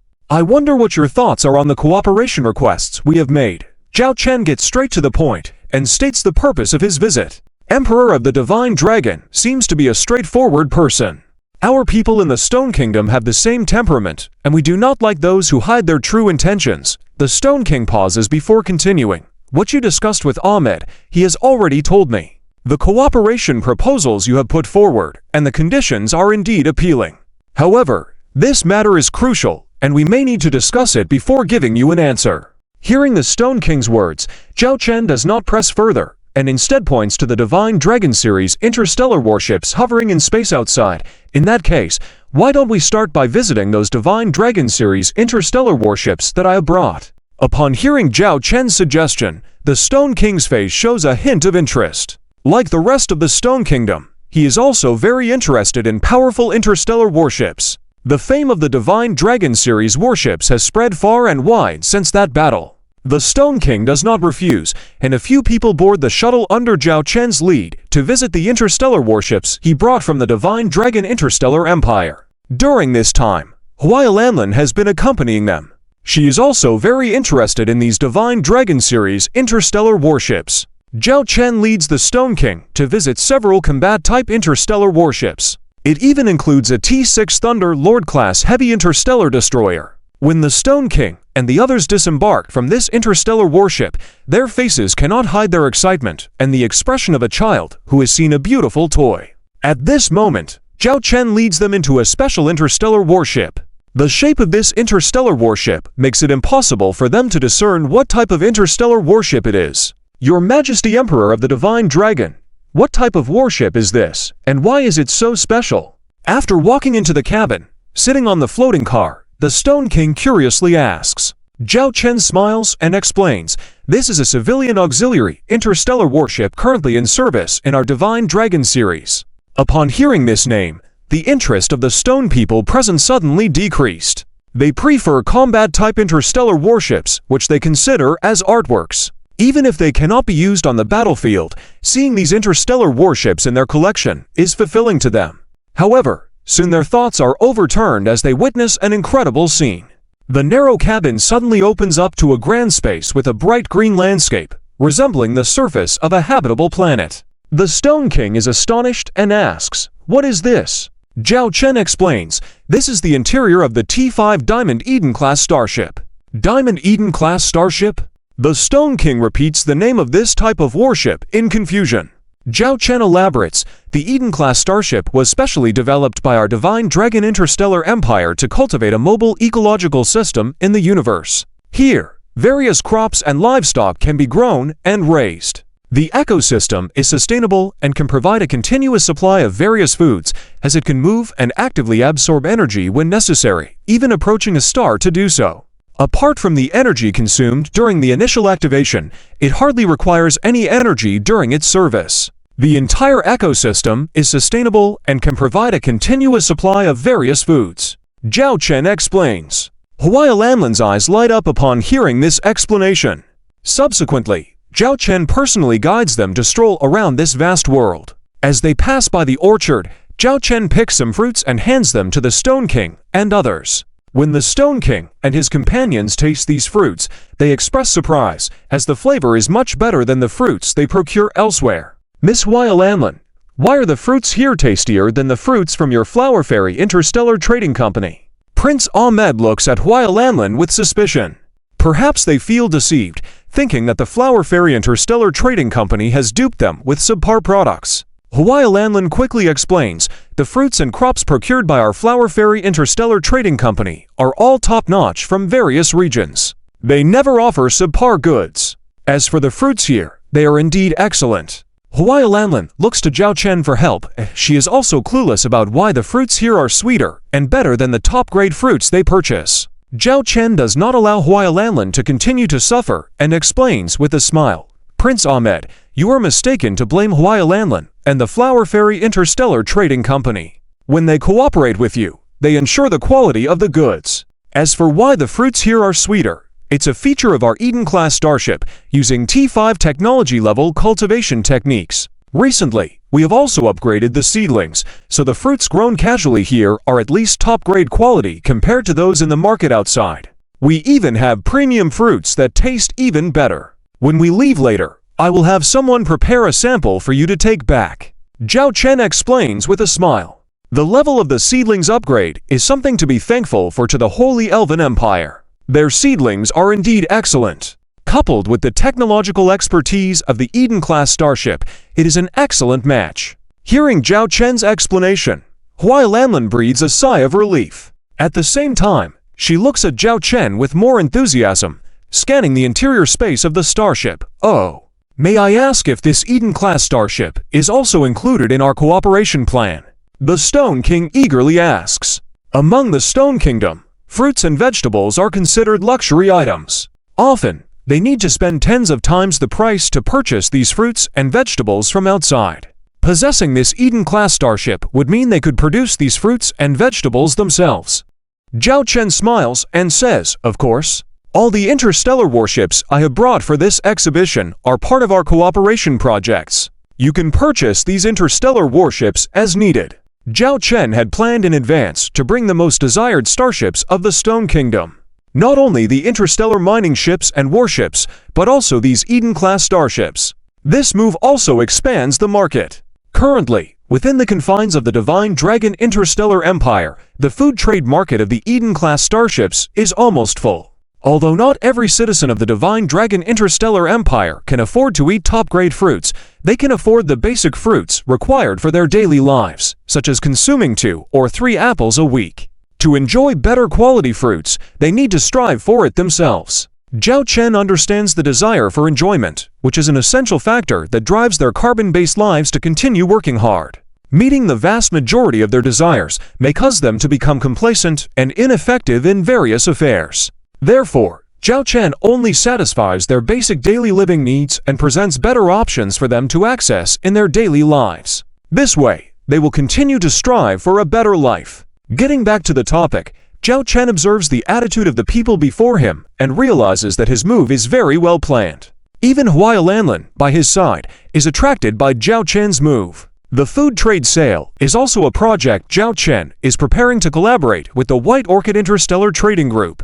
Chapter 1479, Cooperation Alliance reached. After a delightful journey, it was evident that the King of Stone had become much more friendly towards Zhao Chen.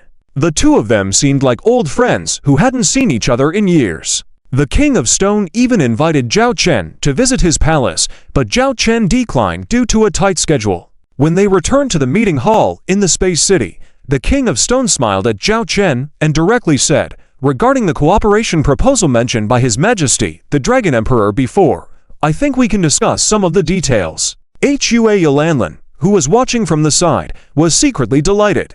She could see that the cooperation between the Dragon Imperial Empire and the Kingdom of Stone was firmly established. The following discussions were just about some details, and it seemed that a long-term cooperation between the two parties was possible. Both the Dragon Imperial Empire and the Kingdom of Stone stood to gain a lot from the cooperation, while the White Orchid Interstellar Trade Group that facilitated their cooperation would also benefit greatly. Regarding the agreement on gambling, the King of Stone pointed to one of the clauses and looked at Zhao Chen.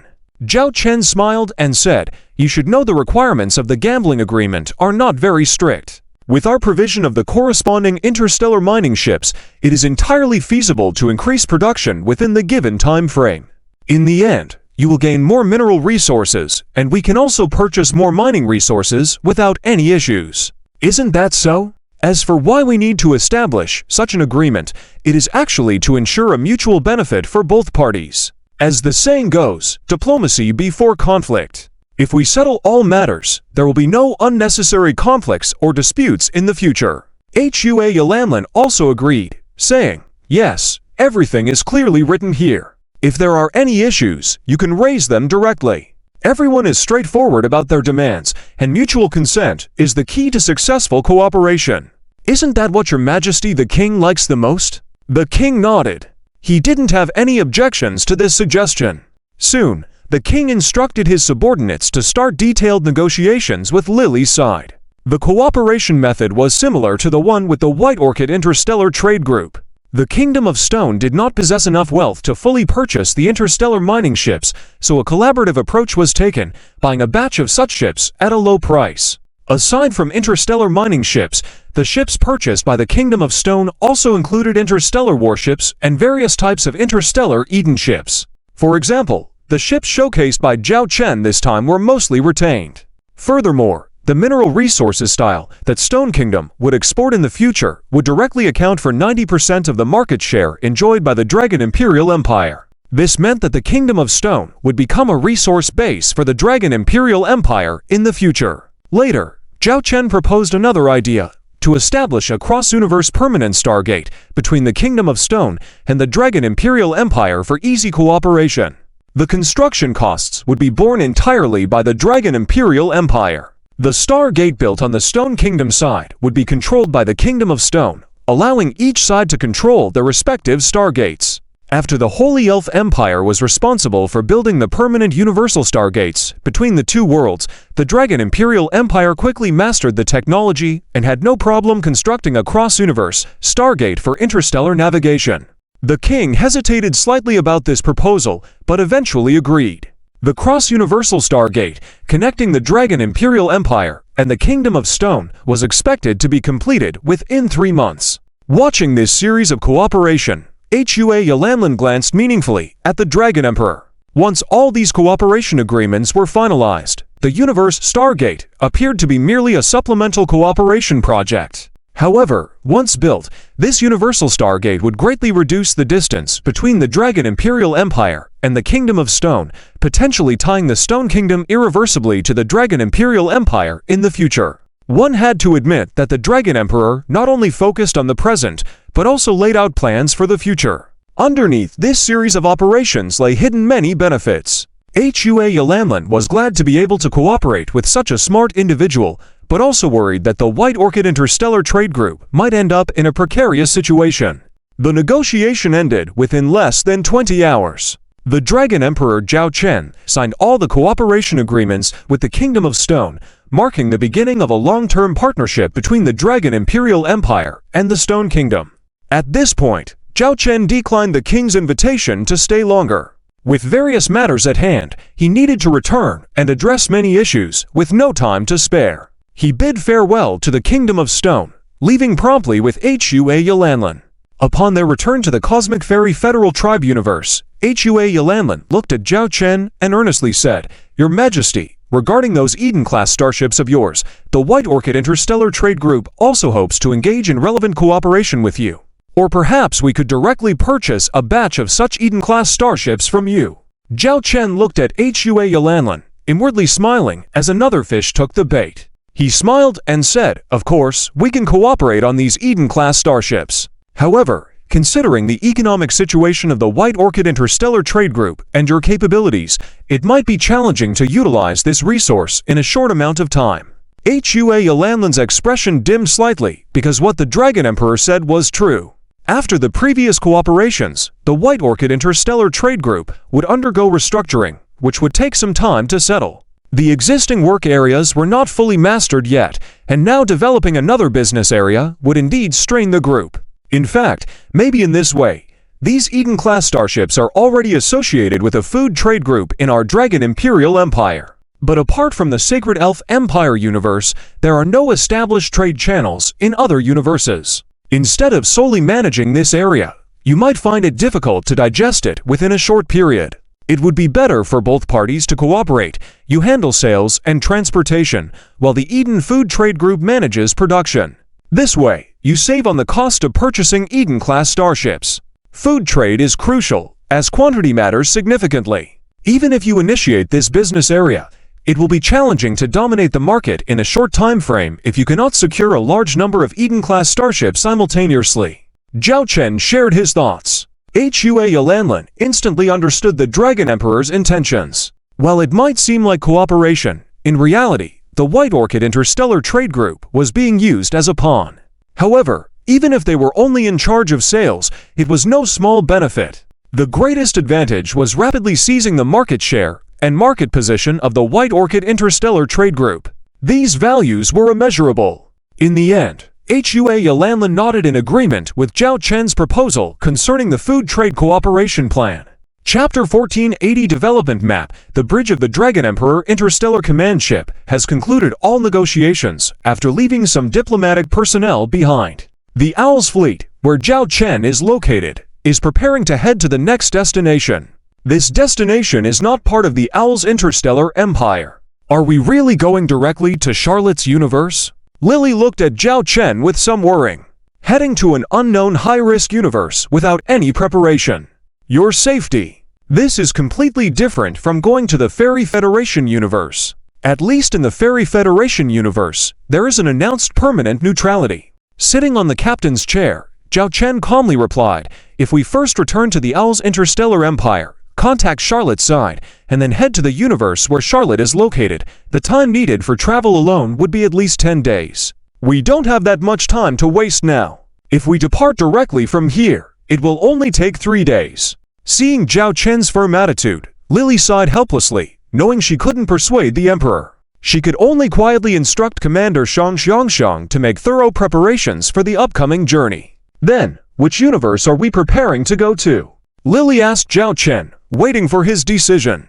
According to the original plan, the Owl's interstellar empire's expansion had 5 targets: the Cancer Constellation Intergalactic Civilization Universe, the Mohadis Interstellar Empire Universe, the Fireline Interstellar Alliance Universe, the Fairy Federation Universe, and the Kingdom of Stone Universe. These 5 targets were respectively managed by Charlotte and Lily. Currently, Lily had already dealt with the Fairy Federation and the Kingdom of Stone. That left 3 targets on Charlotte's side. Negotiations for the other 2 targets could be done through discussing interests. However, the 3 universes had a high probability of potential conflicts, so a group of Owl Legion fleets had been dispatched to lurk within these 3 universes in advance. Looking at the coordinates of these 3 universes, Zhao Chen pondered for a moment, and then said, "Let's go to the Cancer Constellation Intergalactic Civilization Universe. There is no unified authority there, and it's only at the T5 technology level. Even if we encounter danger, relying on our Imperial Guards fleet should be able to ensure our safety." Bold but cautious, Zhao Chen believed that the Cancer Constellation Universe was the most suitable target among the 3. "All right, I will make the arrangements." The journey is expected to take 3 days. Lily immediately began to deploy the necessary plans. On the other hand, Zhao Chen continued to review the relevant information of the Kingdom of Stone and the Fairy Federation, as well as their cooperation plans. When Lily returned after handling matters,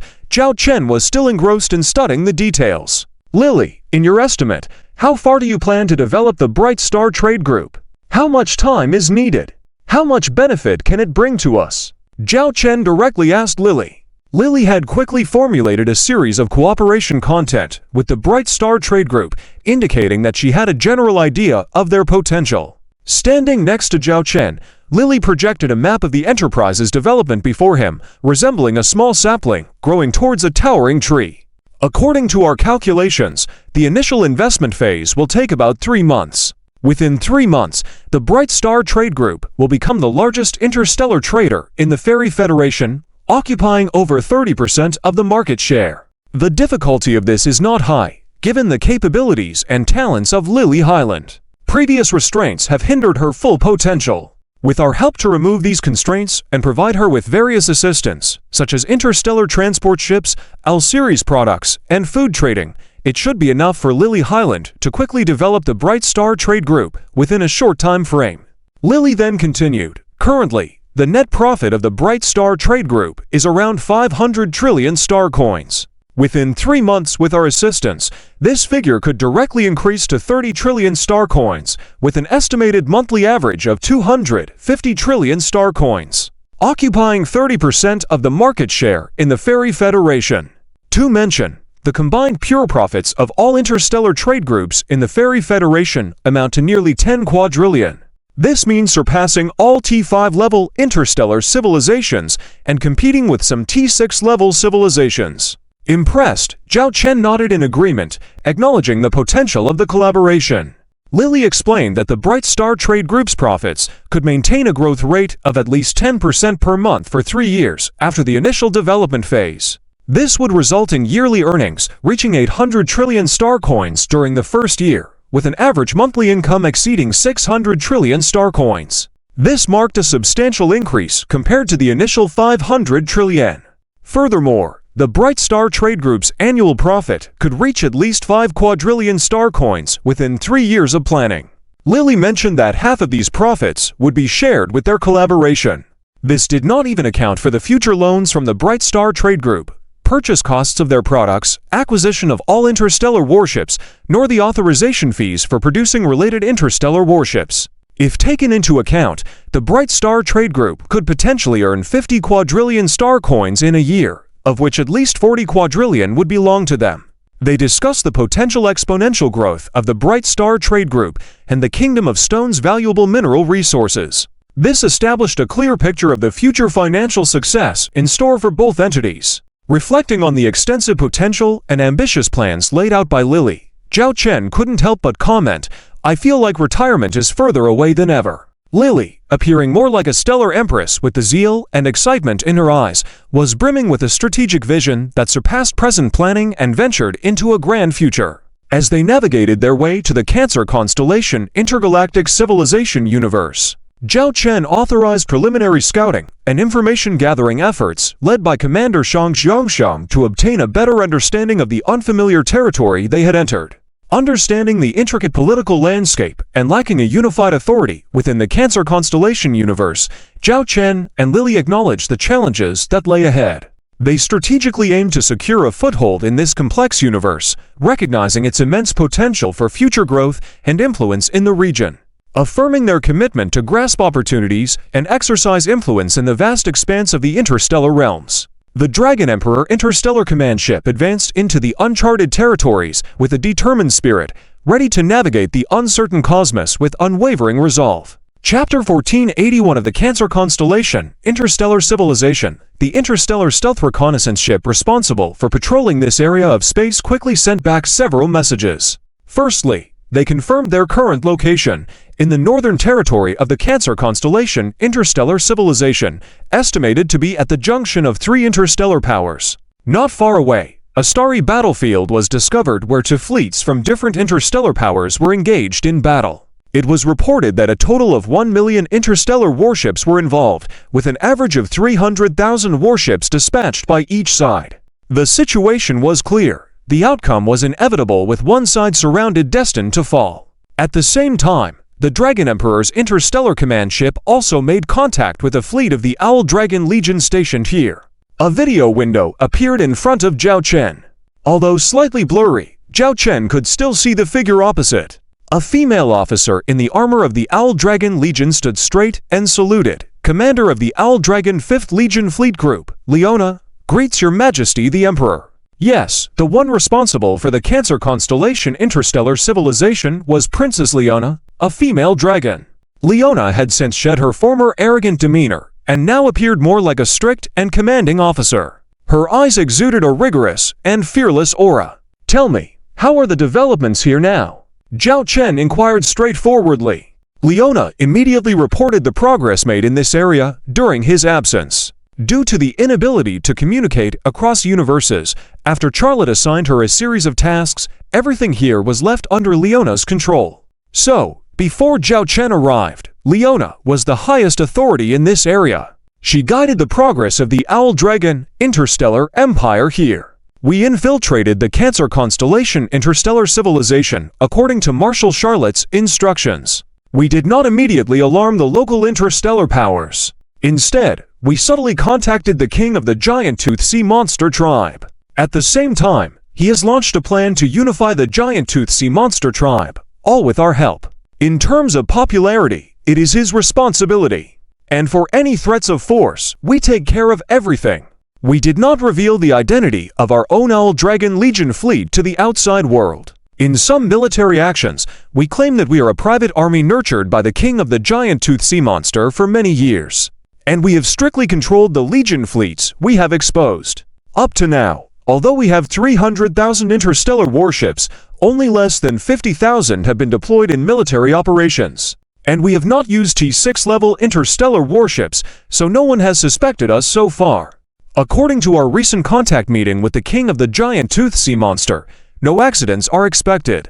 In at most 10 days, with our help, he will control over 80% of the important departments of the giant-toothed sea monster tribe. By then, we can integrate all surrounding interstellar powers centered around the giant-toothed sea monster tribe. According to the agreement we discussed with the king, he will establish an entity named the Cancer Constellation Federal Palace, which will not exceed 3 years in place. At least, it will control about half of the current Cancer Constellation interstellar civilization. To completely control the interstellar territories and reduce the opposing forces to below 5%, it will take 6 months to a year. Leona's recount was flawless. Zhao Chen had already seen through each step of the plan. "You did well. Proceed step by step, and we will gradually control the entire Cancer Constellation interstellar civilization." Zhao Chen praised before asking, "What do you think of our choice, the king who is known as the king of the giant-toothed sea monster tribe? Is he suitable as our supported agent?" After some consideration, Princess Leona spoke. "From my observations during this time, this is a person without many desires. If it weren't for his wish to end the war in the Cancer Constellation interstellar civilization, he probably wouldn't be interested in power at all. Such a person without great ambition will not develop much in the future. But for us, these are all advantages, easy to control." Upon hearing Princess Leona's explanation, Zhao Chen nodded in satisfaction. This was the answer he was hoping to hear. He preferred someone with modest ambitions, easily controlled. As long as you listen obediently, he could offer peace and comfort in return. "Your Majesty, where are you now? Do you need me to dispatch a fleet to protect you?" Princess Leona, now concerned about Zhao Chen's safety, asked. Since joining the Owl Dragon Interstellar Empire, she had subconsciously seen herself as a part of the Empire, holding the Emperor's safety as the top priority. "Don't worry. Here, no one has made a ship that can kill me yet," Zhao Chen reassured and ended the communication. However, the secretary, Lilith, approached with a serious expression. "What's the matter?" Zhao Chen noticed Lilith's expression, and with concern, he inquired about the situation. Lilith opened up the map of the Cancer Constellation interstellar civilization and solemnly spoke. "I think our idea of supporting a proxy here may be a bit naive. We should consider supporting multiple proxies. This will not only increase efficiency, but also create a balance among the proxies. Everyone knows that in any situation, a triangle is the most stable alignment." After considering Lilith's suggestion, Zhao Chen agreed that it was indeed logical. Regardless of the perspective, supporting multiple proxies would be advantageous. Zhao Chen gave orders to Lilith to execute her plan. "Hurry and set the plan in motion," Zhao Chen instructed. Lilith immediately contacted Commander Shang Xiang of the Emperor's Royal Guard Fleet. The video window appeared in front of Zhao Chen, and upon hearing the opportunity for battle, Zhang Xiangxiang's eyes showed a flash of excitement. As the commander of the Emperor's Royal Guard fleet, they had fewer chances for combat compared to other fleets. Now, seizing this opportunity was met with much enthusiasm. Chapter 1482. If you are willing, you are the Queen. Lily Silk straightforwardly introduced herself as they opened the door. We come from the distant Owl Dragon Interstellar Empire. I am Lily Silk, the highest secretary of the Owl Dragon Interstellar Empire. And this is our highest leader, the Owl Dragon Emperor. Owl Dragon Interstellar Empire. Upon hearing this term, it sounded unfamiliar yet seemed like she had heard it somewhere before. General Lang Qian tried hard to recall. At this moment, the secretary immediately approached with a shocked expression and whispered a few words in General Lang Qian's ear. The Owl Dragon Interstellar Empire is a T6 level interstellar empire. Not long ago, they defeated the devouring civilization that invaded their universe. They even launched a counterattack against the devouring civilization. I don't know about other aspects, but they are strong in military power, explained the secretary. Upon hearing this explanation, General Lang Qian immediately recalled the information she had heard.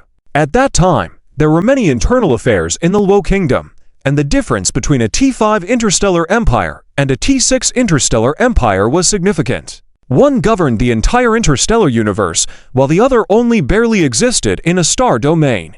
At that moment, she thought that she would probably never have any contact with such a colossal entity. Unexpectedly, the rumored Owl Dragon Emperor appeared before her eyes. In the few seconds after hearing this news, General Lang Qian was stunned for quite some time before regaining her senses. At the same time, her once lifeless inner self started to become active again. Because she thought of something.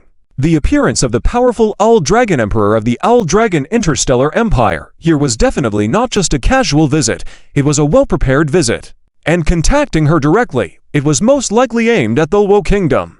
Thinking whether those few guys had invited external forces, given their limited energy, they were completely insufficient to request help from a T6 interstellar empire. So, could it be? General Lang Qian thought of a possibility, but she did not immediately speak it out. Instead, she suppressed her excitement and looked at the Owl Dragon Emperor opposite her with a very respectful gesture. Then, she slowly spoke. I have long heard of the reputation of the Owl Dragon Emperor. I wonder, what is the purpose of the Owl Dragon Emperor coming here this time? Zhao Chen raised his head, and his sharp gaze seemed to penetrate the quantum space of the video communication, directly landing on General Lang Qian. He slowly said, You are not a fool. You should be able to guess the purpose of our visit this time, right? I dare not speculate. General Lang Qian said with her head lowered.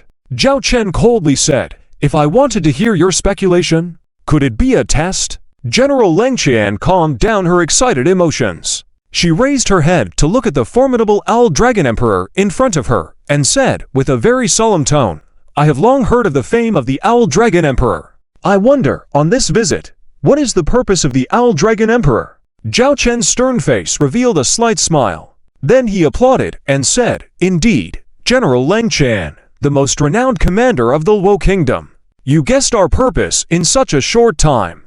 Then, the smile on Zhao Chen's face instantly disappeared. He stared directly at General Lang Qian and said, So, now can you tell me, what is your choice? General Lang Qian was taken aback for a moment. She did not expect the Owl Dragon Emperor to ask her so directly, leaving her stunned for a while. She then said slowly, This matter is significant and requires our queen. Chapter 1483. 3,000 warships at this moment. General Lang Qian had an idea that seemed unimaginable to her previously. Now, it seemed entirely possible to her. And at this moment, the fleet commanders of the two families noticed this mysterious and powerful interstellar fleet. Despite multiple warnings and failed attempts at negotiation, the fleet commanders of the two families quickly devised a tactically sound plan. Their plan was to aggressively advance and encircle the 3,000 interstellar warships that had suddenly emerged. Facing such an elite fleet, this tactic seemed like the most suitable option in theory. However, unfortunately, they were not facing an ordinary elite fleet this time. They were up against the fleet from the Zhonglong Interstellar Empire, even the Emperor's Guard fleet. It could be said that they had picked the wrong opponent. as the two-family fleet adopted the tactic of closing in and forming a semicircular battle line to try to surround the 3,000 interstellar warships. Commander Shang Xiangxiang also reacted with the Emperor's Guard fleet. General Lang Qian watched the scene unfold, observing the changes on the battlefield. She could see the commander of the Zhonglong fleet contemplating their arrangements. Their tactical arrangement was relatively simple. Initially, a group of interstellar escort ships formed the outermost defensive line, with interstellar destroyers and interstellar battleships interspersed among them. These three types of interstellar warships formed a triangular defense system, resembling a bulwark. This was a common defense tactic. The interstellar escort ships could intercept enemy attacks, as well as interstellar fighters and drones. The interstellar destroyers could provide fire support against the incoming enemy interstellar warships, and the interstellar battleships could focus on eliminating high-value threatening targets. It was a simple yet practical tactical policy. However, facing an attack from nearly 500,000 interstellar warships, would this defense prove ineffective against such overwhelming numbers? General Lang Qian suppressed her doubts and looked beyond the defensive line. Behind the line, there were smaller fleets composed of interstellar cruisers and interstellar battle cruisers, likely intended for counterattacks when the enemy's assault proved unsuccessful. With their high mobility, the interstellar cruisers and battle cruisers could engage in regional harvesting operations against the enemy's interstellar fleet. This was a minor tactic commonly taught in military academies. Further back, General Lang Qian saw for other types of interstellar warships. One of them was a carrier starship located at the center. The carrier starship's hangar gates were all open, but no starfighters or drones had been deployed yet, likely waiting for a specific opportunity. Next to the carrier starship position was a rare type of warship, the interstellar missile ship. The launch devices for the dense interstellar missiles on the missile ship were in a state of readiness, resembling a cat about to reveal its claws. Additionally, there was another type of warship with a slender body, even rarer than the interstellar missile ship, known as the interstellar long-range hunting ship. This was an extremely rare and lesser-known type of warship. General Lang Qian recognized the sophistication of the fleet's composition and deployment. As the battle continued, the two opposing family fleets found themselves facing unexpected challenges. The mysterious elite fleet of 3,000 interstellar warships, although forming defensive lines, did not retreat as expected. Instead, the maneuverable cruiser squadrons took the initiative to launch fierce assaults, puncturing the enemy formations. This bold tactic surprised General Lang Qian, as even the T-5 class interstellar cruisers and battle cruisers in the squadrons dared to dive into the enemy swarm, launching aggressive attacks. The cruisers seemed to be strategically targeting and isolating groups of enemy warships within the larger fleet, leading to the formation of isolated groups. Subsequently, a heavy carrier starship known as the T-5 Firekill initiated its assault, releasing a swarm of starfighters and drones towards the trapped enemy fleet. The carrier's forces swiftly decimated a significant portion of the enemy warships, leaving General Lang Qian in awe of the display of power. As the battle progressed, the Zhonglong fleet showcased its prowess, obliterating enemy vessels at an alarming rate. In contrast, the two family fleets suffered substantial losses without managing to eliminate a single enemy warship. Eventually, overwhelmed by the ferocity of the onslaught, the family fleet's commanders decided to retreat, marking a humiliating defeat. During the withdrawal, a long and slender interstellar warship that had remained inactive finally unleashed its weaponry. It fired a powerful projectile that struck and destroyed a retreating T-5 interstellar warship, showcasing its formidable range and firepower. General Lang Qian was surprised by the weapon's capabilities, realizing it exceeded standard interstellar warship weaponry, perhaps indicating a T-6 class designation. When queried by General Lang Qian about the starship's classification, Emperor Zhao Chen calmly revealed that it was a T-6 Celestial Angel Ballista class interstellar long-range hunting ship.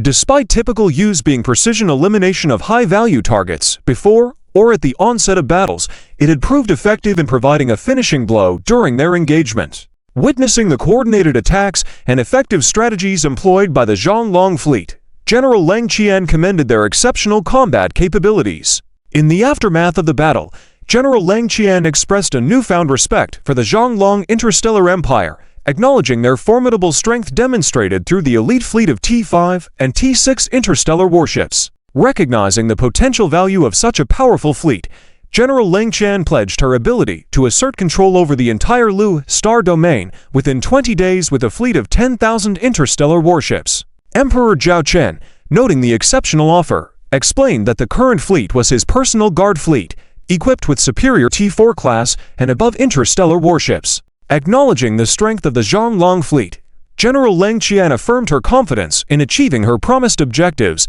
with a fleet of 100,000 starships. Emphasizing her readiness to reach the mutually beneficial agreement, General Lang Qian and Emperor Zhao Chen exchanged strategic intentions and plans for a potential collaboration, marking the beginning of a burgeoning alliance between their forces. Character count 9,510, Chapter 1484. The T-6 Barbaric Tiger-class medium interstellar battleship, just 100,000 ships. Is it really enough? Zhao Chen asked curiously. General Lang Qian solemnly replied, if you are talking about using these 100,000 All-Dragon series interstellar battleships to annihilate all the military forces of the other for interstellar kingdoms, 20 days would not be enough. But if it's just about me controlling all the forces within the Luo star domain, 20 days would suffice. To conquer these guys, one battle is enough. Zhao Chen roughly guessed General Lang Qian's plan. She was about to make a final decision. 100,000 interstellar battleships in position within 10 hours. These 100,000 All-Dragon interstellar battleships will fully cooperate with your battle plan, Zhao Chen said. General Lang Qian immediately expressed her joy and gratitude, saying, "Thank you, Your Majesty the Emperor."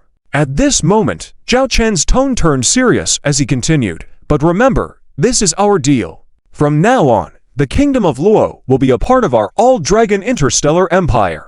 I will help you develop, regain prosperity, and even surpass any previous era. I will help you eliminate all enemies standing in your way. But if one day you try to stand in my way, the outcome will be the same as those 200,000 interstellar battleships today." This statement of Zhao Chen notified General Lang Qian of her current position and the situation, warning her not to cross the line. General Lang Qian saluted and replied solemnly, "Your Majesty the Emperor, rest assured. From now on, the Kingdom of Luo will be the most loyal ally of the Owl Dragon Interstellar Empire. We will offer everything to the Owl Dragon Interstellar Empire and will never do anything against or defy you. If in the future, it is your niece who does these things. After all, young people, inevitably hot-blooded. When they gain some power, they may not want to be subordinate. When they encounter certain opportunities, then..." Zhao Chen's words trailed off, but his playful gaze swept over General Lang Qian. General Lang Qian immediately stated, "Your Majesty the Emperor, rest assured, such things will never happen." Seeing the unfaltering gaze of the Emperor Zhao Chen fixed on her, General Lang Qian made a firm decision. "If such a thing really happens, I will clean house and ensure the absolute loyalty of the Kingdom of Luo to you." Zhao Chen smiled and lightheartedly said, just kidding.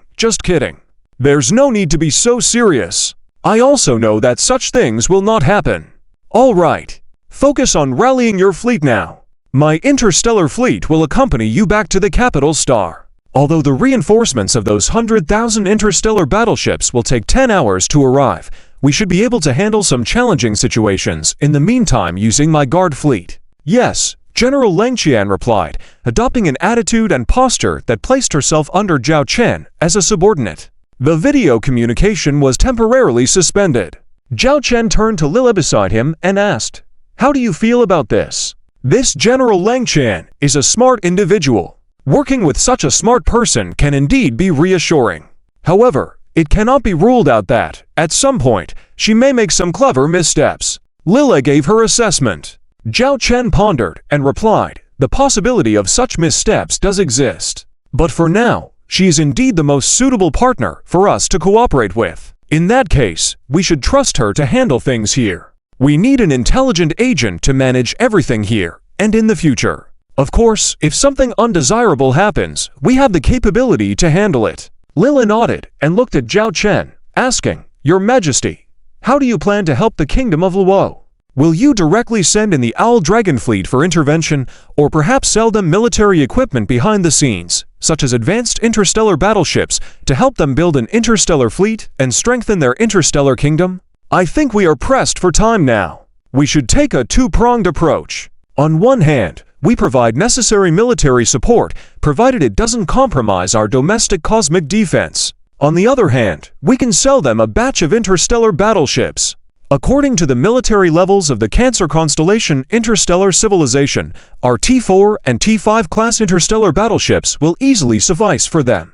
Additionally, for convenience, we can have the Northern Goose Group set up an interstellar shipyard here to directly produce interstellar battleships like the T3 and some T4 class. This way, we can quickly enhance the comprehensive strength of the Kingdom of Luo. Of course, we will also construct various basic infrastructures here, such as starports, interstellar fortresses, stargates, and so on. We are prepared to support the Kingdom of Luo, so we cannot allow this place to remain underdeveloped. They need to reciprocate, and that naturally requires relatively advanced industrial foundations here, Zhao Chen explained. Zhao Chen nodded, looking at Lila. In that case, it seems we need to make an investment here. I wonder if the royal family of the Kingdom of Luo can afford the initial investment costs. At this moment, Lila took out a draft plan. If they do not have enough funds, we can provide them with a loan. Afterwards, they can repay us with local resources or other valuable items. In addition, we can establish a joint venture company here or establish an investment company to invest in and control certain group companies locally. This way, on the surface, everything still looks normal. In reality, the vast majority of wealth within the kingdom remains under our control. The capital star system of the Kingdom of Luo at this moment was under a white terror atmosphere. All the space lanes here were under military control.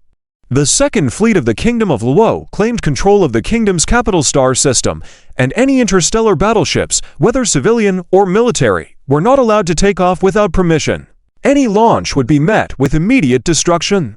At the same time, many prominent families on various planets were controlled. Outside certain noble estates, several interstellar combat mechs were parked, their formidable cannons aimed at the buildings. Upon command, these estates could vanish in an instant. In this white terror atmosphere, everyone could sense that the Kingdom of Luo was experiencing a storm. It was highly likely directed at the Luo royal family, and some people with a little power could already see it. A standoff scene had already occurred outside the capital of the Kingdom of Luo.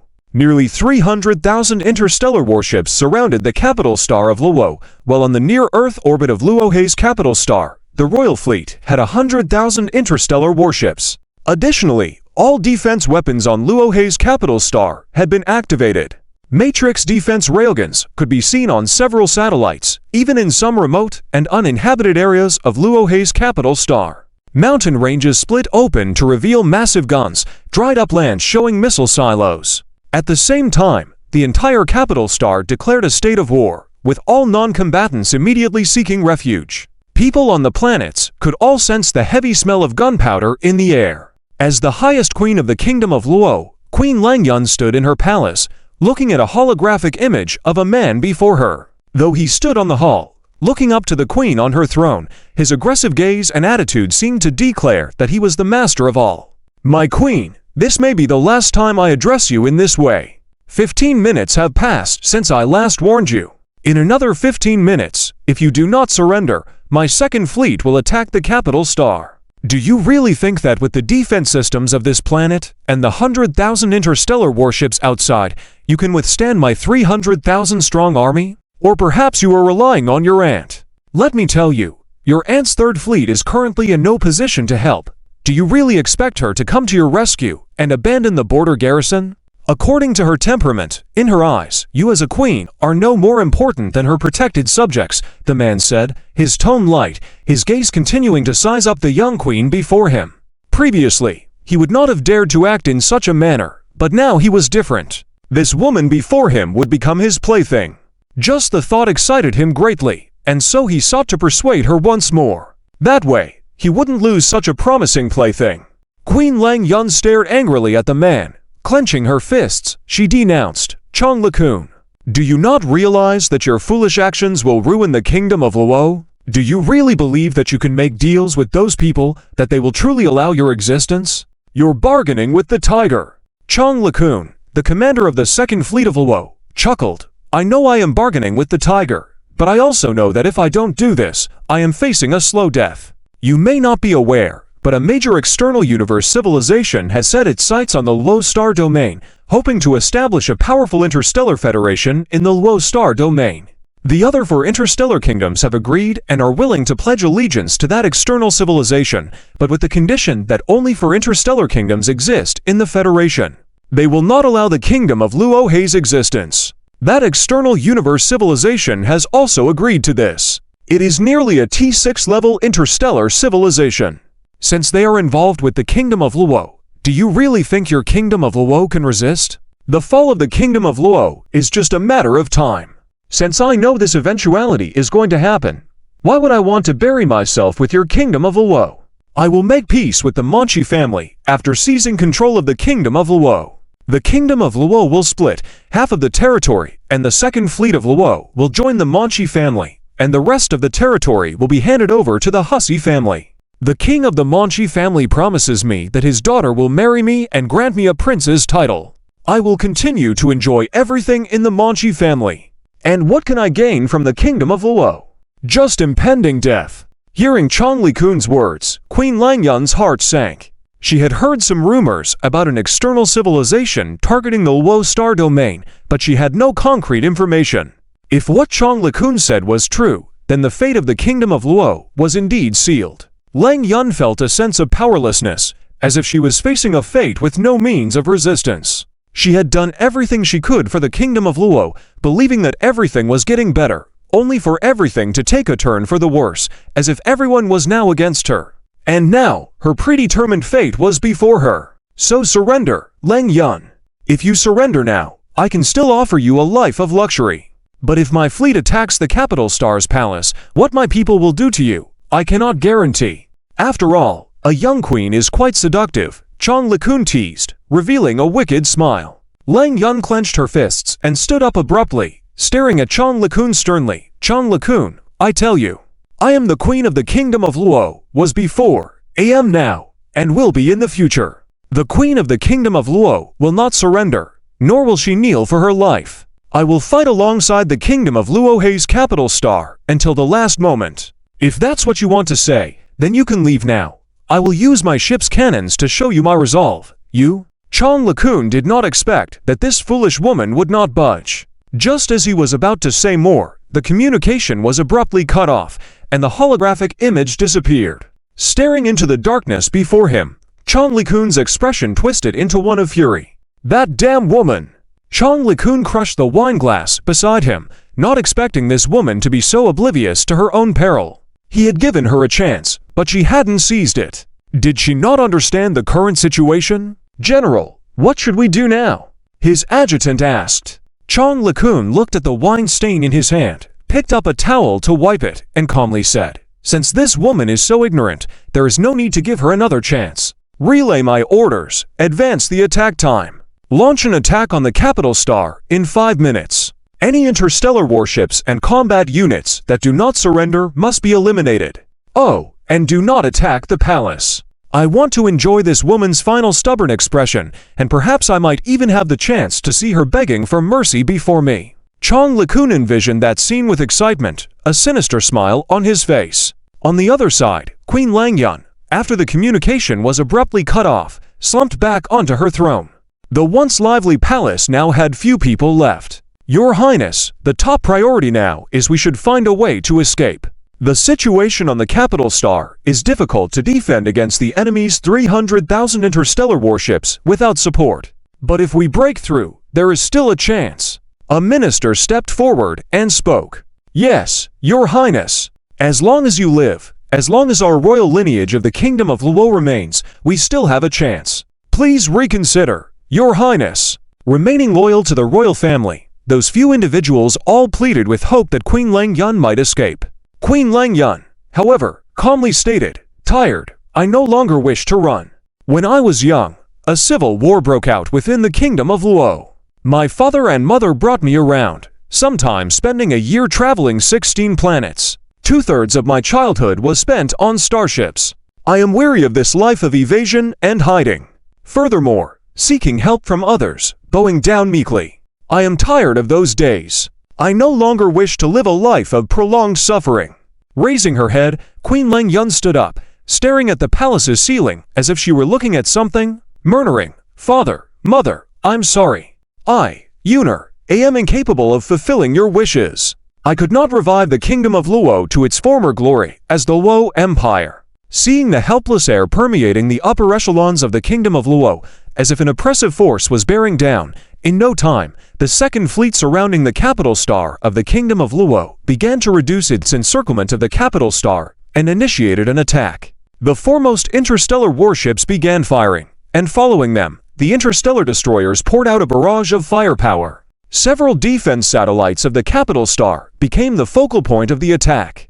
Defending the royal fleet of the capital star was now facing this pressure. Some interstellar fleets were attempting to counter the enemy's T-6 barbaric Tiger-class medium interstellar battleships. As if they were unable to eliminate the T-6 barbaric Tiger-class medium interstellar battleships, once those ships launched an attack on the surface of the capital star, it would be catastrophic. Yet, not to mention just one T-6 barbaric Tiger-class medium interstellar battleship, considering that the enemy still had 300,000 interstellar warships. How could they just watch their T-6 barbaric Tiger-class medium interstellar battleships take action against the guards outside this way? Chapter 1485. Reinforcements arrive. Chapter 1485. Reinforcements arrive. As more and more Royal Guard Fleet interstellar battleships fell, the capital planet also began to face threats. Some spots began to appear on the planet's shield, each spot representing a falling attack. Queen Lengyun even raised her head and looked out of the transparent window on one side of the palace, able to see the scenes of meteor-like objects falling from the sky at that moment. Suddenly, a huge spot of light appeared above, causing a shockwave that even dispersed a large portion of the clouds within the planet, creating a vast cloudless area. This was an attack from the T-6 Barbarian Tiger-class medium interstellar battleship. If attacks of this level continued, it wouldn't be long before the defense of the capital planet would completely collapse. Queen Lengyun smiled bitterly, originally thinking that the defense of the capital planet could hold out for 10 days or half a month. But now, it seemed that the defense of the capital planet might collapse in less than 24 hours. Within 48 hours, the entire capital planet would fall. Hopelessness. Deep despair. In the face of such overwhelming power, no matter how much effort she exerted, it was impossible to overcome this barrier. This was the realization in Queen Lengyun's heart at the moment. Unfortunately, she didn't know how the situation was on her aunt's side. Based on Chong Lakun's words earlier, it was likely that they had sent someone to ambush her aunt's 3rd Legion fleet in advance. The fall of the capital planet was already unimportant in Queen Lengyun's heart at this moment. But dragging her own aunt into danger made Queen Lengyun feel extremely guilty. If she hadn't sent out that request for help, or let her aunt escape with her people, would that have been the best outcome? As she pondered over these matters, a blurred and intermittent video communication suddenly appeared in front of Queen Lengyun. There was no request, it just appeared directly. Queen Lengyun looked at the blurry video window in astonishment, finally able to see the figure on the other side clearly. It was none other than her Aunt Lengqian. "Yunner, can you hear me? Yunner, can you hear me? My voice?" The voice from the video gradually became clearer. "Aunt, how did you contact me?" Queen Lengyun looked at her aunt in surprise. If she remembered correctly, after Chong Lakun's interstellar army surrounded the capital planet system, all communications with the outside world had been cut off. This led to her sending out a hasty request for help without any follow-up. But now, her aunt had actually contacted her proactively. "There's no time to explain now. Listen to me carefully. Don't give up. I have brought reinforcements. They can solve the current dilemma. You just need to protect yourself on the capital planet." General Lengqian's anxious mood eased upon hearing her niece's voice. Before contacting her niece, General Lengqian had been worried that her niece might do something foolish. But now, with this communication, a weight was lifted off her heart. Reinforcements? Where did we get reinforcements from? Queen Lengyun was astonished. Where could the Royal Luo River family have gotten reinforcements from at this moment? Even if they brought back the Luo River 1st Legion fleet of the Border Elder General and combined it with her aunt's 3rd Legion fleet, facing an enemy with the T-6 Barbarian Tiger-class medium interstellar battleship of the Interstellar Army Fleet, the odds were not in their favor. And the enemy might even send additional reinforcements. Don't worry about that. I'll explain everything to you after everything settles down. You just need to announce to the public that from now on, the highest command of the Kingdom of Luo River will be handed over to me. Trust me, Yunner," General Lang Qian said seriously. Queen Lang Yun naturally trusted her aunt unconditionally. If it weren't for her aunt's silent support in the past, she wouldn't have been able to secure the throne. "All right, I understand." Queen Lang Yun immediately instructed her subordinates to broadcast that from now on, all military forces, personnel, and departments of the Luo River Kingdom would follow the orders of Marshal General Lang Qian. This command communication was public, so it naturally reached Chong LeCun as well. "What? That woman Lang Qian is here." After hearing this news, Chong LeCun furrowed his brows slightly, expressing some displeasure. What's going on with the Mao and Hu family Legion fleets? Despite having twice the number of ships, they couldn't even stop an enemy Legion fleet. Perhaps because the flagship of those two family Legion fleets was destroyed, and the command system was damaged and not yet restored in a short time. So information about the battlefield over there wasn't relayed to Chong LeCun's side promptly. Chong LeCun didn't know everything those two family Legion fleets had encountered. He was under the impression that this woman Lang Qian had brought a small portion of the 3rd Legion fleet out to support the capital planet. Therefore, Chong LeCun didn't pay it much mind. He waved his hand and said, "Never mind, in this current situation, what can this woman Lang Qian do by coming over? Let alone the remnants of her 3rd Legion fleet, even if all 300,000 interstellar battleships she has rushed to support. I have 3 T6 Barbarian Tiger-class medium interstellar battleships to suppress them. What waves can she make?" Chong LeCun sneered. In his mind, the T6 interstellar battleship was like an unmovable pillar, and no one could resist the attack of a T6 interstellar battleship. Look at the defense line of the Luo River capital planet. It appeared sturdy, but under the attack of the T6 interstellar battleships, it was easily crushed, right? Arrange the interstellar reconnaissance ships to take a look first, see how many interstellar battleships this woman Lang Qian brought. Then get ready to dispatch some of the interstellar battleships to eliminate them, Chong LeCun ordered. Soon, he received news that indeed, there was an interstellar Legion fleet appearing on the outskirts of the capital planet system. Most of them were interstellar battleships from the Luo River 3rd Legion fleet, approximately 150,000 interstellar battleships. But they also discovered a small number of 3,000 interstellar battleships of unknown origin. It seemed there were multiple T5 interstellar battleships. Interstellar battleships of unknown origin? Probably reinforcements that Lang Qian woman brought from somewhere unknown.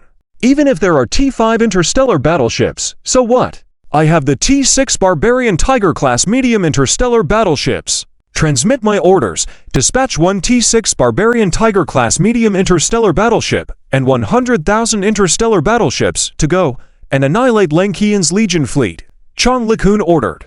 On the other side, the Emperor's Royal Guard fleet and the Luo River 3rd Legion fleet that arrived just in time.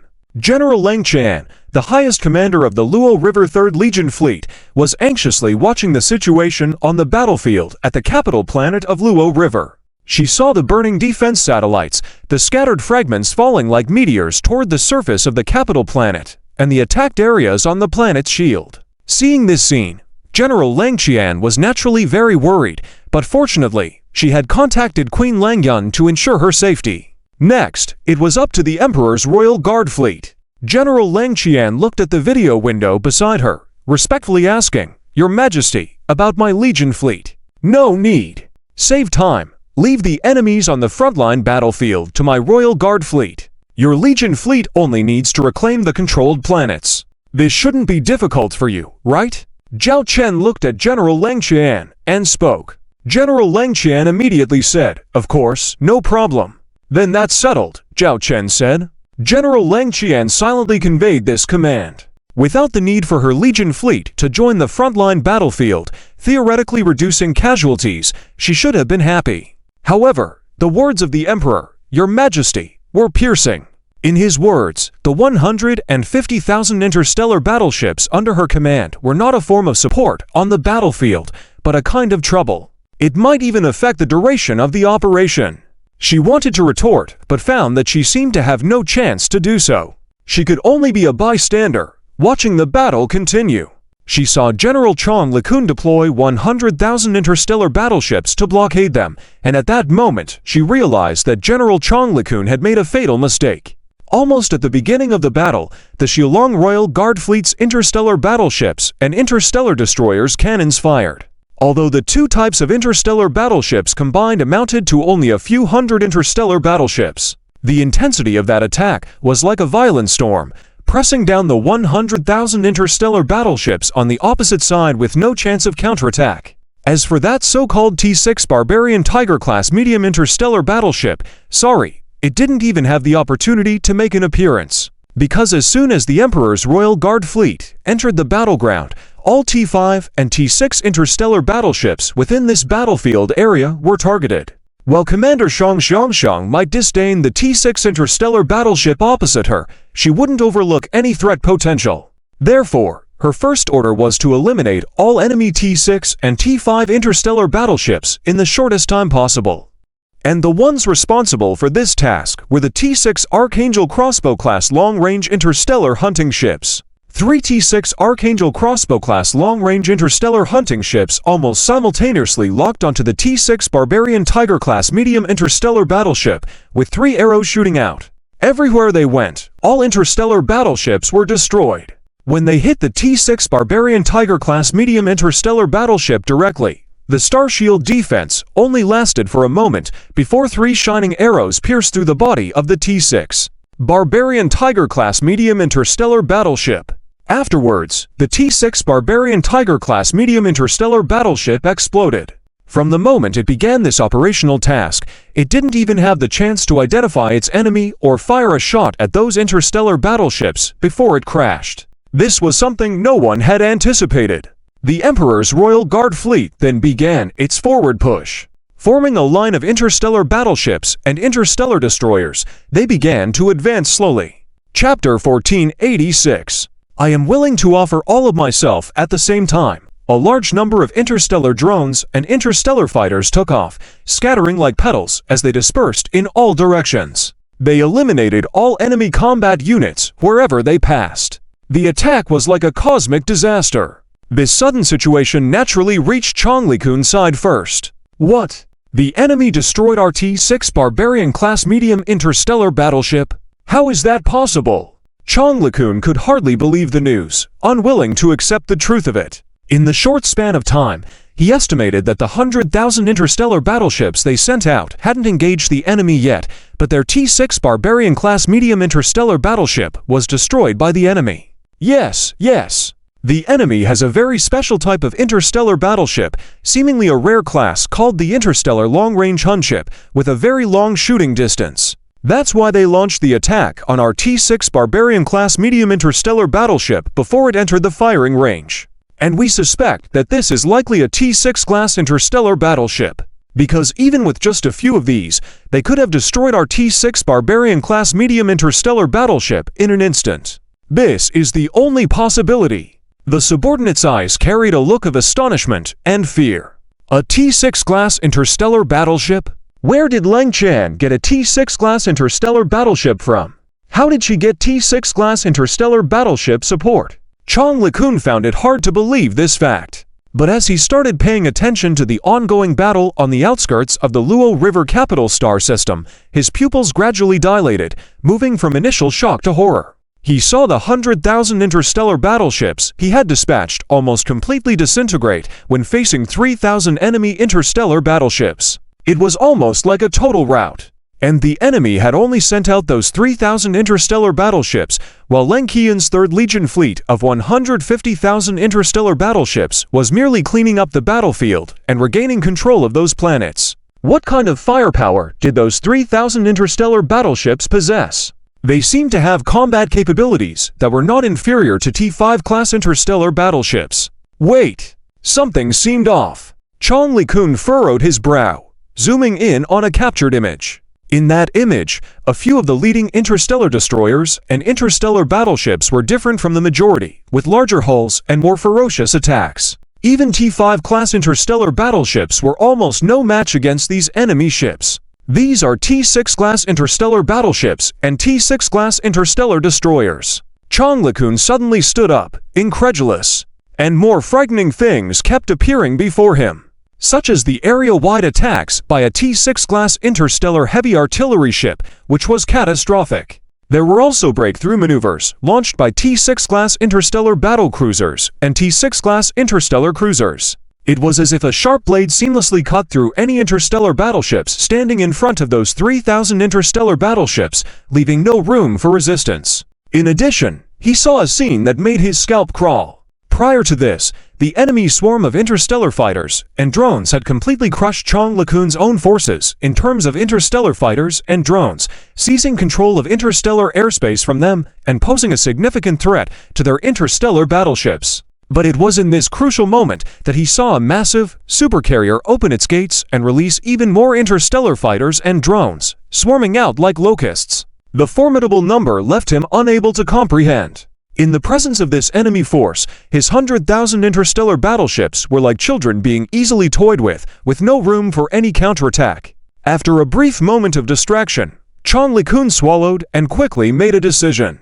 In about 10 seconds, he had made up his mind. He decisively issued an order to his remaining interstellar fleet. Relay my command.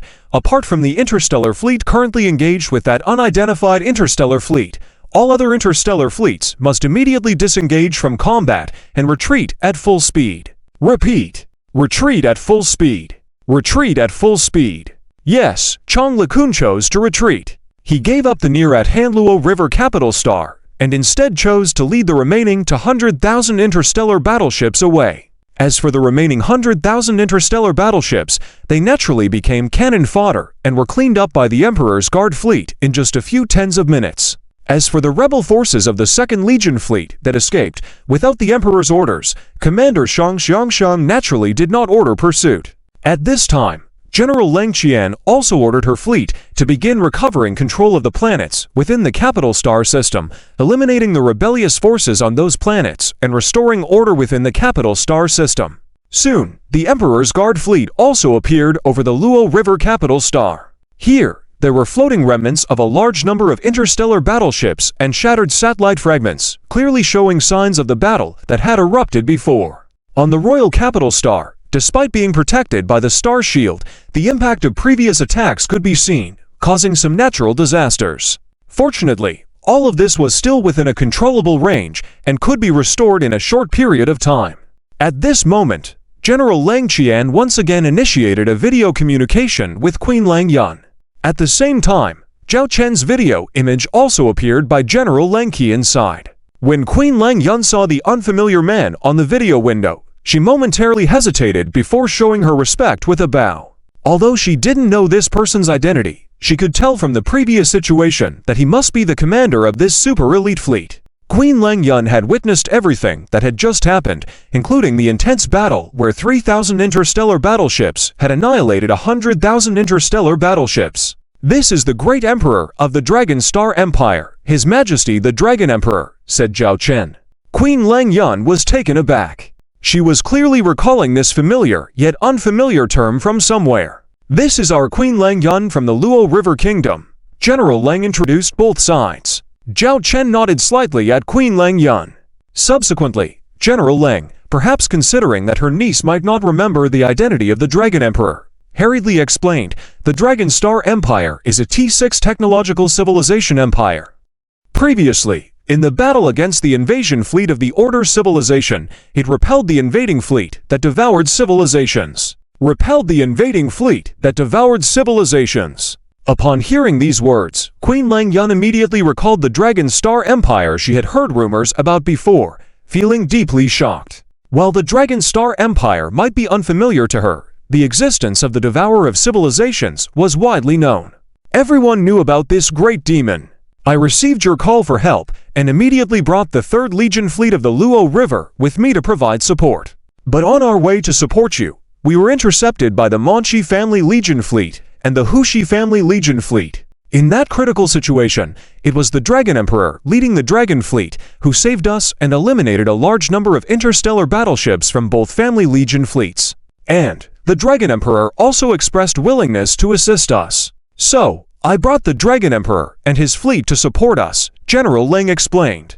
A complex expression flickered in Queen Lang Yun's eyes. She was not naive. When a T6 technological civilization's interstellar empire was willing to help her small interstellar kingdom on the brink of decline, it was definitely not without conditions. She was well aware that there were no free lunches in this world. However, at this moment, Queen Lang Yun still put on a grateful expression, bowing once again and saying, "On behalf of the royal family of the Luo River Kingdom and all its people, I thank His Majesty, the Dragon Emperor, for his assistance this time." "Thank you very much." Zhao Chen waved his hand and directly stated, "I helped you, but not without purpose."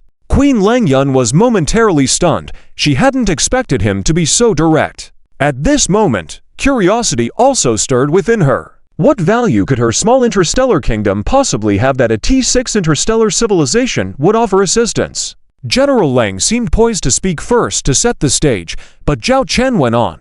"Do you want to restore the glory of the Luo River Empire? Do you want to reclaim all the lost territories of the Luo River Star Domain?" These words, like a devil's whisper, resonated deep within Queen Lang Yun's heart. She raised her head abruptly, staring straight at the Dragon Emperor before her. The restoration of the glory of the Luo River Empire and the recapture of the entire Luo River Star Domain were things that Queen Lang had always wanted to do as the Queen of Luo River. She was willing to pay any price for this. This is my lifelong wish," Queen Lang Yun said softly. Zhao Chen's lips curled slightly upwards as he gazed at the Queen. "If we, the Dragon Star Empire, are willing to help you accomplish these objectives, what price are you willing to pay?" Queen Lang Yun lightly bit her crimson lips, her gaze complex. But soon she understood. While her kingdom and the Luo River capital star system had survived for now, under the watchful eyes of the enemy, they were like fish on a chopping block. Without intervention from others, the fate of the Luo River Kingdom could not be secured solely by the kingdom itself or by Queen Lang Yun alone. Queen Lang Yun directly dropped to one knee, earnestly saying, "Great Dragon Emperor, if you are willing to assist our Luo River Kingdom, I promise that the Luo River Kingdom will forever be loyal to you. I, Lang Yun, am willing to follow by your side on the day of the revival of the Luo River Kingdom, offering all of myself." Chapter 1487. The Future Kingdom of Luohe. General Lang Qian was somewhat surprised as she looked at her niece. She knew how determined her niece was in reviving the kingdom of Luohe, but she never expected her niece to sacrifice herself directly. Zhao Chen stared at Queen Lang Yun with a satisfied expression. His understanding of Queen Lang Yun was limited to the information he had. While the information indicated that Queen Lang Yun was talented and young, he had never seen her in person. Before this, he had only interacted with General Lang Qian, whose performance he was satisfied with. Zhao Chen had thought that if he was not pleased with Queen Lang Yun after their interaction, he would support General Lang Qian instead. Ultimately, it didn't matter who stood at the forefront to Zhao Chen. He just wanted to find someone pleasing, suitable, and intelligent as his proxy. Now, it seemed that Queen Lang Yun was indeed a good choice, and General Lang Qian had clearly shown her willingness to support her niece. With the two of them working together, Zhao Chen could save himself a lot of trouble. "I don't need everything from you.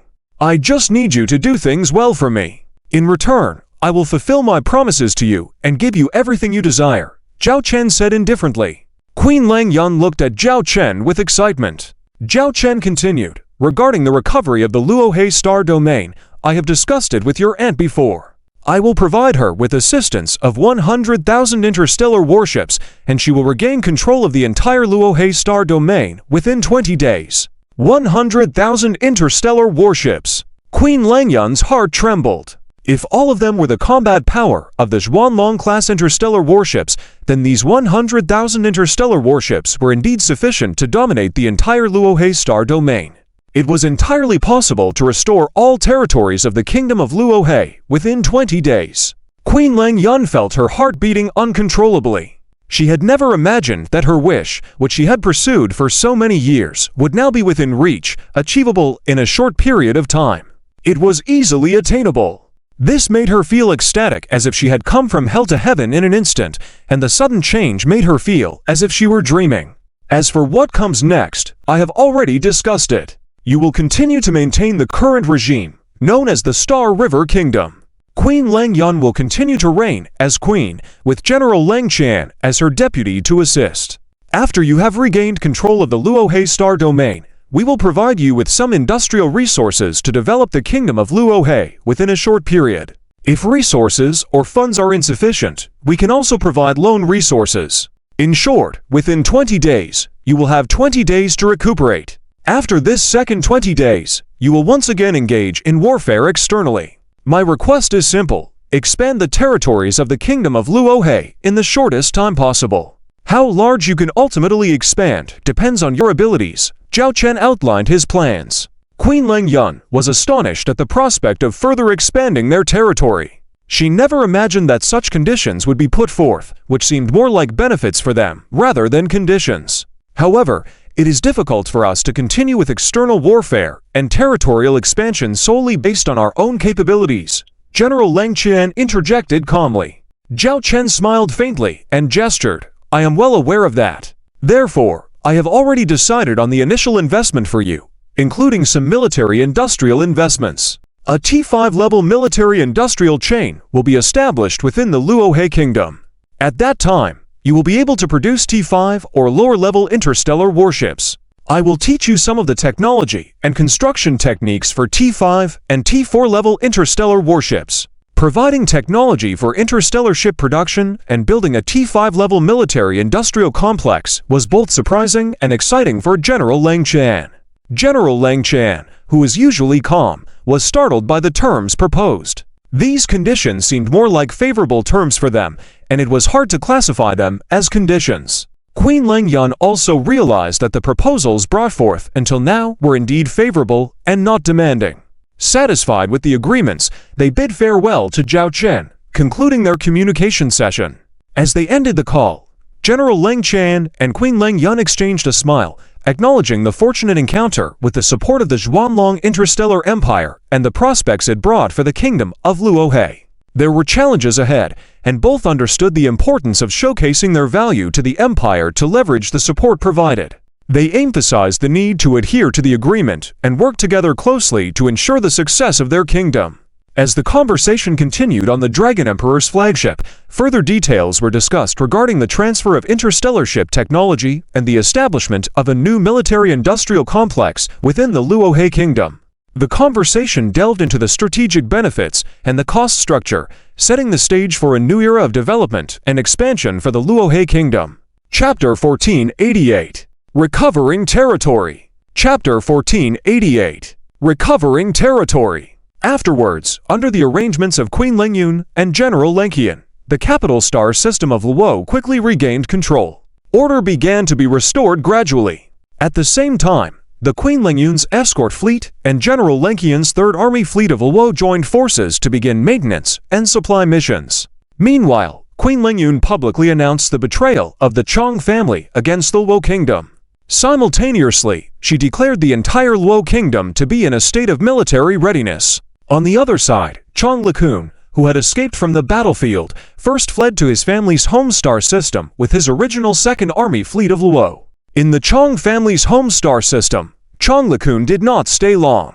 After bringing along a large amount of supplies, he evacuated with his family towards the territory of the Meng family. It seems that he truly felt fear and terror, as the mysterious and powerful interstellar fleet possessed a pure class of T5 interstellar battleships and a considerable number of T6 interstellar battleships. Faced with such a formidable presence, he was completely helpless to resist on his own.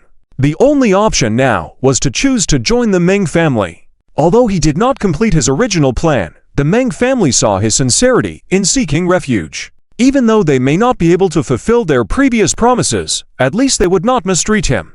At the same time, the Meng and Hu families only received relevant battlefield news at this point in time, learning that their operation against the Luo Kingdom had been thwarted by an unknown interstellar fleet. The enemy had dispatched only 3,000 interstellar battleships, but they had managed to destroy tens of thousands of their interstellar battleships. Although they did not know where the Luo Kingdom had found allies, the level of this presence was definitely at the T6 technological civilization level. On their own, they were not qualified to confront it. At this point, apart from urgently deploying their own army fleets to the border, they also began to contact two other family forces, intending to seek the support of the T6 technological civilization behind them. Everyone understood that, if the Luo Kingdom was backed by a T6 technological civilization, the only means of opposition was to invoke the power of a T6 technological civilization. As time passed by, 10 hours after the defense of the Luo capital star, a fleet of 100,000 interstellar ships appeared in the Luo capital star system.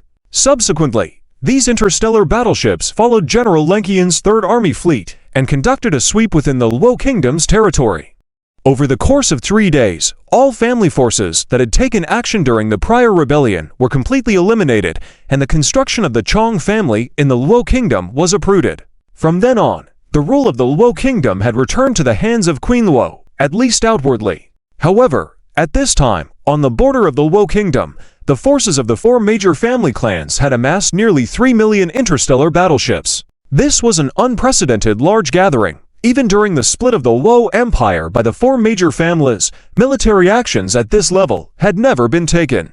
These interstellar battleships accounted for nearly 90% of each family's interstellar fleet. In front of the 3 million interstellar battleships, there were only 300,000 interstellar battleships of the First Army Fleet of Luo stationed there. The disparity between the two sides' forces was vast. However, the actual situation was completely different. The 3 million interstellar battleships on the opposing side dared not make any rash moves. In the past, at this sensitive border area, a few family fleets would often cross the border to provoke each other. But now, they were unusually well behaved. Even the interstellar fleets that used to patrol regularly maintained a safe distance from the border, as if afraid of any misunderstandings. This scene caused even the highest commander of the First Army Fleet of Luo to chuckle. After so many years, I have never seen those bastards over there so timid. A veteran marshal sat in the captain's chair, holding an item similar to a cigarette that he took a deep drag from and exhaled a light green smoke. "Marshal, you must have heard about what happened in the capital star as well. This the interstellar power that Her Majesty the Queen brought in. Is it really that powerful? It actually made those guys over there as timid as mice." A middle-aged secretary nearby said puzzledly. They, the high-ranking officials in this border area, were aware of the situation in the capital star of Luo over the past 3 days. How could they not be aware of the great cleansing event that had taken place within the Luo Kingdom's territory? However, as they were all clean, at least in terms of the Chong family's rebellion, they had not taken a stand and had refused to cooperate with the Chong family. Although their attitude might still be somewhat ambiguous, at least they had not sided with the Chong family, meaning they were not on the list of those to be reckoned with. This great cleansing event had instead brought tremendous opportunities for the family powers behind them, as those families or lordly powers that had been exposed would inevitably vacate their positions, requiring a redistribution. This presented an opportunity for their families to get a piece of the pie. However, the veteran marshal was more concerned about the current situation. He said in a deep voice, "The interstellar power that cooperates with our Luo Kingdom is undoubtedly powerful, at least at the T6 level. However, the danger is not yet over. The 4 families over there also have the support of a T6 interstellar civilization. At this moment, the future of the Luo star domain is no longer in our control. We can only wait and see how the 2 T6 interstellar civilizations will decide." At that moment, a video communication popped up. The marshal looked at it and saw General Lenkian on the other side. "Marshal, long time no see." General Lenkian greeted the marshal in front of him respectfully. "Finally, you've arrived. If you hadn't shown up, I wouldn't be able to hold back those 3 million interstellar battleships over there." The marshal looked at the young woman in front of him who had grown up before his eyes. For a long time, she had followed him around learning tactics and command, making her almost a half-student of his. After chatting for a few moments, her expression returned to seriousness. "Marshal, we can chat later. Next, I will announce an edict from Her Majesty the Queen." The smile on the marshal's face disappeared, and he nodded. "Go ahead. From now on, I will serve as the highest commander of the Luo Kingdom, with the authority to command all interstellar legion fleets of the Luo Kingdom. I can issue any combat orders directly without the need for reporting." Upon hearing this, the marshal did not show any particular expression. He had anticipated this beforehand. He nodded, saying, "I understand. Marshal, don't worry too much. This is just a temporary arrangement. The First Army Fleet of Luo under your command will still be under your leadership," General Lenkian explained, not forgetting to clarify. Now, after the recent cleansing event in the Low Kingdom, they naturally did not want any misunderstandings to arise with this representative of the old family clans of Low. The Marshal chuckled, saying, "Rest assured, this old man isn't one to beat around the bush. If you and Her Majesty wish, I can even hand over the First Army Fleet to you. I know your capabilities quite well. I'd be happy to retire and rest soon. You're still healthy now. We can't do without you, Marshal." Regardless of whether the other person's words were true or false, General Lenkian naturally couldn't agree. Even if he might retire due to his own reasons, the interests of the old family clans behind him would not allow him to retire. "Is there anything else to discuss?" the Marshal asked. "Nothing else for now," General Lenkian replied. The Marshal squinted his eyes and spoke in a lighter tone. "Lenkian, we can be considered a master-disciple pair. I heard that the T6 interstellar civilization supporting us this time was brought in by you. Can you tell me what kind of background this T6 interstellar civilization has? How does it compare to the T6 interstellar civilizations behind the four families over there, so we can make corresponding preparations?" General Lenkian naturally understood that the Marshal was inquiring about information. She smiled and said, "I'm sorry that I can't reveal too much about the T6 interstellar civilization force behind us at the moment. However, I can assure you of one thing, you can rest assured. The T6 interstellar civilization behind us is incomparable to the T6 interstellar civilization forces behind the four families over there." The Marshal's eyes lit up, and he did not press any further, but rather relieved, said, "That's good to hear. Those guys with 3 million interstellar battleships in front of me.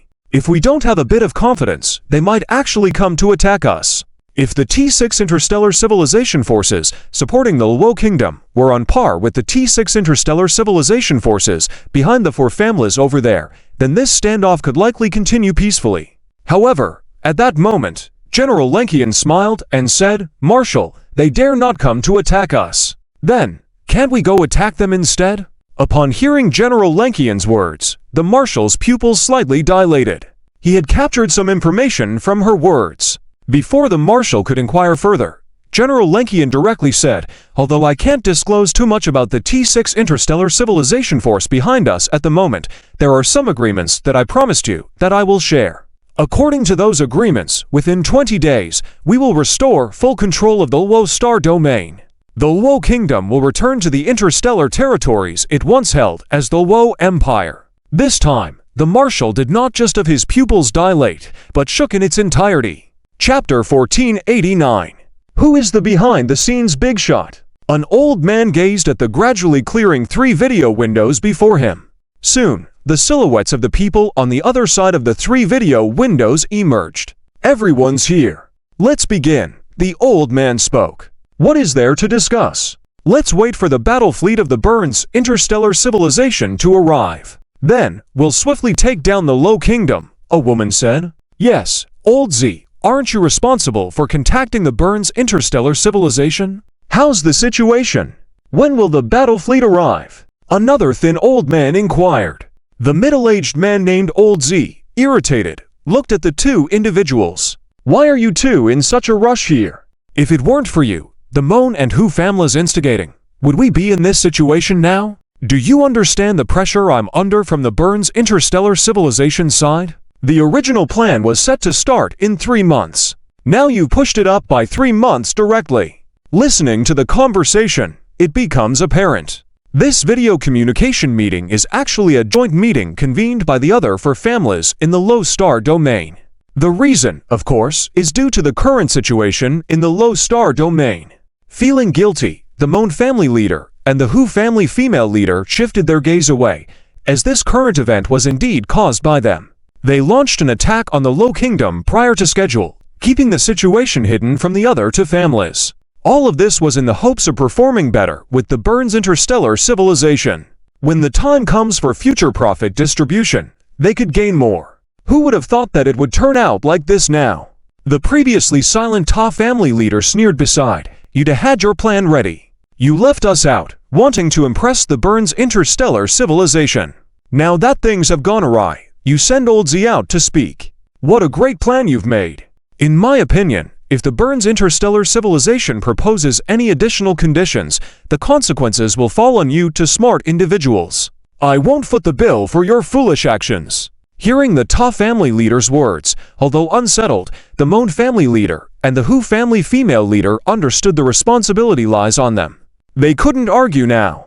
Z family leader spoke. "Indeed, there are some conditions mentioned by the Burns interstellar civilization. I've agreed to them.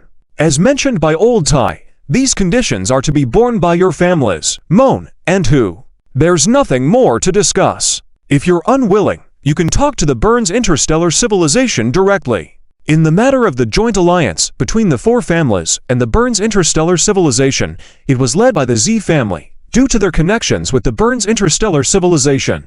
In the planned establishment of a federal power in the low star domain, the benefits of the Z family were the most. Therefore, amongst the four families, the Z family led the way. That's why they suggested the Mon and Hu families take responsibility for the losses this time.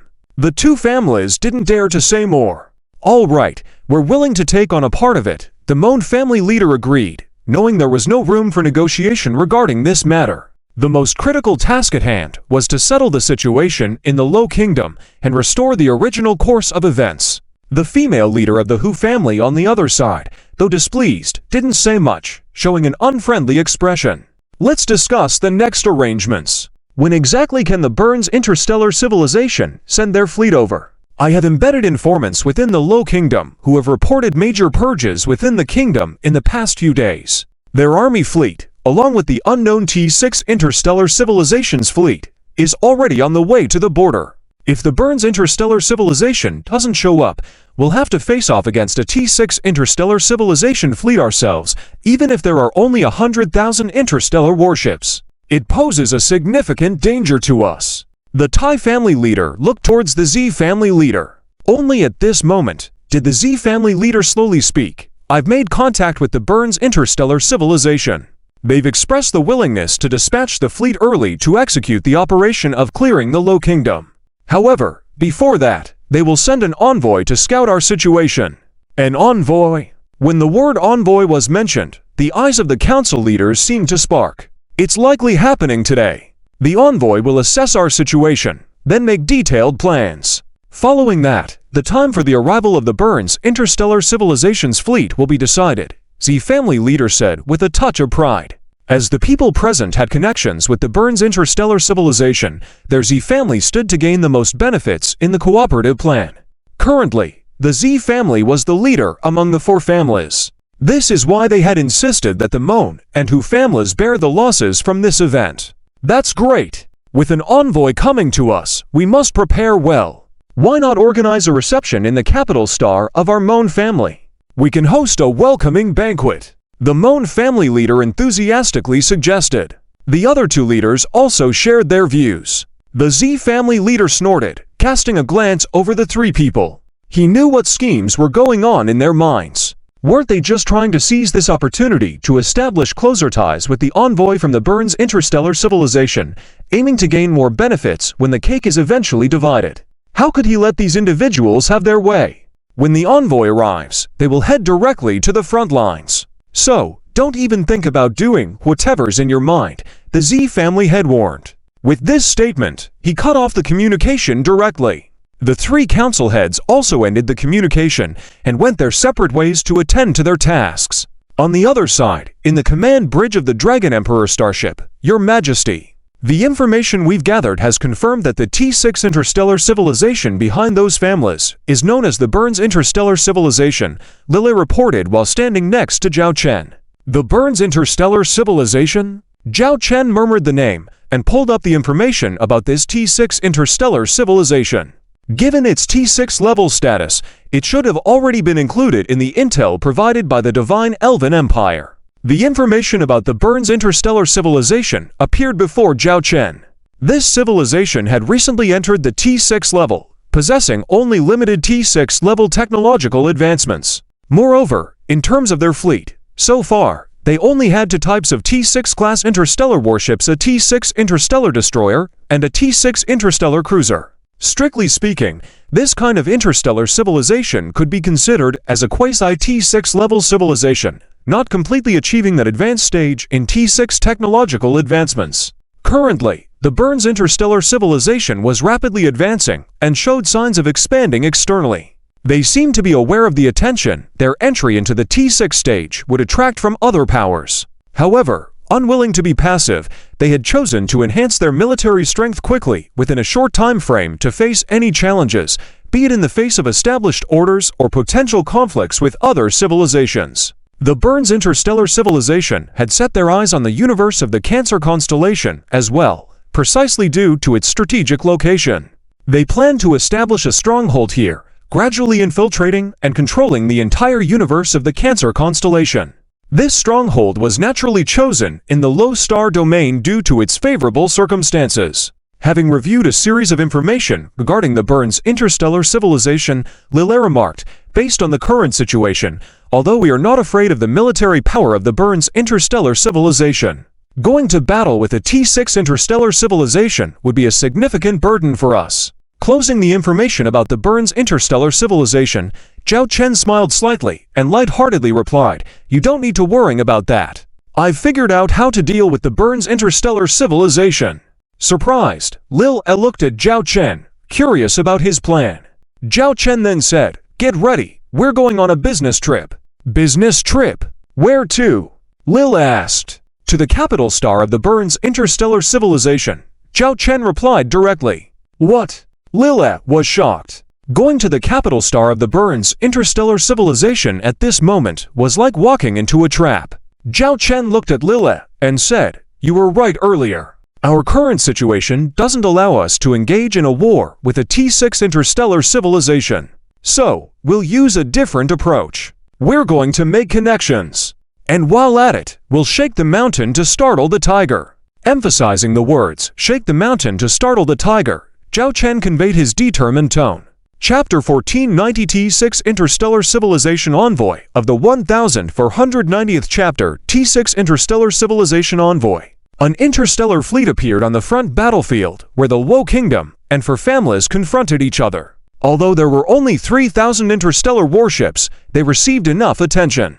Any interstellar warship from any family avoided these 3,000 warships. The frontline military starport, built by the four major families, which originally had limited parking spaces, managed to make space for these 3,000 interstellar warships. Moreover, the high-level members of the four major families were now on the corridor of the starport, welcoming the distinguished guests from afar among the fleet. "You really did well.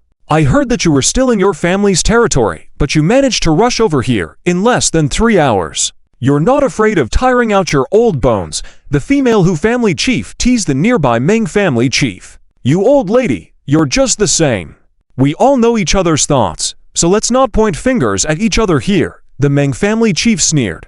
"Everyone quiet down, the guests have arrived. Don't embarrass us in front of them," the Z family chief reprimanded upon hearing the argument. The group fell silent, all eyes fixed on the corridor where the envoy from the other side was connected to a T6 interstellar warship. The gangway of the interstellar warship opened, and a team of soldiers first walked down, lining up every meter on both sides of the corridor and stopping.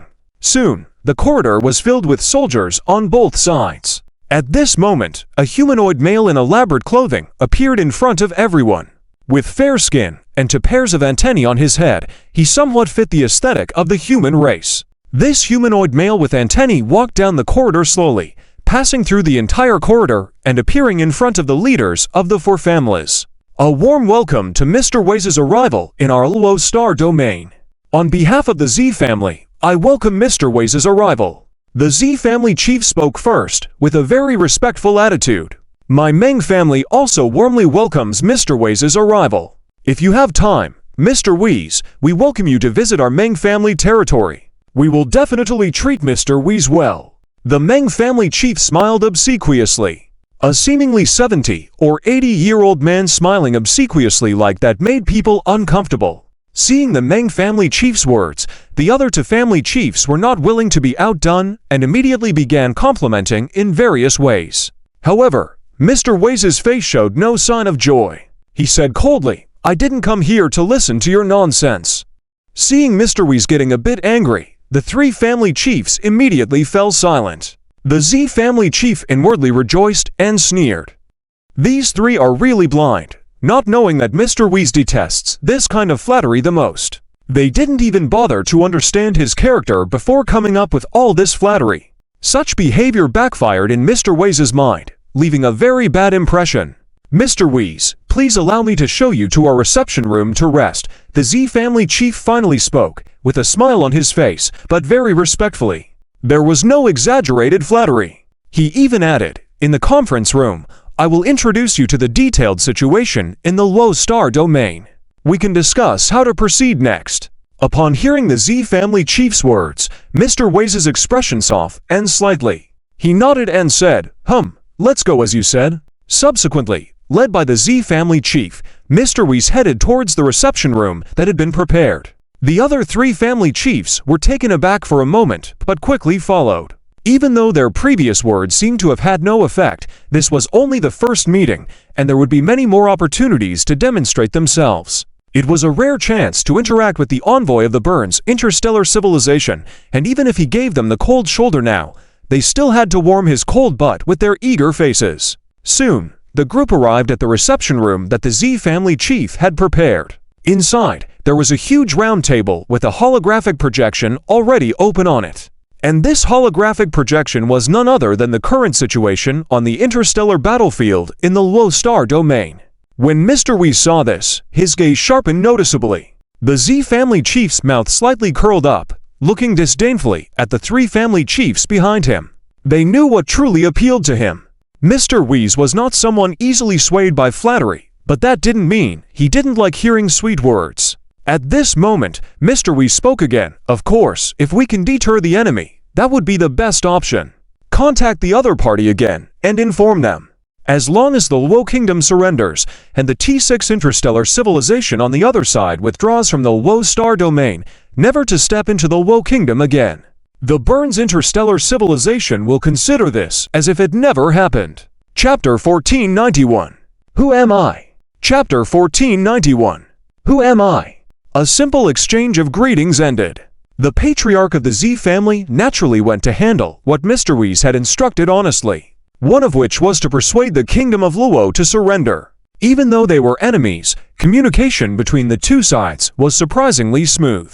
The patriarch of the Z family quickly contacted the highest commander of the Luo Kingdom on the front lines of the battlefield. General Leng Qian appeared on the video screen.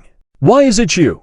Where is your family's old marshal?" The patriarch of the Z family saw General Leng Qian pause for a moment. He naturally knew this female marshal of the Luo Kingdom. However, he was well aware that in terms of status, the former marshal who commanded the first fleet of the Luo Kingdom held a higher position in all aspects. General Leng Qian coldly stated, "Under the order of our queen, all military matters in the Kingdom of Luo are now under my command. I am the highest commander. If you have anything to discuss, just talk to me directly." The patriarch of the Z family scornfully looked General Leng Qian up and down. The Kingdom of Luo is indeed regressing more and more. They actually handed over command of the battlefield to such a little woman like you. Ha ha! If it weren't for that T6 interstellar civilization you don't know where you found, the Kingdom of Luo would have been eliminated by now. The patriarch of the Z family ridiculed. General Leng Qian remained emotionless, coolly saying, "If you're just here to say these things, then there's no need to waste time here. I feel that instead of speaking these words, it's better to consider how you lost tens of thousands of interstellar battleships before." General Leng Qian's words alluded to the several family fleets of stars that had fallen continuously before. At this moment, the patriarchs of the Meng family and the Hu family around the patriarch of the Z family changed their expressions. This woman actually dared to mock them here. Just as the two were preparing to retaliate, the patriarch of the Z family shot them a warning glance, and the two refrained from speaking in anger. The patriarch of the Z family looked at General Leng Qian and sneered, "If it weren't for the envoy of the Burns interstellar civilization, I wouldn't waste time talking nonsense with you here. Let me speak frankly. Within 3 days, the Burns interstellar civilization will dispatch 1,000,000 starships to invade the Luo star domain. At that time, what do you think the Kingdom of Luo can do to resist? The T6 interstellar civilization behind you only sent out 100,000 starships. Ha ha, 100,000 starships against 1,000,000 starships. Even a new recruit should know how to calculate such a simple mathematical problem. Do you still harbor any hopes? I advise you, the Burns Interstellar Civilization Envoy is willing to give you a chance. Surrender now, and let the T6 Interstellar Civilization behind you immediately withdraw from the low star domain and never set foot in it from now on. As long as you achieve this, the Burns Interstellar Civilization is willing to reserve a position for you in the future Interstellar Federation of the Low Star Domain. Otherwise, the Kingdom of Lo will not leave a single seed behind. Think about it. Before the patriarch of the Z family could finish speaking, General Lang Qian directly interrupted. No need to consider. Our ship cannons are our answer. Surrender is impossible, now and forever. And who told you we are destined to lose? Besides, I can also give you traitors from the four families a chance. Surrender honestly now, and I can request forgiveness from the Queen for some unrelated members of your family. Otherwise, when the four family try, Chapter 1 for 9-2. A picture, the highest-ranking officer of the Capital Star Garrison, heard the somewhat arrogant words and furrowed his brow. He began to ponder. Logically speaking, encountering someone like this could warrant opening fire. But for some reason, when he saw the man in front of him, he felt an uneasy feeling in his heart. Although the man did not look menacing and appeared rather clean, with a somewhat mischievous expression on his face, the fact that he could serve as the highest-ranking officer of the Capital Star Garrison was enough to indicate his status within the Burns Interstellar Civilization, allowing him to have access to the top level of the Burns Interstellar Civilization. He had even met the highest executive officer of the Burns Interstellar Civilization several times, yet none of them exuded the same aura of authority as the man before him. He truly sensed that if he were to offend this man today, it would bring great trouble to the Burns Interstellar Civilization. At this moment, Lily, who was beside Zhao Chen, stepped forward to defuse the situation. We won't make things difficult for you. Now, I will send you a file. Deliver this encrypted document to the highest executive officer of your Burns Interstellar Civilization. When he sees this encrypted document, he will come to meet us. If you are suspicious, you can look at it yourself, but I advise you not to let anyone else see it. Otherwise, you won't be able to bear the consequences. Lily said, sending an encrypted electronic document to the location. Zhao Chen, with his hands crossed over his chest, spoke in a somewhat cold tone. My time is limited. Don't make me wait too long. With that, Zhao Chen even yawned, showing impatience. As soon as he finished speaking, the communication channel was closed directly. The highest-ranking officer of the Capital Star Garrison looked at the dark screen in front of him, feeling a mix of emotions. How did he end up in this situation? At this moment, he did receive an encrypted document. After some contemplation, he dismissed the people around him, then created a shielded space around himself and cut off all communication with the software systems inside the starship. He scanned the document with antivirus software several times to ensure that it was not dangerous before slowly opening the encrypted document. Although it was called an encrypted document, it was a simple lock that could be opened with a click. There wasn't much content in the document, only a picture. Yes, just a picture. This left the highest-ranking officer of the Capital Star Garrison even more puzzled. On the picture was a dragon pattern, like a fleet emblem. Wait, a fleet emblem? At that moment, the highest-ranking officer of the Capital Star Garrison seemed to recall something. He stared at the dragon pattern fleet emblem. Where had he seen this emblem before? Dragon pattern, T6 level interstellar civilization. Suddenly, a name popped into his head.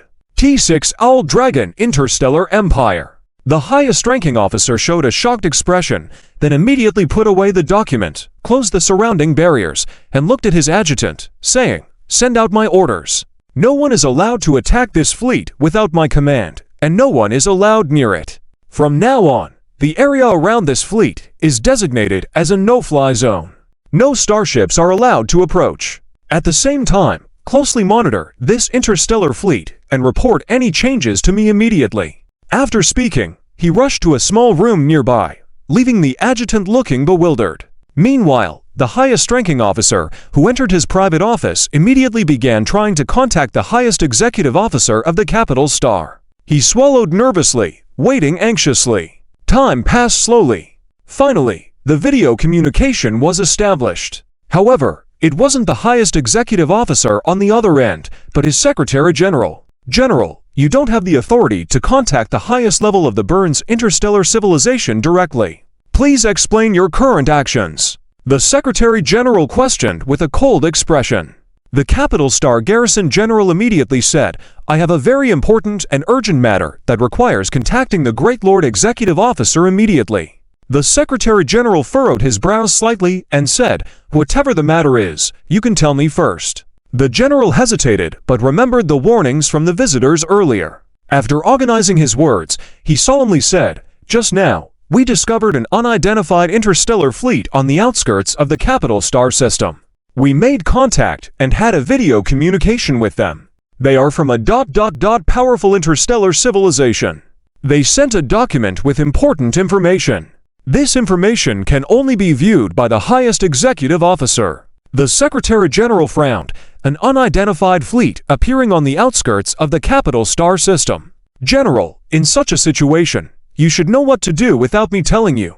You should first control this fleet, investigate their identities, and ensure they do not pose a threat to our Capital Star. If they do not cooperate, take immediate military action. It's not the time to contact the highest executive officer for every little thing. Otherwise, your position would be at stake." Seeing the Secretary General's attitude, the general was anxious. He looked at the document and thought of the warning.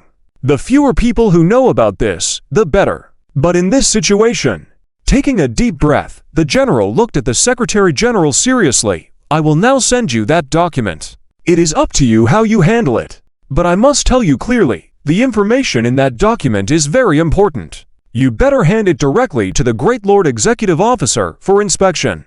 If you want to see it, make sure no one else is around, and do not disclose the information in the document to anyone else. Otherwise, the consequences that follow, neither of us can bear. Remember, although we have ascended to a T6 interstellar civilization, there are many more powerful civilizations in the universe than ours." After the general sent the document to the Secretary General, the Secretary received it. Scrutinizing the document cautiously, he looked at the general, not fully grasping what the document contained and why it had shocked the general. "So, what's inside?" the Secretary General asked the general again. The general, now nonchalant, shrugged and said, "If you want to know what's inside, you can open it yourself. Now that it's in your hands, how you handle it is up to you. But be prepared to bear the consequences." After a moment of hesitation, the Secretary General opened the electronic document following the general's advice, ensuring he was in a completely secure environment with no one else present, and carefully reviewed the contents. Initially puzzled, he quickly transformed into shock, even fear. He immediately closed the document and gazed with astonishment at the general, who now appeared indifferent. "You mean, this thing was given to you by the interstellar fleet that intruded our Capital Star system's outskirts?" The general nodded. "Why didn't you inform me earlier of what was in it?" The Secretary General's back now felt cold. He knew the power behind this artifact. It was beyond what their Burns interstellar civilization could compare to. And to think this was given to him first under the condition of passing it to their highest executive officer. He wished he could slap his past self a minute ago for being so curious. "I already warned you earlier." "Well, don't waste time here now. You have seen it now. Hurry and take this thing to the Great Lord Executive Officer before that fleet waits there. That's not someone we can afford to provoke. And, do you know who I saw in it?" The general's gaze carried on. "Who?" the Secretary General asked in puzzlement. "A male," the general said solemnly. "A male? What do you mean by that response?" "Male, a male." The Secretary General seemed to realize and couldn't believe it. After recognizing what was in the document, he recalled some related information and understood what a male figure signified. At that moment, he deeply realized the significance of the situation. "I will now go and meet the Great Lord Executive Officer. Remember, do not provoke that fleet. If something happens, it will be a disaster." As the Secretary General quickly ran, he reminded the general, "Don't end the communication. I alone may not be able to explain this to the Great Lord Executive Officer." The general nodded in resignation. Soon, the Secretary General arrived at the door of the highest executive officer of the Burns Interstellar Civilizations office. "Don't cut off communication. This matter alone may not be explained to the Great Lord Executive Officer." Before opening the door, the Secretary General said to the general. The general nodded, and as the Secretary knocked on the door, Hearing the sound inside, he pushed open the door. This was a room familiar to the secretary, but today, he felt tenser with each step he took. Chapter 1493 Warning. Chapter 1493 Warning was not too far away, but this time it was very tiring to walk. Soon, he stood in front of a magnificent office desk adorned with various treasures and curiosities. A middle-aged man bowed his head, dealing with current work. This was the highest ruler of the Burns interstellar civilization. The Burns interstellar civilization belonged to a federal system of interstellar civilizations and would select officials of different levels to manage affairs. The highest level official naturally was in charge of managing the entire Burns interstellar civilization. That is, the current Burns highest administrator. "Why did you suddenly come? Is there something important?" he asked without even looking up. "There is a very important matter to report to you," the Secretary General said, without waiting for the Burns highest administrator to speak. "Just now, a fleet of interstellar ships appeared on the outskirts of the capital star system. They contacted us via video communication and handed over something to us. This matter is very important, so I came directly to report to you. The Major General of the capital star garrison is also present." The Burns highest administrator raised his head and noticed a video communication window open around the Secretary General. If someone else had done this, he would have been very angry. This was the office of the highest ruler, and its importance and privacy were significant. However, the Secretary General was the person he trusted the most, the one he had nurtured personally. There had to be a reason for his actions. So the Burns highest administrator did not get angry, but instead stopped his work. Looking at the Secretary General, an unidentified interstellar fleet has entered the outer periphery of the capital star system. This should follow a handling procedure. What situation made you so hasty and ignore the procedures? The Secretary General did not explain much and handed over the electronic document to the Burns highest administrator. "Take a look, you will understand."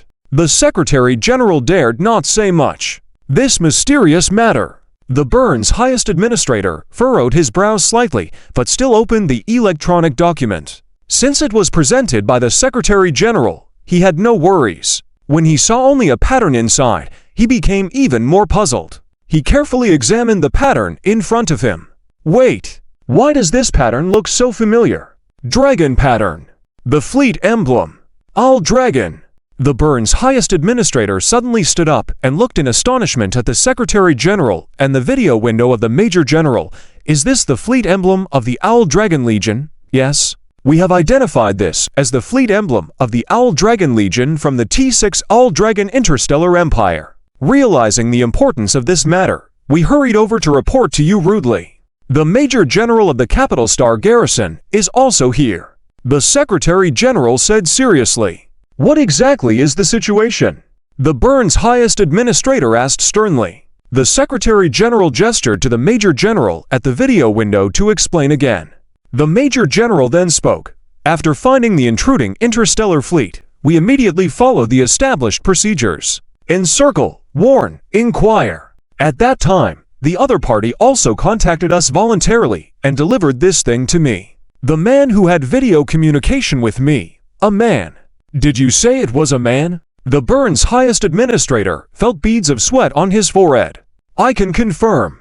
Judging from the situation, it should be the rumored individual. Although the ships of the opposing interstellar fleet did not have the emblem of the Owl Dragon Fleet, I observed traces of disguise on those interstellar warships. Most of them are also acting covertly. At the same time, the secretary next to that gentleman reminded me to keep this matter confidential and limit the knowledge of this matter as much as possible. So, I thought it best to report directly to you."